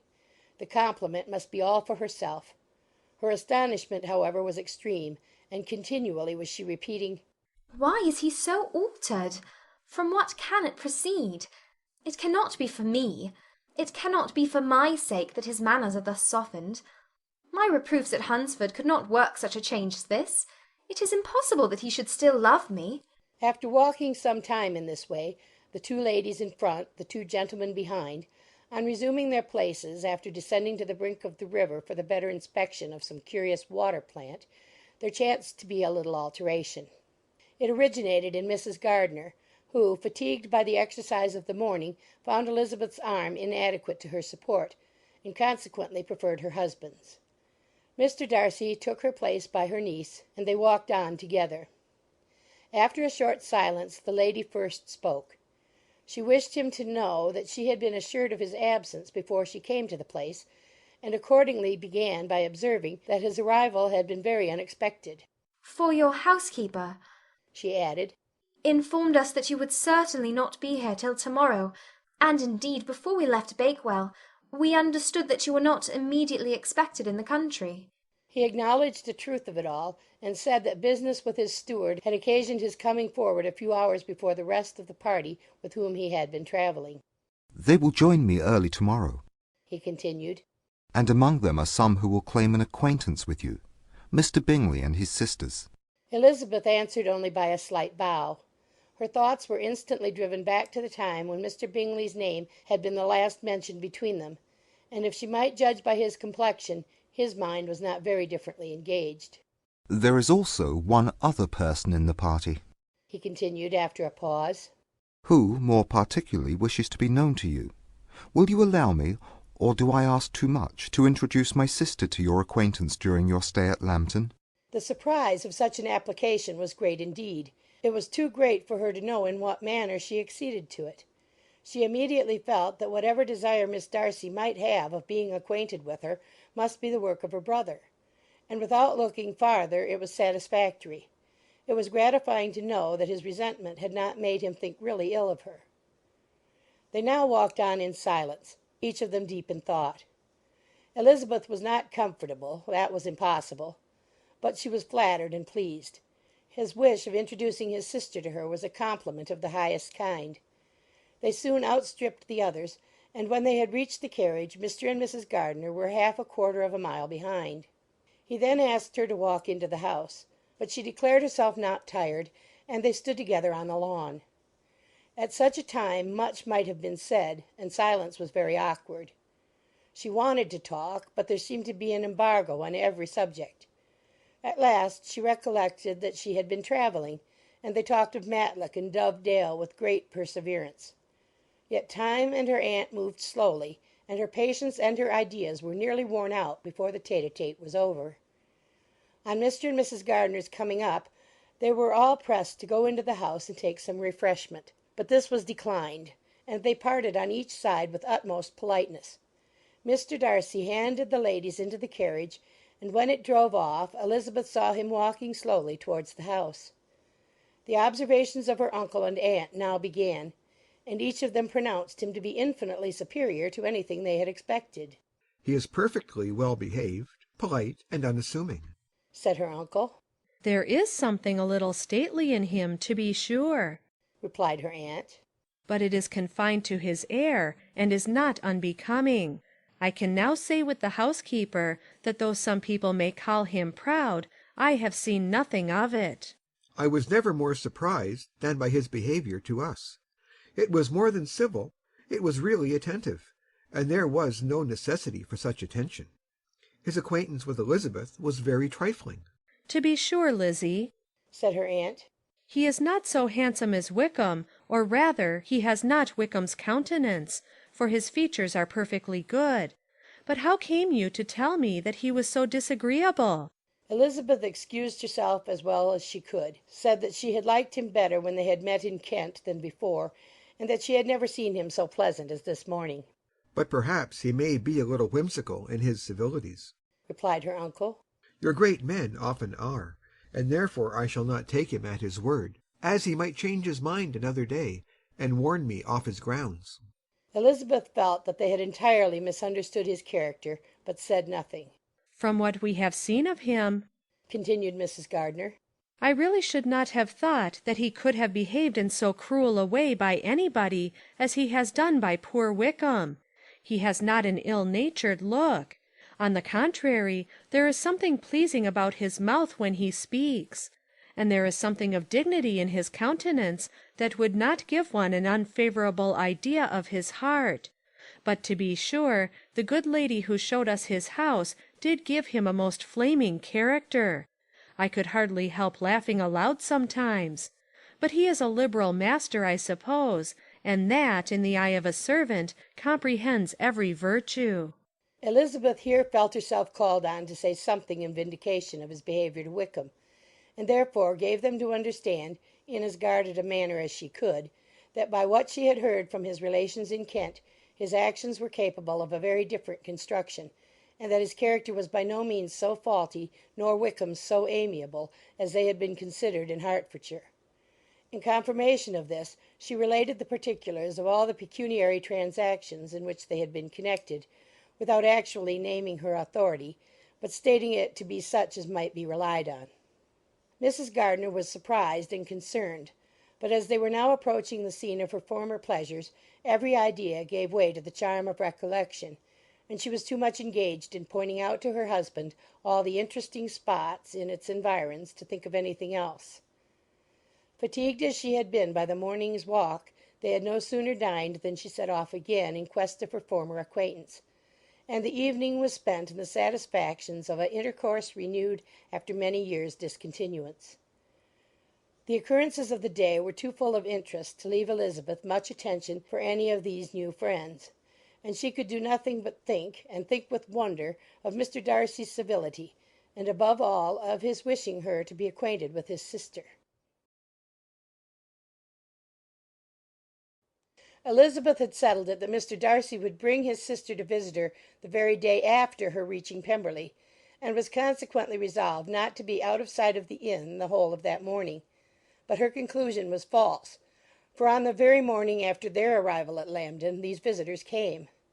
They had been walking about the place with some of their new friends, and were just returning to the inn to dress themselves for dining with the same family, when the sound of a carriage drew them to a window, and they saw a gentleman and a lady in a curricle driving up the street. Elizabeth, immediately recognizing the livery, guessed what it meant, and imparted no small degree of her surprise to her relations by acquainting them with the honour which she expected. Her uncle and aunt were all amazement, and the embarrassment of her manner as she spoke, joined to the circumstance itself, and many of the circumstances of the preceding day, opened to them a new idea on the business. Nothing had ever suggested it before, but they felt that there was no other way of accounting for such attentions from such a quarter than by supposing a partiality for their niece. While these newly born notions were passing in their heads, the perturbation of Elizabeth's feelings was at every moment increasing. She was quite amazed at her own discomposure, but amongst other causes of disquiet, she dreaded lest the partiality of the brother should have said too much in her favour, and more than commonly anxious to please, she naturally suspected that every power of pleasing would fail her. She retreated from the window, fearful of being seen, and as she walked up and down the room, endeavouring to compose herself, saw such looks of inquiring surprise in her uncle and aunt as made everything worse. Miss Darcy and her brother appeared, and this formidable introduction took place. With astonishment did Elizabeth see that her new acquaintance was at least as much embarrassed as herself. Since her being at Lambton she had heard that Miss Darcy was exceedingly proud, but the observation of a very few minutes convinced her that she was only exceedingly shy. She found it difficult to obtain even a word from her beyond a monosyllable. Miss Darcy was tall, and on a larger scale than Elizabeth, and though little more than 16, her figure was formed and her appearance womanly and graceful. She was less handsome than her brother, but there was sense and good humour in her face, and her manners were perfectly unassuming and gentle. Elizabeth, who had expected to find in her as acute and unembarrassed an observer as ever Mr. Darcy had been, was much relieved by discerning such different feelings. They had not long been together before Mr. Darcy told her that Bingley was also coming to wait on her, and she had barely time to express her satisfaction and prepare for such a visitor, when Bingley's quick step was heard on the stairs, and in a moment he entered the room. All Elizabeth's anger against him had been long done away, but had she still felt any, it could hardly have stood its ground against the unaffected cordiality with which he expressed himself on seeing her again. He inquired in a friendly though general way after her family, and looked and spoke with the same good-humoured ease that he had ever done. To Mr. and Mrs. Gardiner he was scarcely a less interesting personage than to herself. They had long wished to see him. The whole party before them, indeed, excited a lively attention. The suspicions which had just arisen of Mr. Darcy and their niece directed their observation towards each with an earnest though guarded inquiry, and they soon drew from those inquiries the full conviction that one of them at least knew what it was to love. Of the ladies' sensations they remained a little in doubt, but that the gentleman was overflowing with admiration was evident enough. Elizabeth on her side had much to do. She wanted to ascertain the feelings of each of her visitors. She wanted to compose her own, and to make herself agreeable to all; and in the latter object, where she feared most to fail, she was most sure of success; for those to whom she endeavoured to give pleasure were prepossessed in her favour. Bingley was ready, Georgiana was eager, and Darcy determined to be pleased. In seeing Bingley, her thoughts naturally flew to her sister, and oh, how ardently did she long to know whether any of his were directed in a like manner. Sometimes she could fancy that he talked less than on former occasions, and once or twice pleased herself with the notion that, as he looked at her, he was trying to trace a resemblance. But though this might be imaginary, she could not be deceived as to his behaviour to Miss Darcy, who had been set up as a rival to Jane. No look appeared on either side that spoke particular regard. Nothing occurred between them that could justify the hopes of his sister. On this point she was soon satisfied, and 2 or 3 little circumstances occurred ere they parted, which, in her anxious interpretation, denoted a recollection of Jane not untinctured by tenderness, and a wish of saying more that might lead to the mention of her had he dared. He observed to her, at a moment when the others were talking together, and in a tone which had something of real regret, that it was a very long time since he had had the pleasure of seeing her. And before she could reply, he added, "It is above 8 months. We have not met since the 26th of November, when we were all dancing together at Netherfield." Elizabeth was pleased to find his memory so exact, and he afterwards took occasion to ask her, when unattended to by any of the rest, whether all her sisters were at Longbourn. There was not much in the question, nor in the preceding remark, but there was a look and a manner which gave them meaning. It was not often that she could turn her eyes on Mr. Darcy himself, but whenever she did catch a glimpse, she saw an expression of general complacence, and in all that he said she heard an accent so removed from hauteur or disdain of his companions as convinced her that the improvement of manners which she had yesterday witnessed, however temporary its existence might prove, had at least outlived one day. When she saw him thus seeking the acquaintance and courting the good opinion of people with whom any intercourse a few months ago would have been a disgrace, when she saw him thus civil, not only to herself, but to the very relations whom he had so openly disdained, and recollected their last lively scene in Hunsford Parsonage, the difference, the change, was so great, and struck so forcibly on her mind, that she could hardly restrain her astonishment from being visible.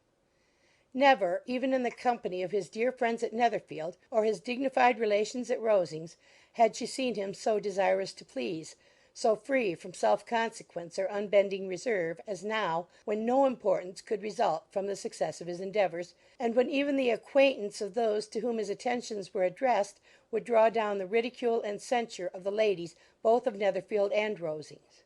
Their visitors stayed with them above half an hour, and when they arose to depart, Mr. Darcy called on his sister to join him in expressing their wish of seeing Mr. and Mrs. Gardiner and Miss Bennet to dinner at Pemberley before they left the country. Miss Darcy, though with a diffidence which marked her little in the habit of giving invitations, readily obeyed.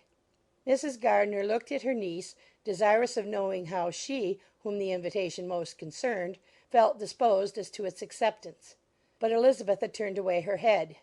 Presuming, however, that this studied avoidance spoke rather a momentary embarrassment than any dislike of the proposal, and seeing in her husband, who was fond of society, a perfect willingness to accept it, she ventured to engage for her attendance, and the day after the next was fixed on. Bingley expressed great pleasure in the certainty of seeing Elizabeth again, having still a great deal to say to her, and many inquiries to make after all their Hertfordshire friends. Elizabeth, construing all this into a wish of hearing her speak of her sister, was pleased, and on this account, as well as some others, found herself, when their visitors left them, capable of considering the last half hour with some satisfaction, though while it was passing the enjoyment of it had been little. Eager to be alone, and fearful of inquiries or hints from her uncle and aunt, she stayed with them only long enough to hear their favourable opinion of Bingley, and then hurried away to dress. But she had no reason to fear Mr. and Mrs. Gardiner's curiosity. It was not their wish to force her communication. It was evident that she was much better acquainted with Mr. Darcy than they had before any idea of. It was evident that he was very much in love with her. They saw much to interest, but nothing to justify inquiry. Of Mr. Darcy it was now a matter of anxiety to think well, and as far as their acquaintance reached there was no fault to find.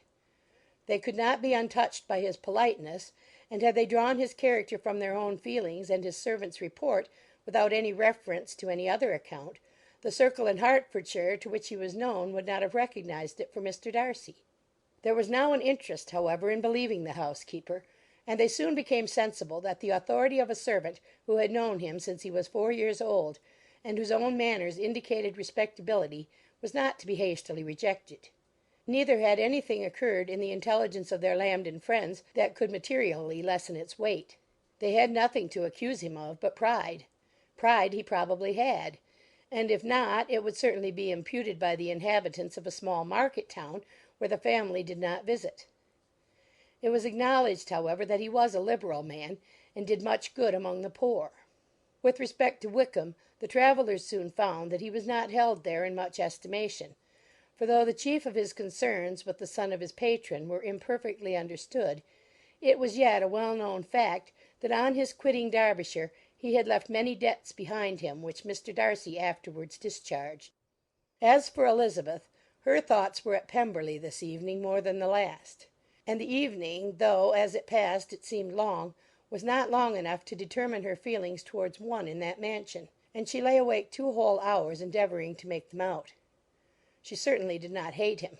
No, hatred had vanished long ago, and she had almost as long been ashamed of ever feeling a dislike against him that could be so called. The respect created by the conviction of his valuable qualities, though at first unwillingly admitted, had for some time ceased to be repugnant to her feeling, and it was now heightened into somewhat of a friendlier nature by the testimony so highly in his favour, and bringing forward his disposition in so amiable a light, which yesterday had produced. But above all, above respect and esteem, there was a motive within her of goodwill which could not be overlooked. It was gratitude. Gratitude not merely for having once loved her, but for loving her still well enough to forgive all the petulance and acrimony of her manner in rejecting him, and all the unjust accusations accompanying her rejection. He, who she had been persuaded would avoid her as his greatest enemy, seemed on this accidental meeting most eager to preserve the acquaintance, and without any indelicate display of regard or any peculiarity of manner where their two selves only were concerned, was soliciting the good opinion of her friends, and bent on making her known to his sister.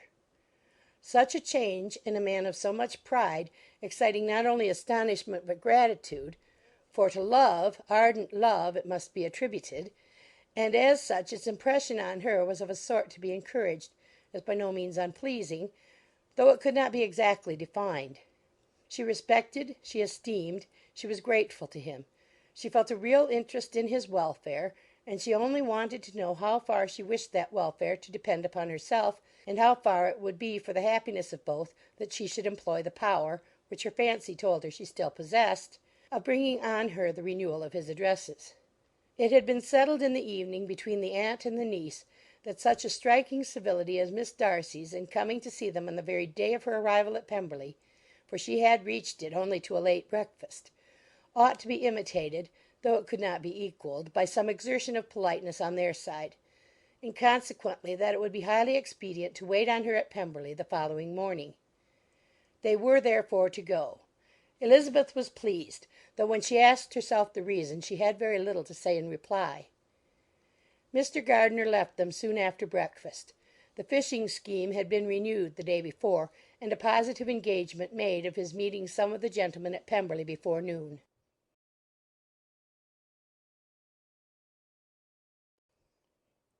Convinced as Elizabeth now was that Miss Bingley's dislike of her had originated in jealousy, she could not help feeling how unwelcome her appearance at Pemberley must be to her, and was curious to know with how much civility on that lady's side the acquaintance would now be renewed.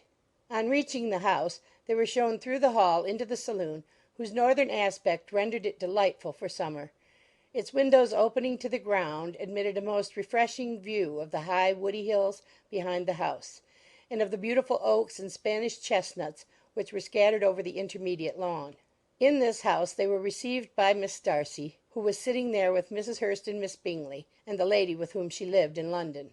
Georgiana's reception of them was very civil, but attended with all the embarrassment which, though proceeding from shyness and the fear of doing wrong, would easily give to those who felt themselves inferior the belief of her being proud and reserved. Mrs. Gardiner and her niece, however, did her justice, and pitied her. By Mrs. Hurst and Miss Bingley they were noticed only by a curtsy, and on their being seated, a pause, awkward as such pauses must always be, succeeded for a few moments. It was first broken by Mrs. Annesley, a genteel, agreeable-looking woman, whose endeavour to introduce some kind of discourse proved her to be more truly well-bred than either of the others, and between her and Mrs. Gardiner, with occasional help from Elizabeth, the conversation was carried on. Miss Darcy looked as if she wished for courage enough to join in it, and sometimes did venture a short sentence when there was least danger of its being heard. Elizabeth soon saw that she was herself closely watched by Miss Bingley, and that she could not speak a word, especially to Miss Darcy, without calling her attention. This observation would not have prevented her from trying to talk to the latter, had they not been seated at an inconvenient distance; but she was not sorry to be spared the necessity of saying much. Her own thoughts were employing her. She expected every moment that some of the gentlemen would enter the room. She wished, she feared, that the master of the house might be amongst them, and whether she wished or feared it most she could scarcely determine. After sitting in this manner a quarter of an hour without hearing Miss Bingley's voice, Elizabeth was roused by receiving from her a cold inquiry after the health of her family. She answered with equal indifference and brevity, and the others said no more. The next variation which their visit afforded was produced by the entrance of servants with cold meat, cake, and a variety of all the finest fruits in season; but this did not take place till after many a significant look and smile from Mrs. Annesley to Miss Darcy had been given to remind her of her post. There was now employment for the whole party, for though they could not all talk, they could all eat, and the beautiful pyramids of grapes, nectarines, and peaches soon collected them round the table.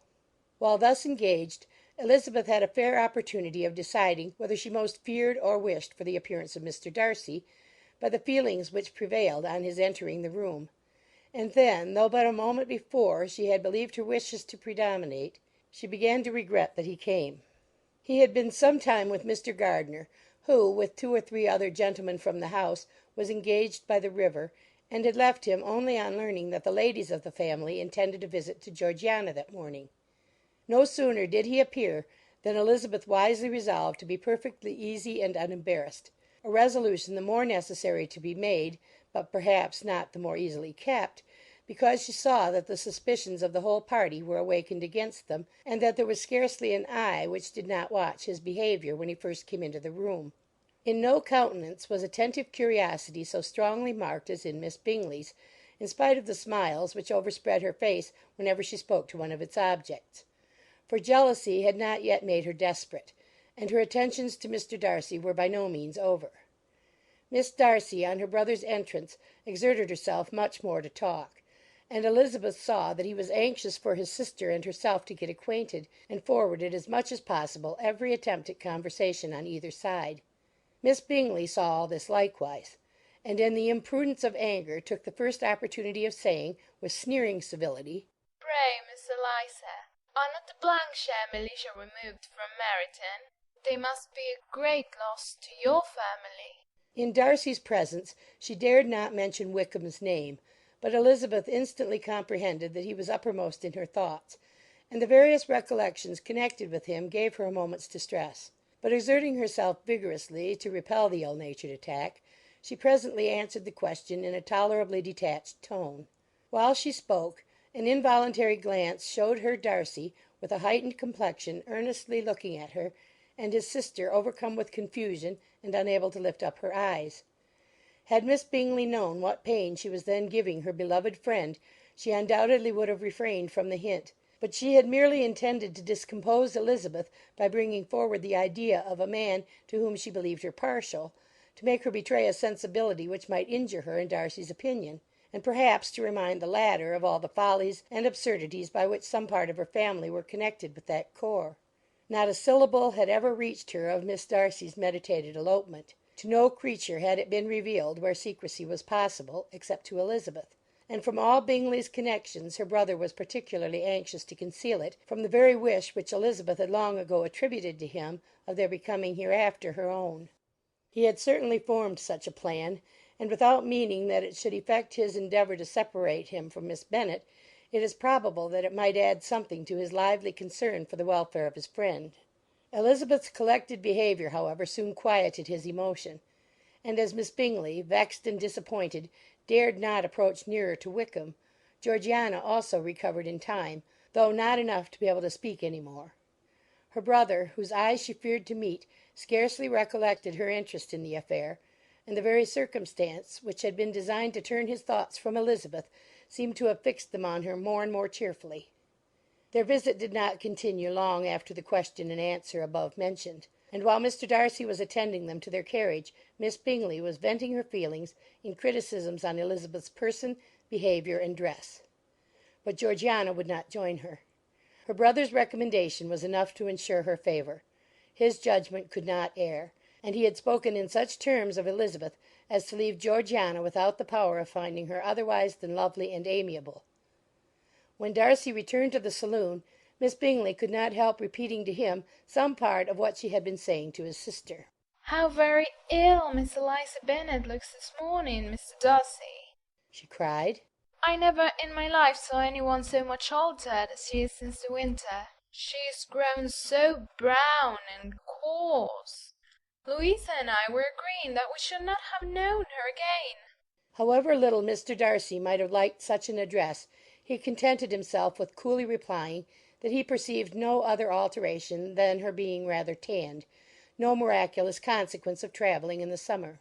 "For my own part," she rejoined, "I must confess that I never could see any beauty in her. Her face is too thin, her complexion has no brilliancy, and her features are not at all handsome. Her nose wants character. There is nothing marked in its lines. Her teeth are tolerable, but not out of the common way. And as for her eyes, which have sometimes been called so fine, I could never see anything extraordinary in them. They have a sharp, shrewish look, which I do not like at all, and in her air altogether there is a self-sufficiency without fashion, which is intolerable."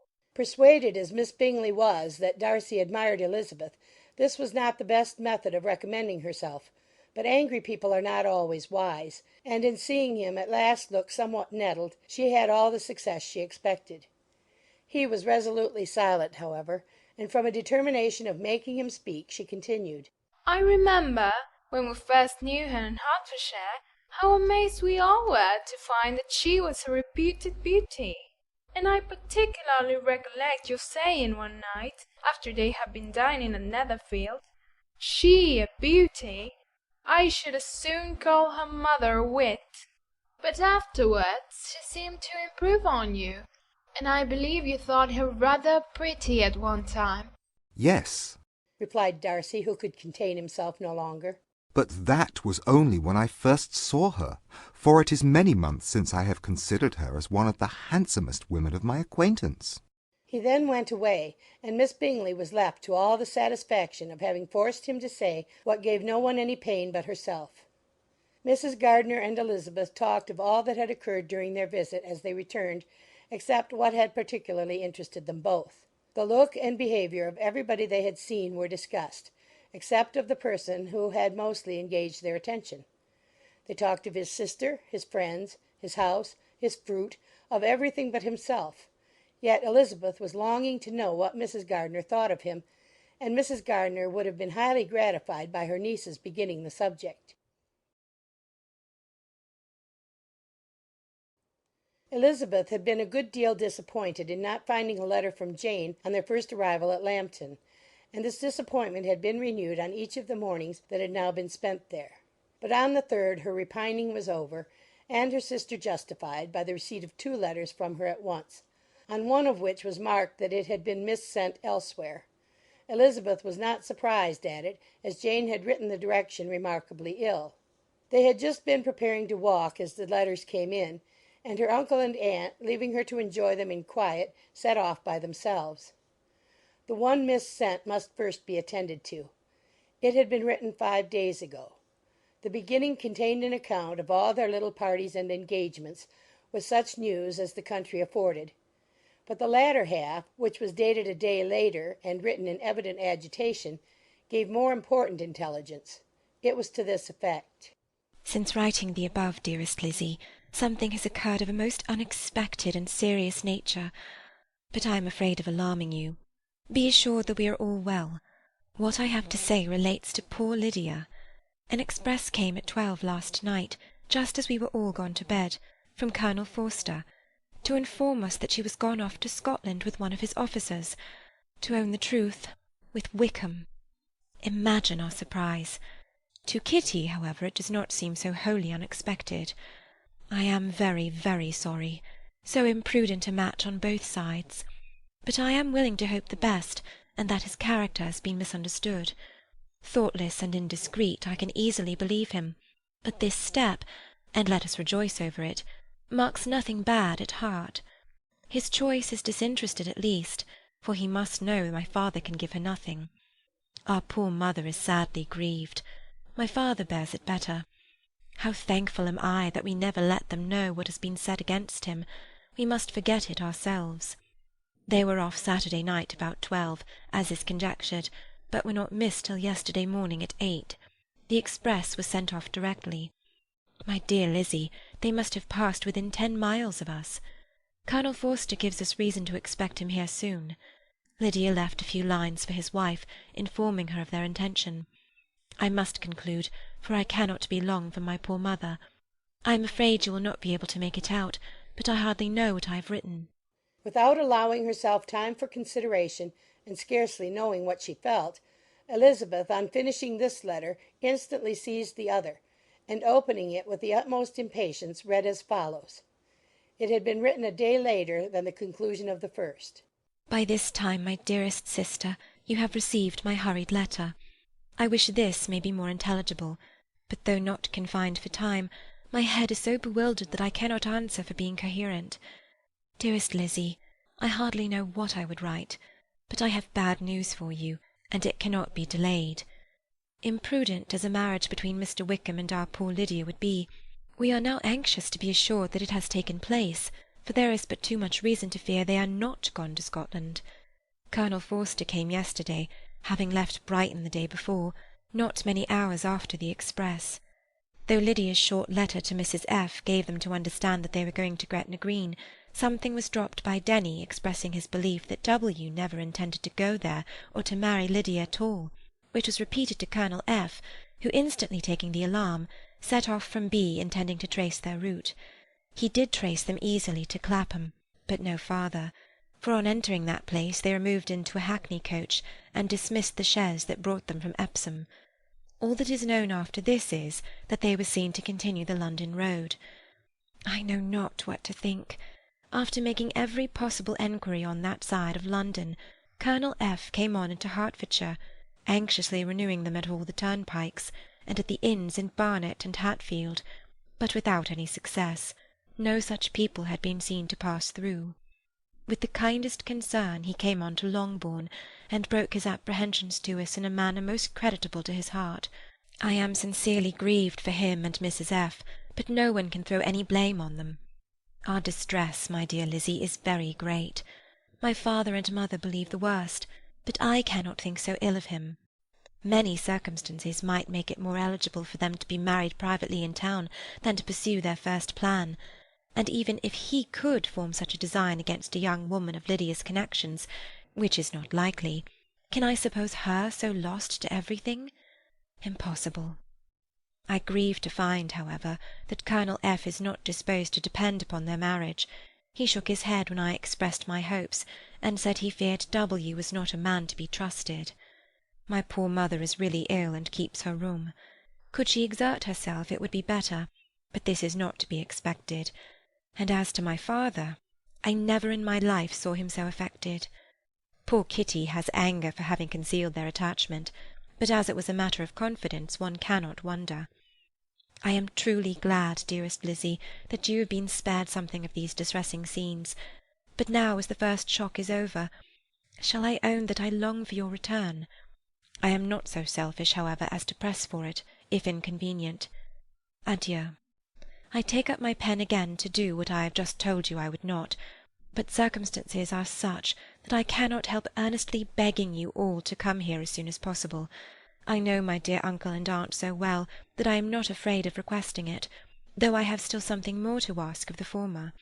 My father is going to London with Colonel Forster instantly to try to discover her. What he means to do I am sure I know not, but his excessive distress will not allow him to pursue any measure in the best and safest way, and Colonel Forster is obliged to be at Brighton again to-morrow evening. In such an exigence my uncle's advice and assistance would be everything in the world. He will immediately comprehend what I must feel, and I rely upon his goodness. Oh, where is my uncle? cried Elizabeth, darting from her seat as she finished the letter in eagerness to follow him without losing a moment of the time so precious. But as she reached the door it was opened by a servant, and Mr. Darcy appeared. Her pale face and impetuous manner made him start, and before he could recover himself to speak, she, in whose mind every idea was superseded by Lydia's situation, hastily exclaimed, I beg your pardon, but I must leave you. I must find Mr. Gardiner this moment on business that cannot be delayed. I have not an instant to lose. Good God, what is the matter? cried he, with more feeling than politeness. Then, recollecting himself, I will not detain you a minute, but let me, or let the servant go after Mr. and Mrs. Gardiner. You are not well enough. You cannot go yourself. Elizabeth hesitated, but her knees trembled under her, and she felt how little would be gained by her attempting to pursue them.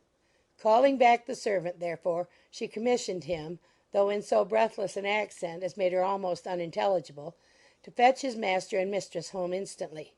On his quitting the room, she sat down, unable to support herself, and looking so miserably ill that it was impossible for Darcy to leave her, or to refrain from saying, in a tone of gentleness and commiseration, Let me call your maid. Is there nothing you could take to give you present relief? A glass of wine. Shall I get you one? You are very ill. No, I thank you, she replied, endeavouring to recover herself. There is nothing the matter with me. I am quite well. I am only distressed by some dreadful news which I have just received from Longbourn. She burst into tears as she alluded to it, and for a few minutes could not speak another word. Darcy, in wretched suspense, could only say something indistinctly of his concern, and observe her in compassionate silence. At length she spoke again. I have just had a letter from Jane with such dreadful news. It cannot be concealed from anyone. My younger sister has left all her friends, has eloped, has thrown herself into the power of Mr. Wickham. They are gone off together from Brighton. You know him too well to doubt the rest. She has no money, no connections, nothing that can tempt him to. She is lost for ever. Darcy was fixed in astonishment. When I consider, she added, in a yet more agitated voice, that I might have prevented it, I who knew what he was. Had I but explained some part of it, only some part of what I learnt to my own family. Had his character been known, this could not have happened. But it is all too late now. I am grieved indeed, cried Darcy. Grieved, shocked. But is it certain? Absolutely certain? Oh, yes. They left Brighton together on Sunday night and were traced almost to London, but not beyond. They are certainly not gone to Scotland. And what has been done? What has been attempted to recover her? My father has gone to London, and Jane has written to beg my uncle's immediate assistance, and we shall be off, I hope, in half an hour. But nothing can be done. I know very well that nothing can be done. How is such a man to be worked on? How are they even to be discovered? I have not the smallest hope. It is every way horrible. Darcy shook his head in silent acquiescence. When my eyes were opened to his real character, oh, had I known what I ought, what I dared to do! But I knew not. I was afraid of doing too much. Wretched, wretched mistake! Darcy made no answer. He seemed scarcely to hear her, and was walking up and down the room in earnest meditation, his brow contracted, his air gloomy. Elizabeth soon observed and instantly understood it. Her power was sinking. Everything must sink under such a proof of family weakness, such an assurance of the deepest disgrace. She could neither wonder nor condemn, but the belief of his self-conquest brought nothing consolatory to her bosom, afforded no palliation of her distress. It was, on the contrary, exactly calculated to make her understand her own wishes, and never had she so honestly felt that she could have loved him as now, when all love must be vain. But self, though it would intrude, could not engross her. Lydia, the humiliation, the misery she was bringing on them all, soon swallowed up every private care, and covering her face with her handkerchief, Elizabeth was soon lost to everything else, and after a pause of several minutes was only recalled to a sense of her situation by the voice of her companion, who, in a manner which, though it spoke compassion, spoke likewise restraint, said, I'm afraid you have been long desiring my absence, nor have I anything to plead in excuse of my stay, but real, though unavailing concern. Would to heaven that anything could be either said or done on my part that might offer consolation to such distress. But I will not torment you with vain wishes, which may seem purposely to ask for your thanks. This unfortunate affair will, I fear, prevent my sister's having the pleasure of seeing you at Pemberley to-day. Oh, yes. Be so kind as to apologize for us to Miss Darcy. Say that urgent business calls us home immediately. Conceal the unhappy truth as long as it is possible. I know it cannot be long. He readily assured her of his secrecy, again expressed his sorrow for her distress, wished it a happier conclusion than there was at present reason to hope, and leaving his compliments for her relations, with only one serious parting look, went away. As he quitted the room, Elizabeth felt how improbable it was that they should ever see each other again on such terms of cordiality as had marked their several meetings in Derbyshire.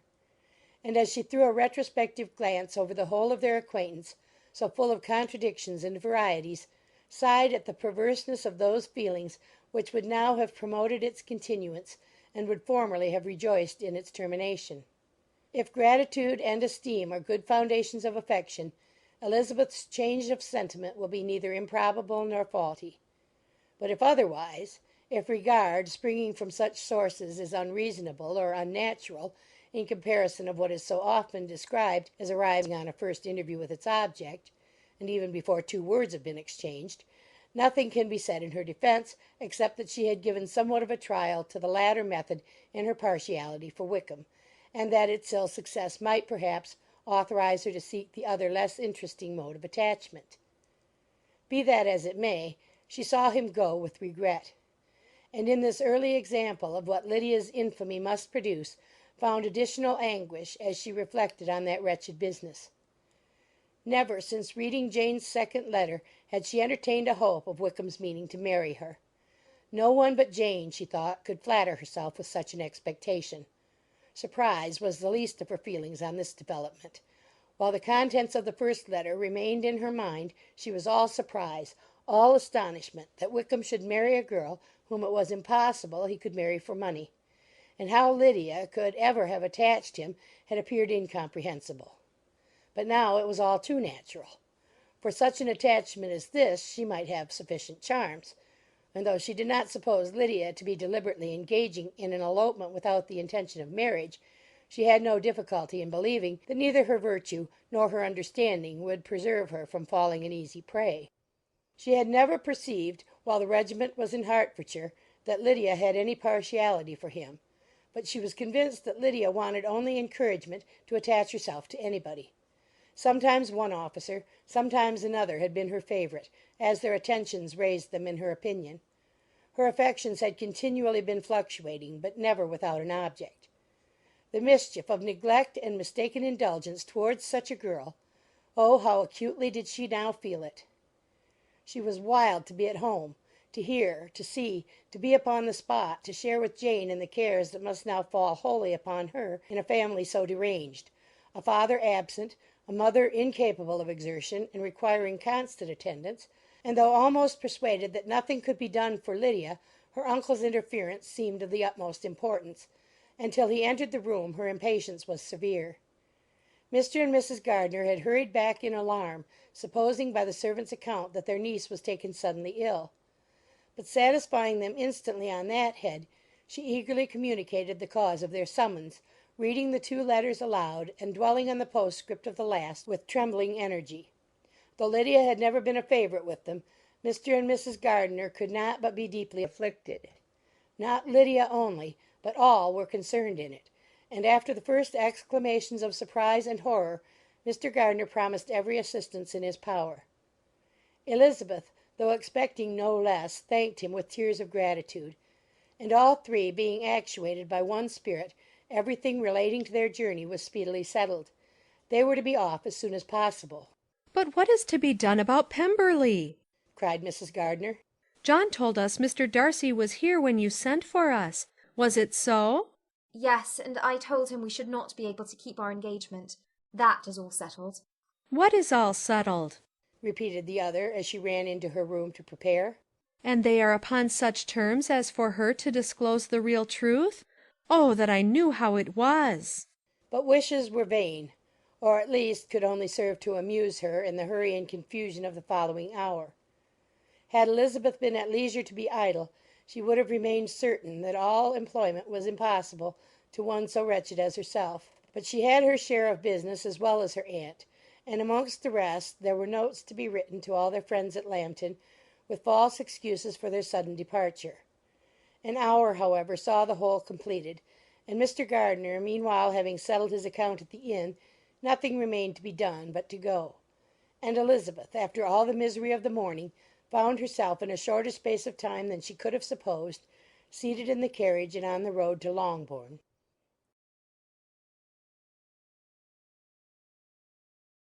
"I have been thinking it over again, Elizabeth," said her uncle as they drove from the town, "and really, upon serious consideration, I am much more inclined than I was to judge as your elder sister does on the matter.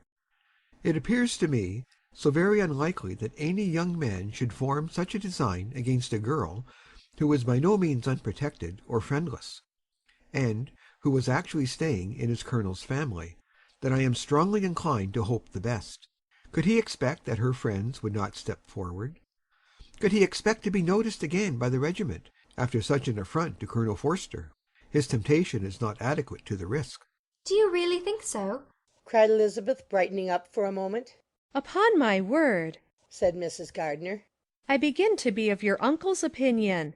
It is really too great a violation of decency, honour, and interest for him to be guilty of. I cannot think so very ill of Wickham. Can you yourself, Lizzie, so wholly give him up as to believe him capable of it?" Not, perhaps, of neglecting his own interest, but of every other neglect I can believe him capable, if indeed it should be so. But I dare not hope it. Why should they not go on to Scotland if that had been the case? "In the first place," replied Mr. Gardiner, "there is no absolute proof that they are not gone to Scotland." Oh, but their removing from the chaise into a hackney coach is such a presumption. And besides, no traces of them were to be found on the Bonnet Road. "Well, then, supposing them to be in London, they may be there, though for the purpose of concealment, for no more exceptional purpose. It is not likely that money should be very abundant on either side, and it might strike them that they could be more economically, though less expeditiously, married in London than in Scotland. But why all this secrecy? Why any fear of detection? Why must their marriage be private? Oh, no, no, this is not likely. His most particular friend, you see by Jane's account, was persuaded of his never intending to marry her. Wickham will never marry a woman without some money. He cannot afford it. And what claims has Lydia? What attraction has she beyond youth, health, and good humour that could make him, for her sake, forego every chance of benefiting himself by marrying well? As to what restraint the apprehensions of disgrace in the corps might throw on a dishonourable elopement with her, I am not able to judge, for I know nothing of the effects that such a step might produce. But as to your other objection, I am afraid it will hardly hold good.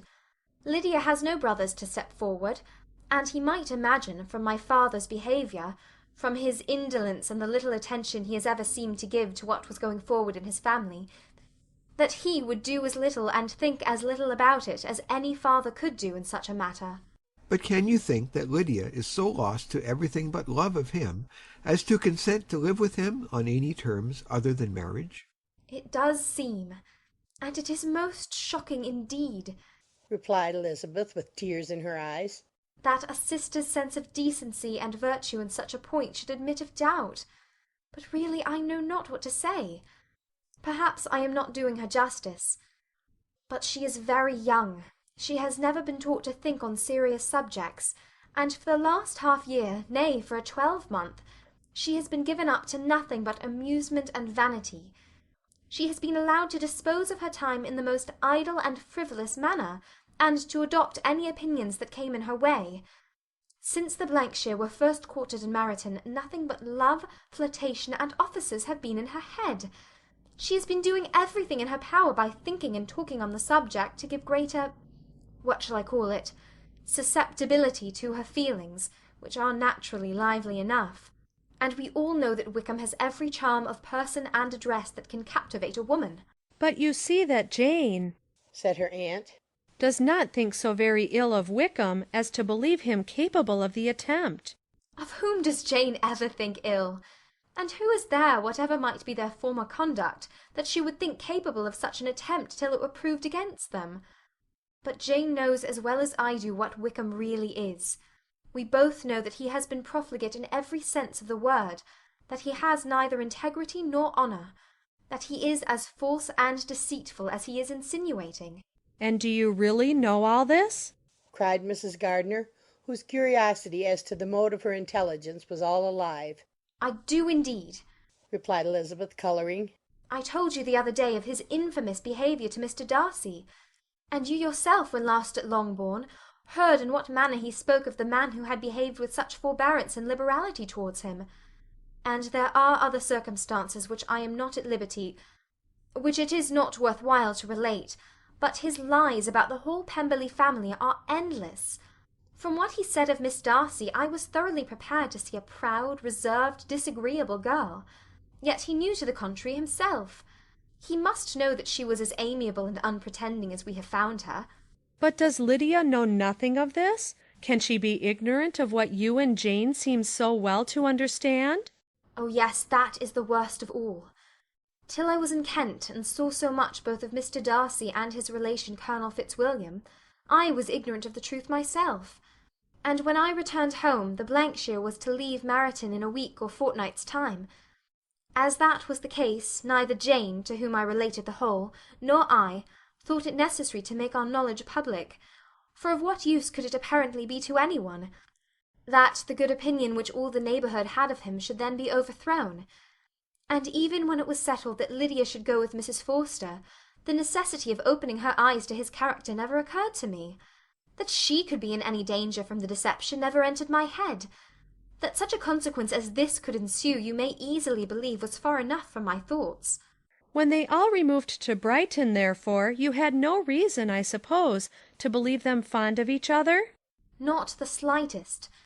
I can remember no symptom of affection on either side, and had anything of the kind been perceptible, you must be aware that ours is not a family on which it could be thrown away. When first he entered the corps she was ready enough to admire him, but so we all were.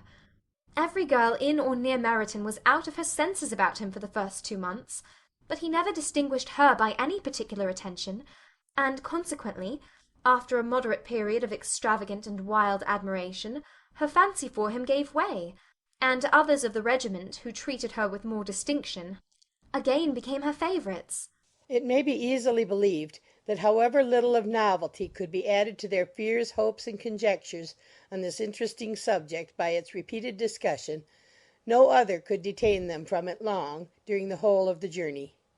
From Elizabeth's thoughts it was never absent. Fixed there by the keenest of all anguish, self-reproach, she could find no interval of ease or forgetfulness. They travelled as expeditiously as possible, and sleeping one night on the road, reached Longbourn by dinner-time the next day. It was a comfort to Elizabeth to consider that Jane could not have been wearied by long expectations. The little Gardiners, attracted by the sight of a chaise, were standing on the steps of the house as they entered the paddock, and when the carriage drove up to the door, the joyful surprise that lighted up their faces and displayed itself over their whole bodies in a variety of capers and frisks was the first pleasing earnest of their welcome. Elizabeth jumped out, and after giving each of them a hasty kiss, hurried into the vestibule, where Jane, who came running down from her mother's apartment, immediately met her. Elizabeth, as she affectionately embraced her, whilst tears filled the eyes of both, lost not a moment in asking whether anything had been heard of the fugitives. "Not yet," replied Jane. "but now that my dear uncle has come, I hope everything will be well." Is my father in town? Yes, he went on Tuesday, as I wrote you word.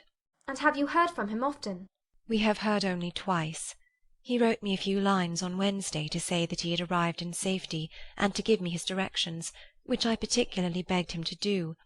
He merely added that he should not write again till he had something of importance to mention. And my mother, how is she? How are you all? My mother is tolerably well, I trust, though her spirits are greatly shaken. She is upstairs, and will have great satisfaction in seeing you all. She does not yet leave her dressing-room. Mary and Kitty, thank heaven, are quite well. But you, how are you? cried Elizabeth. You look pale. How much you must have gone through. Her sister, however, assured her of her being perfectly well, and their conversation, which had been passing while Mr. and Mrs. Gardiner were engaged with their children, was now put an end to by the approach of the whole party. Jane ran to her uncle and aunt, and welcomed and thanked them both with alternate smiles and tears. When they were all in the drawing-room, the questions which Elizabeth had already asked were of course repeated by the others, and they soon found that Jane had no intelligence to give. The sanguine hope of good, however, which the benevolence of her heart suggested had not yet deserted her. She still expected that it would all end well, and that every morning would bring some letter, either from Lydia or her father, to explain their proceedings and perhaps announce their marriage. Mrs. Bennet, to whose apartment they all repaired, after a few minutes' conversation together, received them exactly as might be expected, with tears and lamentations of regret, invectives against the villainous conduct of Wickham, and complaints of her own sufferings and ill-usage, blaming everybody but the person to whose ill-judging indulgence the errors of her daughter must principally be owing.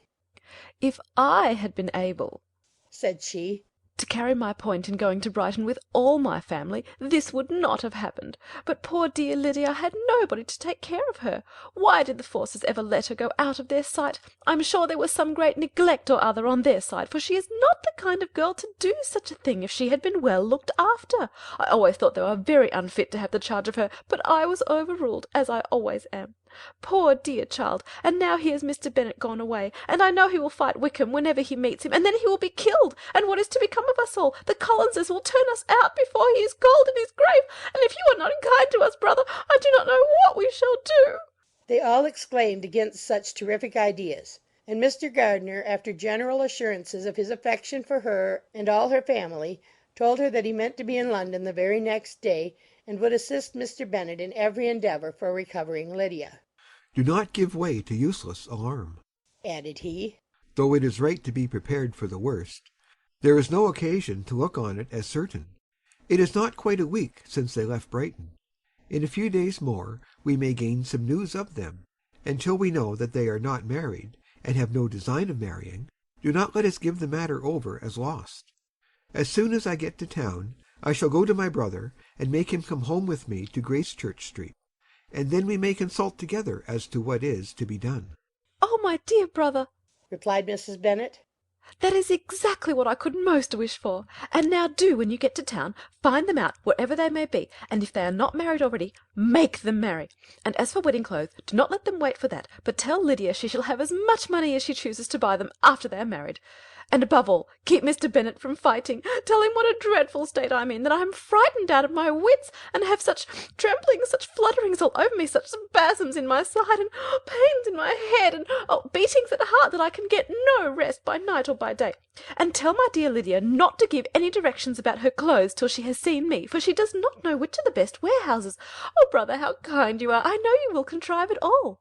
But Mr. Gardiner, though he assured her again of his earnest endeavours in the cause, could not avoid recommending moderation to her, as well in her hopes as her fear; and after talking with her in this manner till dinner was on the table, they all left her to vent all her feelings on the housekeeper, who attended in the absence of her daughters. Though her brother and sister were persuaded that there was no real occasion for such a seclusion from the family, they did not attempt to oppose it, for they knew that she had not prudence enough to hold her tongue before the servants while they waited at table, and judged it better that one only of the household, and the one whom they could most trust, should comprehend all her fears and solicitude on the subject. In the dining room they were soon joined by Mary and Kitty, who had been too busily engaged in their separate apartments to make their appearance before.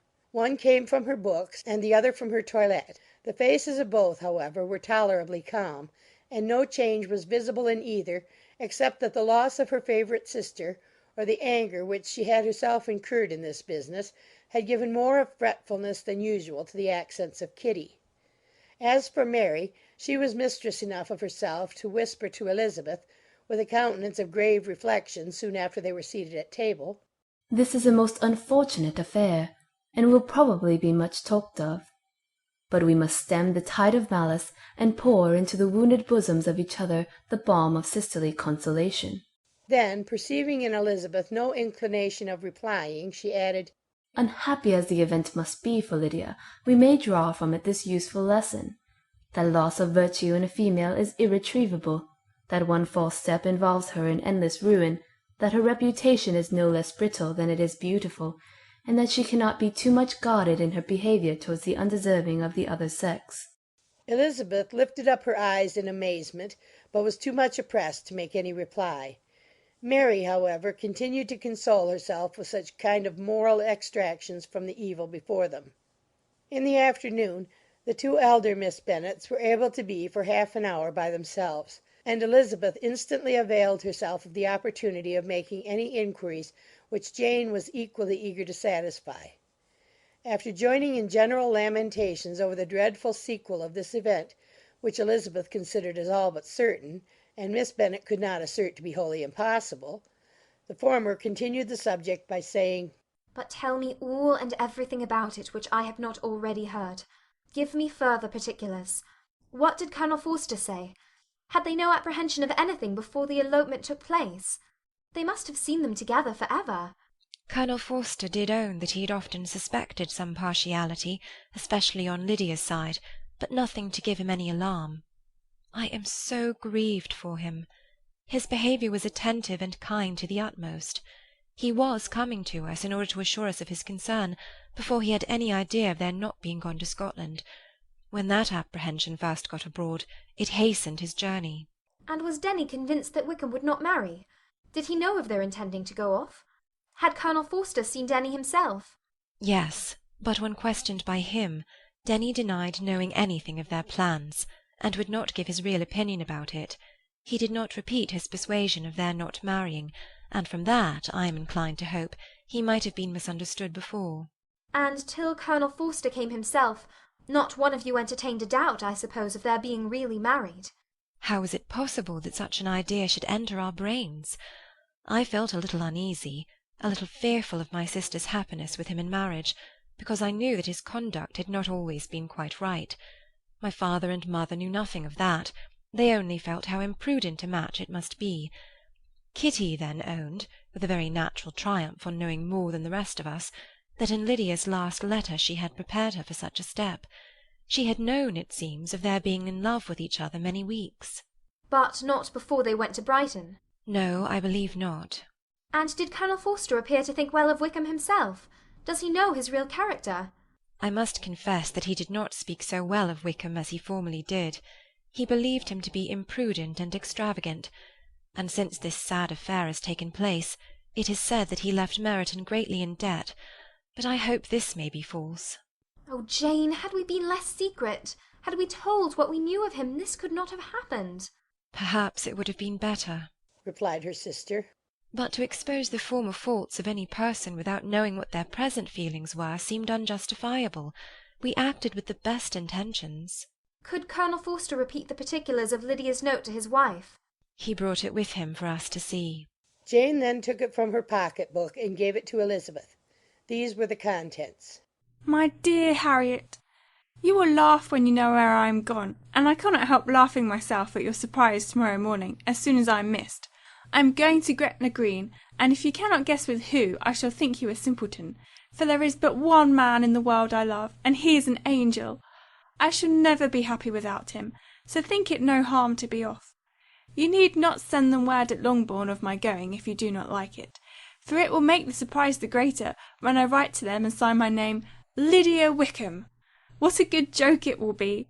I can hardly write for laughing. Pray make my excuses to Pratt for not keeping my engagement and dancing with him to-night. Tell him I hope he will excuse me when he knows all, and tell him I will dance with him in the next ball we meet, with great pleasure. I shall send for my clothes when we get to Longbourn, but I wish you would tell Sally to mend a great slit in my worked muslin gown before they are packed up. Good-bye. Give my love to Colonel Forster. I hope you will drink to our good journey. Your affectionate friend, Lydia Bennet. Oh, thoughtless, thoughtless Lydia! cried Elizabeth when she had finished it. What a letter is this to be written at such a moment! But at least it shows that she was serious on the subject of their journey. Whatever he might afterwards persuade her to, it was not on her side a scheme of infamy. My poor father! How he must have felt it! I never saw any one so shocked. He could not speak a word for full 10 minutes. My mother was taken ill immediately, and the whole house in such confusion. Oh, Jane! cried Elizabeth. Was there a servant belonging to it who did not know the whole story before the end of the day? I do not know. I hope there was. But to be guarded at such a time is very difficult. My mother was in hysterics, and though I endeavoured to give her every assistance in my power, I am afraid I did not do so much as I might have done. But the horror of what might possibly happen almost took from me my faculties. Your attendance upon her has been too much for you. You do not look well. Oh, that I had been with you! You have had every care and anxiety upon yourself alone. Mary and Kitty have been very kind, and would have shared in every fatigue, I am sure, but I did not think it right for either of them. Kitty is slight and delicate, and Mary studies so much that her hours of repose should not be broken in on. My Aunt Phillips came to Longbourn on Tuesday, after my father went away, and was so good as to stay till Thursday with me. She was of great use and comfort to us all. And Lady Lucas has been very kind. She walked here on Wednesday morning to condole with us, and offered her services, or any of her daughters, if they should be of use to us. She had better have stayed at home, cried Elizabeth. Perhaps she meant well, but under such a misfortune as this one cannot see too little of one's neighbours. Assistance is impossible, condolence insufferable. Let them triumph over us at a distance and be satisfied. She then proceeded to inquire into the measures which her father had intended to pursue while in town for the recovery of his daughter. He meant, I believe, replied Jane, to go to Epsom, the place where they last changed horses, see the postilions, and try if anything could be made out from them. His principal object must be to discover the number of the hackney coach which took them from Clapham. It had come with a fare from London, and as he thought that the circumstance of a gentleman and ladies removing from one carriage into another might be remarked, he meant to make inquiries at Clapham. If he could anyhow discover at what house the coachman had before set down his fare, he determined to make inquiries there, and hoped it might not be impossible to find out the stand and number of the coach. I do not know of any other designs that he had formed, but he was in such a hurry to be gone, and his spirits so greatly discomposed, that I had difficulty in finding out even so much as this.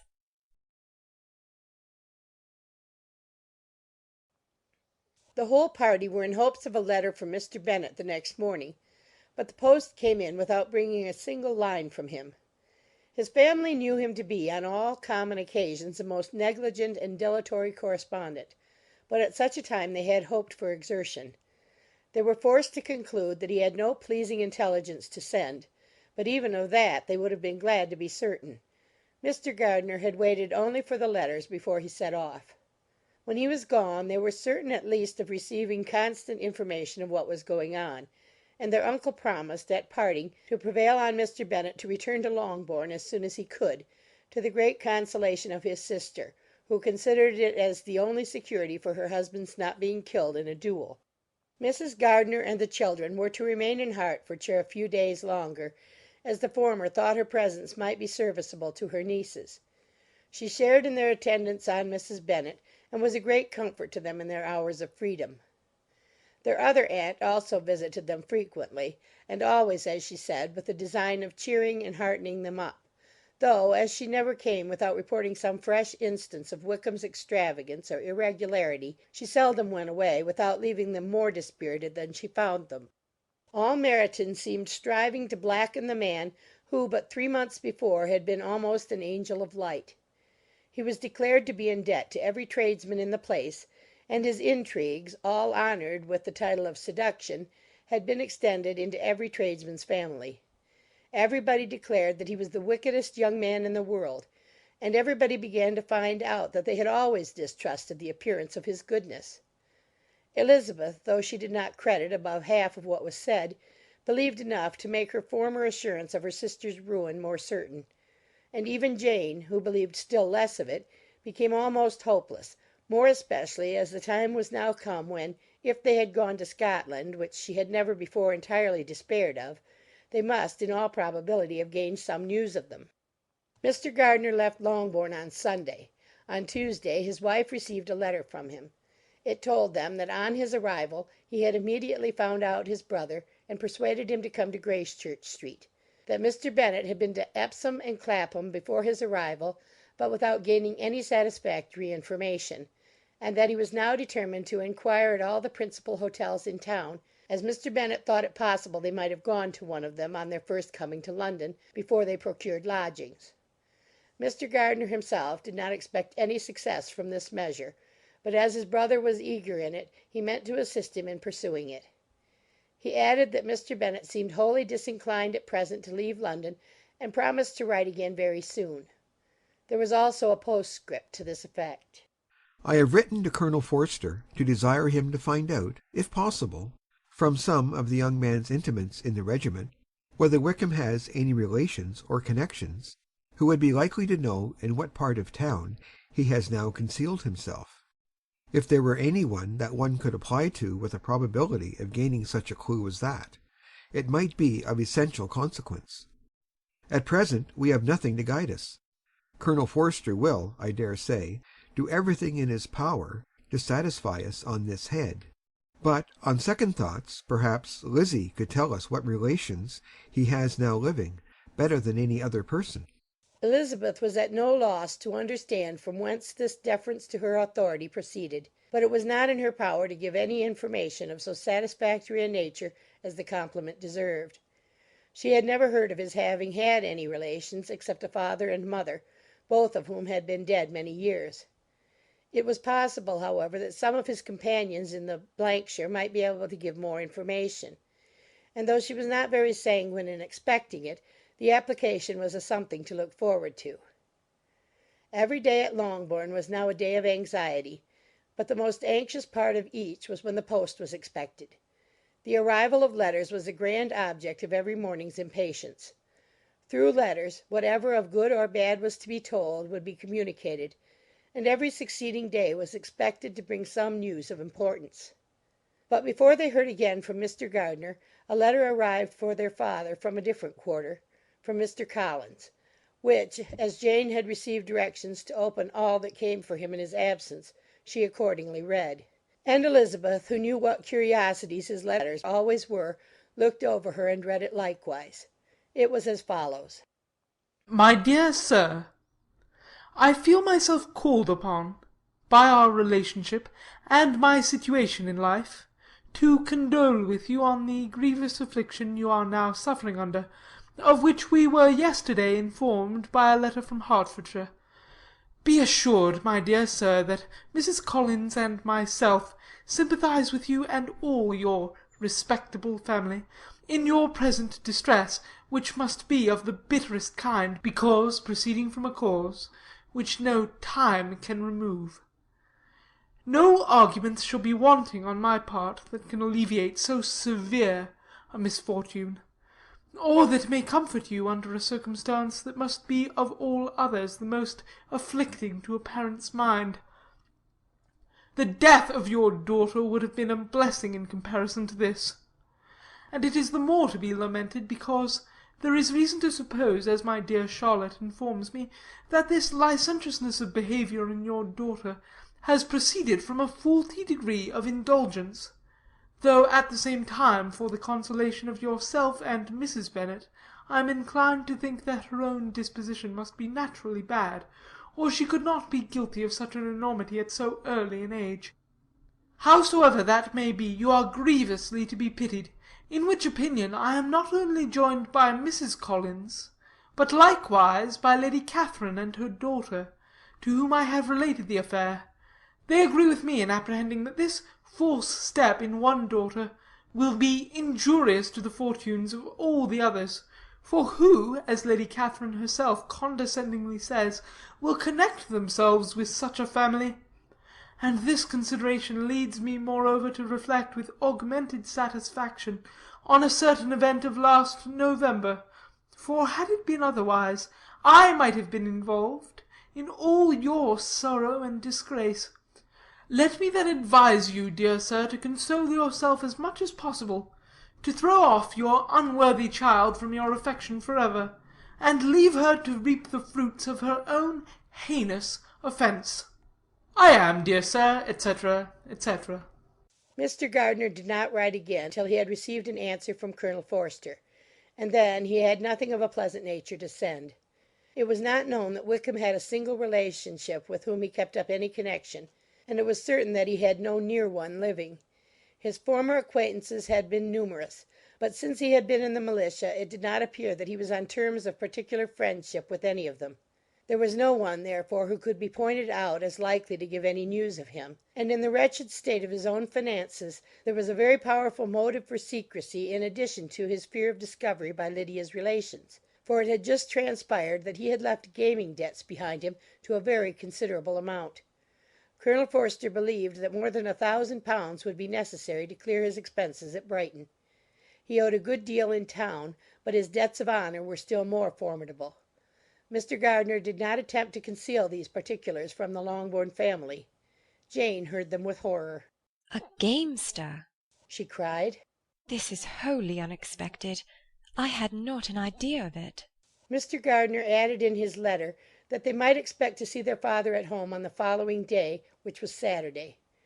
Rendered spiritless by the ill success of all their endeavours, he had yielded to his brother-in-law's entreaty that he would return to his family, and leave it to him to do whatever occasion might suggest to be advisable for continuing their pursuit. When Mrs. Bennet was told of this, she did not express so much satisfaction as her children expected, considering what her anxiety for his life had been before. "What! Is he coming home, and without poor Lydia?" she cried. "Surely he will not leave London before he has found them. Who is to fight Wickham, and make him marry her, if he comes away?" As Mrs. Gardiner began to wish to be at home, it was settled that she and the children should go to London at the same time that Mr. Bennet came from it. The coach, therefore, took them the first stage of their journey, and brought its master back to Longbourn.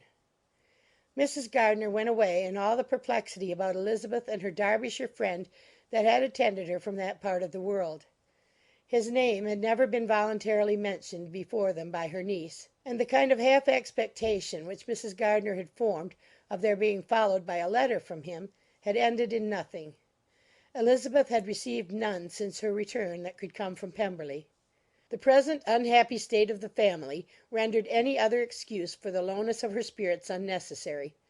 Nothing, therefore, could be fairly conjectured from that, though Elizabeth, who was by this time tolerably well acquainted with her own feelings, was perfectly aware that had she known nothing of Darcy, she could have borne the dread of Lydia's infamy somewhat better. It would have spared her, she thought, one sleepless night out of two. When Mr. Bennet arrived, he had all the appearance of his usual philosophic composure. He said as little as he had ever been in the habit of saying, made no mention of the business that had taken him away, and it was some time before his daughters had courage to speak of it. It was not till the afternoon, when he had joined them at tea, that Elizabeth ventured to introduce the subject, and then, on her briefly expressing her sorrow for what he must have endured, he replied, "Say nothing of that. Who should suffer but myself? It has been my own doing, and I ought to feel it." You must not be too severe upon yourself, replied Elizabeth. You may well warn me against such an evil. Human nature is so prone to fall into it. No, Lizzie, let me once in my life feel how much I have been to blame. I'm not afraid of being overpowered by the impression. It will pass away soon enough. Do you suppose them to be in London? Yes, where else can they be so well concealed? And Lydia used to want to go to London, added Kitty. She is happy then, said her father dryly. And her residence there will probably be of some duration.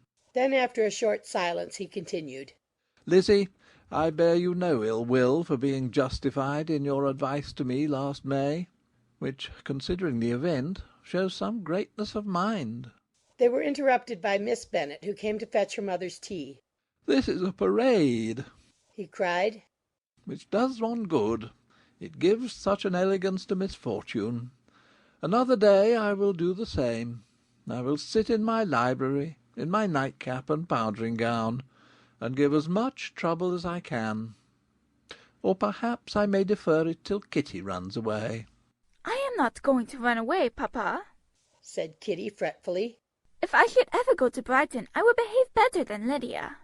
You go to Brighton? I would not trust you so near it as Eastbourne for £50. No, Kitty, I have at last learnt to be cautious, and you will feel the effects of it. No officer is ever to enter my house again, nor even to pass through the village. Balls will be absolutely prohibited, unless you stand up with one of your sisters, and you are never to stare out of doors until you can prove that you have spent 10 minutes of every day in a rational manner. Kitty, who took all these threats in a serious light, began to cry. Well, well, said he, do not make yourself unhappy. If you are a good girl for the next 10 years, I will take you to a review at the end of them.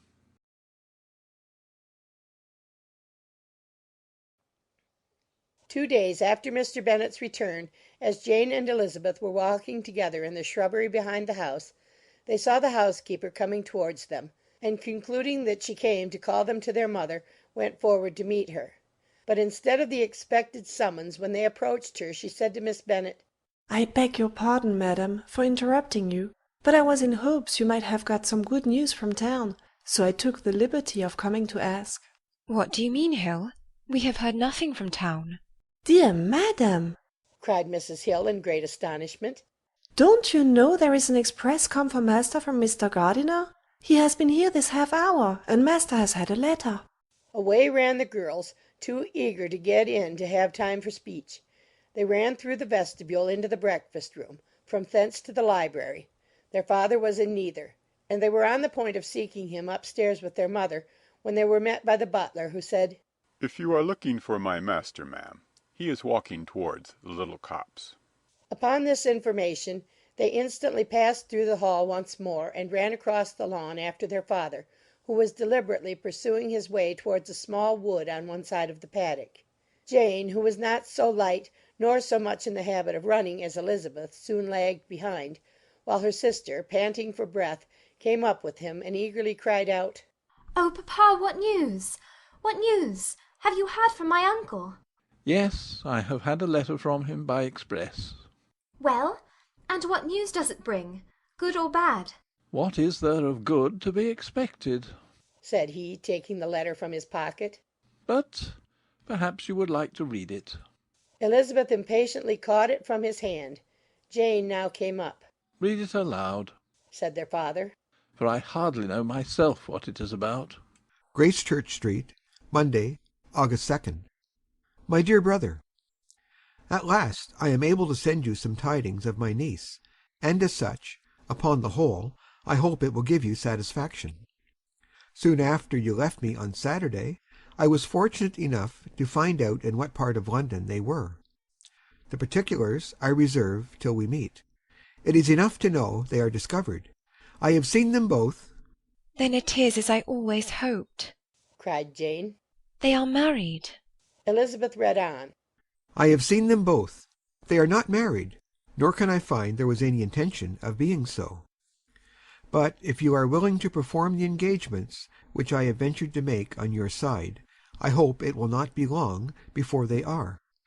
All that is required of you is, to assure that your daughter, by settlement, her equal share of the £5,000 secured among your children after the decease of yourself and my sister, and moreover to enter into an engagement of allowing her, during your life, £100 per annum.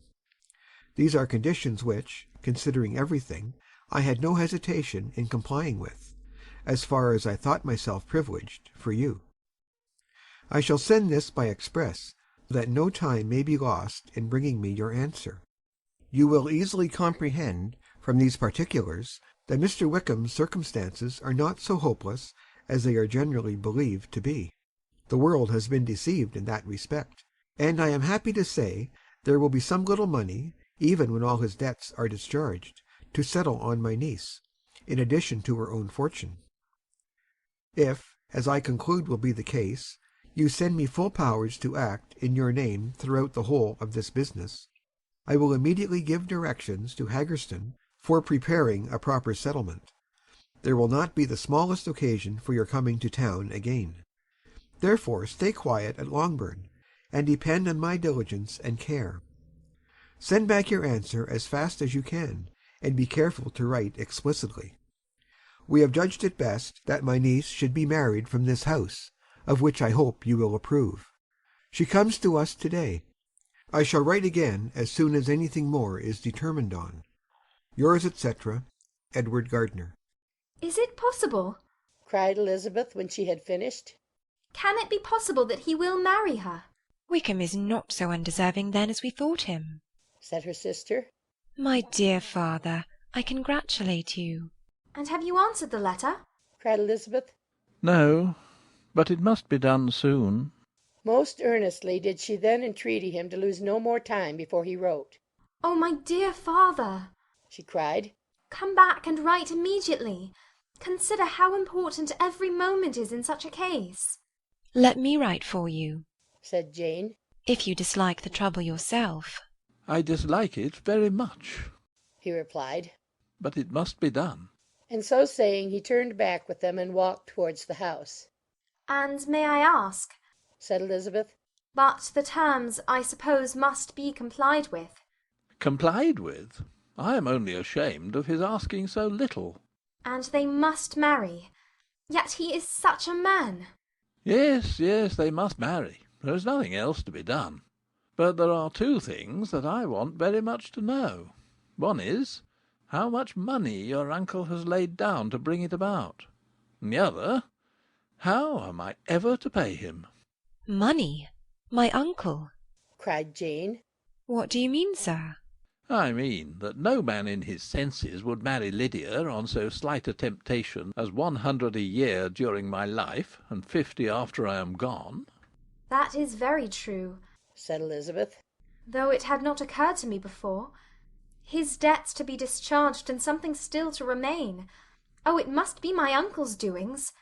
Generous, good man, I am afraid he has distressed himself. A small sum could not do all this. No, said her father. Wickham's a fool if he takes her with a farthing less than £10,000. I should be sorry to think so ill of him in the very beginning of our relationship.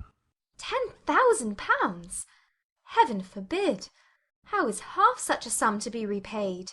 Mr. Bennet made no answer, and each of them, deep in thought, continued silent till they reached the house. Their father then went on to the library to write, and the girls walked into the breakfast-room.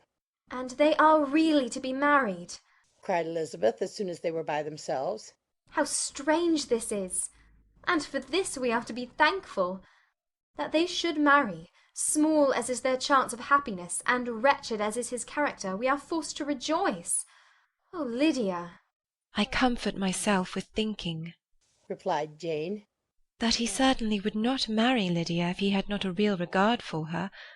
Though our kind uncle has done something towards clearing him, I cannot believe that £10,000 or anything like it has been advanced. He has children of his own, and may have more. How could he spare half £10,000? If he were ever able to learn what Wickham's debts have been, said Elizabeth, and how much is settled on his side on our sister, we shall exactly know what Mr. Gardiner has done for them, because Wickham has not sixpence of his own. The kindness of my uncle and aunt can never be requited. Their taking her home, and affording her their personal protection and countenance, is such a sacrifice to her advantage as years of gratitude cannot enough acknowledge. By this time she is actually with them. If such goodness does not make her miserable now, she will never deserve to be happy. What a meeting for her when she first sees my aunt! We must endeavour to forget all that is past on either side, said Jane. I hope and trust they will yet be happy. His consenting to marry her is a proof, I will believe, that he has come to a right way of thinking. Their mutual affection will steady them, and I flatter myself they will settle so quietly, and live in so rational a manner, as may in time make their past imprudence forgotten. Their conduct has been such, replied Elizabeth, as neither you, nor I, nor anybody can ever forget. It is useless to talk of it. It now occurred to the girls that their mother was in all likelihood perfectly ignorant of what had happened. They went to the library, therefore, and asked their father whether he would not wish them to make it known to her. He was writing, and without raising his head, coolly replied, Just as you please. May we take my uncle's letter to read to her? Take whatever you like, and get away. Elizabeth took the letter from his writing-table, and they went upstairs together. Mary and Kitty were both with Mrs. Bennet. One communication would therefore do for all. After a slight preparation for good news, the letter was read aloud.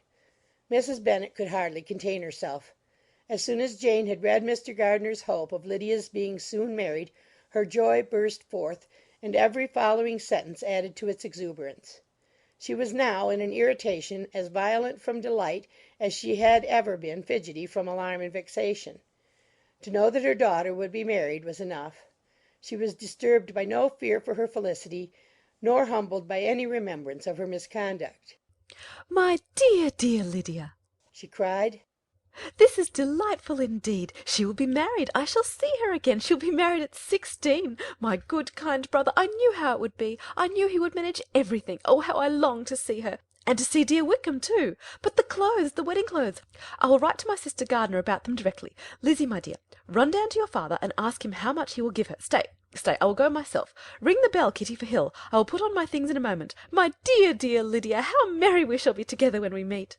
Her eldest daughter endeavoured to give some relief to the violence of these transports by leading her thoughts to the obligations which Mr. Gardiner's behaviour laid them all under. For we must attribute this happy conclusion, she added, in a great measure to his kindness.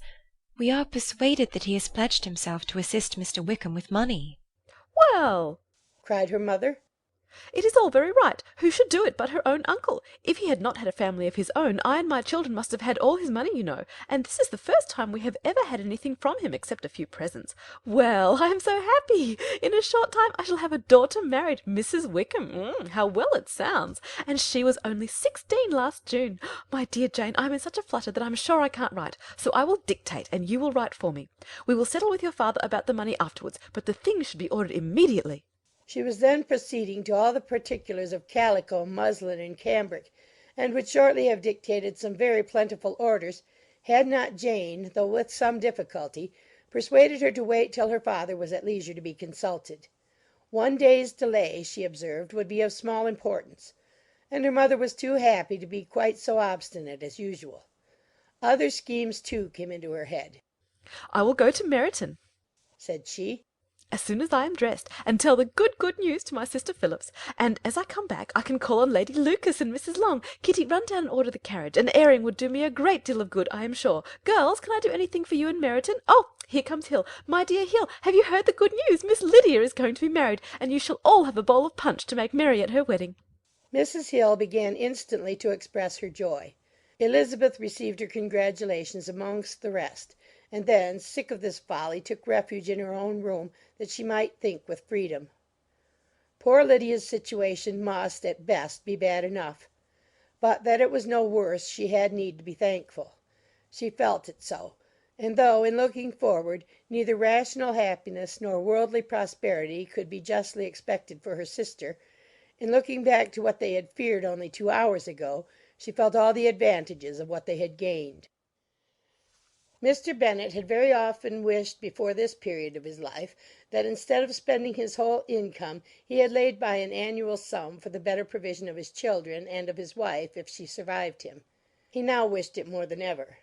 Had he done his duty in that respect, Lydia need not have been indebted to her uncle for whatever of honour or credit could now be purchased for her. The satisfaction of prevailing on one of the most worthless young men in Great Britain to be her husband might then have rested in its proper place. He was seriously concerned that a cause of so little advantage to anyone should be forwarded at the sole expense of his brother-in-law, and he was determined, if possible, to find out the extent of his assistance, and to discharge the obligation as soon as he could.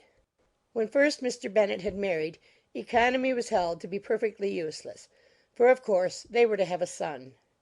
The son was to join in cutting off the entail as soon as he should be of age, and the widow and younger children would by that means be provided for. 5 daughters successively entered the world, but yet the son was to come, and Mrs. Bennet, for many years after Lydia's birth, had been certain that he would. This event had at last been despaired of, but it was then too late to be saving. Mrs. Bennet had no turn for economy, and her husband's love of independence had alone prevented their exceeding their income. £5,000 was settled by marriage articles on Mrs. Bennet and the children, but in what proportions it should be divided amongst the latter depended on the will of the parents. This was one point, with regard to Lydia at least, which was now to be settled, and Mr. Bennet could have no hesitation in acceding to the proposal before him. In terms of grateful acknowledgment for the kindness of his brother, though expressed most concisely, he then delivered on paper his perfect approbation of all that was done, and his willingness to fulfil the engagements that had been made for him. He had never before supposed that, could Wickham be prevailed on to marry his daughter, it would be done with so little inconvenience to himself as by the present arrangement. He would scarcely be £10 a year the loser by the 100 that was to be paid them, for what with her board and pocket allowance, and the continual presents in money which passed to her through her mother's hands, Lydia's expenses had been very little within that sum. That it would be done with such trifling exertion on his side, too, was another very welcome surprise, for his wish at present was to have as little trouble in the business as possible. When the first transports of rage which had produced his activity in seeking her were over, he naturally returned to all his former indolence. His letter was soon dispatched, for, though dilatory in undertaking business, he was quick in its execution. He begged to know further particulars of what he was indebted to his brother, but was too angry with Lydia to send any message to her. The good news spread quickly through the house, and with proportionate speed through the neighbourhood. It was borne in the latter with decent philosophy. To be sure, it would have been more for the advantage of conversation had Miss Lydia Bennet come upon the town, or, as the happiest alternative, been secluded from the world in some distant farmhouse. But there was much to be talked of in marrying her, and the good-natured wishes for her well-doing which had proceeded before from all the spiteful old ladies in Meryton lost but a little of their spirit in this change of circumstances, because with such a husband her misery was considered certain. It was a fortnight since Mrs. Bennet had been downstairs, but on this happy day she again took her seat at the head of her table, and in spirits oppressively high. No sentiment of shame gave a damp to her triumph.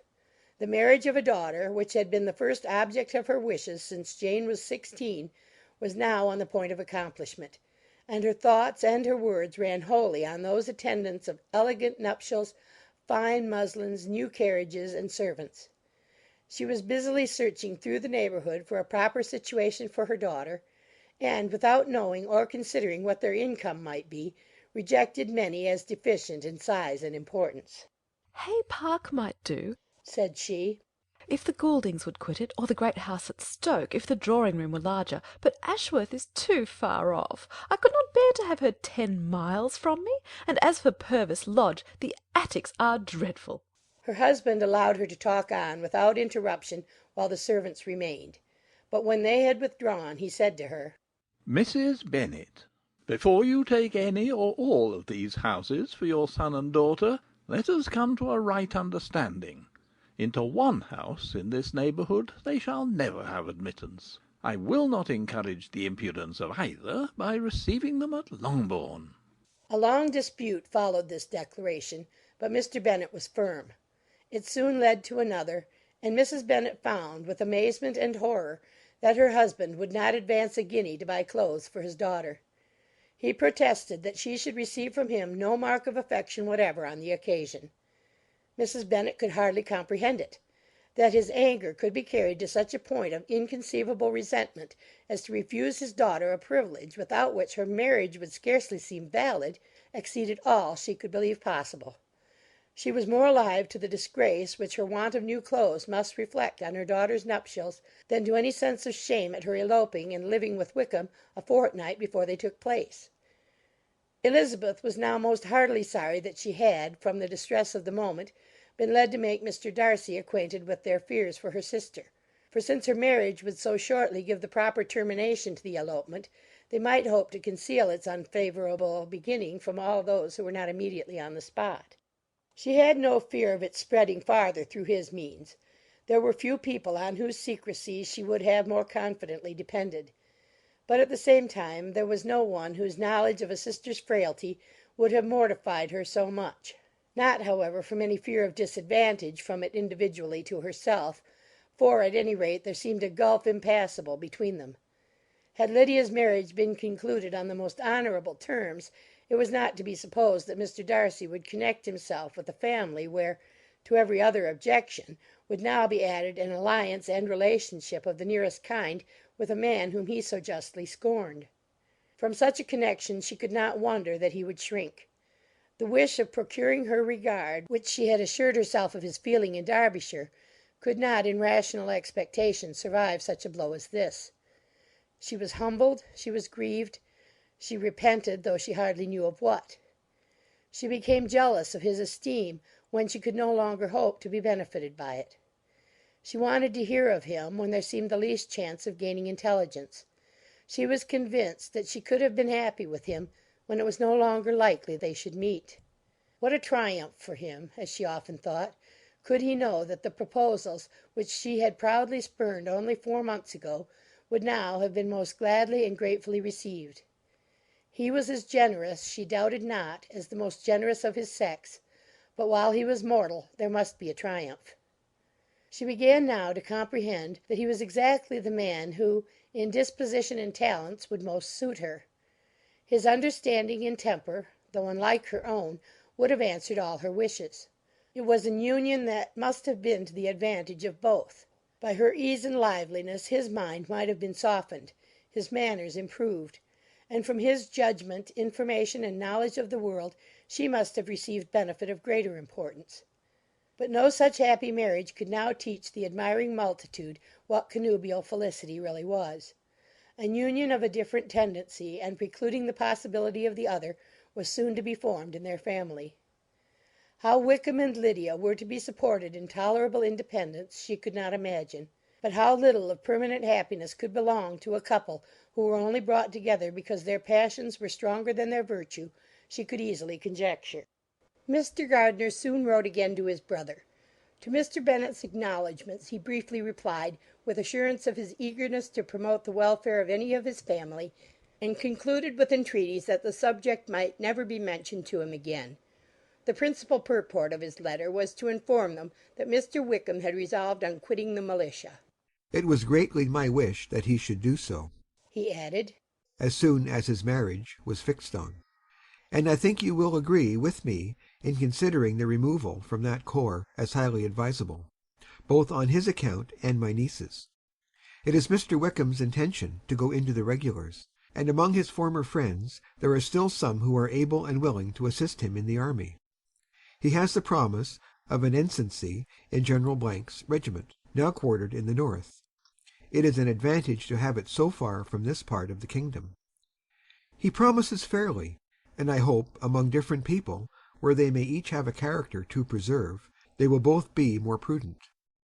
I have written to Colonel Forster to inform him of our present arrangements, and to request that he will satisfy the various creditors of Mr. Wickham in and near Brighton, with assurances of speedy payment, for which I have pledged myself. And will you give yourself the trouble of carrying similar assurances to his creditors in Meryton, of whom I shall subjoin a list according to his information. He has given in all his debts. I hope at least he has not deceived us. Haggerston has our directions, and all will be completed in a week. They will then join his regiment, unless they are first invited to Longbourn, and I understand from Mrs. Gardiner that my niece is very desirous of seeing you all before she leaves the south. She is well, and begs to be dutifully remembered to you and your mother. Yours, etc., E. Gardiner. Mr. Bennet and his daughters saw all the advantages of Wickham's removal from the shire as clearly as Mr. Gardiner could do, but Mrs. Bennet was not so well pleased with it. Lydia's being settled in the north, just when she had expected most pleasure and pride in her company, for she had by no means given up her plan of their residing in Hertfordshire, was a severe disappointment. And besides, it was such a pity that Lydia should be taken from a regiment where she was acquainted with everybody and had so many favourites. "She is so fond of Mrs. Forster," said she. "It will be quite shocking to send her away, and there are several of the young men, too, that she likes very much. The officers may not be so pleasant in the General's regiment." His daughter's request, for such it might be considered, of being admitted into her family again before she set off for the north, received at first an absolute negative. But Jane and Elizabeth, who agreed in wishing, for the sake of their sister's feelings and consequence, that she should be noticed on her marriage by her parents, urged him so earnestly, yet so rationally and so mildly, to receive her and her husband at Longbourn as soon as they were married, that he was prevailed on to think as they thought, and act as they wished; and their mother had the satisfaction of knowing that she would be able to show her married daughter in the neighbourhood before she was banished to the north. When Mr. Bennet wrote again to his brother, therefore, he sent his permission for them to come, and it was settled that as soon as the ceremony was over they should proceed to Longbourn. Elizabeth was surprised, however, that Wickham should consent to such a scheme, and had she consulted only her own inclination, any meeting with him would have been the last object of her wishes.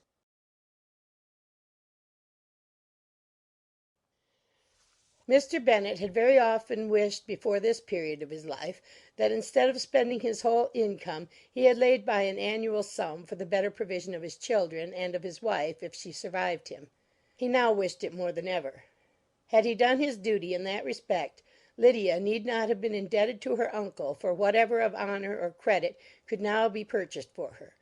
The satisfaction of prevailing on one of the most worthless young men in Great Britain to be her husband might then have rested in its proper place.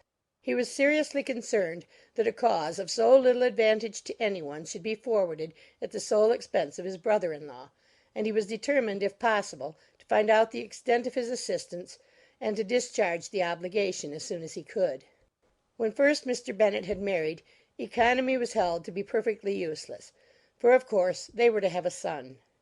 The son was to join in cutting off the entail as soon as he should be of age, and the widow and younger children would by that means be provided for. 5 daughters successively entered the world, but yet the son was to come, and Mrs. Bennet for many years after Lydia's birth had been certain that he would. This event had at last been despaired of, but it was then too late to be saving. Mrs. Bennet had no turn for economy, and her husband's love of independence had alone prevented their exceeding their income. £5,000 was settled by marriage articles on Mrs. Bennet and the children, but in what proportions it should be divided amongst the latter depended on the will of the parents. This was one point, with regard to Lydia at least, which was now to be settled, and Mr. Bennet could have no hesitation in acceding to the proposal before him. In terms of grateful acknowledgment for the kindness of his brother, though expressed most concisely, he then delivered on paper his perfect approbation of all that was done, and his willingness to fulfil the engagements that had been made for him. He had never before supposed that, could Wickham be prevailed on to marry his daughter, it would be done with so little inconvenience to himself as by the present arrangement. He would scarcely be £10 a year the loser by the hundred that was to be paid them; for what with her board and pocket allowance, and the continual presents in money which passed to her through her mother's hands, Lydia's expenses had been very little within that sum. That it would be done with such trifling exertion on his side, too, was another very welcome surprise; for his wish at present was to have as little trouble in the business as possible. When the first transports of rage which had produced his activity in seeking her were over, he naturally returned to all his former indolence. His letter was soon dispatched, for, though dilatory in undertaking business, he was quick in its execution. He begged to know further particulars of what he was indebted to his brother, but was too angry with Lydia to send any message to her. The good news spread quickly through the house, and with proportionate speed through the neighbourhood. It was borne in the latter with decent philosophy. To be sure, it would have been more for the advantage of conversation had Miss Lydia Bennet come upon the town, or, as the happiest alternative, been secluded from the world in some distant farmhouse. But there was much to be talked of in marrying her, and the good-natured wishes for her well-doing which had proceeded before from all the spiteful old ladies in Meryton lost but a little of their spirit in this change of circumstances, because with such a husband her misery was considered certain. It was a fortnight since Mrs. Bennet had been downstairs, but on this happy day she again took her seat at the head of her table, and in spirits oppressively high.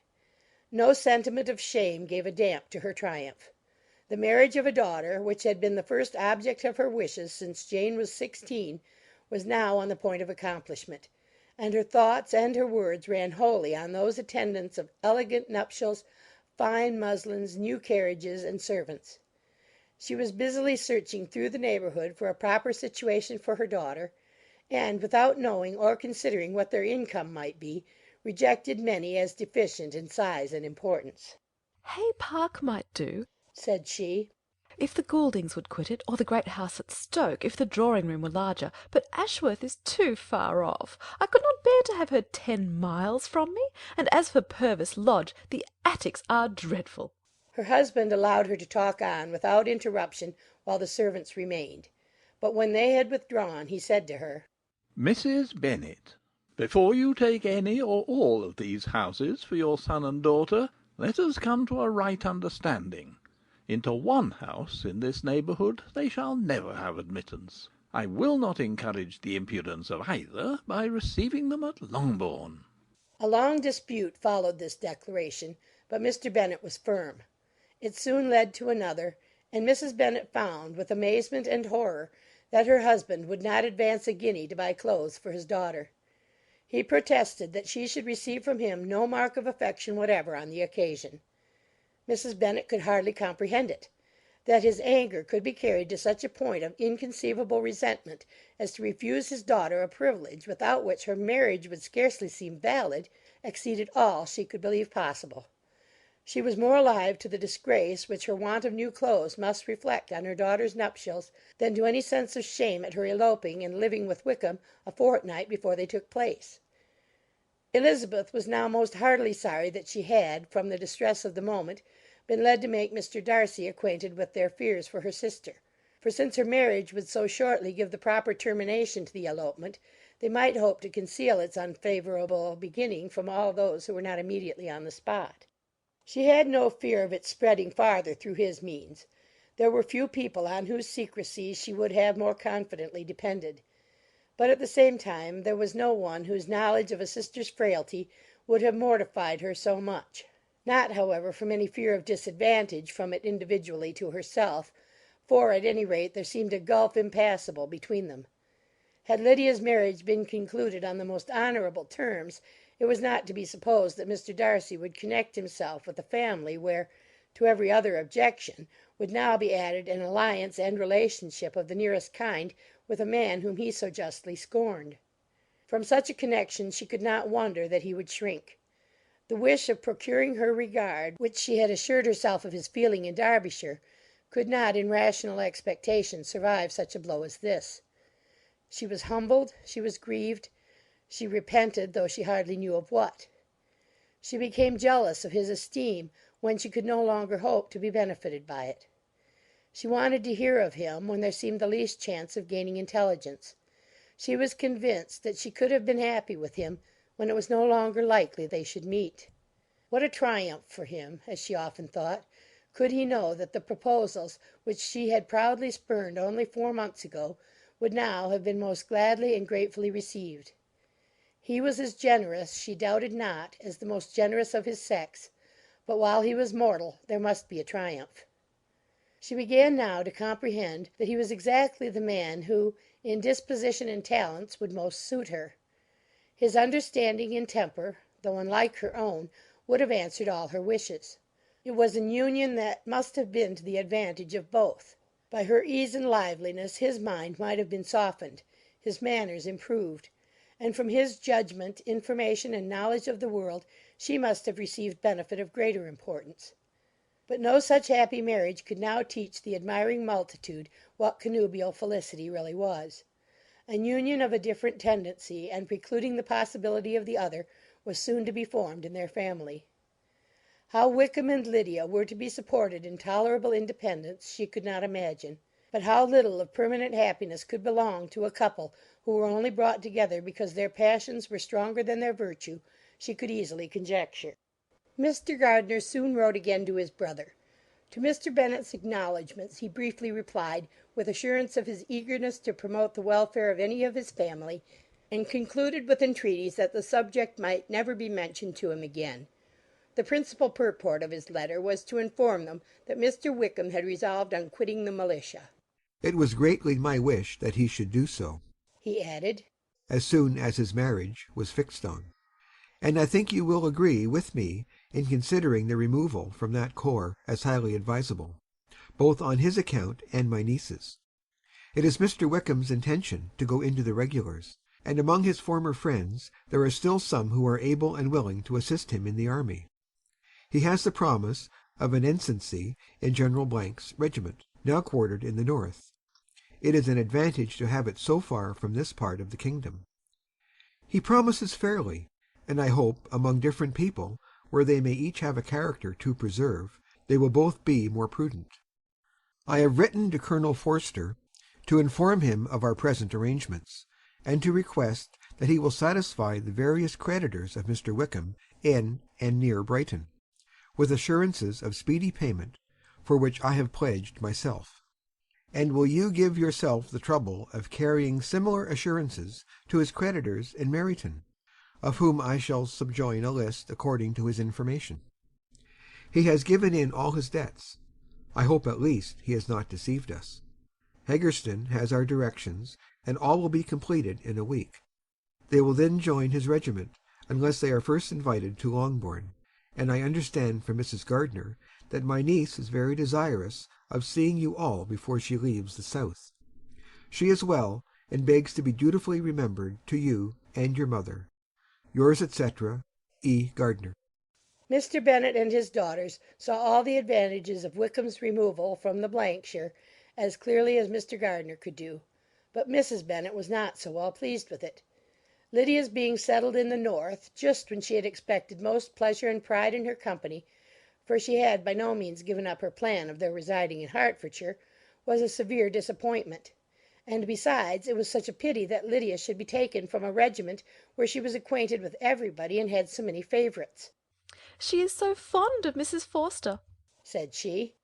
"It will be quite shocking to send her away, and there are several of the young men, too, that she likes very much. The officers may not be so pleasant in the general's regiment." His daughter's request, for such it might be considered, of being admitted into her family again before she set off for the north, received at first an absolute negative. But Jane and Elizabeth, who agreed in wishing, for the sake of their sister's feelings and consequence, that she should be noticed on her marriage by her parents, urged him so earnestly, yet so rationally and so mildly, to receive her and her husband at Longbourn as soon as they were married, that he was prevailed on to think as they thought, and act as they wished; and their mother had the satisfaction of knowing that she would be able to show her married daughter in the neighbourhood before she was banished to the north. When Mr. Bennet wrote again to his brother, therefore, he sent his permission for them to come, and it was settled that as soon as the ceremony was over they should proceed to Longbourn. Elizabeth was surprised, however, that Wickham should consent to such a scheme, and had she consulted only her own inclination, any meeting with him would have been the last object of her wishes. Their sister's wedding day arrived, and Jane and Elizabeth felt for her probably more than she felt for herself. The carriage was sent to meet them at , and they were to return in it by dinner time. Their arrival was dreaded by the elder Miss Bennets, and Jane more especially, who gave Lydia the feelings which would have attended herself had she been the culprit, and was wretched in the thought of what her sister must endure. They came. The family were assembled in the breakfast room to receive them. Smiles decked the face of Mrs. Bennet as the carriage drove up to the door. Her husband looked impenetrably grave; her daughters alarmed, anxious, uneasy. Lydia's voice was heard in the vestibule. The door was thrown open, and she ran into the room. Her mother stepped forwards, embraced her, and welcomed her with rapture; gave her hand with an affectionate smile to Wickham, who followed his lady, and wished them both joy with an alacrity which shewed no doubt of their happiness. Their reception from Mr. Bennet, to whom they then turned, was not quite so cordial. His countenance rather gained in austerity, and he scarcely opened his lips. The easy assurance of the young couple, indeed, was enough to provoke him. Elizabeth was disgusted, and even Miss Bennet was shocked. Lydia was Lydia still, untamed, unabashed, wild, noisy, and fearless.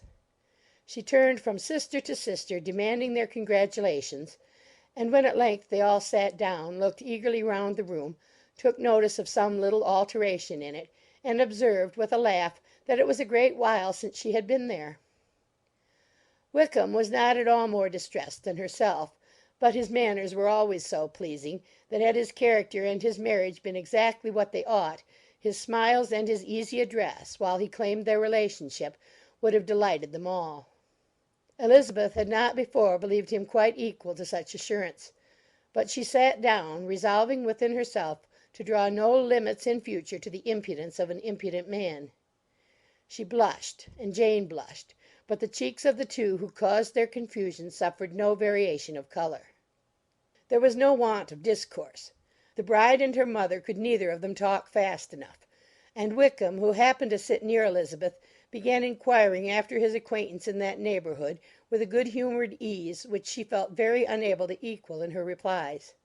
They seemed each of them to have the happiest memories in the world; nothing of the past was recollected with pain, and Lydia led voluntarily to subjects which her sister would not have alluded to for the world.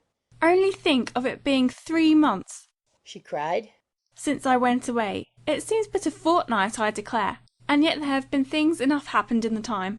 Good gracious! When I went away, I am sure I had no more idea of being married till I came back again, though I thought it would be very good fun if I was." Her father lifted up his eyes. Jane was distressed. Elizabeth looked expressively at Lydia, but she, who never heard nor saw anything of which she chose to be insensible, gaily continued: "Oh, mamma, do the people hereabouts know I am married to-day? I was afraid they might not, and we overtook William Golding in his curricle, so I was determined he should know it, and so I let down the side glass next to him, and took off my glove, and let my hand just rest upon the window frame, so that he might see the ring, and then I bowed and smiled like anything." Elizabeth could bear it no longer. She got up and ran out of the room, and returned no more till she heard them passing through the hall to the dining parlour.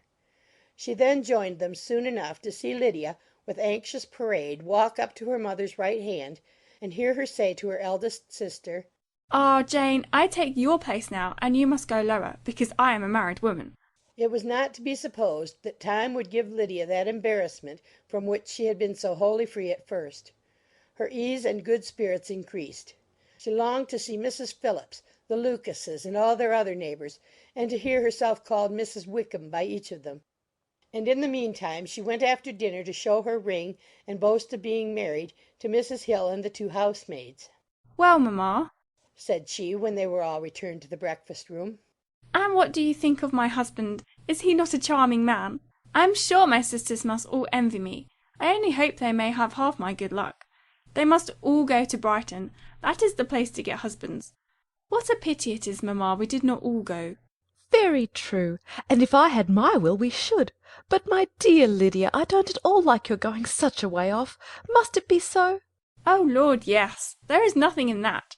I shall like it of all things. You and papa, and my sisters, must come down and see us. We shall be at Newcastle all the winter, and I dare say there will be some balls, and I would take care to get good partners for all of them." I should like it beyond anything, said her mother.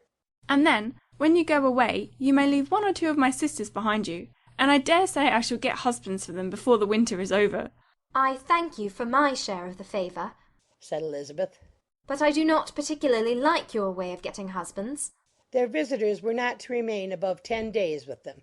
Mr. Wickham had received his commission before he left London, and he was to join his regiment at the end of a fortnight.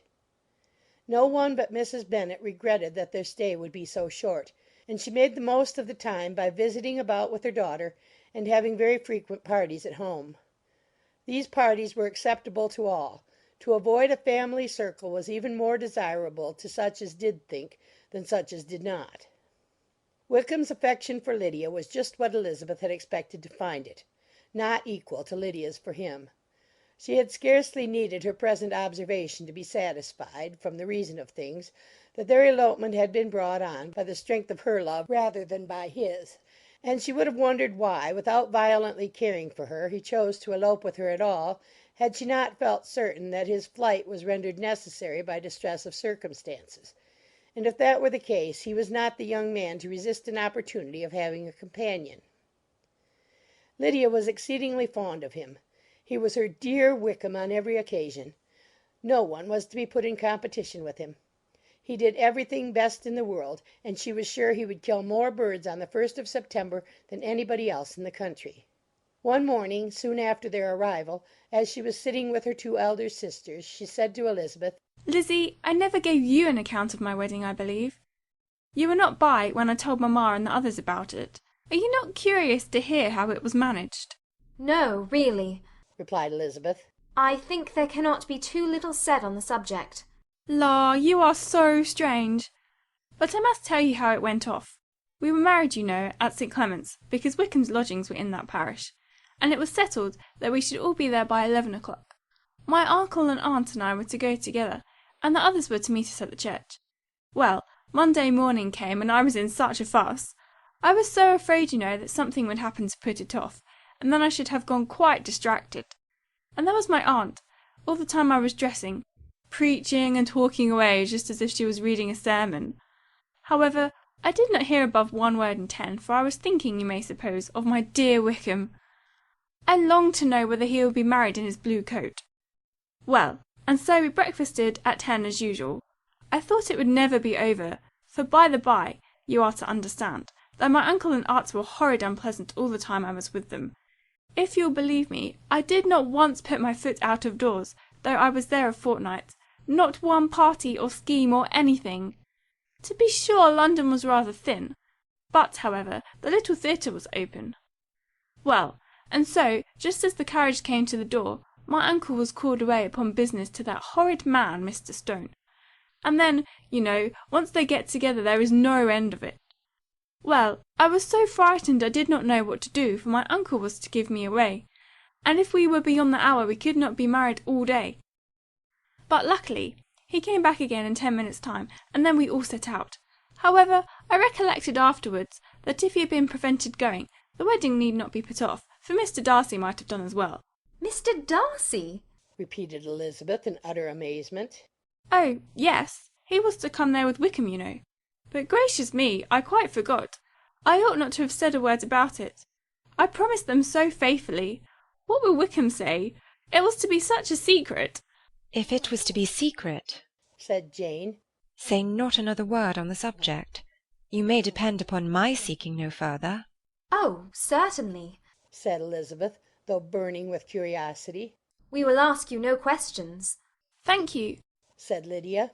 For if you did, I should certainly tell you all, and then Wickham would be angry. On such encouragement to ask, Elizabeth was forced to put it out of her power by running away. But to live in ignorance on such a point was impossible, or at least it was impossible not to try for information. Mr. Darcy had been at her sister's wedding. It was exactly a scene, and exactly among people where he had apparently least to do and least temptation to go. Conjectures as to the meaning of it, rapid and wild, hurried into her brain, but she was satisfied with none. Those that best pleased her, as placing his conduct in the noblest light, seemed most improbable. She could not bear such suspense, and hastily seizing a sheet of paper, wrote a short letter to her aunt to request an explanation of what Lydia had dropped, if it were compatible with the secrecy which had been intended. You may readily comprehend, she added, what my curiosity must be to know how a person unconnected with any of us, and, comparatively speaking, a stranger to our family, should have been amongst you at such a time. Pray write instantly and let me understand it, unless it is, for very cogent reasons, to remain in the secrecy which Lydia seems to think necessary, and then I must endeavour to be satisfied with ignorance. Not that I shall, though, she added to herself as she finished the letter. And, my dear aunt, if you do not tell me in an honourable manner, I shall certainly be reduced to tricks and stratagems to find it out. Jane's delicate sense of honour would not allow her to speak to Elizabeth privately of what Lydia had let fall. Elizabeth was glad of it. Till it appeared whether her inquiries would receive any satisfaction, she had rather be without a confidant. Elizabeth had the satisfaction of receiving an answer to her letter as soon as she possibly could. She was no sooner in possession of it than, hurrying into the little copse where she was least likely to be interrupted, she sat down on one of the benches and prepared to be happy, for the length of the letter convinced her that it did not contain a denial. Gracechurch Street, September 6.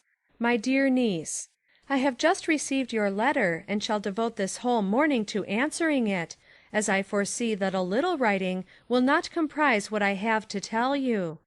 I must confess myself surprised by your application. I did not expect it from you. Don't think me angry, however, for I only mean to let you know that I had not imagined such inquiries to be necessary on your side. If you do not choose to understand me, forgive my impertinence.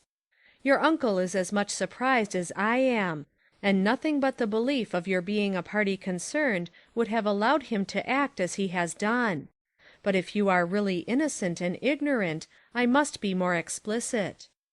On the very day of my coming home from Longbourn, your uncle had a most unexpected visitor. Mr. Darcy called, and was shut up with him several hours. It was all over before I arrived, so my curiosity was not so dreadfully racked as yours seems to have been. He came to tell Mr. Gardiner that he had found out where your sister and Mr. Wickham were, and that he had seen and talked with them both, Wickham repeatedly, Lydia once. From what I can collect, he left Derbyshire only one day after ourselves, and came to town with the resolution of hunting for them. The motive professed was his conviction of its being owing to himself that Wickham's worthlessness had not been so well known as to make it impossible for any young woman of character to love or confide in him. He generously imputed the whole to his mistaken pride, and confessed that he had before thought it beneath him to lay his private actions open to the world. His character was to speak for itself. He called it, therefore, his duty to step forward and endeavour to remedy an evil which had been brought on by himself. If he had another motive, I am sure it would never disgrace him. He had been some days in town before he was able to discover them, but he had something to direct his search which was more than we had, and the consciousness of this was another reason for his resolving to follow us. There is a lady, it seems, a Mrs. Young, who was some time ago governess to Miss Darcy, and was dismissed from her charge on some cause of disapprobation, though he did not say what. She then took a large house in Edward Street, and has since maintained herself by letting lodgings. This Mrs. Young was, he knew, intimately acquainted with Wickham, and he went to her for intelligence of him as soon as he got to town. But it was 2 or 3 days before he could get from her what he wanted. She would not betray her trust, I suppose, without bribery and corruption, for she really did know where her friend was to be found. Wickham, indeed, had gone to her on their first arrival in London, and had she been able to receive them into her house, they would have taken up their abode with her. At length, however, our kind friend procured the wished-for direction. They were in Street. He saw Wickham, and afterwards insisted on seeing Lydia. His first object with her, he acknowledged, had been to persuade her to quit her present disgraceful situation, and return to her friends as soon as they could be prevailed on to receive her, offering his assistance as far as it would go. But he found Lydia absolutely resolved on remaining where she was. She cared for none of her friends. She wanted no help of his. She would not hear of leaving Wickham. She was sure they would be married some time or other, and it did not much signify when. Since such were her feelings, it only remained, he thought, to secure and expedite a marriage, which in his very first conversation with Wickham he easily learnt had never been his design. He confessed himself obliged to leave the regiment on account of some debts of honour, which were very pressing, and scrupled not to lay all the ill consequences of Lydia's flight on her own folly alone. He meant to resign his commission immediately, and as to his future situation, he could conjecture very little about it. He must go somewhere, but he did not know where, and he knew he should have nothing to live on. Mr. Darcy asked him why he had not married your sister at once. Though Mr. Bennet was not imagined to be very rich, he would have been able to do something for him, and his situation must have been benefited by marriage. But he found, in reply to this question, that Wickham still cherished the hope of more effectually making his fortune by marriage in some other country. Under such circumstances, however, he was not likely to be proof against the temptation of immediate relief. They met several times, for there was much to be discussed. Wickham, of course, wanted more than he could get, but at length was reduced to be reasonable. Everything being settled between them, Mr. Darcy's next step was to make your uncle acquainted with it, and he first called in Gracechurch Street the evening before I came home. But Mr. Gardiner could not be seen, and Mr. Darcy found, on further inquiry, that your father was still with him, but would quit town the next morning. He did not judge your father to be a person whom he could so properly consult as your uncle, and therefore readily postponed seeing him till after the departure of the former. He did not leave his name, and till the next day it was only known that a gentleman had called on business. On Saturday he came again. Your father was gone, your uncle at home, and, as I said before, they had a great deal of talk together. They met again on Sunday, and then I saw him too. It was not all settled before Monday. As soon as it was, the express was sent off to Longbourn. But our visitor was very obstinate.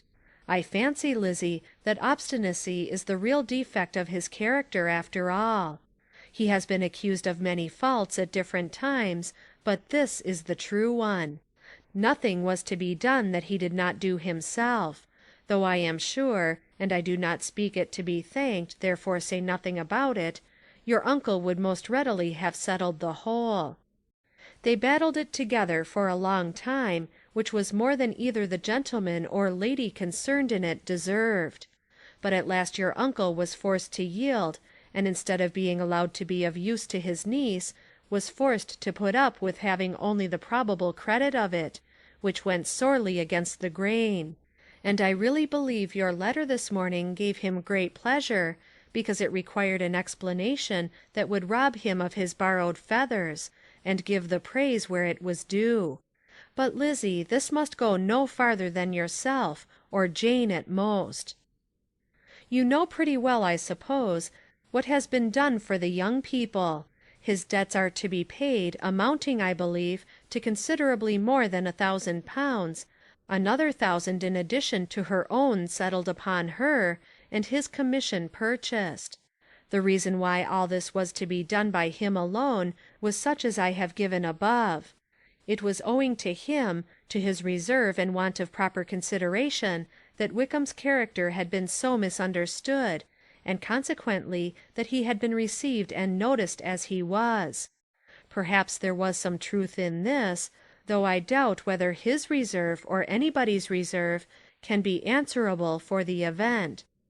But in spite of all this fine talking, my dear Lizzie, you may rest perfectly assured that your uncle would never have yielded if we had not given him credit for another interest in the affair. When all this was resolved on, he returned again to his friends, who were still staying at Pemberley. But it was agreed that he should be in London once more when the wedding took place, and all money matters were then to receive the last finish. I believe I have now told you everything. It is a relation which you tell me is to give you great surprise. I hope at least it will not afford you any displeasure. Lydia came to us, and Wickham had constant admission to the house. He was exactly what he had been when I knew him in Hertfordshire. But I would not tell you how little I was satisfied with her behaviour while she stayed with us, if I had not perceived, by Jane's letter last Wednesday, that her conduct on coming home was exactly of a piece with it, and therefore what I now tell you can give you no fresh pain. I talked to her repeatedly in the most serious manner, representing to her all the wickedness of what she had done, and all the unhappiness she had brought on her family. If she heard me, it was by good luck, for I am sure she did not listen. I was sometimes quite provoked, but then I recollected my dear Elizabeth and Jane, and for their sakes had patience with her. Mr. Darcy was punctual in his return, and as Lydia informed you, attended the wedding. He dined with us the next day, and was to leave town again on Wednesday or Thursday. Will you be very angry with me, my dear Lizzie, if I take this opportunity of saying, what I was never bold enough to say before, how much I like him? His behaviour to us has, in every respect, been as pleasing as when we were in Derbyshire. His understanding and opinions all please me. He wants nothing but a little more liveliness, and that, if he marry prudently, his wife may teach him. I thought him very sly. He hardly ever mentioned your name. But slyness seems the fashion. Pray forgive me if I have been very presuming, or at least do not punish me so far as to exclude me from P. I shall never be quite happy till I have been all round the park. A low phaeton with a nice little pair of ponies would be the very thing. But I must write no more. The children have been wanting me this half hour. Yours very sincerely, M. Gardiner. The contents of this letter threw Elizabeth into a flutter of spirits in which it was difficult to determine whether pleasure or pain bore the greatest share. The vague and unsettled suspicions which uncertainty had produced of what Mr. Darcy might have been doing to forward her sister's match, which she had feared to encourage as an exertion of goodness too great to be probable, and at the same time dreaded to be just from the pain of obligation, were proved beyond their greatest extent to be true. He had followed them purposely to town. He had taken on himself all the trouble and mortification attendant on such a research, in which supplication had been necessary to a woman whom he must abominate and despise, and where he was reduced to meet, frequently meet, reason with, persuade, and finally bribe, the man whom he always most wished to avoid, and whose very name it was punishment to him to pronounce. He had done all this for a girl whom he could neither regard nor esteem. Her heart did whisper that he had done it for her, but it was a hope shortly checked by other considerations, and she soon felt that even her vanity was insufficient, when required to depend on his affection for her, for a woman who had already refused him, as able to overcome a sentiment so natural as abhorrence against relationship with Wickham. Brother-in-law of Wickham! Every kind of pride must revolt from the connection. He had, to be sure, done much. She was ashamed to think how much. But he had given a reason for his interference which asked no extraordinary stretch of belief. It was reasonable that he should feel he had been wrong. He had liberality, and he had the means of exercising it, and though she would not place herself as his principal inducement, she could perhaps believe that remaining partiality for her might assist his endeavours in a cause where her peace of mind must be materially concerned. It was painful, exceedingly painful, to know that they were under obligations to a person who could never receive a return. They owed the restoration of Lydia, her character, everything, to him. Oh, how heartily did she grieve over every ungracious sensation she had ever encouraged, every saucy speech she had ever directed towards him. For herself she was humbled, but she was proud of him.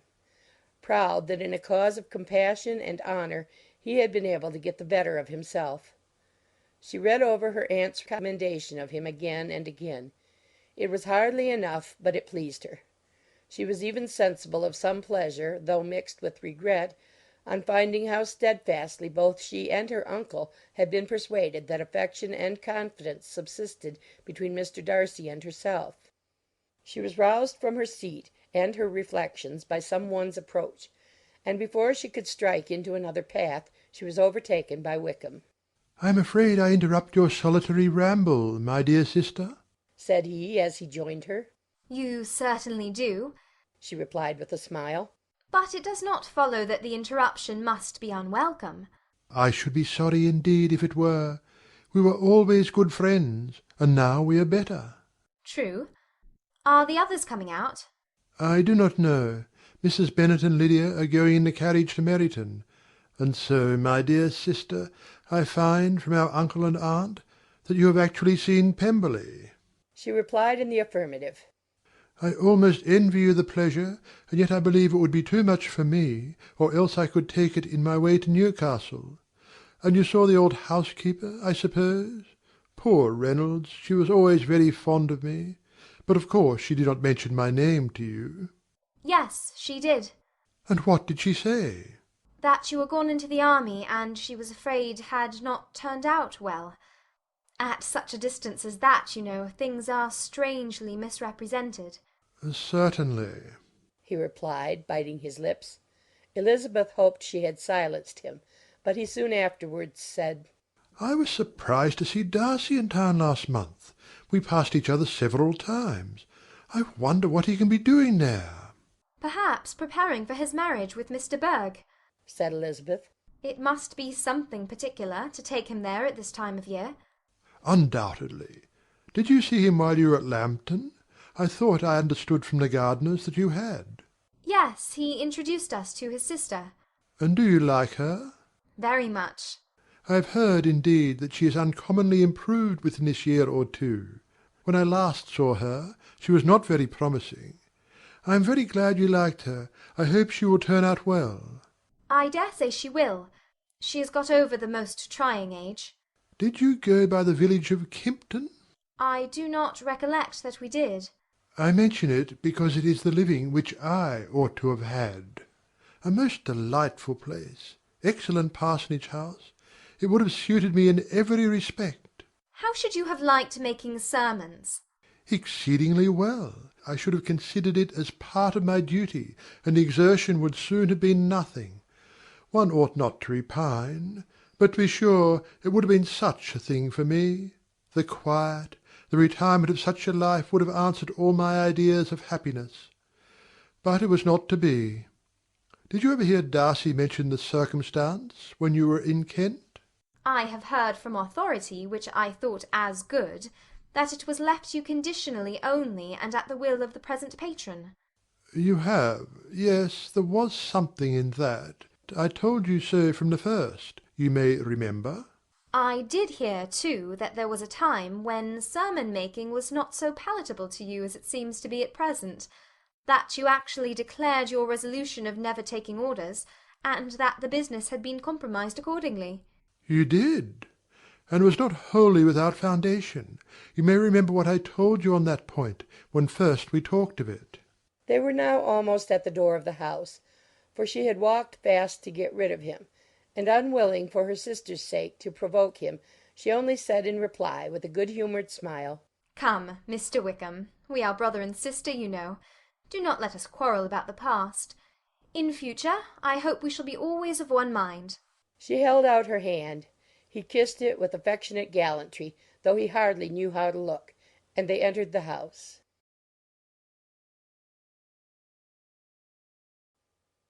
Mr. Wickham was so perfectly satisfied with this conversation that he never again distressed himself or provoked his dear sister Elizabeth by introducing the subject of it, and she was pleased to find that she had said enough to keep him quiet. The day of his and Lydia's departure soon came, and Mrs. Bennet was forced to submit to a separation, which, as her husband by no means entered into her scheme of their all going to Newcastle, was likely to continue at least a twelvemonth. "Oh, my dear Lydia!" she cried. "When shall we meet again?" "Oh, Lord, I don't know. Not these 2 or 3 years, perhaps." "Write to me very often, my dear." "As often as I can. But you know married women never have much time for writing. My sisters may write to me. They will have nothing else to do." Mr. Wickham's adieus were much more affectionate than his wife's. He smiled, looked handsome, and said many pretty things. "He is as fine a fellow," said Mr. Bennet, as soon as they were out of the house, "as ever I saw. He simpers and smirks and makes love to us all. I am prodigiously proud of him. I defy even Sir William Lucas himself to produce a more valuable son-in-law." The loss of her daughter made Mrs. Bennet very dull for several days. "I often think," said she, "that there is nothing so bad as parting with one's friends. One seems so forlorn without them." "This is the consequence, you see, madam, of marrying a daughter," said Elizabeth. "It must make you better satisfied that your other 4 are single." "It is no such thing. Lydia does not leave me because she is married, but only because her husband's regiment happens to be so far off. If that had been nearer, she would not have gone so soon." But the spiritless condition which this event threw her into was shortly relieved, and her mind opened again to the agitation of hope, by an article of news which then began to be in circulation. The housekeeper at Netherfield had received orders to prepare for the arrival of her master, who was coming down in a day or two to shoot there for several weeks. Mrs. Bennet was quite in the fidgets. She looked at Jane and smiled and shook her head by turns. "Well, well, and so Mr. Bingley is coming down, sister?" For Mrs. Phillips first brought her the news. "Well, so much the better. Not that I care about it, though. He is nothing to us, you know, and I am sure I never want to see him again. But, however, he is very welcome to come to Netherfield if he likes it, and who knows what may happen. But that is nothing to us. You know, sister, we agreed long ago never to mention a word about it. And so, is it quite certain he's coming?"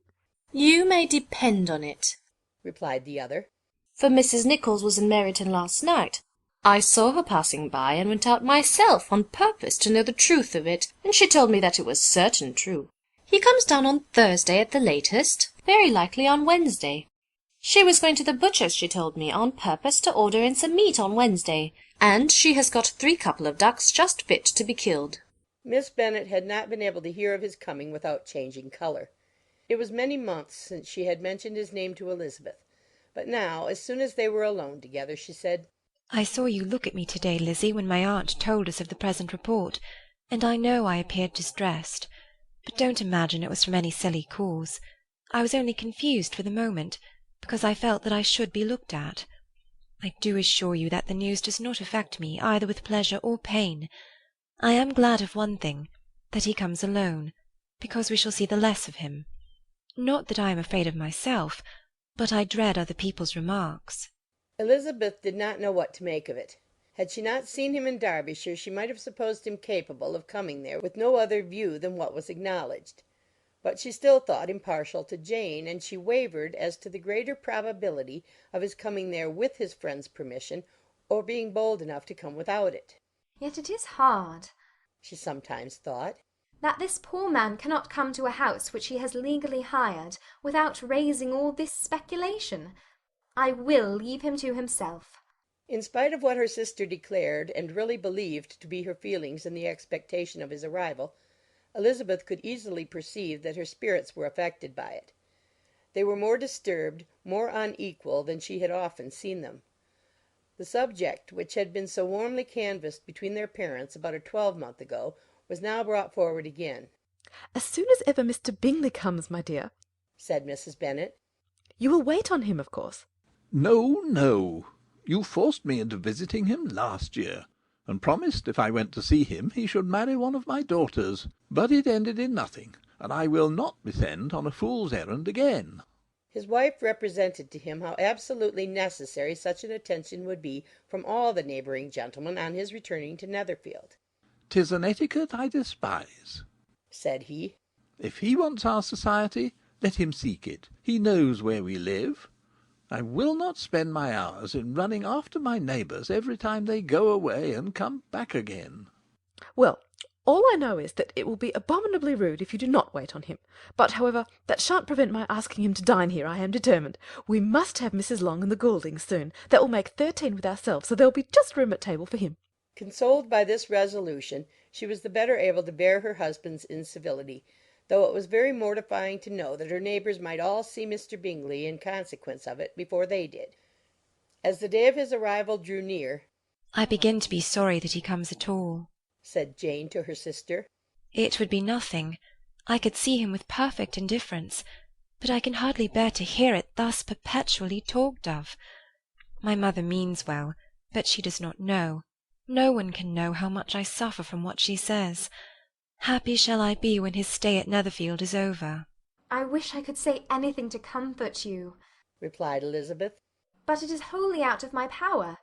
You must feel it, and the usual satisfaction of preaching patience to a sufferer is denied me, because you have always so much. Mr. Bingley arrived. Mrs. Bennet, through the assistance of servants, contrived to have the earliest tidings of it, that the period of anxiety and fretfulness on her side might be as long as it could. She counted the days that must intervene before their invitation could be sent, hopeless of seeing him before. But on the third morning after his arrival in Hertfordshire she saw him, from her dressing-room window, enter the paddock and ride towards the house. Her daughters were eagerly called to partake of her joy. Jane resolutely kept her place at the table, but Elizabeth, to satisfy her mother, went to the window. She looked. She saw Mr. Darcy with him, and sat down again by her sister. "There's a gentleman with him, mamma," said Kitty. "Who can it be?" "Some acquaintance or other, my dear, I suppose. I am sure I do not know." "La!" replied Kitty. "It looks just like that man that used to be with him before Mr. What's his name? That tall, proud man." "Good gracious! Mr. Darcy! And so it does, I vow. Well, any friend of Mr. Bingley's will always be welcome here, to be sure. But else I must say that I hate the very sight of him." Jane looked at Elizabeth with surprise and concern.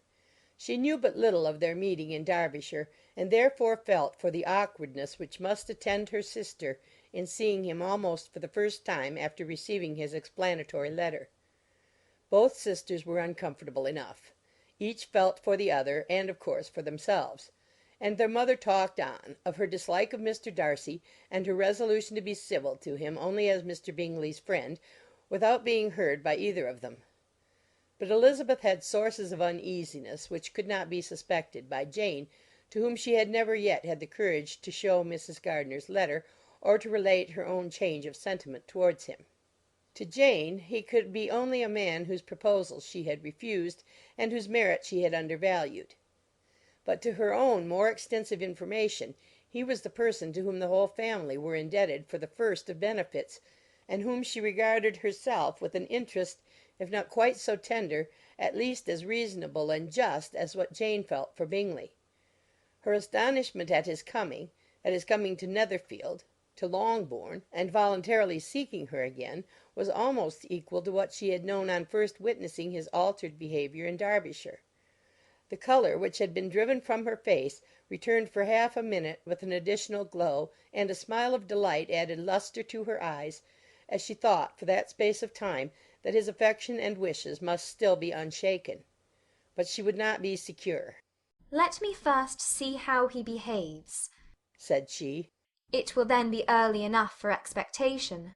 She sat intently at work, striving to be composed, and without daring to lift up her eyes, till anxious curiosity carried them to the face of her sister as the servant was approaching the door. Jane looked a little paler than usual, but more sedate than Elizabeth had expected. On the gentlemen's appearing, her colour increased, yet she received them with tolerable ease, and with a propriety of behaviour equally free from any symptom of resentment or any unnecessary complaisance. Elizabeth said as little to either as civility would allow, and sat down again to her work with an eagerness which it did not often command. She had ventured only one glance at Darcy. He looked serious as usual, and, she thought, more as he had been used to look in Hertfordshire than as she had seen him at Pemberley. But perhaps he could not, in her mother's presence, be what he was before her uncle and aunt. It was a painful but not an improbable conjecture. Bingley she had likewise seen for an instant, and in that short period saw him looking both pleased and embarrassed. He was received by Mrs. Bennet with a degree of civility which made her two daughters ashamed, especially when contrasted with the cold and ceremonious politeness of her curtsy and address to his friend. Elizabeth particularly, who knew that her mother owed to the latter the preservation of her favourite daughter from irremediable infamy, was hurt and distressed to a most painful degree by a distinction so ill applied. Darcy, after inquiring of her how Mr. and Mrs. Gardiner did, a question which she could not answer without confusion, said scarcely anything. He was not seated by her. Perhaps that was the reason of his silence. But it had not been so in Derbyshire. There he had talked to her friends when he could not to herself. But now several minutes elapsed without bringing the sound of his voice, and when occasionally, unable to resist the impulse of curiosity, she raised her eyes to his face, she as often found him looking at Jane as at herself, and frequently on no object but the ground. More thoughtfulness and less anxiety to please than when they last met were plainly expressed. She was disappointed and angry with herself for being so. "Could I expect it to be otherwise?" said she. "Yet why did he come?" She was in no humour for conversation with any one but himself, and to him she had hardly courage to speak. She inquired after his sister, but could do no more. "It is a long time, Mr. Bingley, since you went away," said Mrs. Bennet. He readily agreed to it. "I began to be afraid you would never come back again. People did say you meant to quit the place entirely at Michaelmas, but, however, I hope it is not true. A great many changes have happened in the neighbourhood since you went away. Miss Lucas is married and settled, and one of my own daughters. I suppose you have heard of it. Indeed, you must have seen it in the papers. It was in the Times and the Courier, I know, though it was not put in as it ought to be. It was only said, 'Lately, George Wickham, Esquire, to Miss Lydia Bennet,' without there being a syllable said of her father or the place where she lived, or anything. It was my brother Gardiner's drawing up, too, and I wonder how he came to make such an awkward business of it. Did you see it?" Bingley replied that he did, and made his congratulations. Elizabeth dared not lift up her eyes. How Mr. Darcy looked, therefore, she could not tell. "It is a delightful thing, to be sure, to have a daughter well married," continued her mother. "but at the same time, Mr. Bingley, it is very hard to have her taken such away from me. They are gone down to Newcastle, a place quite northward, it seems, and there they are to stay, I do not know how long. His regiment is there, for I suppose you have heard of his leaving the shire, and of his being gone into the regulars. Thank heaven he has some friends, though perhaps not so many as he deserves." Elizabeth, who knew this to be levelled at Mr. Darcy, was in such misery of shame that she could hardly keep her seat. It drew from her, however, the exertion of speaking, which nothing else had so effectually done before, and she asked Bingley whether he meant to make any stay in the country at present. A few weeks, he believed. "When you have killed all your own birds, Mr. Bingley," said her mother, "I beg you will come here and shoot as many as you please on Mr. Bennet's manor. I'm sure he'll be vastly happy to oblige you, and will save all the best of the coveys for you." Elizabeth's misery increased at such unnecessary, such officious attention. Were the same fair prospect to arise at present as had flattered them a year ago, everything, she was persuaded, would be hastening to the same vexatious conclusion. At that instant she felt that years of happiness could not make Jane or herself amends for moments of such painful confusion. "The first wish of my heart," said she to herself, "is never more to be in company with either of them. Their society can afford no pleasure that will atone for such wretchedness as this. Let me never see either one or the other again." Yet the misery, for which years of happiness were to offer no compensation, received soon afterwards material relief from observing how much the beauty of her sister rekindled the admiration of her former lover. When first he came in he had spoken to her but little, but every 5 minutes seemed to be giving her more of his attention. He found her as handsome as she had been last year, as good-natured and as unaffected, though not quite so chatty. Jane was anxious that no difference should be perceived in her at all, and was really persuaded that she talked as much as ever, but her mind was so busily engaged that she did not always know when she was silent. When the gentlemen rose to go away, Mrs. Bennet was mindful of her intended civility, and they were invited and engaged to dine at Longbourn in a few days' time. "You are quite a visit in my debt, Mr. Bingley," she added, "for when you went to town last winter you promised to take a family dinner with us as soon as you returned. I have not forgot, you see, and I assure you I was very much disappointed that you did not come back and keep your engagement." Bingley looked a little silly at this reflection, and said something of his concern at having been prevented by business. They then went away. Mrs. Bennet had been strongly inclined to ask them to stay and dine there that day, but though she always kept a very good table, she did not think anything less than 2 courses could be good enough for a man on whom she had such anxious designs, or satisfy the appetite and pride of one who had 10,000 a year.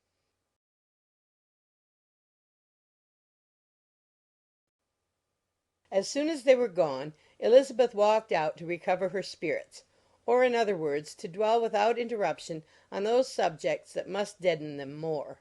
Mr. Darcy's behaviour astonished and vexed her. Why, if he came only to be silent, grave, and indifferent, said she, did he come at all? She could settle it in no way that gave her pleasure. He could be still amiable, still pleasing to my uncle and aunt when he was in town, and why not to me? If he fears me, why come hither? If he no longer cares for me, why silent? Teasing, teasing man! I will think no more about him.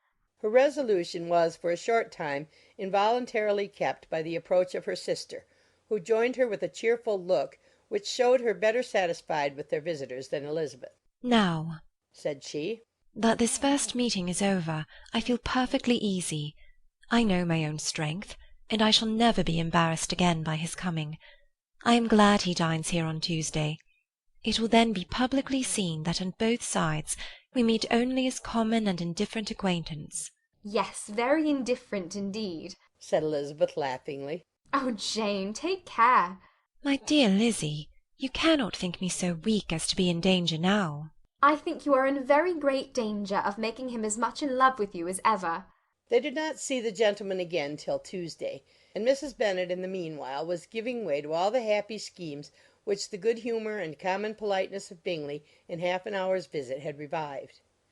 On Tuesday there was a large party assembled at Longbourn, and the two who were most anxiously expected, to the credit of their punctuality as sportsmen, were in very good time. When they repaired to the dining-room, Elizabeth eagerly watched to see whether Bingley would take the place which, in all their former parties, had belonged to him, by her sister.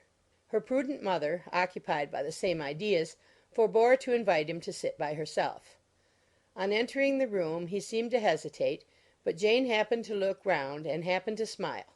It was decided. He placed himself by her. Elizabeth, with a triumphant sensation, looked towards his friend. He bore it with noble indifference, and she would have imagined that Bingley had received his sanction to be happy, had she not seen his eyes likewise turned towards Mr. Darcy with an expression of half-laughing alarm. His behaviour to her sister was such, during dinner-time, as showed an admiration of her, which, though more guarded than formerly, persuaded Elizabeth that if left wholly to himself, Jane's happiness and his own would be speedily secured.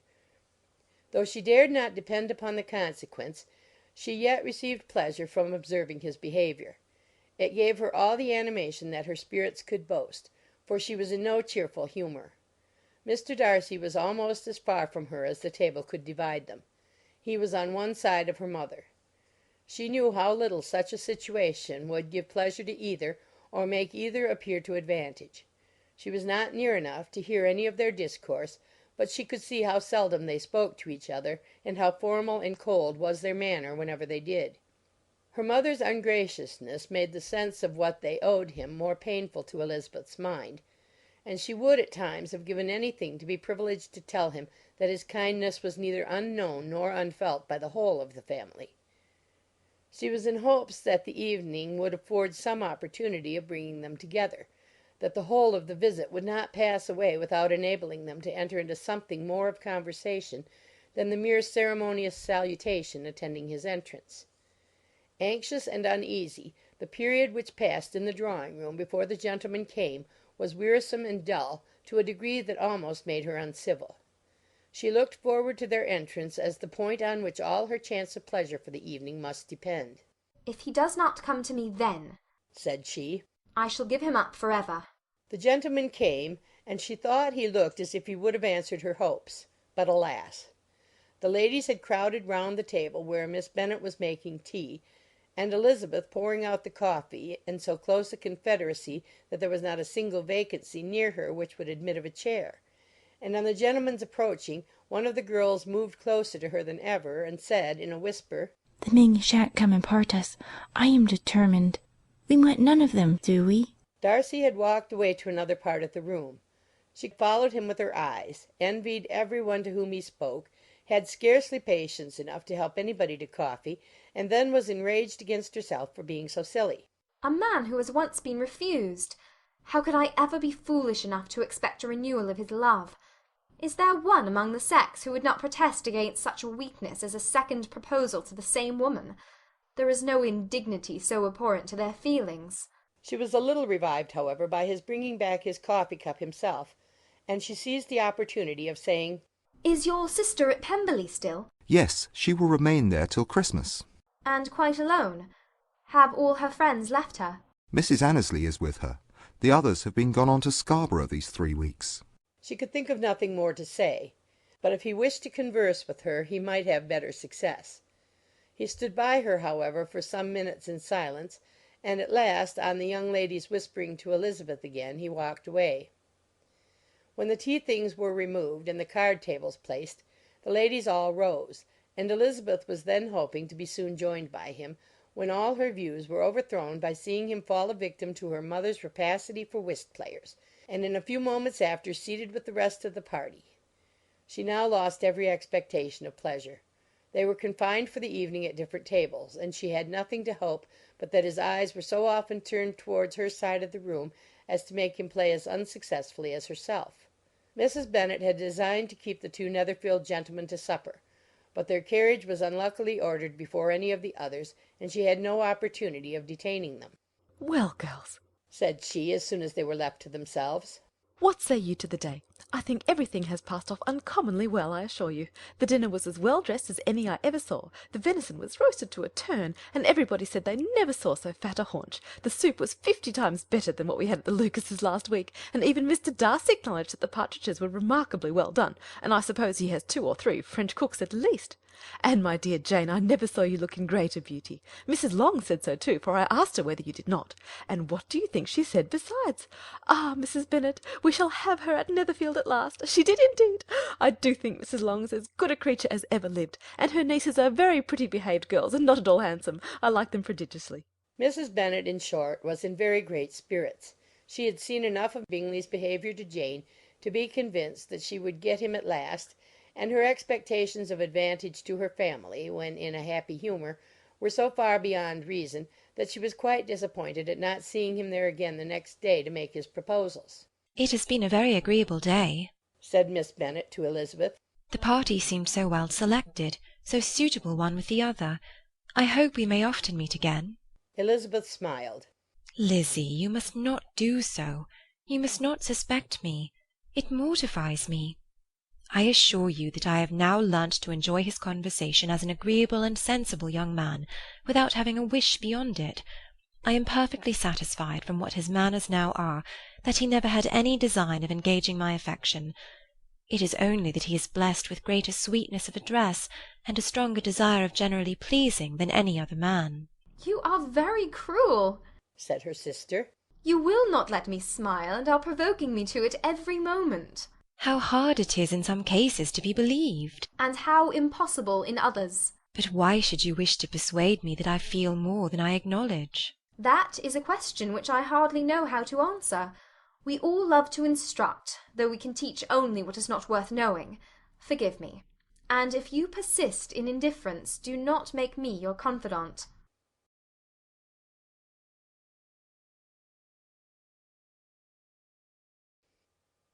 A few days after this visit, Mr. Bingley called again, and alone. His friend had left him that morning for London, but was to return home in 10 days' time. He sat with them above an hour, and was in remarkably good spirits. Mrs. Bennet invited him to dine with them, but with many expressions of concern he confessed himself engaged elsewhere. "Next time you call," said she, "I hope we shall be more lucky." he should be particularly happy at any time, etc., etc., and if she would give him leave, would take an early opportunity of waiting on them. "Can you come to-morrow?" Yes, he had no engagement at all for to-morrow, and her invitation was accepted with alacrity. He came, and in such very good time that the ladies were none of them dressed. In ran Mrs. Bennet to her daughter's room, in her dressing gown and with her hair half finished, crying out, "My dear Jane, make haste and hurry down. He is come. Mr. Bingley is come. He is indeed. Make haste, make haste. Here, Sarah, come to Miss Bennet this moment and help her on with her gown. Never mind Miss Lizzie's hair." We will be down as soon as we can, said Jane. But I dare say Kitty is forwarder than either of us, for she went upstairs half an hour ago. "Oh, hang Kitty! What has she to do with it? Come, be quick, be quick! Where is your sash, my dear?" But when her mother was gone, Jane would not be prevailed on to go down without one of her sisters. The same anxiety to get them by themselves was visible again in the evening. After tea Mr. Bennet retired to the library, as was his custom, and Mary went upstairs to her instrument. 2 obstacles of the 5 being thus removed, Mrs. Bennet sat looking and winking at Elizabeth and Catherine for a considerable time without making any impression on them. Elizabeth would not observe her, and when at last Kitty did, she very innocently said, "What is the matter, mamma? What do you keep winking at me for? What's am I to do?" "Nothing, child, nothing. I did not wink at you." She then sat still 5 minutes longer, but unable to waste such a precious occasion, she suddenly got up, and saying to Kitty, "Come here, my love, I want to speak to you," took her out of the room. Jane instantly gave a look at Elizabeth which spoke her distress at such premeditation, and her entreaty that she would not give in to it. In a few minutes Mrs. Bennet half opened the door and called out, "Lizzie, my dear, I want to speak with you." Elizabeth was forced to go. "We may as well leave them by themselves, you know," said her mother as soon as she was in the hall. "Kitty and I are going upstairs to sit in my dressing-room." Elizabeth made no attempt to reason with her mother, but remained quietly in the hall till she and Kitty were out of sight, then returned into the drawing-room. Mrs. Bennet's schemes for this day were ineffectual. Bingley was everything that was charming, except the professed lover of her daughter. His ease and cheerfulness rendered him a most agreeable addition to their evening party, and he bore with the ill-judged officiousness of the mother, and heard all her silly remarks, with a forbearance and command of countenance particularly grateful to the daughter. He scarcely needed an invitation to stay supper, and before he went away an engagement was formed, chiefly through his own and Mrs. Bennet's means, for his coming next morning to shoot with her husband. After this day Jane said no more of her indifference. Not a word passed between the sisters concerning Bingley, but Elizabeth went to bed in the happy belief that all must speedily be concluded, unless Mr. Darcy returned within the stated time. Seriously, however, she felt tolerably persuaded that all this must have taken place with that gentleman's concurrence. Bingley was punctual to his appointment, and he and Mr. Bennet spent the morning together, as had been agreed on. The latter was much more agreeable than his companion expected. There was nothing of presumption or folly in Bingley that could provoke his ridicule or disgust him into silence, and he was more communicative and less eccentric than the other had ever seen him. Bingley, of course, returned with him to dinner, and in the evening Mrs. Bennet's invention was again at work to get everybody away from him and her daughter. Elizabeth, who had a letter to write, went into the breakfast-room for that purpose soon after tea, for as the others were all going to sit down to cards, she could not be wanted to counteract her mother's schemes. But on returning to the drawing-room, when her letter was finished, she saw, to her infinite surprise, that there was reason to fear that her mother had been too ingenious for her.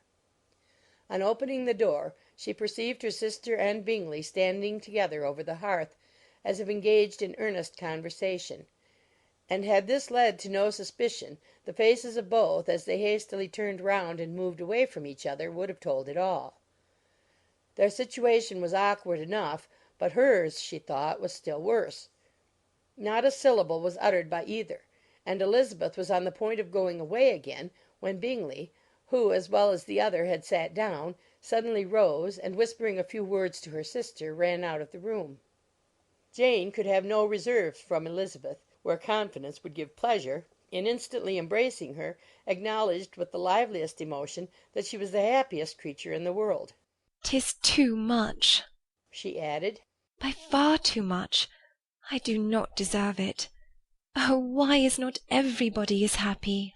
Elizabeth's congratulations were given with a sincerity, a warmth, a delight which words could but poorly express. Every sentence of kindness was a fresh source of happiness to Jane, but she would not allow herself to stay with her sister, or say half that remained to be said for the present. "I must go instantly to my mother," she cried. "I would not on any account trifle with her affectionate solicitude, or allow her to hear it from any one but myself. He has gone to my father already. Oh, Lizzie, to know that what I have to relate will give such pleasure to all my dear family! How shall I bear so much happiness?" She then hastened away to her mother, who had purposely broken up the card party, and was sitting upstairs with Kitty. Elizabeth, who was left by herself, now smiled at the rapidity and ease with which an affair was finally settled that had given them so many previous months of suspense and vexation. "And this," said she, "is the end of all his friends' anxious circumspection, of all his sister's falsehood and contrivance, the happiest, wisest, most reasonable end." In a few minutes she was joined by Bingley, whose conference with her father had been short and to the purpose. "Where is your sister?" said he, hastily, as he opened the door. "With my mother upstairs. She will be down in a moment, I dare say." He then shut the door, and coming up to her, claimed the good wishes and affection of a sister. Elizabeth honestly and heartily expressed her delight in the prospect of their relationship. They shook hands with great cordiality, and then, till her sister came down, she had to listen to all he had to say of his own happiness, and of Jane's perfections, and in spite of his being a lover, Elizabeth really believed all his expectations of felicity to be rationally founded, because they had for basis the excellent understanding and super-excellent disposition of Jane, and a general similarity of feeling and taste between her and himself. It was an evening of no common delight to them all. The satisfaction of Miss Bennet's mind gave a glow of such sweet animation to her face as made her look handsomer than ever. Kitty simpered and smiled, and hoped her turn was coming soon. Mrs. Bennet could not give her consent or speak her approbation in terms warm enough to satisfy her feelings, though she talked to Bingley of nothing else for half an hour; and when Mr. Bennet joined them at supper, his voice and manner plainly showed how really happy he was. Not a word, however, passed his lips in allusion to it, till their visitor took his leave for the night; but as soon as he was gone, he turned to his daughter and said, "Jane, I congratulate you. You will be a very happy woman." Jane went to him instantly, kissed him, and thanked him for his goodness. "You're a good girl," he replied, "and I have great pleasure in thinking you will be so happily settled. I have not a doubt of your doing very well together. Your tempers are by no means unlike. You are each of you so complying that nothing will ever be resolved on, so easy that every servant will cheat you, and so generous that you will always exceed your income." "I hope not so. Imprudence or thoughtlessness in money matters would be unpardonable in me." "Exceed their income, my dear Mr. Bennet!" cried his wife. "What are you talking of? Why, he has 4,000 or 5,000 a year, and very likely more." Then, addressing her daughter, "Oh, my dear, dear Jane, I am so happy. I'm sure I shan't get a wink of sleep all night. I knew how it would be. I always said it must be so at last. I was sure you could not be so beautiful for nothing. I remember as soon as I ever saw him, when he first came into Hertfordshire last year, I thought how likely it was that you should come together. Oh, he is the handsomest young man that ever was seen." Wickham, Lydia were all forgotten. Jane was beyond competition her favourite child. At that moment she cared for no other. Her younger sisters soon began to make interest with her for objects of happiness which she might in future be able to dispense. Mary petitioned for the use of the library at Netherfield, and Kitty begged very hard for a few balls there every winter. Bingley from this time was of course a daily visitor at Longbourn, coming frequently before breakfast and always remaining till after supper, unless when some barbarous neighbour, who could not be enough detested, had given him an invitation to dinner which he thought himself obliged to accept. Elizabeth had now but little time for conversation with her sister, for while he was present Jane had no attention to bestow on any one else. But she found herself considerably useful to both of them in those hours of separation that must sometimes occur. In the absence of Jane he always attached himself to Elizabeth for the pleasure of talking of her, and when Bingley was gone Jane constantly sought the same means of relief. "He has made me so happy," said she one evening, "by telling me that he was totally ignorant of my being in town last spring. I had not believed it possible." I suspected as much, replied Elizabeth. But how did he account for it? It must have been his sister's doing. There were certainly no friends to his acquaintance with me, which I cannot wonder at, since he might have chosen so much more advantageously in many respects. But when they see, as I trust they will, that their brother is happy with me, they will learn to be contented, and we shall be on good terms again, though we can never be what we once were to each other." That is the most unforgiving speech, said Elizabeth, that I ever heard you utter. Good girl, it would vex me indeed to see you again the dupe of Miss Bingley's pretended regard. Would you believe it, Lizzie, that when he went to town last November he really loved me, and nothing but a persuasion of my being indifferent would have prevented his coming down again? He made a little mistake, to be sure, but it is to the credit of his modesty. This naturally introduced a panegyric from Jane on his diffidence, and the little value he put on his own good qualities. Elizabeth was pleased to find that he had not betrayed the interference of his friend, for, though Jane had the most generous and forgiving heart in the world, she knew it was a circumstance which must prejudice her against him. "I am certainly the most fortunate creature that ever existed," cried Jane. "Oh, Lizzie, why am I thus singled from my family and blessed above them all? If I could but see you as happy, if there were but such another man for you!" If you were to give me 40 such men, I never could be as happy as you. Till I have your disposition, your goodness, I never can have your happiness. No, no, let me shift for myself, and perhaps, if I have very good luck, I may meet with another Mr. Collins in time. The situation of affairs in the Longbourn family could not be long a secret. Mrs. Bennet was privileged to whisper it to Mrs. Phillips, and she ventured, without any permission, to do the same by all her neighbours in Meryton. The Bennets were speedily pronounced to be the luckiest family in the world, though only a few weeks before, when Lydia had first run away, they had been generally proved to be marked out for misfortune.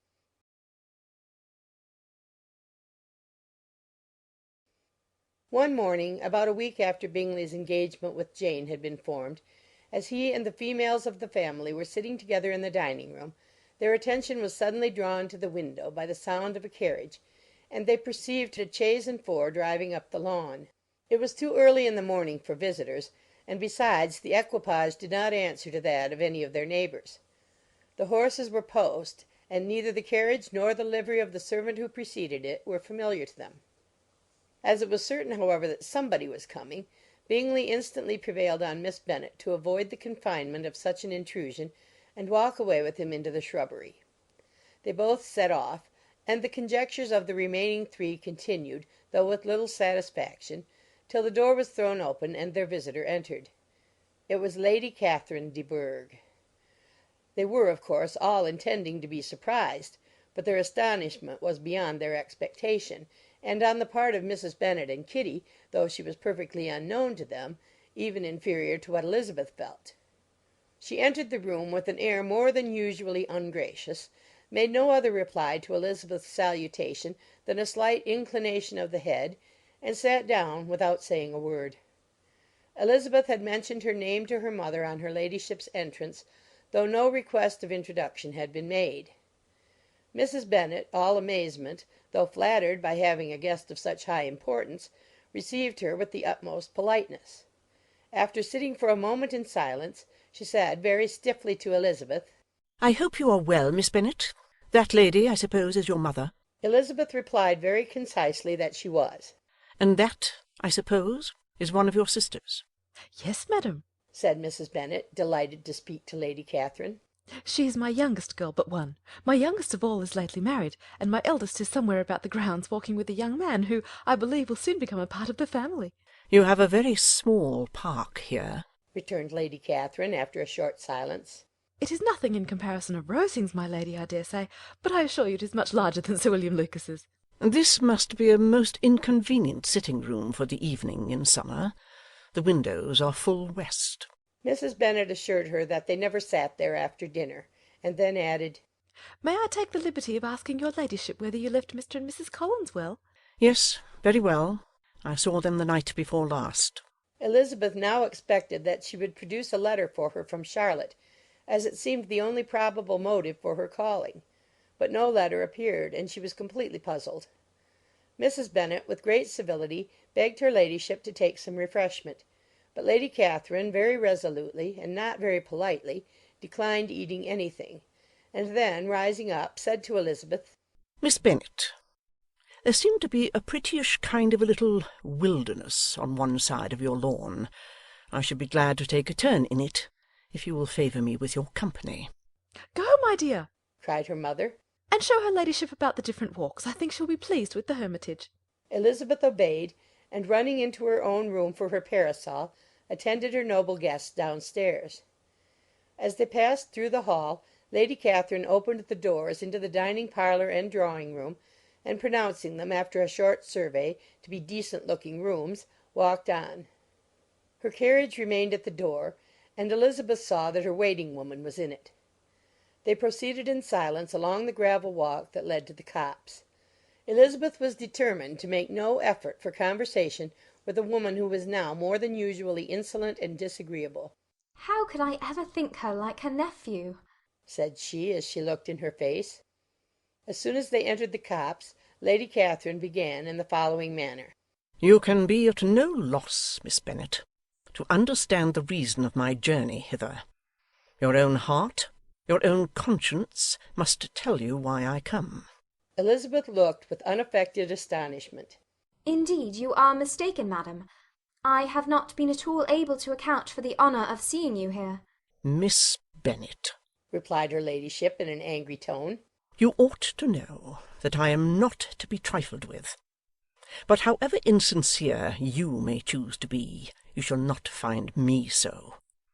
My character has ever been celebrated for its sincerity and frankness, and in a cause of such moment as this, I shall certainly not depart from it. A report of a most alarming nature reached me 2 days ago. I was told that not only your sister was on the point of being most advantageously married, but that you, that Miss Elizabeth Bennet, would in all likelihood be soon afterwards united to my nephew, my own nephew, Mr. Darcy.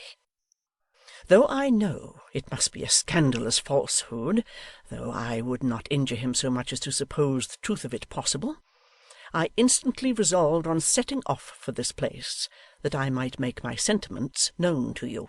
If you believed it impossible to be true, said Elizabeth, colouring with astonishment and disdain, I wonder you took the trouble of coming so far. What could your ladyship propose by it? At once to insist upon having such a report universally contradicted. Your coming to Longbourn to see me and my family, said Elizabeth coolly, will rather be a confirmation of it, if indeed such a report is in existence. If? Do you then pretend to be ignorant of it? Has it not been industriously circulated by yourselves? Do you not know that such a report is spread abroad? I never heard that it was. And can you likewise declare that there is no foundation for it? I do not pretend to possess equal frankness with your ladyship. You may ask questions which I shall not choose to answer. This is not to be borne, Miss Bennet. I insist on being satisfied.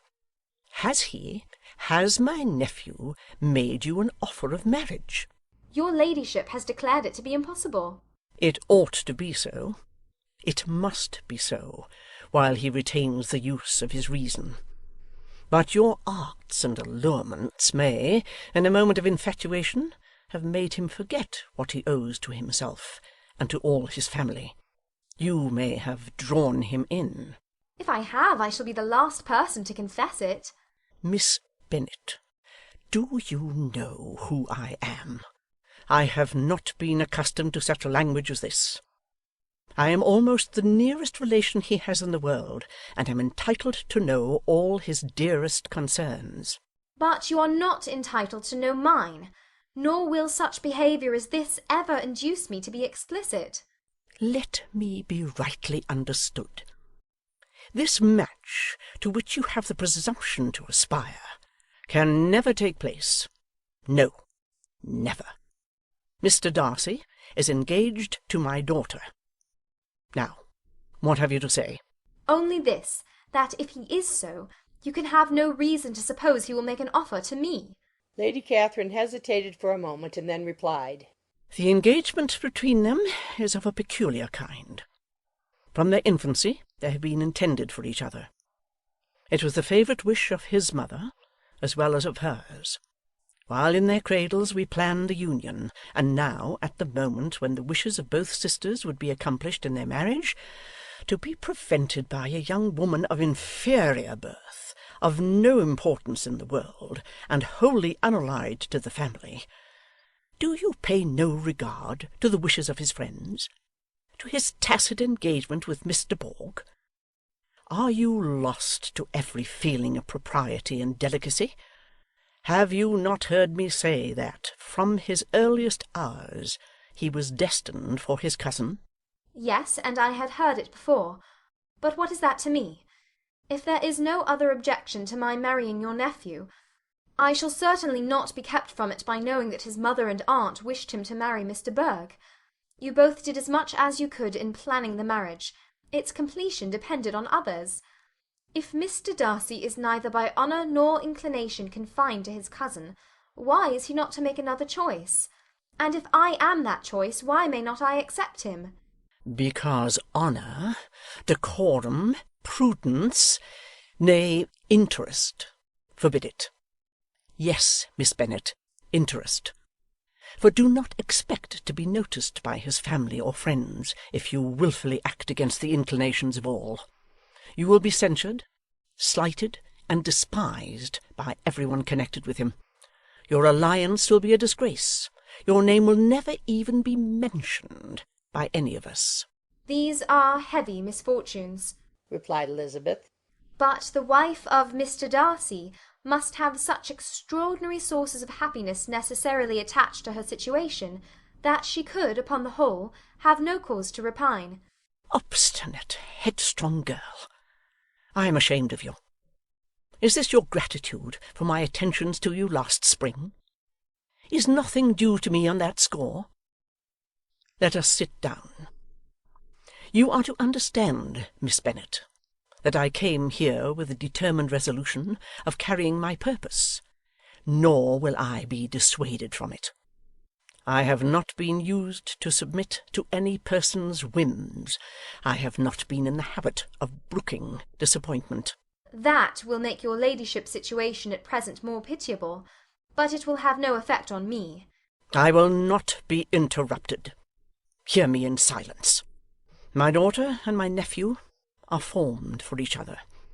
They are descended on the maternal side from the same noble line, and on the father's from respectable, honourable, and ancient, though untitled, families. Their fortune on both sides is splendid.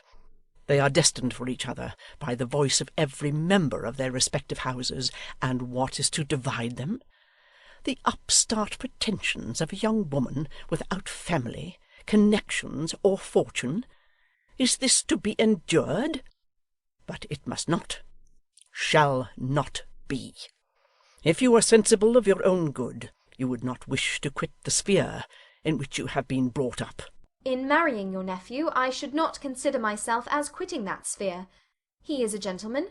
I am a gentleman's daughter. So far we are equal. True. You are a gentleman's daughter. But who was your mother? Who are your uncles and aunts? Do not imagine me ignorant of their condition. Whatever my connections may be, said Elizabeth, if your nephew does not object to them, they can be nothing to you. Tell me, once for all, are you engaged to him? Though Elizabeth would not, for the mere purpose of obliging Lady Catherine, have answered this question, she could not but say, after a moment's deliberation, I am not. Lady Catherine seemed pleased. And will you promise me never to enter into such an engagement? I will make no promise of the kind. Miss Bennet, I am shocked and astonished. I expected to find a more reasonable young woman. But do not deceive yourself into a belief that I will ever recede. I shall not go away till you have given me the assurance I require. And I certainly never shall give it. I am not to be intimidated into anything so wholly unreasonable. Your ladyship wants Mr. Darcy to marry your daughter, but would my giving you the wished-for promise make their marriage at all more probable? Supposing him to be attached to me, would my refusing to accept his hand make him wish to bestow it on his cousin? Allow me to say, Lady Catherine, that the arguments with which you have supported this extraordinary application have been as frivolous as the application was ill-judged. You have widely mistaken my character, if you think I can be worked on by such persuasions as these. How far your nephew might approve of your interference in his affairs I cannot tell, but you have certainly no right to concern yourself in mine. I must beg, therefore, to be importuned no farther on the subject. Not so hasty, if you please. I have by no means done. To all the objections I have already urged, I have still another to add. I am no stranger to the particulars of your youngest sister's infamous elopement. I know it all, that the young man's marrying her was a patched-up business at the expense of your father and uncles. And is such a girl to be my nephew's sister?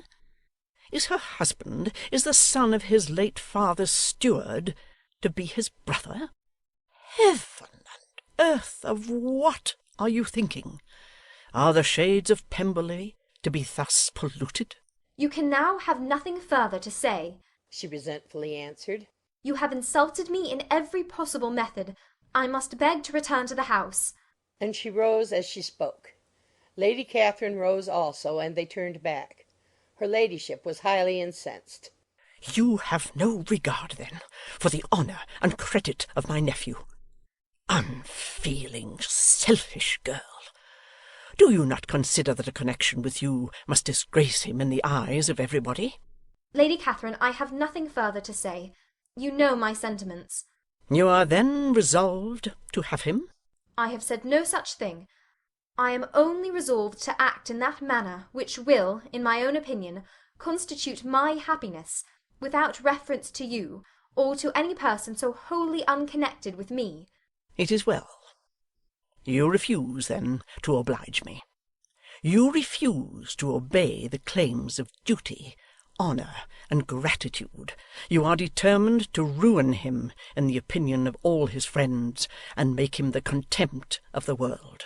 Neither duty, nor honour, nor gratitude, replied Elizabeth, have any possible claim on me in the present instance. No principle of either would be violated by my marriage with Mr. Darcy.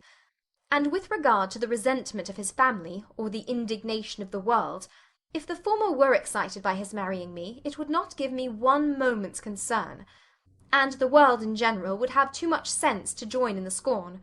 And this is your real opinion? This is your final resolve? Very well. I shall now know how to act. Do not imagine, Miss Bennet, that your ambition will ever be gratified. I came to try you. I hoped to find you reasonable. But, depend upon it, I will carry my point. In this manner Lady Catherine talked on till they were at the door of the carriage, when, turning hastily round, she added, I take no leave of you, Miss Bennet. I send no compliments to your mother. You deserve no such attention. I am most seriously displeased. Elizabeth made no answer, and without attempting to persuade her ladyship to return into the house, walked quietly into it herself. She heard the carriage drive away as she proceeded upstairs. Her mother impatiently met her at the door of the dressing-room to ask why Lady Catherine would not come in again and rest herself. She did not choose it, said her daughter. She would go. She is a very fine-looking woman, and her calling here was prodigiously civil, for she only came, I suppose, to tell us the Collinses were well. She's on her road somewhere, I dare say, and so, passing through Meryton, thought she might as well call on you. I suppose she had nothing particular to say to you, Lizzie? Elizabeth was forced to give in to a little falsehood here, for to acknowledge the substance of their conversation was impossible.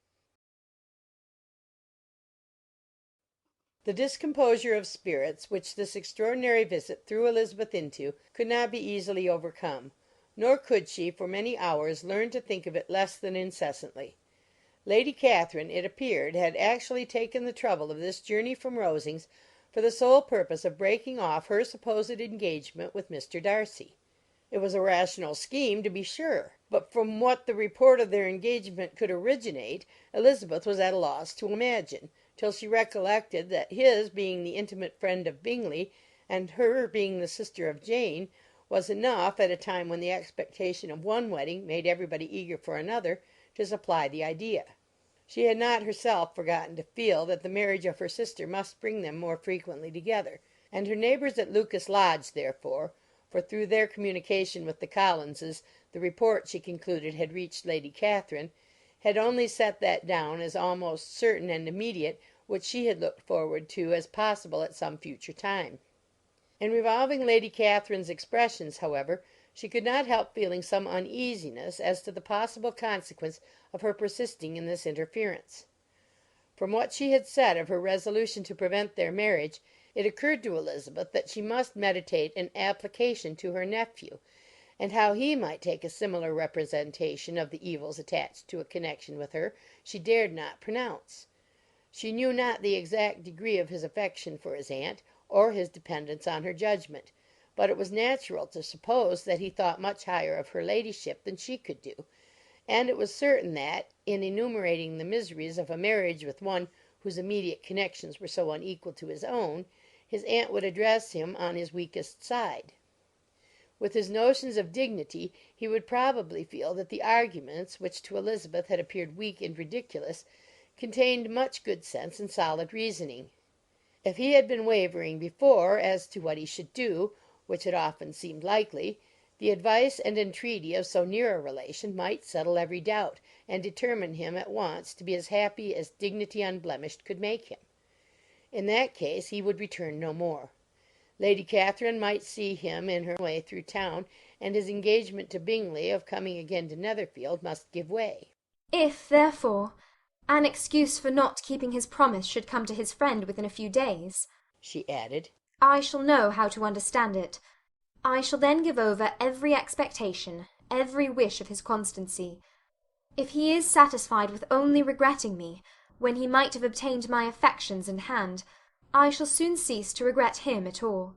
The surprise of the rest of the family, on hearing who their visitor had been, was very great, but they obligingly satisfied it with the same kind of supposition which had appeased Mrs. Bennet's curiosity, and Elizabeth was spared from much teasing on the subject. The next morning, as she was going downstairs, she was met by her father, who came out of his library with a letter in his hand. "Lizzie," said he, "I was going to look for you. Come into my room." She followed him thither, and her curiosity to know what he had to tell her was heightened by the supposition of its being in some manner connected with the letter he held. It suddenly struck her that it might be from Lady Catherine, and she anticipated with dismay all the consequent explanations. She followed her father to the fireplace, and they both sat down. He then said, "I have received a letter this morning that astonished me exceedingly. As it principally concerns yourself, you ought to know its contents. I did not know before that I had 2 daughters on the brink of matrimony. Let me congratulate you on a very important conquest." The colour now rushed into Elizabeth's cheeks in the instantaneous conviction of its being a letter from the nephew instead of the aunt, and she was undetermined whether most to be pleased that he explained himself at all, or offended that his letter was not rather addressed to herself, when her father continued, "You look conscious. Young ladies have great penetration in such matters as these, but I think I may defy even your sagacity to discover the name of your admirer. This letter is from Mr. Collins." From Mr. Collins? And what can he have to say? Something very much to the purpose, of course. He begins with congratulations on the approaching nuptials of my eldest daughter, of which it seems he has been told by some of the good-natured gossiping Lucases. I shall not sport with your impatience by reading what he says on that point. What relates to yourself is as follows. Having thus offered you the sincere congratulations of Mrs. Collins and myself on the happy event, let me now add a short hint on the subject of another, of which we have been advertised by the same authority. Your daughter, Elizabeth, it is presumed, will not long bear the name of Bennet, after her elder sister has resigned it, and the chosen partner of her fate may be reasonably looked up to as one of the most illustrious personages in this land. Can you possibly guess, Lizzie, who is meant by this? This young gentleman is blessed, in a peculiar way, with everything the heart of mortal can most desire: splendid property, noble kindred, and extensive patronage. Yet, in spite of all these temptations, let me warn my cousin Elizabeth, and yourself, of what evils you may incur by a precipitate closure with this gentleman's proposals, which, of course, you will be inclined to take immediate advantage of. Have you any idea, Lizzie, who this gentleman is? But now it comes out. My motive for cautioning you is as follows. We have reason to imagine that his aunt, Lady Catherine de Bourgh, does not look on the match with a friendly eye. Mr. Darcy, you see, is the man. Now, Lizzie, I think I have surprised you. Could he, or the Lucases, have pitched on any man within the circle of our acquaintance, whose name would have given the lie more effectually to what they related? Mr. Darcy, who never looks at any woman but to see a blemish, and who probably never looked at you in his life. It is admirable. Elizabeth tried to join in her father's pleasantry, but could only force one most reluctant smile. Never had his wit been directed in a manner so little agreeable to her. Are you not diverted? Oh, yes. Pray, read on. After mentioning the likelihood of this marriage to her ladyship last night, she immediately, with her usual condescension, expressed what she felt on the occasion, when it became apparent that, on the score of some family objections on the part of my cousin, she would never give her consent to what she termed so disgraceful a match. I thought it my duty to give the speediest intelligence of this to my cousin, that she and her noble admirer may be aware of what they are about, and not run hastily into a marriage which has not been properly sanctioned. Mr. Collins, moreover, adds, I am truly rejoiced that my cousin Lydia's sad business has been so well hushed up, and am only concerned that their living together before the marriage took place should be so generally known. I must not, however, neglect the duties of my station, or refrain from declaring my amazement at hearing that you received the young couple into your house as soon as they were married. It was an encouragement of vice, and had I been the rector of Longbourn, I should very strenuously have opposed it. You ought certainly to forgive them as a Christian, but never to admit them in your sight, or allow their names to be mentioned in your hearing. That is his notion of Christian forgiveness. The rest of his letter is only about his dear Charlotte's situation, and his expectation of a young olive branch. But, Lizzie, you look as if you did not enjoy it. You're not going to be missish, I hope, and pretend to be affronted at an idle report. For what do we live but to make sport for our neighbours, and laugh at them in our turn? Oh, cried Elizabeth, I am excessively diverted. But it is so strange. Yes, that is what makes it amusing. Had they fixed on any other man, it would have been nothing. But his perfect indifference and your pointed dislike make it so delightfully absurd. Much as I abominate writing, I would not give up Mr. Collins's correspondence for any consideration. Nay, when I read a letter of his, I cannot help giving him the preference even over Wickham, much as I value the impudence and hypocrisy of my son-in-law. And pray, Lizzie, what said Lady Catherine about this report? Did she call to refuse her consent? To this question his daughter replied only with a laugh. and as it had been asked without the least suspicion, she was not distressed by his repeating it. Elizabeth had never been more at a loss to make her feelings appear what they were not. It was necessary to laugh when she would rather have cried. Her father had most cruelly mortified her by what he said of Mr. Darcy's indifference, and she could do nothing but wonder at such a want of penetration, or fear that perhaps instead of his seeing too little she might have fancied too much.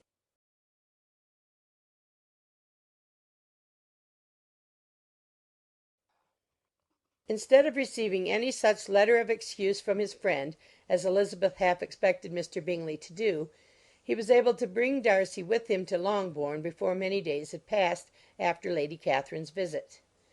The gentleman arrived early, and before Mrs. Bennet had time to tell him of their having seen his aunt, of which her daughter sat in momentary dread, Bingley, who wanted to be alone with Jane, proposed their all walking out. It was agreed to. Mrs. Bennet was not in the habit of walking. Mary could never spare time, but the remaining five set off together. Bingley and Jane, however, soon allowed the others to outstrip them. They lagged behind, while Elizabeth, Kitty, and Darcy were to entertain each other. Very little was said by either. Kitty was too much afraid of him to talk. Elizabeth was secretly forming a desperate resolution, and perhaps he might be doing the same. They walked towards the Lucases because Kitty wished to call upon Maria, and as Elizabeth saw no occasion for making it a general concern, when Kitty left them she went boldly on with him alone. Now was the moment for her resolution to be executed, and while her courage was high, she immediately said, "Mr. Darcy, I am a very selfish creature, and for the sake of giving relief to my own feelings care not how much I may be wounding yours. I can no longer help thanking you for your unexampled kindness to my poor sister. Ever since I have known it, I have been most anxious to acknowledge to you how gratefully I feel it. Were it known to the rest of my family, I should not have merely my own gratitude to express." I am sorry, exceedingly sorry, replied Darcy, in a tone of surprise and emotion, that you have ever been informed of what may, in a mistaken light, have given you uneasiness. I did not think Mrs. Gardiner was so little to be trusted. You must not blame my aunt. Lydia's thoughtlessness first betrayed to me that you had been concerned in the matter, and of course I could not rest till I knew the particulars. Let me thank you again and again, in the name of all my family, for that generous compassion which induced you to take so much trouble and bear so many mortifications for the sake of discovering them. If you will thank me, he replied, let it be for yourself alone. That the wish of giving happiness to you might add force to the other inducements which led me on, I shall not attempt to deny. But your family owe me nothing. Much as I respect them, I believe I thought only of you. Elizabeth was too much embarrassed to say a word. After a short pause, her companion added, You are too generous to trifle with me. If your feelings are still what they were last April, tell me so at once. My affections and wishes are unchanged, but one word from you will silence me on this subject for ever. Elizabeth, feeling all the more than common awkwardness and anxiety of his situation, now forced herself to speak, and immediately, though not very fluently, gave him to understand that her sentiments had undergone so material a change since the period to which he alluded, as to make her receive with gratitude and pleasure his present assurances. The happiness which this reply produced was such as he had probably never felt before, and he expressed himself on the occasion as sensibly and as warmly as a man violently in love can be supposed to do. Had Elizabeth been able to encounter his eye, she might have seen how well the expression of heartfelt delight diffused over his face became him. But though she could not look, she could listen, and he told her of feelings, which, in proving of what importance she was to him, made his affection every moment more valuable. They walked on, without knowing in what direction. There was too much to be thought, and felt, and said, for attention to any other object. She soon learnt that they were indebted for their present good understanding to the efforts of his aunt, who did call on him in her return through London, and there relate her journey to Longbourn, its motive, and the substance of her conversation with Elizabeth, dwelling emphatically on every expression of the latter which, in her ladyship's apprehension, peculiarly denoted her perverseness and assurance. in the belief that such a relation must assist her endeavours to obtain that promise from her nephew which she had refused to give. But unluckily for her ladyship, its effect had been exactly contrariwise. It taught me to hope, said he, as I had scarcely ever allowed myself to hope before. I knew enough of your disposition to be certain that, had you been absolutely irrevocably decided against me, you would have acknowledged it to Lady Catherine, frankly and openly. Elizabeth coloured and laughed as she replied, Yes, you know enough of my frankness to believe me capable of that. After abusing you so abominably to your face, I could have no scruple in abusing you to all your relations. What did you say of me that I did not deserve? For, though your accusations were ill-founded, formed on mistaken premises, my behaviour to you at the time had merited the severest reproof. It was unpardonable. I cannot think of it without abhorrence. We will not quarrel for the greater share of blame annexed to that evening, said Elizabeth. The conduct of neither, if strictly examined, will be irreproachable. But since then we have both, I hope, improved in civility. I cannot be so easily reconciled to myself. The recollection of what I then said, of my conduct, my manners, my expressions during the whole of it, is now, and has been many months, inexpressibly painful to me. Your reproof, so well applied, I shall never forget. Had you behaved in a more gentlemanlike manner, those were your words. You know not, you can scarcely conceive how they have tortured me, though it was some time, I confess, before I was reasonable enough to allow their justice. I was certainly very far from expecting them to make so strong an impression. I had not the smallest idea of their being ever felt in such a way. I can easily believe it. You thought me then devoid of every proper feeling. I am sure you did. The turn of your countenance I shall never forget, as you said that I could not have addressed you in any possible way that would induce you to accept me. Oh, do not repeat what I then said. These recollections will not do at all. I assure you that I have long been most heartily ashamed of it. Darcy mentioned his letter. Did it? Said he. Did it soon make you think better of me? Did you, on reading it, give me any credit to its contents? She explained what its effect on her had been, and how gradually all her former prejudices had been removed. I knew, said he, that what I wrote must give you pain, but it was necessary. I hope you have destroyed the letter. There was one part especially, the opening of it, which I should dread your having the power of reading again. I can remember some expressions which might justly make you hate me. The letter shall certainly be burnt, if you believe it essential to the preservation of my regard. But, though we have both reason to think my opinions not entirely unalterable, they are not, I hope, quite so easily changed as that implies. When I wrote that letter, replied Darcy, I believed myself perfectly calm and cool, but I am since convinced that it was written in a dreadful bitterness of spirit. The letter perhaps began in bitterness, but it did not end so. The adieu is charity itself. But think no more of the letter.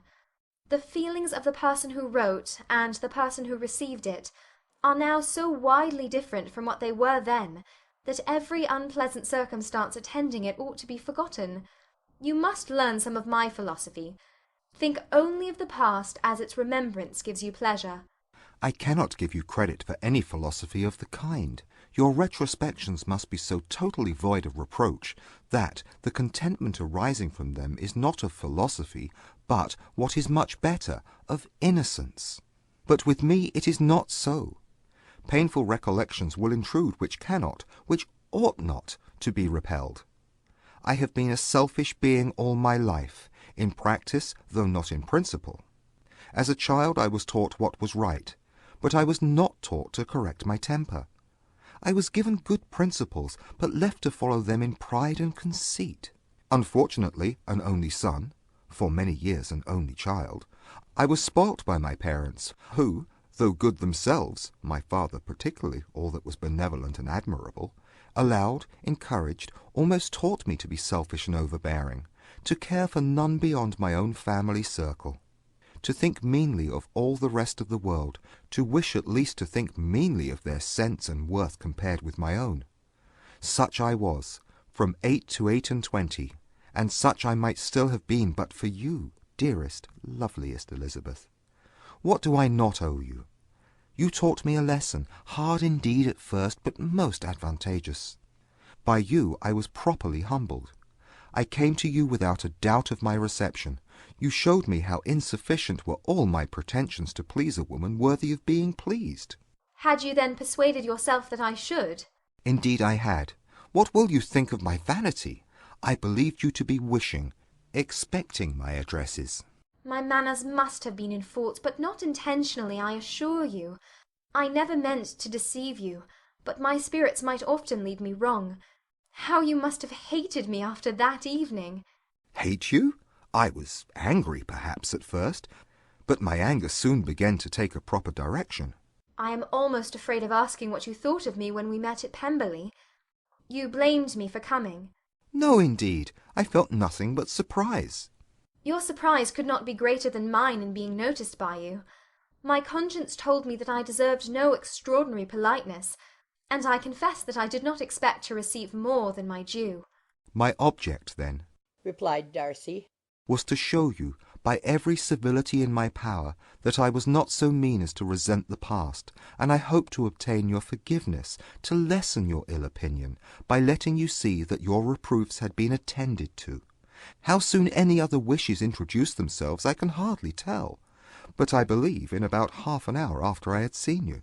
He then told her of Georgiana's delight in her acquaintance, and of her disappointment at its sudden interruption, which, naturally leading to the cause of that interruption, she soon learnt that his resolution of following her from Derbyshire in quest of her sister had been formed before he quitted the inn, and that his gravity and thoughtfulness there had arisen from no other struggles than what such a purpose must comprehend.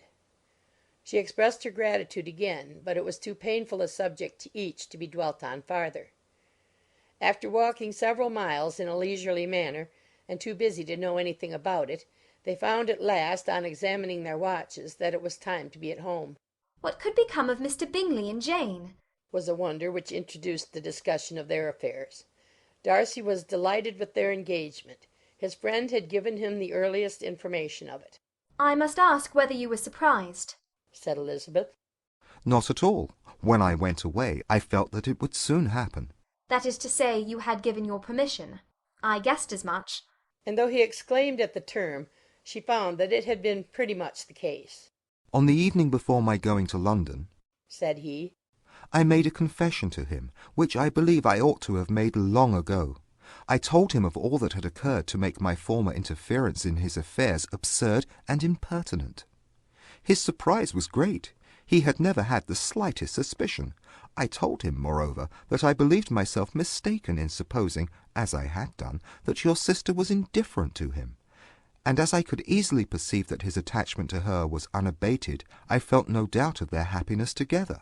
Elizabeth could not help smiling at his easy manner of directing his friend. Did you speak from your own observation, said she, when you told him that my sister loved him, or merely from my information last spring? From the former. I had narrowly observed her during the 2 visits which I had lately made here, and I was convinced of her affection. And your assurance of it, I suppose, carried immediate conviction to him? It did. Bingley is most unaffectedly modest. His diffidence had prevented him depending on his own judgment in so anxious a case, but his reliance on mine made everything easy. I was obliged to confess one thing, which, for a time, and not unjustly, offended him. I could not allow myself to conceal that your sister had been in town 3 months last winter, that I had known it, and purposely kept it from him. He was angry, but his anger, I am persuaded, lasted no longer than he remained in any doubt of your sister's sentiments. He has heartily forgiven me now.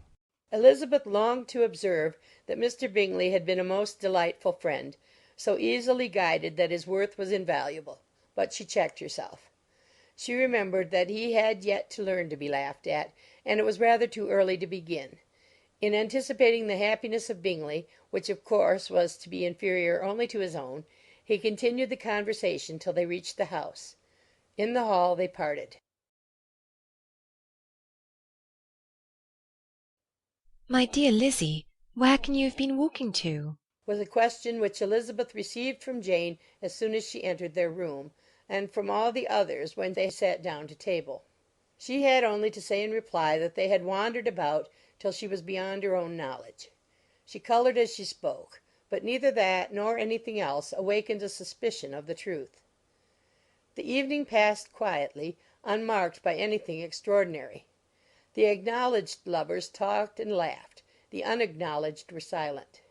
Darcy was not of a disposition in which happiness overflows in mirth, and Elizabeth, agitated and confused, rather knew that she was happy than felt herself to be so, for, besides the immediate embarrassment, there were other evils before her. She anticipated what would be felt in the family when her situation became known. She was aware that no one liked him but Jane, and even feared that with the others it was a dislike which not all his fortune and consequence might do away. At night she opened her heart to Jane. Though suspicion was very far from Miss Bennet's general habits, she was absolutely incredulous here. You are joking, Lizzie. This cannot be. Engaged to Mr. Darcy? No, no, you shall not deceive me. I know it to be impossible. This is a wretched beginning indeed. My sole dependence was on you, and I am sure nobody else will believe me if you do not. Yet indeed I am in earnest. I speak nothing but the truth. He still loves me, and we are engaged. Jane looked at her doubtingly. Oh, Lizzie, it cannot be. I know how much you dislike him. You know nothing of the matter. That is all to be forgot. Perhaps I did not always love him so well as I do now, but in such cases as these a good memory is unpardonable. This is the last time I shall ever remember it myself. Miss Bennet still looked all amazement. Elizabeth again, and more seriously, assured her of its truth. Good heaven! Can it really be so? Yet now I must believe you, cried Jane. My dear, dear Lizzie, I do congratulate you. But are you certain? Forgive the question. Are you quite certain that you can be happy with him? There can be no doubt of that. It is settled between us already that we are to be the happiest couple in the world. But are you pleased, Jane? Shall you like to have such a brother? Very, very much. Nothing could give either Bingley or myself more delight. But we considered it, we talked of it as impossible. And do you really love him quite well enough? Oh, Lizzie, do anything rather than marry without affection. Are you quite sure that you feel what you ought to do? Oh, yes. You will only think I feel more than I ought to do when I tell you all. What do you mean? Why, I must confess that I love him better than I do Bingley. I am afraid you will be angry. My dearest sister, now be serious. I want to talk very seriously. Let me know everything that I am to know without delay. Will you tell me how long you have loved him? It has been coming on so gradually that I hardly know when it began. But I believe I must date it from my first seeing his beautiful grounds at Pemberley. Another entreaty that she would be serious, however, produced the desired effect, and she soon satisfied Jane by her solemn assurances of attachment. When convinced on that article, Miss Bennet had nothing further to wish. Now I am quite happy, said she, for you will be as happy as myself. I always had a value for him. Were it for nothing but his love of you, I must always have esteemed him. But now, as Bingley's friend and your husband, there can be only Bingley and yourself more dear to me. But, Lizzie, you have been very sly, very reserved with me. How little did you tell me of what passed at Pemberley and Lambton? I owe all that I know of it to another, not to you. Elizabeth told her the motives of her secrecy. She had been unwilling to mention Bingley, and the unsettled state of her own feelings had made her equally avoid the name of his friend. But now she would no longer conceal from her his share in Lydia's marriage. All was acknowledged, and half the night spent in conversation. Good gracious! cried Mrs. Bennet, as she stood at a window the next morning. If that disagreeable Mr. Darcy is not coming here again with our dear Bingley! What can he mean by being so tiresome as to be always coming here? I had no notion but he would go a-shooting or something or other, and not disturb us with his company. What shall we do with him? Lizzie, you must walk out with him again, that he may not be in Bingley's way. Elizabeth could hardly help laughing at so convenient a proposal, yet was really vexed that her mother should be always giving him such an epithet. As soon as they entered, Bingley looked at her so expressively, and shook hands with such warmth as left no doubt of his good information, and he soon afterwards said aloud, Mrs. Bennet, have you no more lanes hereabouts in which Lizzie may lose her way again to-day? I advised Mr. Darcy and Lizzie and Kitty, said Mrs. Bennet, to walk to Oakham Mount this morning. It is a nice long walk, and Mr. Darcy has never seen the view. It may do very well for the others, replied Mr. Bingley, but I am sure it will be too much for Kitty. Won't it, Kitty? Kitty owned that she had rather stay at home. Darcy professed a great curiosity to see the view from the Mount, and Elizabeth silently consented.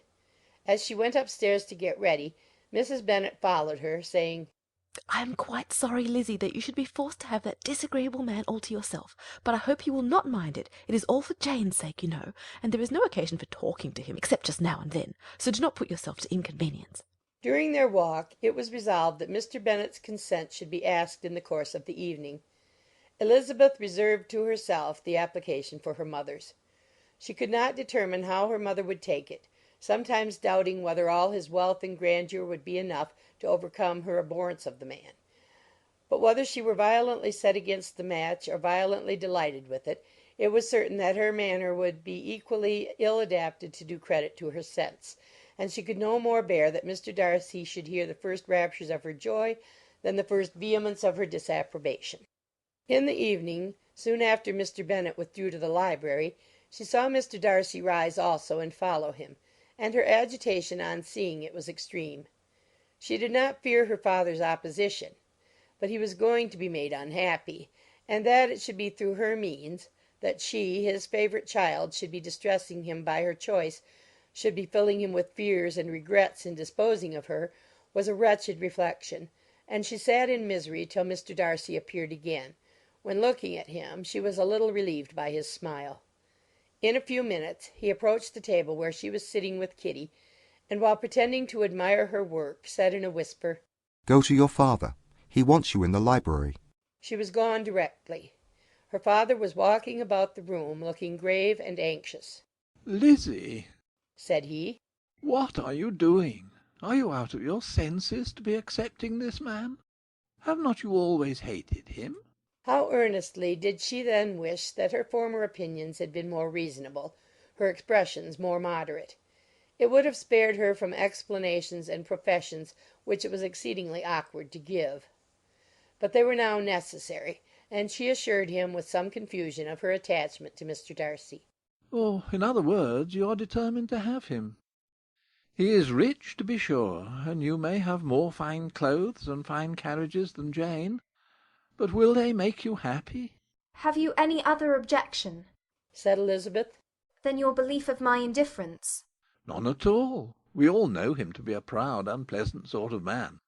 But this would be nothing if you really liked him. I do like him, she replied, with tears in her eyes. I love him. Indeed, he has no improper pride. He is perfectly amiable. You do not know what he really is. Then pray do not pain me by speaking of him in such terms. Lizzie, said her father, I have given him my consent. He is the kind of man, indeed, to whom I should never dare refuse anything which he condescended to ask. I now give it to you, if you are resolved on having him. But let me advise you to think better of it. I know your disposition, Lizzie. I know that you could be neither happy nor respectable unless you truly esteemed your husband, unless you looked up to him as a superior. Your lively talents would place you in the greatest danger in an unequal marriage. You could scarcely escape discredit and misery. My child, let me not have the grief of seeing you unable to respect your partner in life. You know not what you are about. Elizabeth, still more affected, was earnest and solemn in her reply, and at length, by repeated assurances that Mr. Darcy was really the object of her choice, by explaining the gradual change which her estimation of him had undergone, relating her absolute certainty that his affection was not the work of a day, but had stood the test of many months' suspense, and enumerating with energy all his good qualities, she did conquer her father's incredulity, and reconcile him to the match. Well, my dear, said he, when she ceased speaking, I have no more to say. If this be the case, He deserves you. I could not have parted with you, my Lizzie, to any one less worthy. To complete the favourable impression, she then told him what Mr. Darcy had voluntarily done for Lydia. He heard her with astonishment. This is an evening of wonders indeed. And so Darcy did everything. Made up the match, gave the money, paid the fellow's debts, and got him his commission. So much the better. It will save me a world of trouble and economy. Had it been your uncle's doing, I must and would have paid him. But these violent young lovers carry everything their own way. I shall offer to pay him to-morrow. He will rant and storm about his love for you, and there will be an end of the matter. He then recollected her embarrassment a few days before on his reading Mr. Collins's letter, and after laughing at her some time, allowed her at last to go, saying, as she quitted the room, If any young men come for Mary or Kitty, send them in, for I am quite at leisure. Elizabeth's mind was now relieved from a very heavy weight, and after half an hour's quiet reflection in her own room, she was able to join the others with tolerable composure. Everything was too recent for gaiety, but the evening passed tranquilly away. There was no longer anything material to be dreaded, and the comfort of ease and familiarity would come in time. When her mother went up to her dressing-room at night, she followed her, and made the important communication. Its effect was most extraordinary, for on first hearing it, Mrs. Bennet sat quite still, and unable to utter a syllable. Nor was it under many, many minutes that she could comprehend what she heard, though not in general backward to credit what was for the advantage of her family, or that came in the shape of a lover to any of them. She began at length to recover, to fidget about in her chair, get up, sit down again, wonder, and bless herself. Good gracious! Lord bless me! Only think, dear me! Mr. Darcy, who would have thought it? And is it really true? Oh, my sweetest Lizzie, how rich and great you will be! What pin money, what jewels, what carriages you will have! Jane's is nothing to it, nothing at all. I am so pleased, so happy, such a charming man, so handsome, so tall. Oh, my dear Lizzie, pray apologise for having disliked him so much before. I hope he will overlook it. Dear, dear Lizzie, a house in town, everything that is charming, 3 daughters married, 10,000 a year. Oh, Lord, what will become of me? I shall go distracted. This was enough to prove that her approbation need not be doubted, and Elizabeth, rejoicing that such an effusion was heard only by herself, soon went away. But before she had been 3 minutes in her own room, her mother followed her. My dearest child, she cried, I can think of nothing else. 10,000 a year, and very likely more. 'Tis as good as a lord, and a special licence. You must and shall be married by a special licence. But, my dearest love, tell me what dish Mr. Darcy is particularly fond of, that I may have it to-morrow. This was a sad omen of what her mother's behaviour to the gentleman himself might be, and Elizabeth found that, though in the certain possession of his warmest affection, and secure of her relations' consent, there was still something to be wished for. But the morrow passed off much better than she expected, for Mrs. Bennet luckily stood in such awe of her intended son-in-law that she ventured not to speak to him unless it was in her power to offer him any attention or mark her deference for his opinion. Elizabeth had the satisfaction of seeing her father taking pains to get acquainted with him, and Mr. Bennet soon assured her that he was rising every hour in his esteem. I admire all my 3 sons-in-law highly, said he. Wickham, perhaps, is my favourite, but I think I shall like your husband quite as well as Jane's.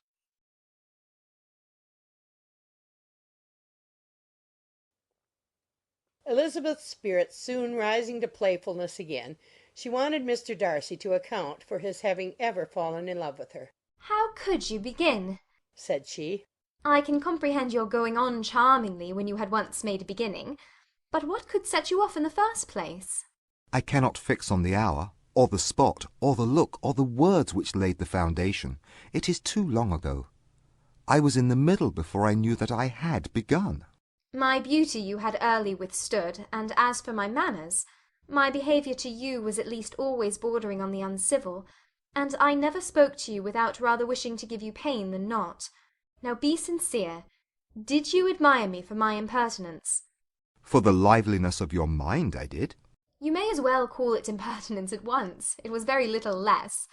The fact is that you were sick of civility, of deference, of officious attention. You were disgusted with the women who were always speaking and looking and thinking for your approbation alone. I roused and interested you because I was so unlike them. Had you not been really amiable, you would have hated me for it. But in spite of the pains you took to disguise yourself, your feelings were always noble and just, and in your heart you thoroughly despised the persons who so assiduously courted you. There, I have saved you the trouble of accounting for it, and really, all things considered, I begin to think it perfectly reasonable. To be sure, you knew no actual good of me, but nobody thinks of that when they fall in love. Was there no good in your affectionate behaviour to Jane while she was ill at Netherfield? Dearest Jane, who could have done less for her? But make a virtue of it by all means. My good qualities are under your protection, and you are to exaggerate them as much as possible. And in return, it belongs to me to find occasions for teasing and quarrelling with you as often as may be. And I shall begin directly by asking you what made you so unwilling to come to the point at last. What made you so shy of me when you first called and afterwards dined here? Why, especially when you called, did you look as if you did not care about me? Because you were grave and silent, and gave me no encouragement. But I was embarrassed. And so was I. You might have talked to me more when you came to dinner. A man who had felt less might. How unlucky that you should have a reasonable answer to give, and that I should be so reasonable as to admit it. But I wonder how long you would have gone on if you had been left to yourself. I wonder when you would have spoken if I had not asked you. My resolution of thanking you for your kindness to Lydia had certainly great effect. Too much, I am afraid, for what becomes of the moral if our comfort springs from a breach of promise? For I ought not to have mentioned the subject. This will never do. You need not distress yourself. The moral will be perfectly fair. Lady Catherine's unjustifiable endeavours to separate us were the means of removing all my doubts. I am not indebted for my present happiness to your eager desire of expressing your gratitude. I was not in a humour to wait for any opening of yours. My aunt's intelligence had given me hope, and I was determined at once to know everything. Lady Catherine has been of infinite use, which ought to make her happy, for she loves to be of use. But tell me, what did you come down to Netherfield for? Was it merely to ride to Longbourn and be embarrassed, or had you intended any more serious consequence? My real purpose was to see you, and to judge, if I could, whether I might ever hope to make you love me. My avowed one, or what I avowed to myself, was to see whether your sister was still partial to Bingley, and if she were, to make the confession to him which I have since made. Shall you ever have courage to announce to Lady Catherine what is to befall her? I am more likely to want more time than courage, Elizabeth, but it ought to be done, and if you will give me a sheet of paper, it shall be done directly. And if I had not a letter to write myself, I might sit by you and admire the evenness of your writing, as another young lady once did. But I have an aunt too, who must not be longer neglected. From an unwillingness to confess how much her intimacy with Mr. Darcy had been overrated, Elizabeth had never yet answered Mrs. Gardiner's long letter. But now, having that to communicate which she knew would be most welcome, she was almost ashamed to find that her uncle and aunt had already lost 3 days of happiness, and immediately wrote as follows. I would have thanked you before, my dear aunt, as I ought to have done, for your long, kind, satisfactory detail of particulars. But to say the truth, I was too cross to write. You supposed more than really existed. But now suppose as much as you choose. Give a loose rein to your fancy. Indulge your imagination in every possible flight which the subject will afford, and unless you believe me actually married, you cannot greatly err. You must write again very soon, and praise him a great deal more than you did in your last. I thank you again and again for not going to the Lakes. How could I be so silly as to wish it? Your idea of the ponies is delightful. We will go round to the park every day. I am the happiest creature in the world. Perhaps other people have said so before, but not one with such justice. I am happier even than Jane. She only smiles. I laugh. Mr. Darcy sends to you all the love in the world that he can spare from me. You are all to come to Pemberley at Christmas. Yours, etc. Mr. Darcy's letter to Lady Catherine was in a different style, and still different from either was what Mr. Bennet said to Mr. Collins in reply to his last. Dear Sir, I must trouble you once more for congratulations. Elizabeth will soon be the wife of Mr. Darcy. Console Lady Catherine as well as you can. But, if I were you, I would stand by the nephew. He has more to give. Yours sincerely, etc. Miss Bingley's congratulations to her brother on his approaching marriage were all that was affectionate and insincere. She wrote even to Jane on the occasion to express her delight, and repeat all her former professions of regard. Jane was not deceived, but she was affected, and though feeling no reliance on her, could not help writing her a much kinder answer than she knew was deserved. The joy which Miss Darcy expressed on receiving similar information was as sincere as her brother's in sending it. 4 sides of paper were insufficient to contain all her delight, and all her earnest desire of being loved by her sister. Before any answer could arrive from Mr. Collins, or any congratulations to Elizabeth from his wife, the Longbourn family heard that the Collinses were come themselves to Lucas Lodge. The reason of this sudden removal was soon evident. Lady Catherine had been rendered so exceedingly angry by the contents of her nephew's letter, that Charlotte, really rejoicing in the match, was anxious to get away till the storm was blown over.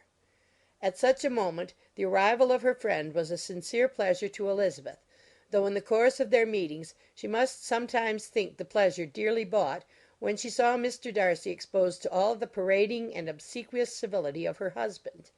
He bore it, however, with admirable calmness.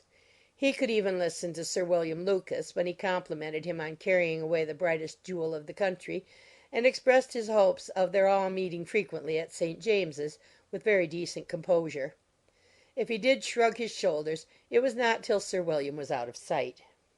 Mrs. Phillips's vulgarity was another, and perhaps a greater, tax on his forbearance; and though Mrs. Phillips, as well as her sister, stood in too much awe of him to speak with the familiarity which Bingley's good humour encouraged, yet, whenever she did speak, she must be vulgar. Nor was her respect for him, though it made her more quiet, at all likely to make her more elegant. Elizabeth did all she could to shield him from the frequent notice of either, and was ever anxious to keep him to herself and to those of her family with whom he might converse without mortification. And though the uncomfortable feelings arising from all this took from the season of courtship much of its pleasure, it added to the hope of the future, and she looked forward with delight to the time when they should be removed from society so little pleasing to either, to all the comfort and elegance of their family party at Pemberley.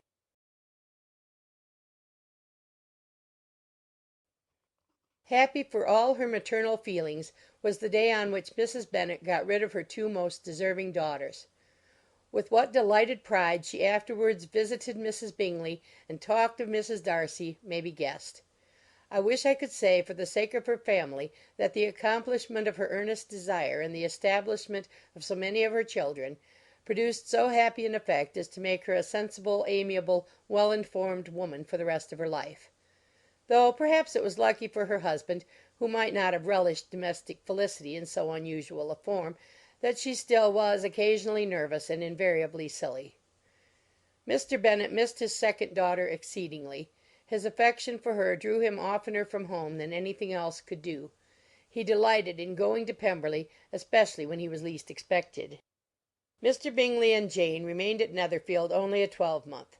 So near a vicinity to her mother and Meryton relations was not desirable even to his easy temper or her affectionate heart.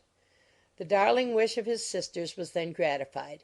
He bought an estate in a neighbouring county to Derbyshire, and Jane and Elizabeth, in addition to every other source of happiness, were within 30 miles of each other. Kitty, to her very material advantage, spent the chief of her time with her 2 elder sisters. In society so superior to what she had generally known, her improvement was great. She was not of so ungovernable a temper as Lydia, and removed from the influence of Lydia's example, she became, by proper attention and management, less irritable, less ignorant, and less insipid. From the further disadvantage of Lydia's society she was of course carefully kept, and though Mrs. Wickham frequently invited her to come and stay with her, with the promise of balls and young men, her father would never consent to her going. Mary was the only daughter who remained at home, and she was necessarily drawn from the pursuit of accomplishments by Mrs. Bennet's being quite unable to sit alone. Mary was obliged to mix more with the world, but she could still moralize over every morning visit, and as she was no longer mortified by comparisons between her sister's beauty and her own, it was suspected by her father that she submitted to the change without much reluctance. As for Wickham and Lydia, their characters suffered no revolution from the marriage of her sisters. He bore with philosophy the conviction that Elizabeth must now become acquainted with whatever of his ingratitude and falsehood had before been unknown to her, and in spite of everything, was not wholly without hope that Darcy might yet be prevailed on to make his fortune. The congratulatory letter which Elizabeth received from Lydia on her marriage explained to her that, by his wife at least, if not by himself, such a hope was cherished. The letter was to this effect: My dear Lizzie, I wish you joy. If you love Mr. Darcy half as well as I do my dear Wickham, you must be very happy. It is a great comfort to have you so rich, when you have nothing else to do. I hope you will think of us. I am sure Wickham would like a place at court very much, and I do not think we shall have quite enough money to live on without some help. Any place will do, of about 300 or 400 a year. But, however, do not speak to Mr. Darcy about it, if you had rather not. Yours, etc. As it happened that Elizabeth had much rather not, she endeavoured in her answer to put an end to every entreaty and expectation of the kind. Such relief, however, as it was in her power to afford, by the practice of what might be called economy in her own private expenses, she frequently sent them. It had always been evident to her that such an income as theirs, under the direction of two persons so extravagant in their wants and heedless of the future, must be very insufficient to their support, and whenever they changed their quarters, either Jane or herself were sure of being applied to for some little assistance towards discharging their bills. Their manner of living, even when the restoration of peace dismissed them to a home, was unsettled in the extreme. They were always moving from place to place in quest of a cheap situation, and always spending more than they ought. His affection for her soon sunk into indifference. Hers lasted a little longer, and in spite of her youth and her manners, she retained all the claims to reputation which her marriage had given her. Though Darcy could never receive him at Pemberley, yet for Elizabeth's sake he assisted him further in his profession. Lydia was occasionally a visitor there, when her husband was gone to enjoy himself in London or Bath, and with the Bingleys they both of them frequently stayed so long that even Mr. Bingley's good humour was overcome, and he proceeded so far as to talk of giving them a hint to be gone. Miss Bingley was very deeply mortified by Darcy's marriage, but as she thought it advisable to retain the right of visiting at Pemberley, she dropped all her resentment, was fonder than ever of Georgiana, almost as attentive to Darcy as heretofore, and paid off every arrear of civility to Elizabeth. Pemberley was now Georgiana's home, and the attachment of the sisters was exactly what Darcy had hoped to see. They were able to love each other even as well as they intended. Georgiana had the highest opinion in the world of Elizabeth, though at first she often listened with an astonishment bordering on alarm at her lively, sportive manner of talking to her brother. He, who had always inspired in herself a respect which almost overcame her affection, she now saw the object of open pleasantry. Her mind received knowledge which had never before fallen in her way. By Elizabeth's instructions she began to comprehend that a woman may take liberties with her husband which a brother will not always allow in a sister more than 10 years younger than himself. Lady Catherine was extremely indignant on the marriage of her nephew, and as she gave way to all the genuine frankness of her character in her reply to the letter which announced its arrangement, she sent him language so very abusive, especially of Elizabeth, that for some time all intercourse was at an end.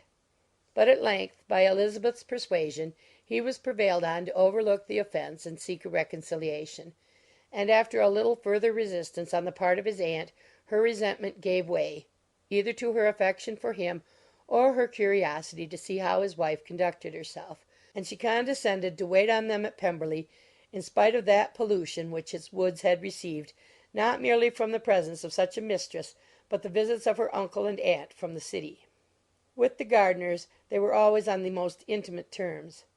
Darcy, as well as Elizabeth, really loved them, and they were both ever sensible of the warmest gratitude towards the persons who, by bringing her into Derbyshire, had been the means of uniting them. End of Pride and Prejudice, by Jane Austen.